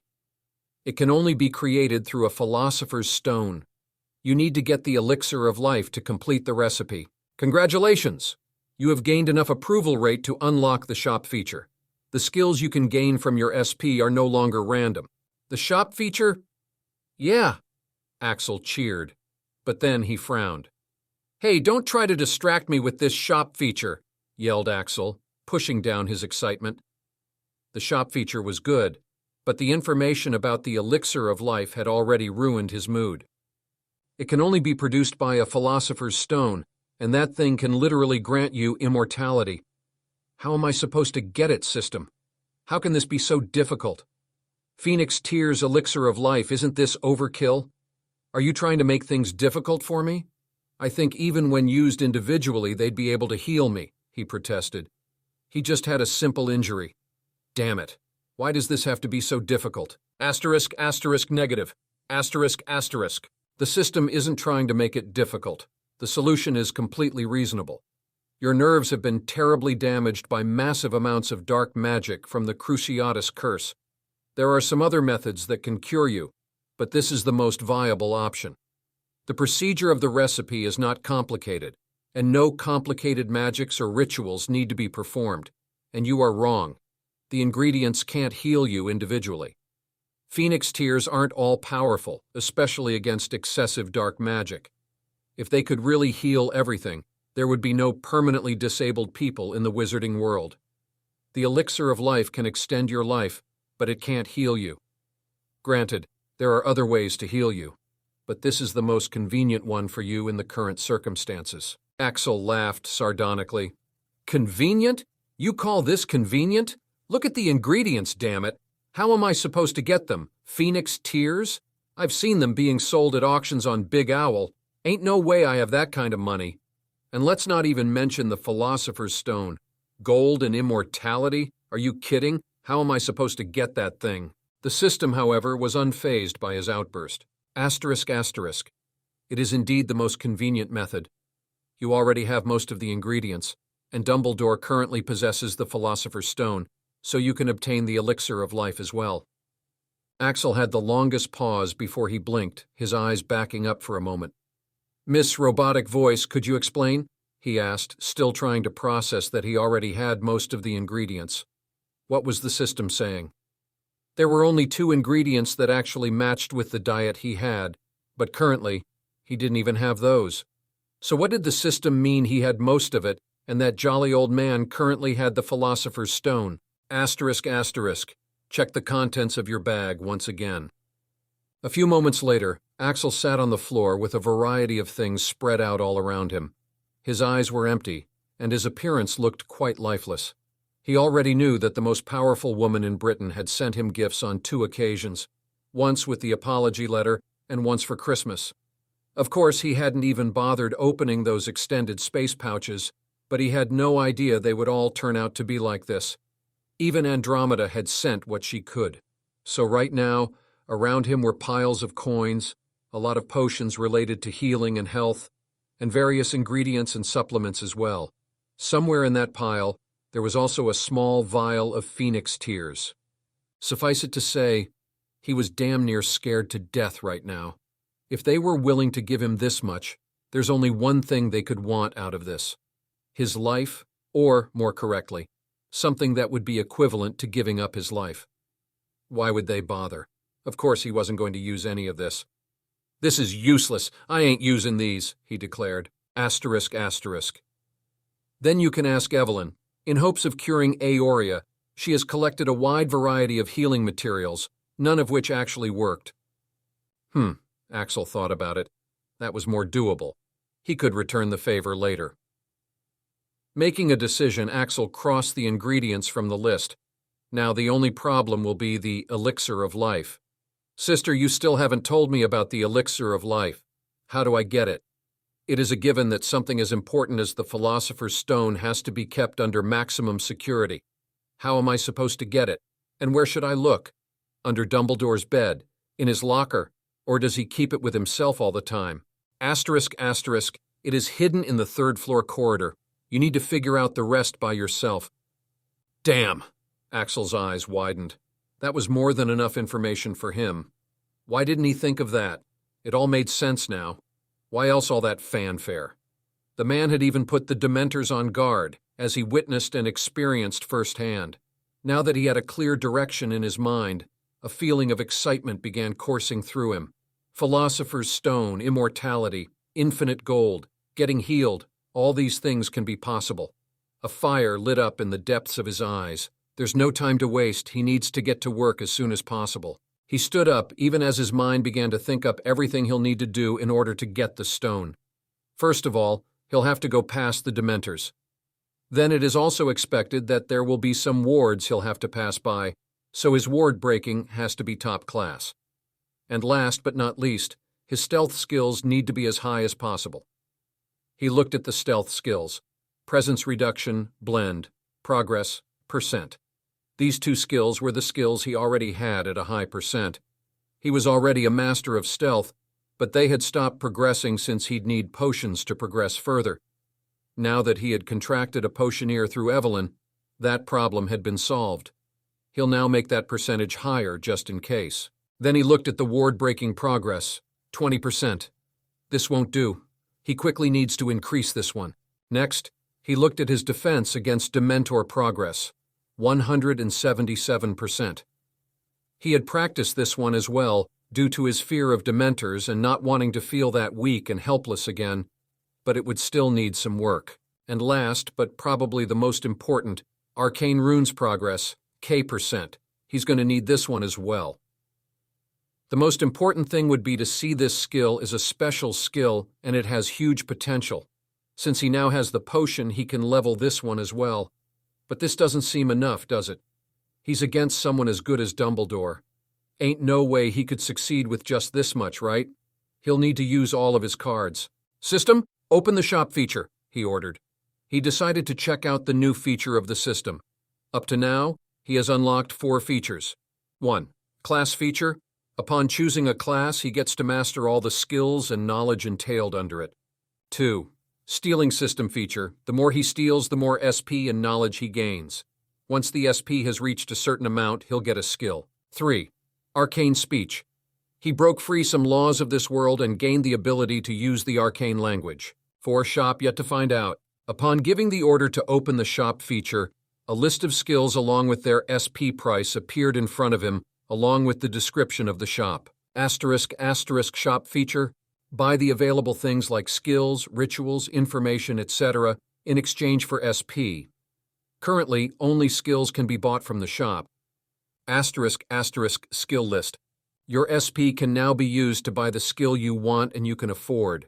There is no end to the skills available, so the skills displayed will only be a fraction of those. You can either choose from these or search a skill of your preference by giving its description. Axel looked at the list available in front of him. Knife Strike, 100 SP, Dash, 2000 SP, Dodge, 5000 SP, Camouflage, 2000 SP. The list went on and on. But he couldn't really find the satisfying ones here. All seemed mediocre. It looks like he'll have to describe the skills he wants in order to get them. But that wouldn't be a problem, would it? After all, the second feature had helped him a lot. *** stealing system feature. The more he steals, the more SP and knowledge he gains. He had gotten 2 things from the second feature, SP and knowledge. And between those two, the more valuable one isn't the SP, it's knowledge. There are some things about stealing that he wouldn't have known without a lot of experience and research that he could just get into his head easily. For example, and he wouldn't have known that there are ways he can be tracked through his blood, DNA, or even fingerprints. He also didn't know that he had been leaving behind so many clues and traces that a skilled detective would have caught at least some of them. That's the kind of knowledge the system gives, and due to all that knowledge, he knows exactly what he needs, and he'll damn well make sure he has it. Because this time, the one he's stealing from is Albus Dumbledore, the person who reportedly has the highest amount of magical power among the people he has encountered until now, the man who is called the greatest wizard of the century. Thus began Axel's preparations for his biggest heist until now. There were a lot of things he needed to do, and the first thing on his list was to get more SP. After he had unlocked his ward breaking, the next skill he was supposed to get was arcane runes, and it was damn expensive, 20,000 SP. The deal didn't seem worth it to Axel, considering the fact that he couldn't even draw runes, so he hadn't worked hard enough to reach that objective. Thus, he had around 9k SP on him at the moment, most of which was spent on buying a skill he'd need for his heist. ***. A true thief never leaves any traces behind. This skill is going to help you in hiding everything that can give away your identity. Yep, he had needed something like this for a long time, and he wasn't much surprised that a skill like this already existed. After all, it's the most crucial part of being a magical thief. But after buying the skill, he was in dire need of SP to buy more skills that were going to be necessary for the heist, and he needed it quickly, since he also has to learn and practice those skills as well after buying them.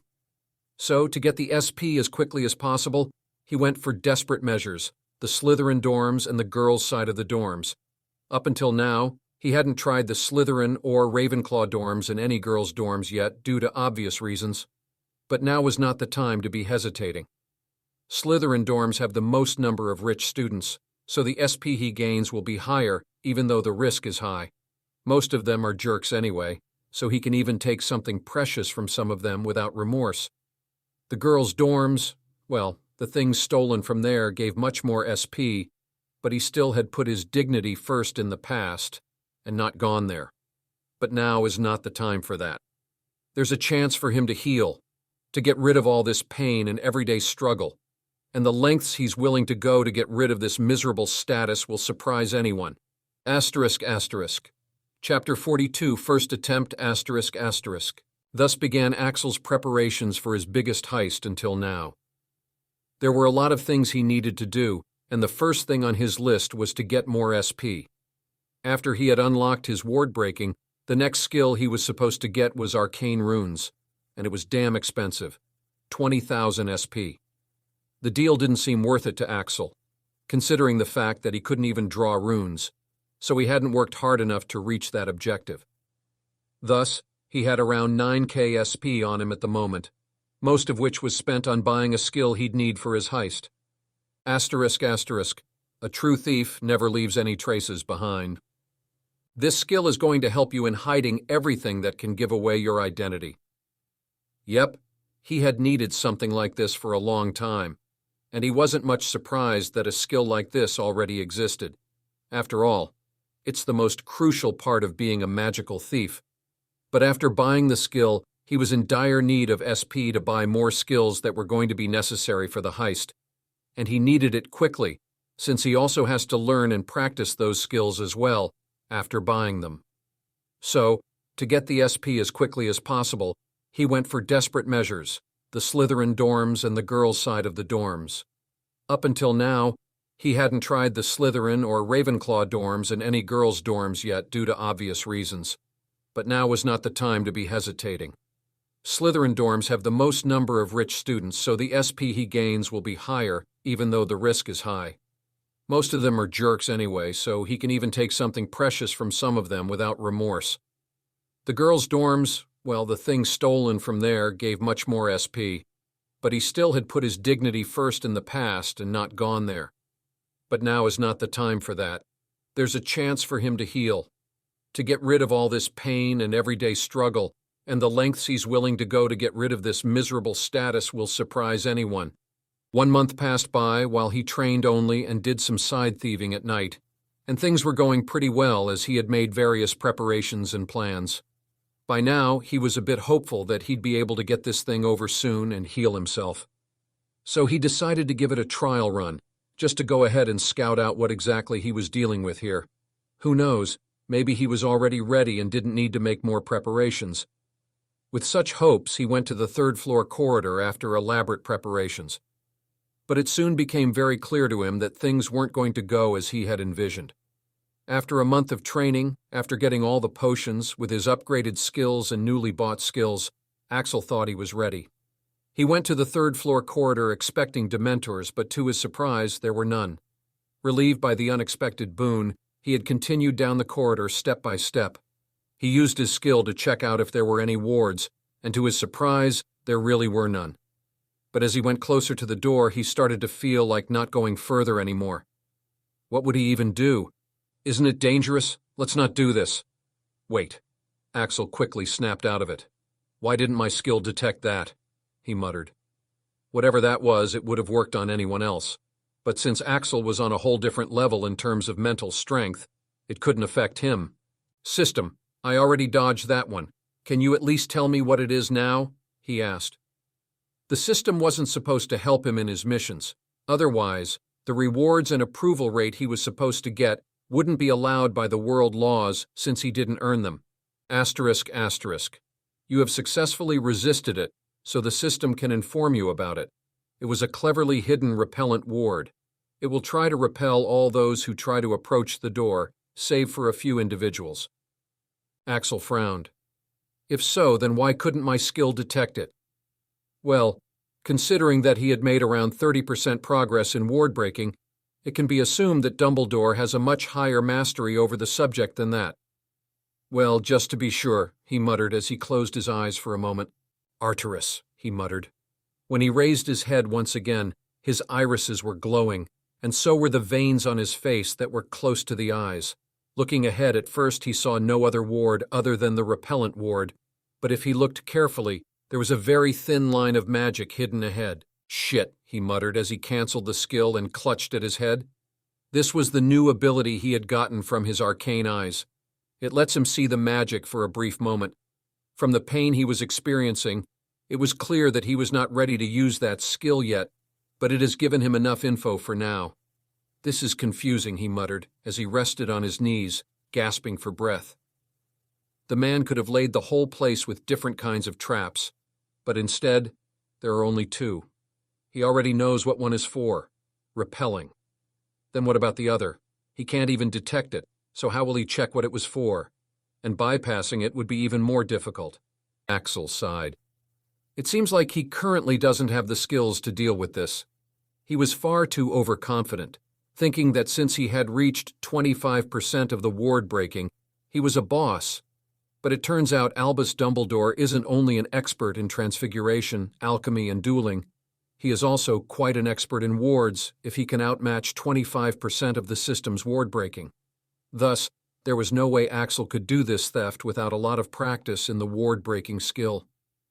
With his current level, it's going to take a while for him to be able to deal with the wards, considering that this was just the beginning of the corridor.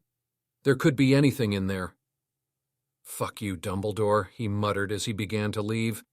But before leaving, he suddenly turned around as he got an idea. He took out a paper from his pouch, made an airplane, and let it fly toward the second ward. The paper belonged to someone he didn't mind using as a scapegoat. Then he turned on his arcane eyes once again and observed the process. As the airplane flew past the second ward, the ward got triggered as the thin line of magic snapped. But still, the airplane was unharmed, and as Axel saw the magic moving, he realized what the second ward was for. "Shit," he muttered as he began to run. He now knew what both wards were for. One is a repellent ward. It's so powerful that very few might be able to resist it if they aren't on the list of people who are exempted by the caster.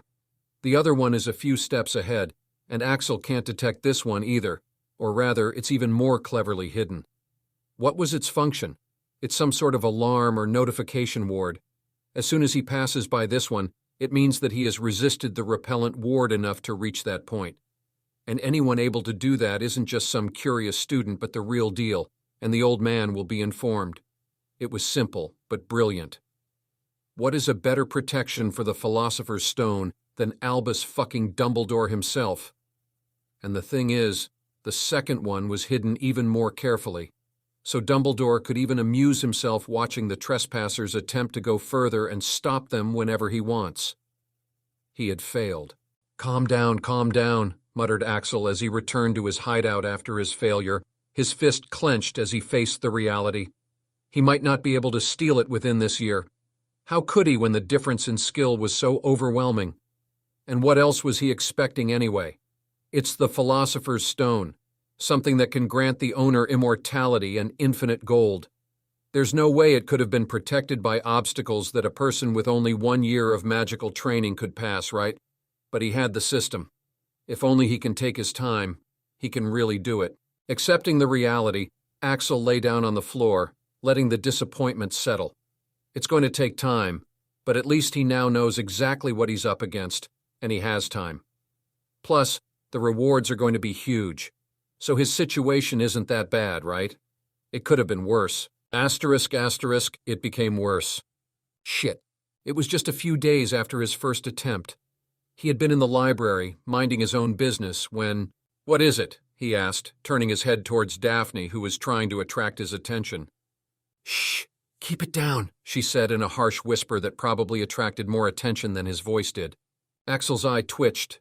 "What do you want?" he asked in a lower voice. Daphne came closer as she whispered into his ear. "I have very shocking news." Axel looked unimpressed. "What is it?"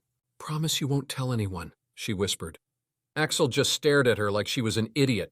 "Yeah, right. Like I usually gossip with a lot of people," he muttered. Daphne pouted but still didn't back down. "There's still Martina," she said grudgingly. There were indeed very few people Axel would even give the time of day to in these busy days. Axel shook his head. This was taking too much time. "I don't want to hear it," he said as he went back to his work. Daphne slumped. "Fine. It was about the third-floor corridor," she said in lamentation. She was looking forward to seeing his reaction to the shocking piece of news, but it was no use now because she knew that once Axel has lost interest, there's no chance he'll listen. "I promise," came Axel's voice, surprising Daphne as a sudden pressure descended on her, making it a bit difficult to breathe properly. Daphne turned her head to see Axel looking at her intensely. "What?" she asked. "I said I promised to not tell anyone. Now tell me this secret already," he said seriously. "Oh, okay," said Daphne, a bit flustered as she sang like a bird under the pressure. "Apparently, the third-floor corridor has the Philosopher's Stone guarded by a three-headed dog, and someone's trying to steal it," she said, and was rewarded by the sight of Axel's eyes widening as his mouth fell open. It had to be noted that for someone else it might be a normal expression, but in Axel's case it was equivalent to an ordinary person shrieking in horror and passing out. Axel didn't even pay attention to Daphne snapping his picture as he processed that information. "Daphne," he said to her, his eyes still unfocused as his mind raced. He needed more information. "Yeah?" asked Daphne, looking at the picture she had taken. "Would you come to the broom closet with me?" he asked. There were too many people who could hear their conversation here in this quiet place. They needed to go somewhere private since the information was too sensitive. Daphne almost had a heart attack hearing those words. Inside a broom closet, only Rose, Neville, Hermione, Susan, Hannah, and Yuno knew about this. "Are you sure?" he asked, standing with his wand lit up with Lumos. Daphne nodded, still not quite believing that she was currently in a broom closet. She certainly didn't expect her first time to be like this, but Axel was too focused to pay her any heed. "How did you guys find out?" he asked. It took a moment for Daphne to come to her senses. "Oh, Rose, Hermione, and Neville found out about most of it. They just asked me about the Philosopher's Stone," said Daphne, as she then explained how Rose found out about it. Apparently, the three of them stumbled into the third-floor corridor and then went into the room at the end, which had a three-headed dog on the other side, guarding a trap door. It started from there. But Axel was frowning the whole time. How were they not stopped by the repellent ward, he wondered. They shouldn't have been able to go with their mental power. Maybe the repellent ward was only installed later when the alarm was being tripped repeatedly by bumbling and curious students. So they most likely also tripped the alarm, meaning that there's a high chance that Dumbledore knows about this. But more importantly, someone was trying to steal it. "How do you know someone's trying to steal it?" he asked. Daphne sighed. "It's someone between that toad and the greasy git, but there's a chance that it could be anyone else," she said, showing her disgust at both Umbridge and Snape. Both were thoroughly hated individuals. She then explained the whole situation about how Rose and friends came to know about it. Apparently it all started with Halloween, which was actually a diversion. By the end of her explanation, Axel clenched his fists. Things just couldn't go as he expected them to. Time, the only thing he thought he possessed, had been taken away from him. Now he had to steal the stone before this competitor of his stole it first, or made the situation even more difficult. It's decided. He's going to go for it this year. There's no time to prepare. He's just going to wait for the right opportunity. Asterisk, asterisk. Chapter 43, Confrontation, asterisk, asterisk. Double chapters tomorrow. Gimme Power Stones.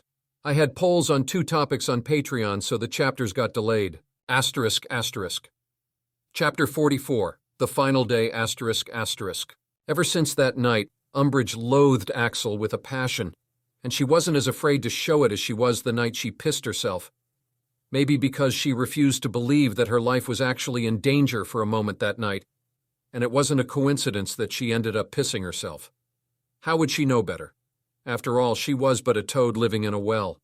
In her world, a mudblood kid can't possibly be dangerous to her, right?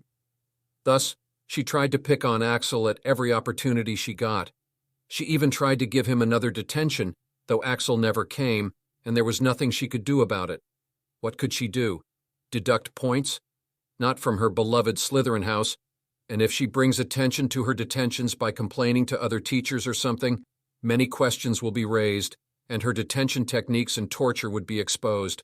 So basically, she could do nothing except annoy Axel further. And Axel didn't do anything either.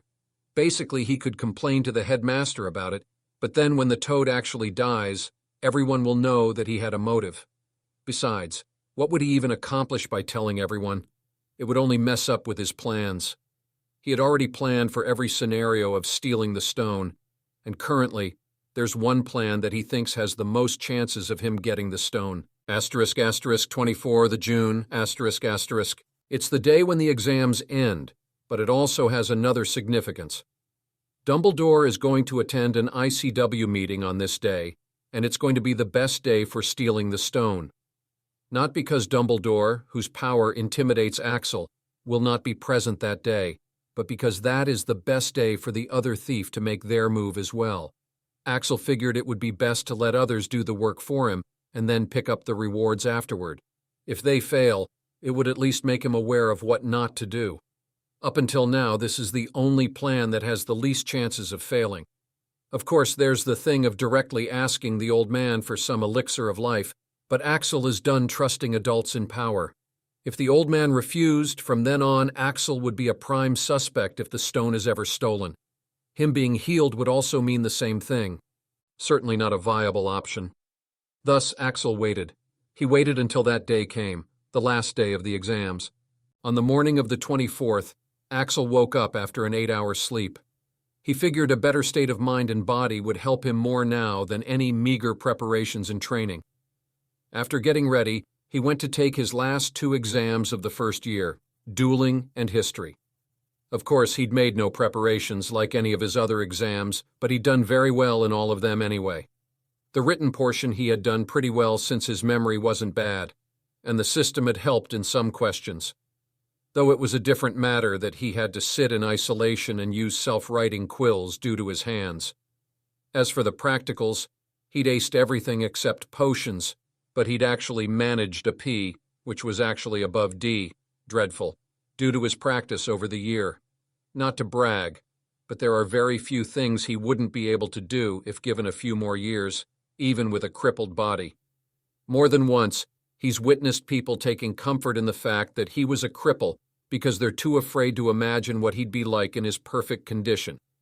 And frankly, even Axel could no longer imagine what it would be like to not have any pain for once and just do things without this massive handicap.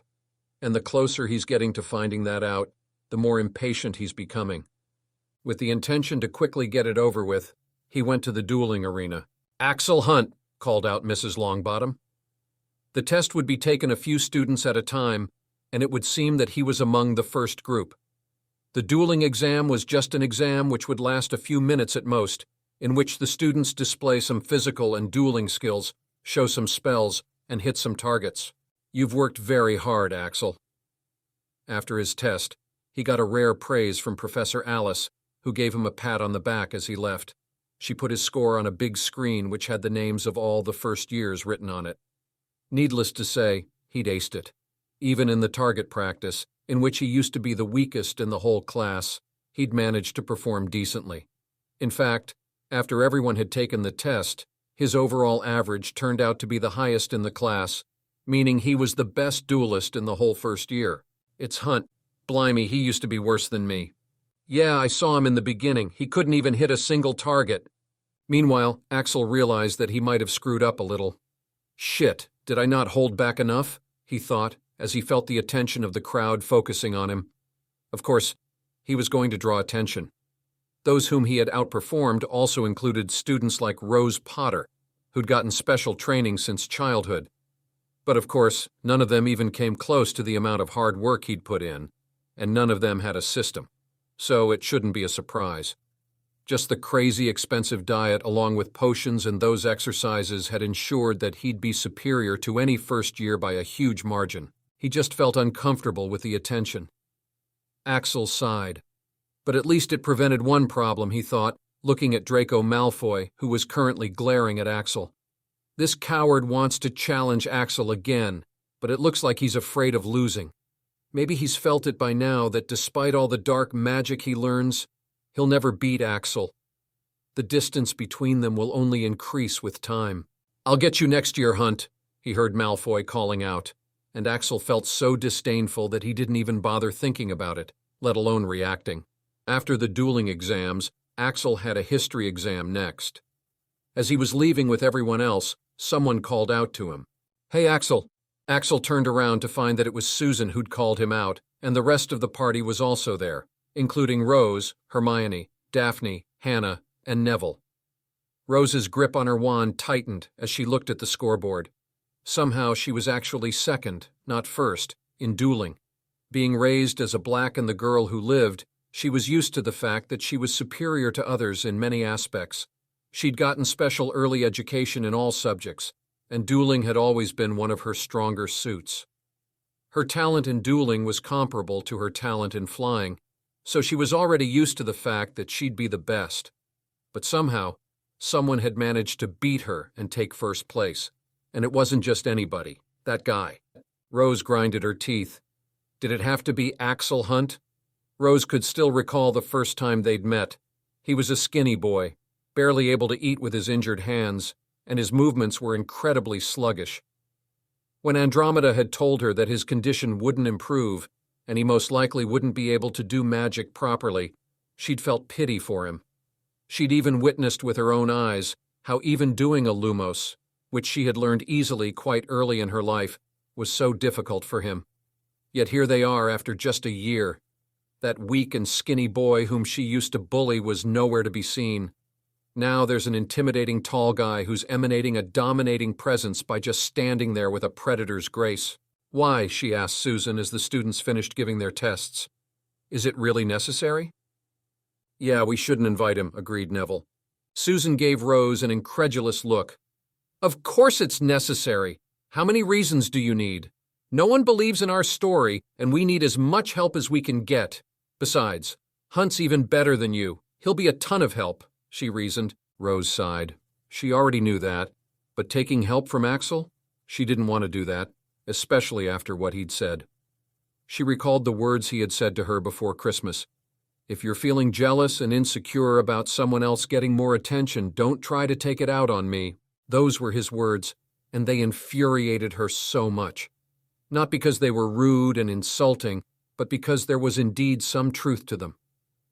Having spent most of her life under their care, Rose had come to see the Black family as her own family. But there was always the insecurity that she wasn't related to them by blood. She was an outsider. And then Axel came along, another outsider. But he was suddenly being treated more like a family than her. Thus, she can't be blamed for having resentment, especially since it looks so unnatural, as if he'd put a spell on them. What's even more infuriating is how he doesn't even seem to value the care and concern he's getting from them. We should ask him, said Hermione. What do you think, Daphne? She asked Daphne, who knew Axel the best. Daphne didn't say anything. She didn't want Axel to be dragged into this, but she also didn't want to hide it from him. As the class was over, all of them went to Axel together, and Rose and Neville, who were both opposed to telling him, could only follow. So you're saying the thief will go for the stone tonight? Axel looked at the group with a poker face as they stood in a secluded area. Behind his poker face, he was a bit annoyed. Susan nodded eagerly. Yeah, and we're going to stop whoever it is from stealing the stone. What? The sense of bafflement experienced by Axel was so intense that his poker face broke. You guys are going to stop whoever it is on your own? He asked, trying to put it straight. So is that how the normal children my age think? He wondered. The place is designed by Dumbledore, the greatest wizard of the time, and according to them, the person they are trying to stop is at least a professor level. So what exactly gives them the confidence that they won't be killed due to traps, wards, or the mysterious attacker within a few minutes of entering? The group nodded, confirming his absurd words. And we need your help, said Susan. We need you to help us stop the thief and prevent the Philosopher's Stone from falling into the wrong hands. Axel found it ironic that they were asking the thief to stop the theft from happening. Why don't you guys inform any authorities? One of you has a mother who's a professor here. One of you has an aunt who's the head of the DMLE, and one of you has an aunt who's the Minister of Magic, he asked. The group looked at each other helplessly. We tried. None of them would believe us, said Neville in frustration. Axel nodded. To be honest, they did sound quite nuts. Looking at all of them, hopefully looking at him, Axel sighed. Look, if you guys think that you can actually take on the thief and get past the security, then you're wrong. You'd have to be very lucky for that to happen, and any of you can die anytime. So I'd advise you to just sleep tight and let the stone get stolen or whatever. As for you, he said, turning to Daphne, I expected you to be smarter than this. Why are you going along with their childish delusions? Unable to meet his eyes, Daphne looked away, ashamed. I'm sorry, she muttered. Axel shook his head. You aren't going, he said strictly. Daphne could only nod under the pressure she felt inwardly. Axel sighed. He can't have her go. If only the entrance had such subtle yet powerful wards, there's no telling what might be inside.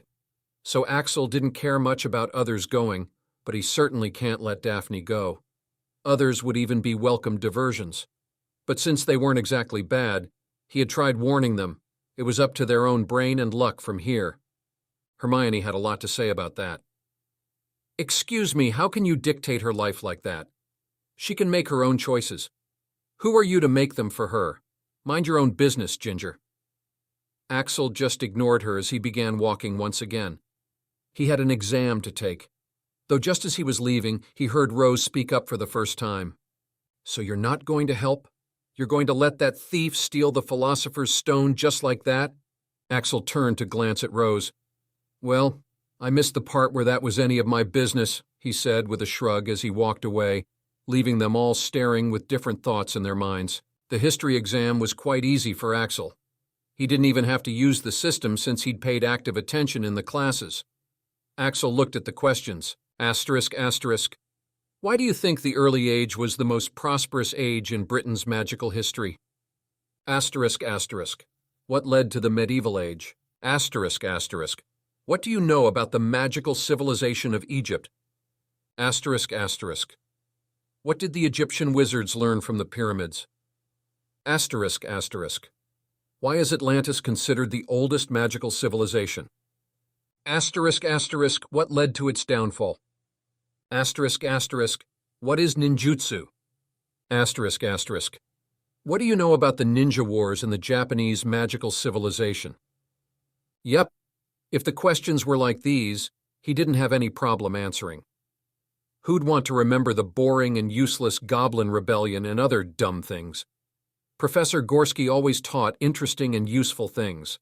It was the only class in which he didn't train or do anything else during the period and only focused on the class. Mr. Hunt, just as Axel was about to leave after submitting his exam to Gorsky, the professor stopped him. Yes, Professor? The exams of the rest of the students had already been submitted, and Axel was the last one whose answer sheet had been collected. Professor Gorsky indicated the pile of sheets that was gathered around him. Would you help me take this to my office? Sure, Axel shrugged as he nodded.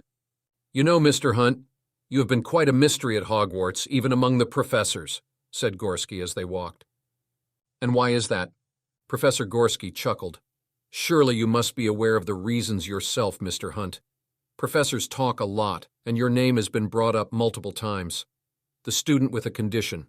Your hard work, your rate of improvement, your tenacity are highly praised among the professors. Axel sighed, wondering if he should have shown an average performance. And of course, what makes you so mysterious is even after attracting so much attention, no one quite knows your background. That had been a mystery to Axel as well, but whatever. While talking, they had already reached his office. As Axel put down the books on the table, Professor Gorsky looked him in the eyes as he asked, Mr. Hunt, just out of curiosity, could you tell me your father's name? He asked, surprising him. But what surprised him more was the legitimacy probe he felt right after. Why? Find out in the next chapter. Asterisk, asterisk, the Philosopher's Stone, asterisk, asterisk. They should have been refilled by now, and I delivered the double chapters on time. Come read ahead and support me on Patreon. Join us, we have a healed MC. Asterisk, asterisk. Chapter 45, The Philosopher's Stone, asterisk, asterisk. Mr. Hunt, just out of curiosity, could you tell me your father's name? He asked, surprising him. But what surprised him more was the legitimacy probe he felt right after. Axel tried not to show how surprised he was. This time, he was really caught off guard, since from what he could observe, Gorsky didn't seem to have ill intentions just a moment earlier. Plus, legitimacy is rare, very rare. But he wasn't really worried. The system will always prevent any sensitive information from leaking.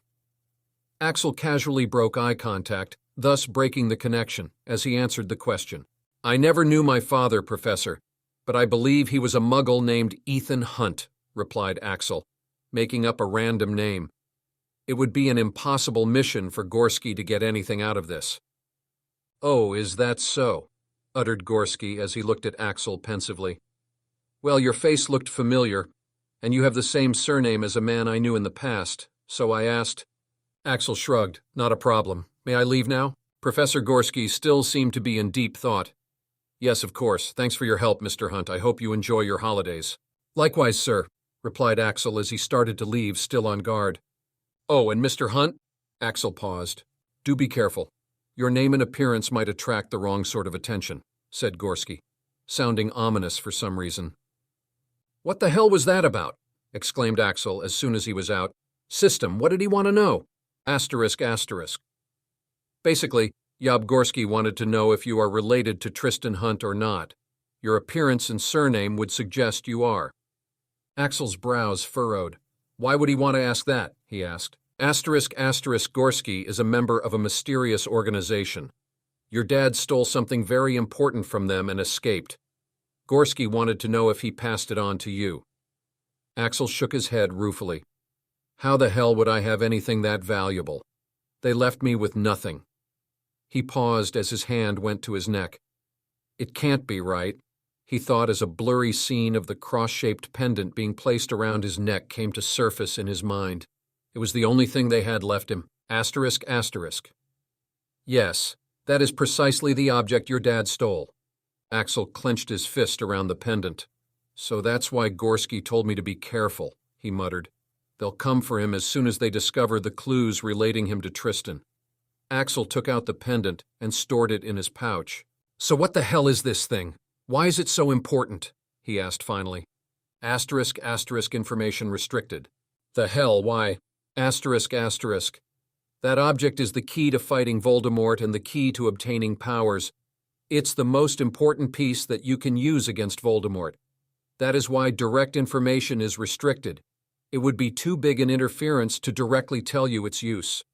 If this level of interference was allowed, then the Akashic records would not have to go through the trouble of slowly helping you become strong on your own. Axel sighed. It's never easy with the system. So what the hell am I supposed to do? Asterisk, asterisk, special quest activated. Go after the members of the mysterious organization and extract the information on using the key. Rewards. He was left with hundreds of thoughts.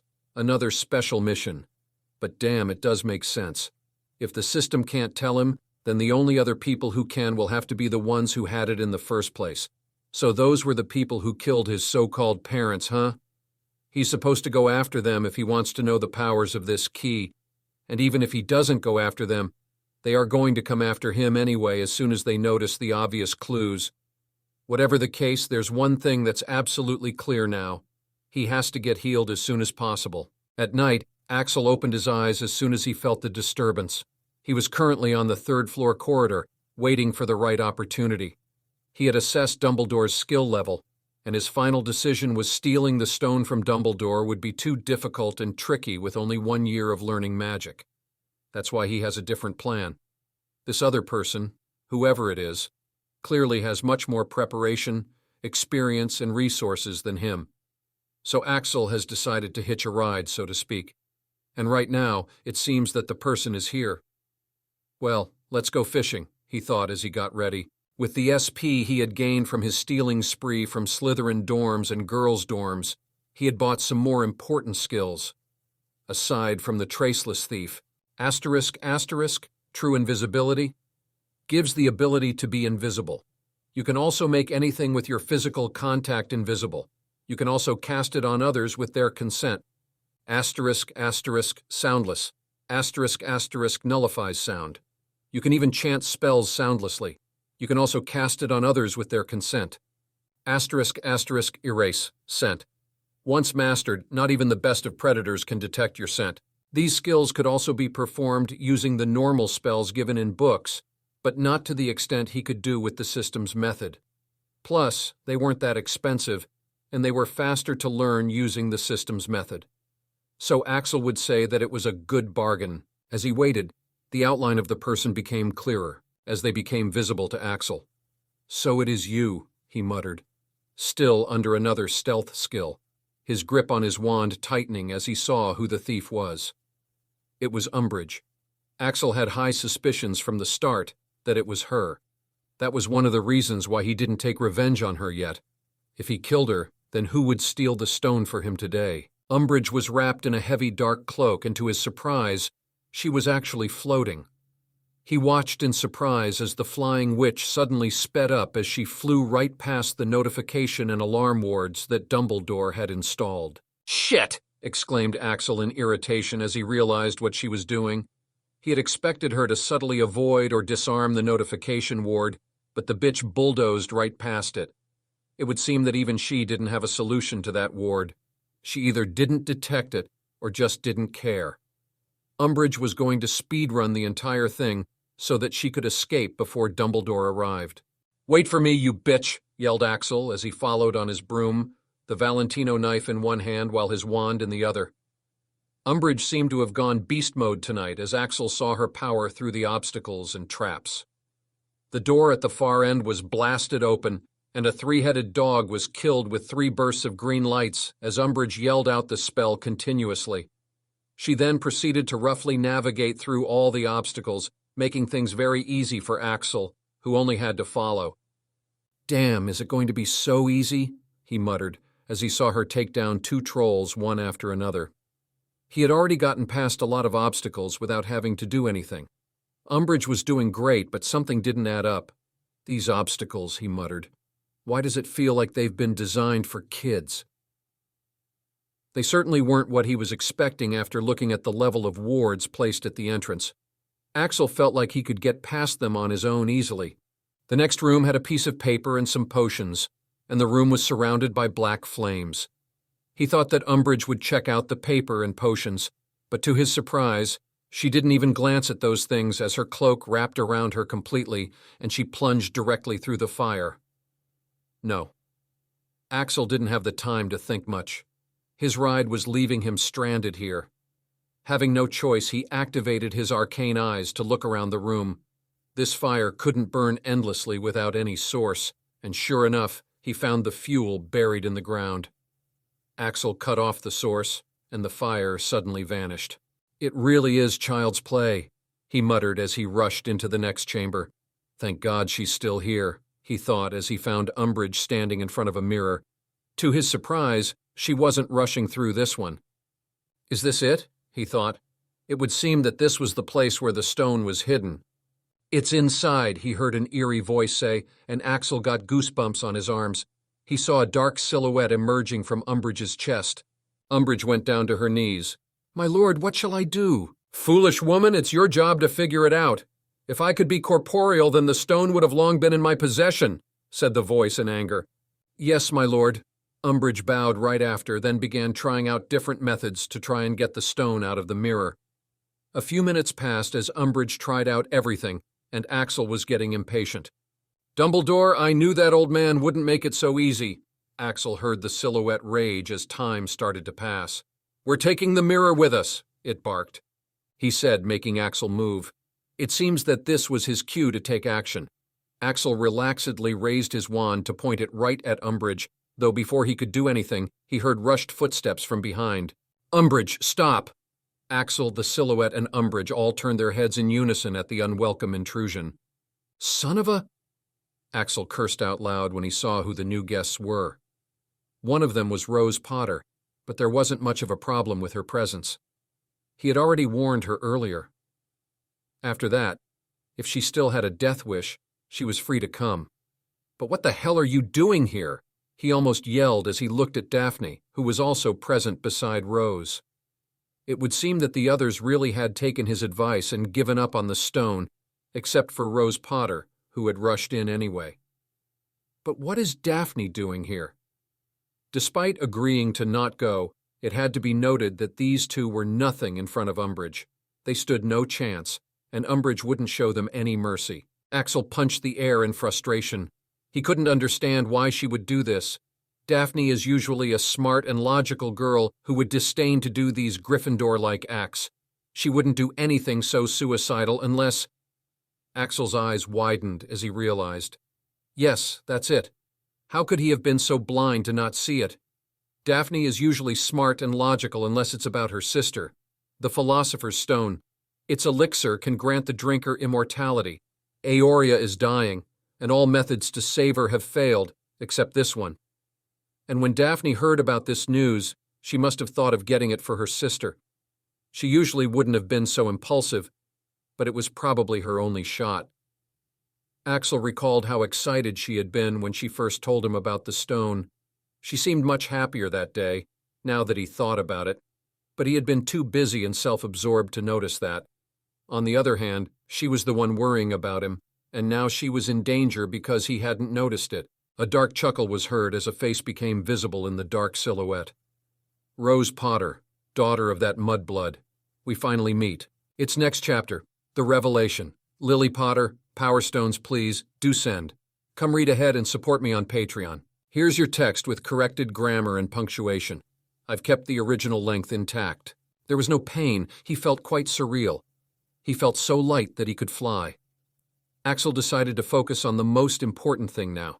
He slowly, ever so slowly, with all the hope and apprehension, looked down at his hands. They were covered in black ash, but this time they weren't trembling. They weren't trembling, and they didn't hurt, not at all. He finally clenched and unclenched his fists and sighed in satisfaction as he realized just how effortless doing that felt. Unlike before, when he had to struggle to even make it move, he didn't even dare to pinch himself to confirm if this was a dream.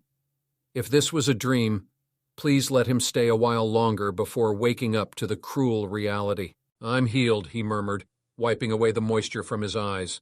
I'm actually healed, he exclaimed, jumping up. But he jumped so high he almost reached the ceiling. Arcane acrobatics, 19%. The hell, he murmured, even as a bunch of new information began to pour into his head. Looks like his body really was messed up badly, huh? He took out a knife and began twirling it in his hand like he used to, right after which he casually threw it, and it got buried to the hilt in the target dummy's skull. Ding. Dealing progress, special skill unlocked. Magic hands progress 3%. Axel ignored all the notifications right now. He was having just too much fun welcoming a precious part of himself that he thought he'd lost forever. He took out his wand, which greeted him with multicolored sparks in celebration, and it hummed excitedly. Even as he did that, notifications kept coming to him of various skills increasing their proficiency. Okay, let's see, he muttered, as he pointed his wand at the dummy placed at the far end of the room. Expulso, he chanted, thinking of starting small. But boom! The spell hit the dummy so hard that it was blasted straight into the wall, causing cracks to appear in the wall. His wand hummed excitedly upon amplifying so much magic at once. Ding! More system notifications came. Ha ha!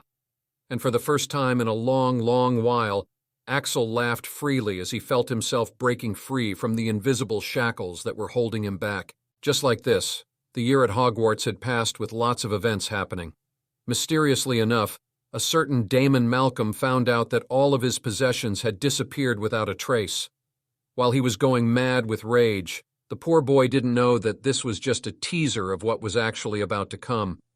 Also, rumors about how Rose Potter and Daphne Greengrass had had a confrontation with Voldemort and how they had managed to stop his return were spread throughout the school. Rose, who had recovered just after a day, managed to get Gryffindor the Quidditch Cup right after, and thus the House Cup. Meanwhile, Daphne, who was more injured of the two, had to stay a while longer in the hospital wing. But lots of people also visited her and gave her gifts and treats, since she was also a hero who survived an encounter with Voldemort's Lethifold. But despite all the attention, Daphne didn't feel happy at all because, 1, she'd absolutely failed in getting the stone. 2, the stone was now destroyed, as confirmed by Dumbledore, leaving no hope for Astoria and Axel to be healed. Her sister's lifespan wouldn't be extended, and any chance she thought that it might help Axel with his condition had also gone away. 3, Axel, the person she wanted to see the most, hadn't even bothered visiting her during these days. Furthermore, she didn't even see him on the train. But apparently enough people had seen him to conclude that he wasn't actually missing, just not willing to meet her. Daphne was sad throughout the summer as owls failed to deliver letters to him, and his Magi mirror was switched off. She'd almost lost hope of their friendship when, midsummer, out of nowhere, an anonymous package arrived addressed to her name. It read, Here are the first clear words I'm writing with my own hands in a long while. Thanks for being my hands until now. Inside was a bottle containing a few drops of silver liquid with the label For Astoria. End of Volume 1. Volume 2, The Rise, Prologue. A woman with red hair walked through the corridors of a grand castle in a hurry. The woman could be considered quite beautiful, with emerald green eyes and red hair tied up in a bun. She was wearing a cloak that covered her whole body, only leaving her face exposed. As the woman walked by, guards in dark skin and black armor would bow to her with reverence, even though the woman didn't seem to acknowledge them. She took out her wand and opened a heavy pair of doors as she went into the room. "Isra!" she called out as she walked in. "Isra, there was a dimensional disturbance in the north of Alista. We need to check it out." Inside the room, there was a chocolate-skinned woman wielding 2 swords as she fought against multiple creatures. She wore no armor or protection as her whole body was covered with a dark energy that she channeled into her swords. This woman was tall, around 6'2", and with a well-proportioned body that was visible through her small garment that only covered her essentials. She had long pointed ears and a perfectly symmetrical face with exquisite features, but her eyes were fierce, and her disposition was such that it would make anyone bend their knees in her presence. The woman, Atra, finished off the creature as she sheathed her swords. "Lily, what exactly is a dimensional... What did you call it? Is it important enough that I have to stop my training over it?" she asked with slight annoyance. Though from her behavior, it could be seen that she treated the other woman as her equal. Lily nodded her head urgently. "Yes, it is. It means that Voldemort might have succeeded in opening a way back to the Midworld, or maybe someone from the Midworld managed to connect to this world." Etra tilted her head. "And that is important because..." Lily sighed. "Because if Voldemort actually succeeds in finding a way back into my world, it'll be destroyed, and I can't let that happen. Now, do you want to help me or not?" Etra shook her head unwillingly. "I'd rather not, since it would only be beneficial to us if Voldemort focuses on another world." But she sighed. "How can I deny you when you are the only reason why we managed to survive this long?" she said as she began putting on her armor. Next chapter, Daphne's reaction. To read ahead and support me, come to Patreon. Patreon.com/sniggerchangia. Web novel censors it if I use simple a gimme. Let everyone know our superiority. Chapter 48. It's not the end, but a new beginning. "Look, I'm telling you, it's him." Chapter 48. "I'm sure it's him," said Daphne impatiently. Evelyn sighed in exasperation. "And how do you know that, sweetie? It's unsigned, and you haven't even seen his writing. Besides, I've tried examining it, and the only conclusion I can reach is that it's too powerful and can be harmful," she said rationally. With Cyrus's death, the number of hungry eyes on their family had increased, so this wouldn't be the first time anyone tried to pull shady tricks on them. Besides, the potion they'd received was rather unique. Evelyn hadn't ever seen it in her life. They couldn't just blindly let Astoria try it, as it might further aggravate her condition, or worse. While the two of them were arguing, they didn't even see when Astoria had come skipping into the room to ask her sister to play. Astoria rolled her eyes when she saw her mother and sister arguing. There was nothing new in that. She thought it was their way of showing their love to each other. "What is that?" Her eyes caught sight of a very small vial of potion containing a shimmering silver liquid sitting at the table in the corner. So pretty.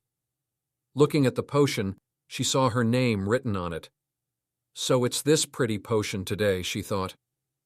Astoria had forgotten the number of times she'd tried new potions and procedures that were arranged to cure her, so this wasn't anything new to her. Quite habitually, she uncorked the bottle and drank it down with one gulp. Cough, cough, cough. As soon as she drank the potion, Astoria coughed violently as the vial slipped out of her hands and fell to the floor.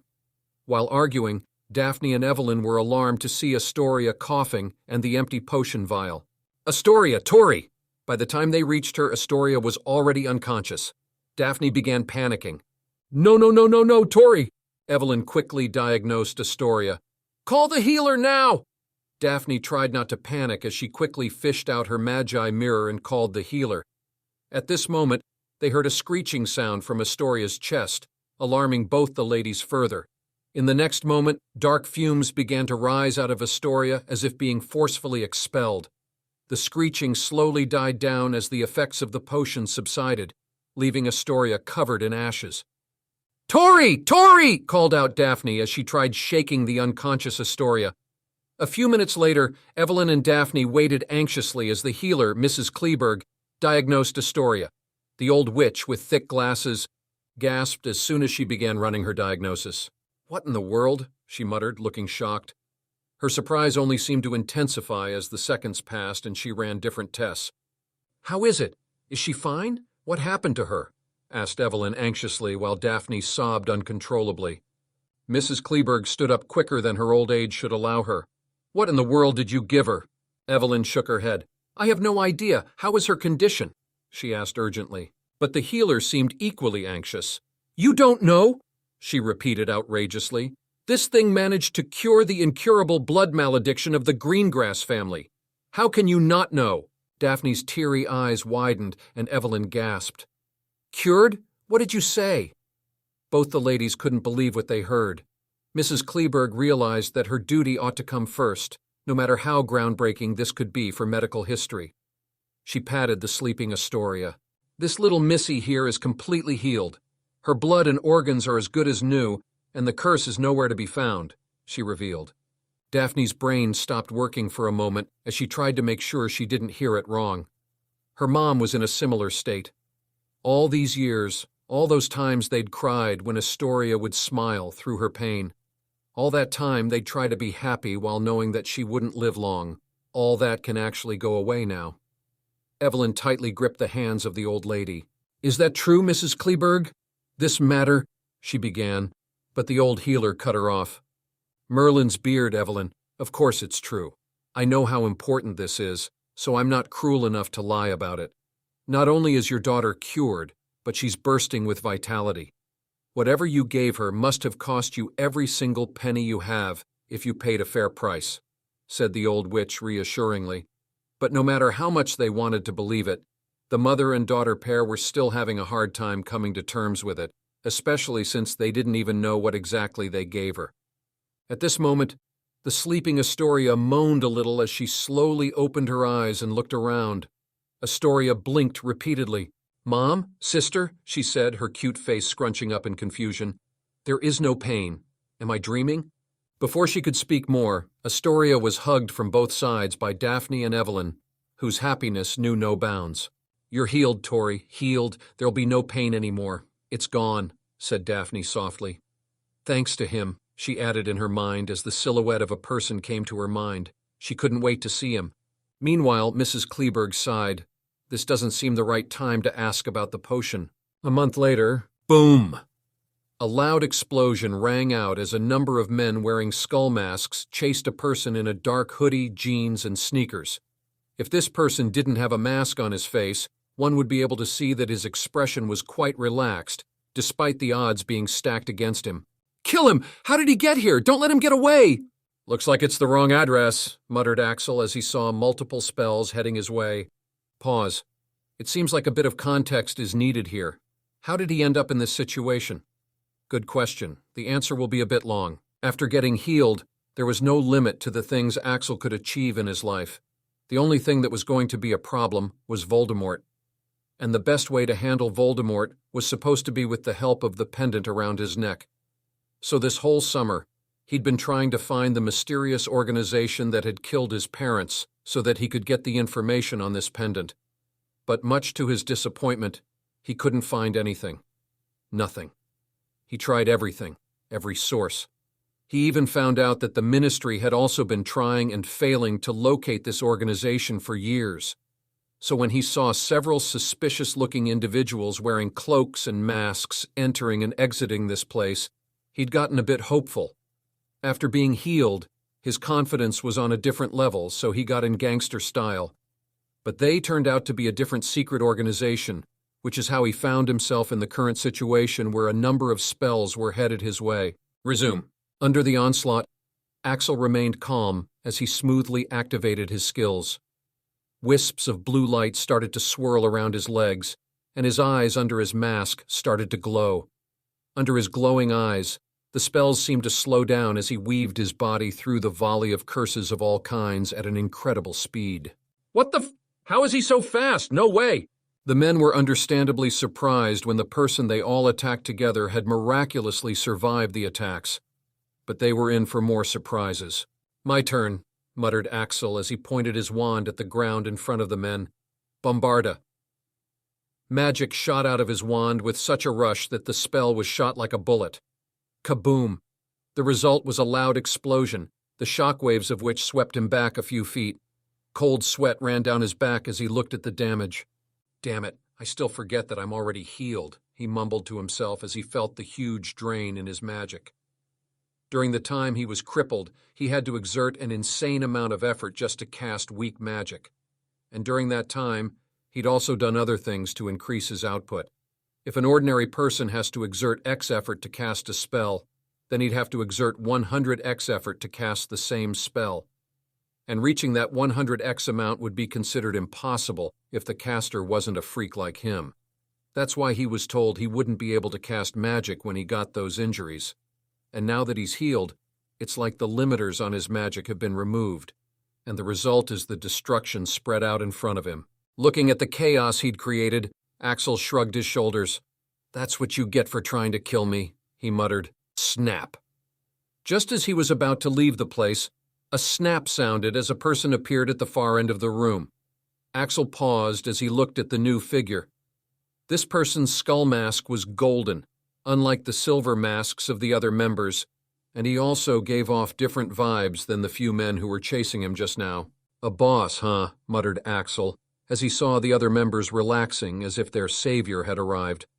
Just as Axel was wondering if this guy would know anything about the other organization. "Axel, run!" Out of nowhere, a red alert came from the system that managed to surprise the hell out of Axel. The last time the system had given him a warning against a potential enemy, it was against Martina. And say what you will about her dorkiness, but she was one hell of a dangerous witch if she could casually blow off a magic-resistant troll's head. Axel hadn't thought that this group would actually turn out to have such a member. The person studied the situation as the cowardly members all hid behind him while reporting the situation. The man nodded as he fixed his gaze on Axel. You can die now," he declared calmly, his voice coming distorted through the mask as he raised his wand. "Shit!"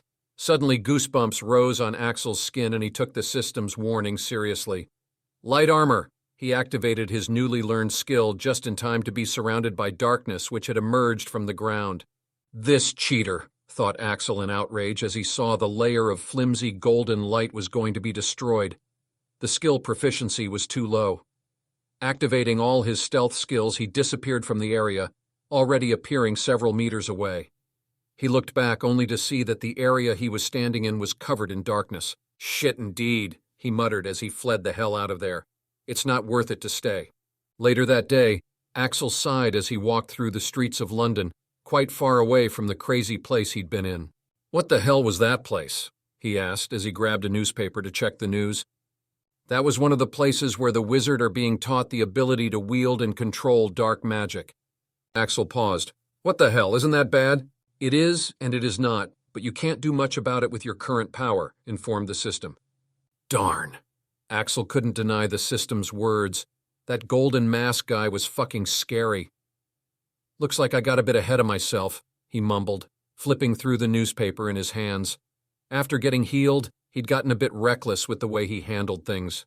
After all, what's the use of being so powerful if he still has to sneak around? But the encounter with the man told him that he still had a long way to go. Anyways, the summer break is almost over, and he couldn't find anything about the organization in the end. And now there are only two options left for him, Plan B and C, both of which he'd rather avoid. What a waste. It seems like he has wasted his whole summer on a useless endeavor when he could have spent more time training his magic or legilimency. Well, not a complete waste at least, he relented, looking at an article in the newspaper he had been flipping through. It featured a case where a wealthy family of 3 was robbed clean of all of its possessions in one night, including everything they had in their bank accounts. Spoiling your son to the point of making an orphan boy homeless just to satisfy your kid's vanity, he muttered, shaking his head. Axel wouldn't argue whether they were morally correct or not, but since the orphan kid they chose to antagonize was him, let's just say this is not the first time they're going to be robbed. He dumped the newspaper after checking the date on it. The holidays were almost over. It's time he returned to Hogwarts. Lily Potter waved her wand around in a particular area while chanting different spells. Lily, I don't see how you can find anything here. Why don't we just leave? Asked Atra, the chocolate-skinned dark elf queen. Lily didn't reply to her. Instead, she fell to her knees, looking to be in shock. Atra quickly rushed to her side. Hey, what's wrong? Lily slowly shook her head in regret. This is bad, she muttered, her breathing quickening as she lost her calm. What is it? Asked Atra. It's my daughter. He somehow managed to reach her, and that recreated the phenomenon that happened 12 years ago, she explained. Atra sighed once again, not understanding the situation clearly. Lily, you need to realize that everything may not be as obvious to others as they are to you. Lily looked far into the distance. Her grip on her wand tightened. It means that he now knows that he can use my daughter to open the portal to Midworld, she clarified, making up her decision. The situation has gotten more urgent, so she'll have to take drastic actions. Light and dark, both types of magic exist on Midworld. If the darkness comes from the Netherworld, the light comes from another. Voldemort wants to conquer all three worlds, so the other world can't be allowed to stay out of the conflict forever. The other worlds wouldn't come into the picture until later. The main focus would still be on exploring the wizarding world with snippets of information on the other two worlds. Next chapter, Axel meets Daphne. Come read ahead and support me on Patreon, patreon.com, remove space. Chapter 49. He returned everything. With the start of the next term approaching, Axel had to go to Diagon Alley to buy some necessities. Last time, after he had left the shopping with Andromeda halfway after meeting Bellatrix, he was just a weak kid with no support. Thus, he had simply bought lower quality and secondhand stuff, even skipping some things at the time to save as much as possible. That day was definitely his black history. The two sisters were both quite the bitches. Andromeda was trying to use him as a test subject. Axel wasn't particularly angry at her, but he definitely didn't want anything to do with her. As for Bellatrix, that psycho bitch first had fun showing him the brutal reality, and then she also forcefully got the memories out of him. He's going to have that bitch grovel at his feet while begging for forgiveness. That's why this summer he had returned all the things he had received from the sisters. Accepting those things would mean he's forgiven them. Since he was already using the space-extended purse and the clothes, he had sent the money for it instead. They were fucking expensive, but since Damon Malcolm had been robbed clean at the end of the year, Axel was able to pay for them anyways. Now that he was loaded, healed, and able to make money through many ways, he was going to get himself some better things. The first thing he did was to go to Gringotts. Axel looked at the white building in front of him. With the development of Diagon Alley, the goblins had to keep up in order not to be left behind. And maybe because they had a complex about their heights, but Gringotts was still the tallest building in Diagon Alley. A set of white stairs led up to a set of burnished bronze doors, which were flanked by a goblin in a uniform of scarlet and gold. As he entered, a few words caught his eyes. Thief, you have been warned. Beware of finding more than treasure there. Axel smirked when he read the warning. Is that a challenge? Well, you're on, he thought with a smirk. He had heard a lot about Gringotts' treasures and security, which had gotten him quite curious. So for future reference, he activated his arcane eyes. Damn, he thought, looking at the magic around the place. The goblins sure knew their warding. Anyways, he was just checking so that it might come in handy in the future. Deactivating the skill, he walked up to the teller. Yes? Asked the teller, looking up from his work. I need to do some conversions. Currency conversion can be done there, said the teller, directing him to a different goblin. What kind of conversion do you need? Bronze and silver coins to gold and platinum ones, informed Axel. The goblin grunted, not even looking up from his work. Put the nuts and sickles in here, he said, indicating a trolley. Looking at the trolley, Axel shook his head. I think I'll need more trolleys for that. In the end, the amount of sickles and nuts he'd collected turned out to be quite shocking. That's why he got them converted in the first place. After everything was counted, he found that he had around 6,000 galleons worth of coins, which is quite a lot, but not too much if his ingredients expenses are taken into account. Still better than being broke, he muttered with a shrug. With his skills, he could have gotten a lot more than that, but he only swiped little to negligible amounts from the students so that they don't even notice that there was a thief. To be honest, money is not really the problem now. The Slytherins were a bunch of fat cows waiting to be butchered. He could butcher them when he really needed money. The problem is not having any legitimate, legal, and stable source of income to use as a cover. And it's quite clear to a lot of people that he doesn't have any family, so there's no way to explain how he's getting the money without coming to the conclusion that he's Martina's or some other rich girl's toy boy. But oh well, it was not a big deal. He was sure he'll figure something out. Now that he was properly loaded, Axel went to the same hair salon he'd visited the previous time. After a year, he obviously needed a haircut, especially since he now has much better ways of hiding his face. "Sorry, sir, but you need a reservation to enter this place."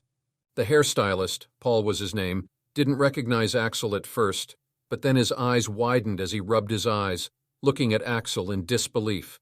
"Merlin's goatee, Axel, look at you, young man," he exclaimed. Axel was surprised. The guy actually remembered his name. Following his words, Axel looked at himself.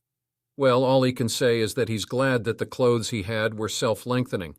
A year ago, he was just a short and skinny kid who hadn't gotten proper nutrition and body care for years. But due to the diet, exercises, potions, and whatnot, he was now quite tall for a 12-year-old, with lean, compact muscles that were hidden behind his baggy outfit. Paul left the client he was attending to his worker as he approached Axel rather aggressively. "Just what did you do?" "Merlin's hair, look at those muscles," he exclaimed, thumping Axel on his shoulders. And then he finally checked Axel's hair. "Wait, what the fuck? How the fuck?" he exclaimed, running his hands through Axel's hair, confusing him. "What's wrong?" asked Axel, furrowing his brows. Paul shook his head, still looking like he couldn't believe what he was seeing. He took Axel to a seat as he began to cut his hair. "Mate, I won't even mention the body. Just tell me, how the hell did you suddenly get such perfect hair? It's like they've been nourished with the most expensive material, and all the damage has been removed," he exclaimed, his eyes not leaving Axel's hair. Did he change so much? Axel looked into the mirror as he actually looked at himself objectively.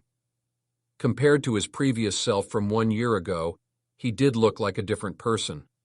Aside from all those ingredients, exercises, and potions, there could be another reason as well. Axel recalled after taking the healing potion, he had changed further. "System, is there an explanation?" "Affirmative. Healing is not the only benefit of the potion. Since you took it in a larger quantity than necessary, it also nourished your body and cleansed the impurities. Also, your lifespan has been increased to approximately 400 years, and Astoria got her lost lifespan back with the amount she consumed." That managed to shock him properly. To make sure that he healed properly, Axel had taken a generous amount of it, only saving a little for Astoria. Now Axel was feeling quite perplexed. He'd just gotten a few centuries worth more time in this world. He wasn't quite sure what to feel about that. Currently he was really loving his life, but he didn't know how he'd feel after that long. "Whatever, I'll figure it out when the time comes," he decided. Currently his only problem seems to be the fact that his appearance might attract more attention. But that's not a big deal, is it? After the haircut, Axel went on a shopping spree as he quickly bought all the things he needed for the next year, along with ordering some new clothes.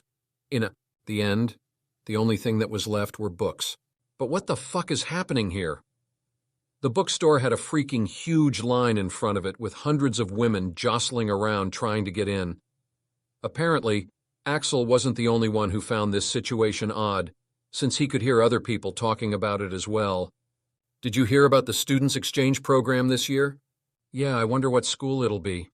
"What's all the fuss about in this store?" "Seriously, mate, do you live in a cave? Gilderoy Lockhart is signing the copies of his new book." "Lockhart? That pansy guy who's famous on Magihive?" "Yep, that's him. He's got a crazy huge fan following on Hooter and Magebook." "Whatever, most of them are witches anyway." That's all Axel could hear before he had moved on due to his serious lack of disinterest. true invisibility. With his skills activated, he casually cut the line and entered the bookstore. Outside seemed quite peaceful compared to the situation inside, though. Witches and photographers were jostling each other to get a better view of Lockhart, while two men were fighting on the side as Fred and George Weasley cheered from the side. Yep, a mess. Axel had to shake his head at the situation. It doesn't seem like he can civilly get his books anytime soon. So he decided to simply steal the books he needed. He was just about to leave when another commotion attracted his attention. "Ladies and gentlemen, may I present to you Rose Potter," said a man with wavy blonde hair who must be Gilderoy Lockhart, forcefully dragging a very annoyed Rose Potter to the front of the cameras. A smirk appeared on Axel's face. Well, this could be interesting. When young Rose here stepped into Flourish and Blots today, she only wanted to buy my autobiography. And just as Axel had expected, in the next moment, a knee was delivered to Lockhart's balls, obviously making the man collapse to the floor in a moaning heap. And thus, the place became even more of a mess. Everyone was clicking pictures and recording while the fangirls rushed to help Lockhart. "What a creep," Rose muttered before storming off, making the crowd part way for her. Looking at the scene, Axel nodded to himself. "That's Rose, all right," he muttered, getting out of the bookstore as he went to finish the rest of his shopping. He could already guess tomorrow's headlines. "The girl who lived breaks Lockhart's snitches." Fangirls expressing concern about the functioning of Lockhart's broomstick. Though thinking about it, Rose can't really be faulted for her actions. After all, only a spineless or clueless person would let someone like Lockhart leech on your fame like that. September 1st, 1993. Axel stood alone at the barrier of Platform 9 3/4. It was time for the start of his next year at Hogwarts, and this year is bound to be completely different from his previous one. Last time he was here as a weak kid filled with bitterness, but this time he's here as a powerful wizard with enough abilities to handle himself.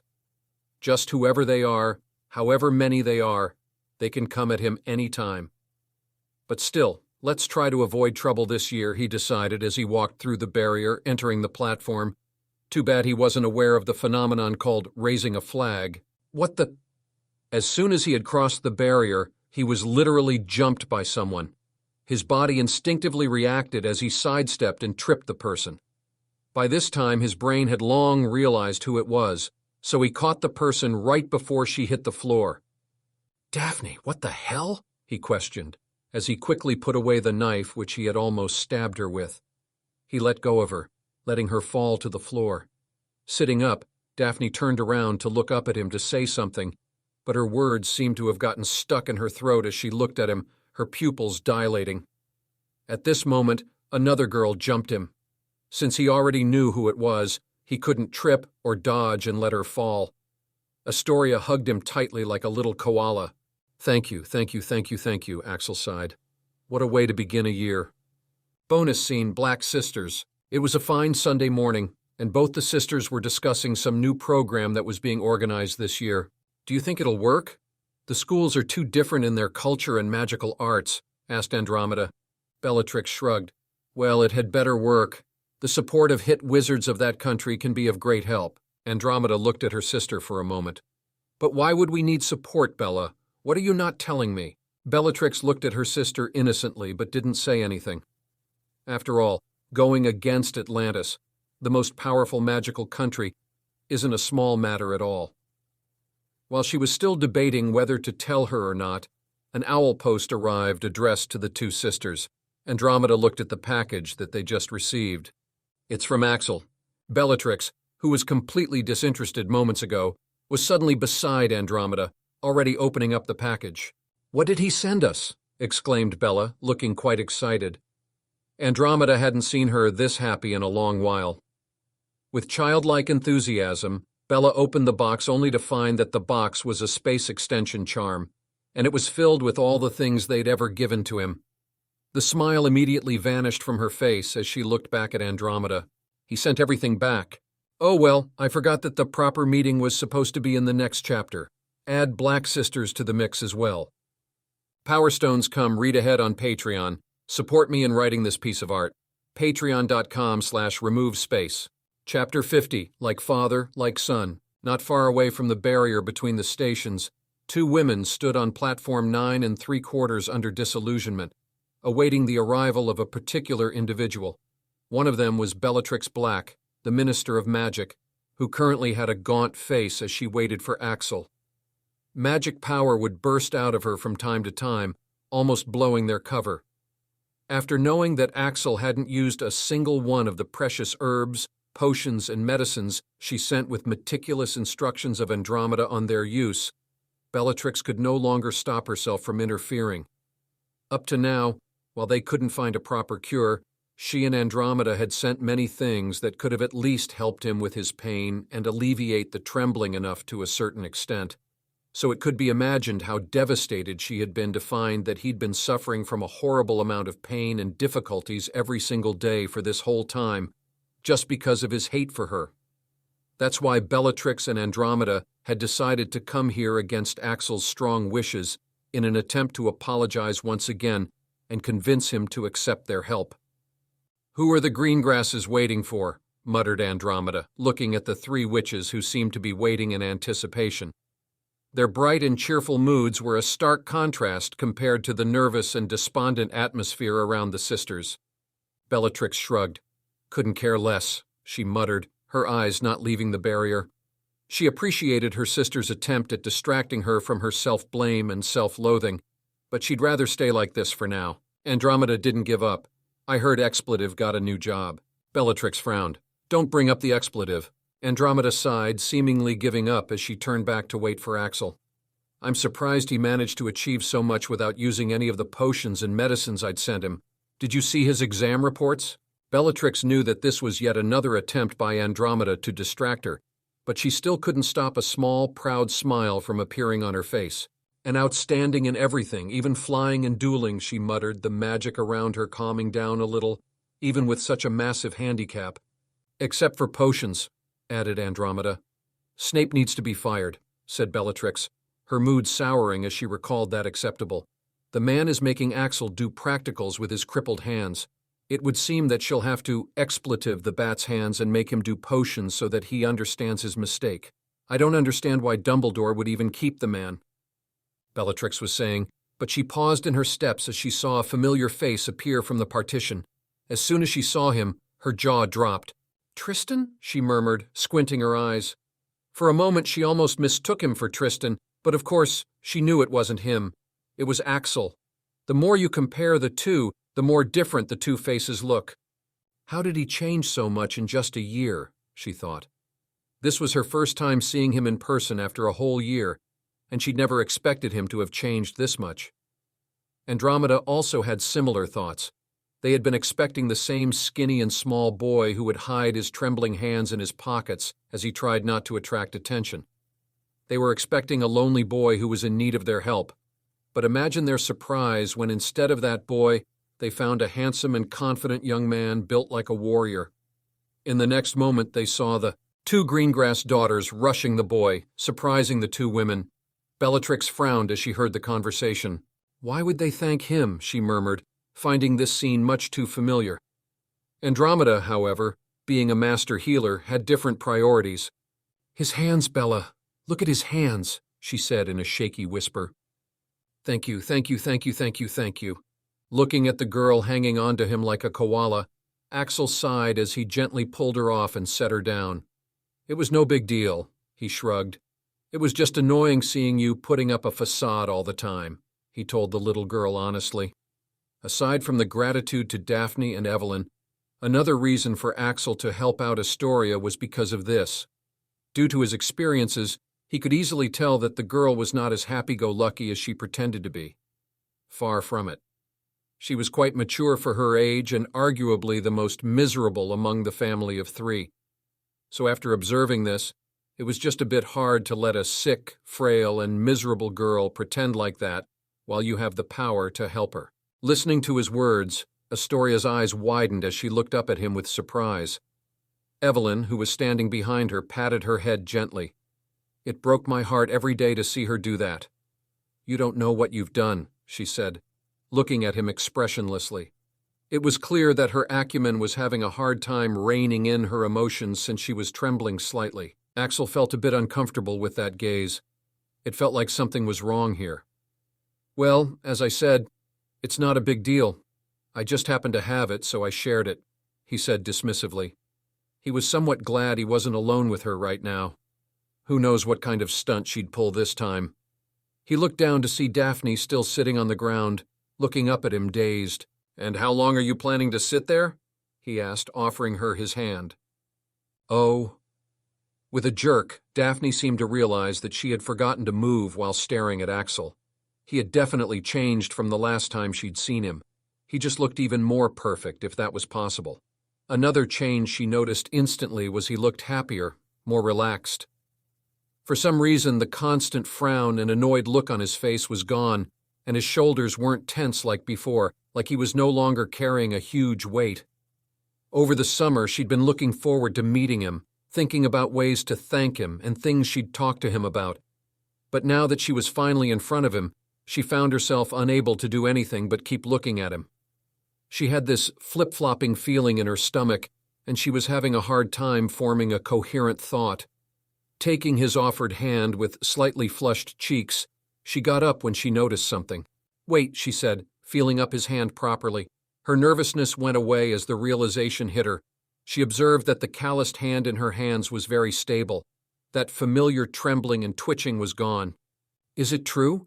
You're actually fully healed?" she asked as she held up his hand. She had, of course, considered this possibility after reading that letter, but she had still found it a bit unreal. Axel smirked. "Healed." He snapped his fingers as a knife appeared in his hand. With another movement, it spun around both of their hands before he made it disappear. "You can say that. Try to keep it a secret, though. I'm still having you do my homework, if that's okay with you," he said, trying to retract his hand. But in the next moment, Daphne had thrown her arms around him, making him freeze. "I'm so happy for you," she said, her voice coming a bit muffled. Even if he didn't show it, she was well aware of just how much he hated being in that state. She had seen how he'd tense up every time someone would mention the word crippled.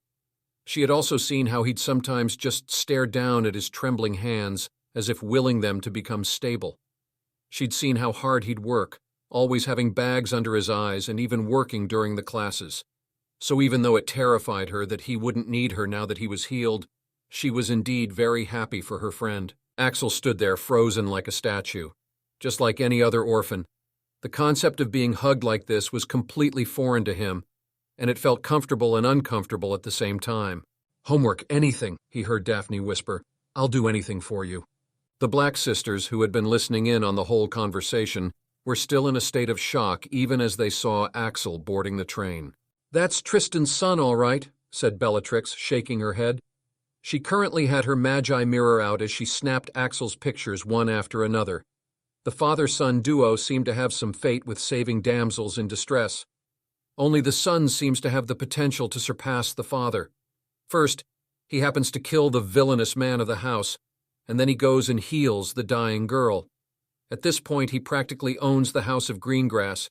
He's managed to heal himself and Astoria. "How?" murmured Andromeda, finding herself unable to wrap her head around this. "Two medical miracles, one after another." Bellatrix nodded. "Not to mention he's changed so much. I don't care how, but I'm quite excited to see what he'll do now that he's healed," she said, finally feeling quite light after months. She was glad that the boy wasn't as lonely as he used to be, and had the support of someone who wouldn't betray him. Looking at Evelyn, who was clicking away pictures as Axel and Daphne departed, Bellatrix felt a sense of camaraderie. Yep, no way this woman would betray Axel, she thought, being quite familiar with the look in Evelyn's eyes. That was the look of a woman who had found her liege. Bellatrix grinned. Turns out they had something in common. It looks like a chat with Regent Greengrass was in order. Who knows? They might actually become friends. With the knowledge that Axel will no longer be suffering, now she can work on her revenge on the organization in peace. It's just, there was a dull ache in her heart, knowing just how much he hates her. Lily Potter stood in front of a giant magic circle with hundreds, if not thousands, of runic arrays drawn in its layers. "It's not working! It's not working!" she exclaimed in frustration. Etra, who was lying on a comfortable seat on the side, sat up while sighing. "Could you at least explain properly what you're trying to do? Even though I'm not as much of a genius, I still have a century of ruling under my belt, she said as she walked to Lily's side. Lily pressed her lips together into a line. The age difference still somehow manages to baffle her, especially since this beautiful woman looks even younger than her. All right, let me break it down for you, she said, drawing a circle on the ground. Finally, muttered Atra with faux enthusiasm. This is Midworld, said Lily, ignoring the taunt, tapping the circle. It's the place I came from, and the place my daughter currently is. This world doesn't have magic of its own. She drew another circle on the side. This is Netherworld, the place we're currently in. This is where the dark magic originates from. After that, she drew another circle on the other side of Midworld, such that the three worlds were now in a triangular formation. And this is the Aetherworld, the place where the light magic and even the normal magic originates from, she said, tapping the third circle. The Midworld doesn't have magic of its own, but she drew two lines connecting the Midworld with both the other worlds. But it has special individuals who can draw magic from either of the worlds. They're called witches and wizards. Atra nodded. So you're a witch? Lily nodded. Yeah, a very badass one, she said seriously. Voldemort is also a wizard, though he's now far more than that. Anyways, she said, pointing at the three worlds, usually it's impossible to travel between these worlds, but as you can see, there are exceptions. The worlds can be connected if you have the right circumstances, especially the Midworld and Netherworld. But the Aetherworld, that place has mostly been sealed off from the other two worlds. Not much about it is known except for the fact that a wizard named Merlin from the Midworld had managed to get there. And when he returned, he was the greatest in the Midworld. Atra nodded. So what are you trying to do? Lily nodded. I'm getting there. You see, Voldemort is a conqueror. He won't settle until he has all three worlds under his rule. She pointed at the connecting line between the Netherworld and Midworld. He is soon going to be able to succeed in traveling between these two worlds. Once he does that, he will also be able to succeed in traveling from Midworld to Aetherworld, since it's not that different. So Lily slowly connected the two circles which signified the Netherworld and Aetherworld. I'm trying to directly connect Aetherworld and Netherworld for him so that he stops paying attention to the Midworld. Then we'll be able to buy some time in which we can ally ourselves with the Aetherworld and figure out a way to take down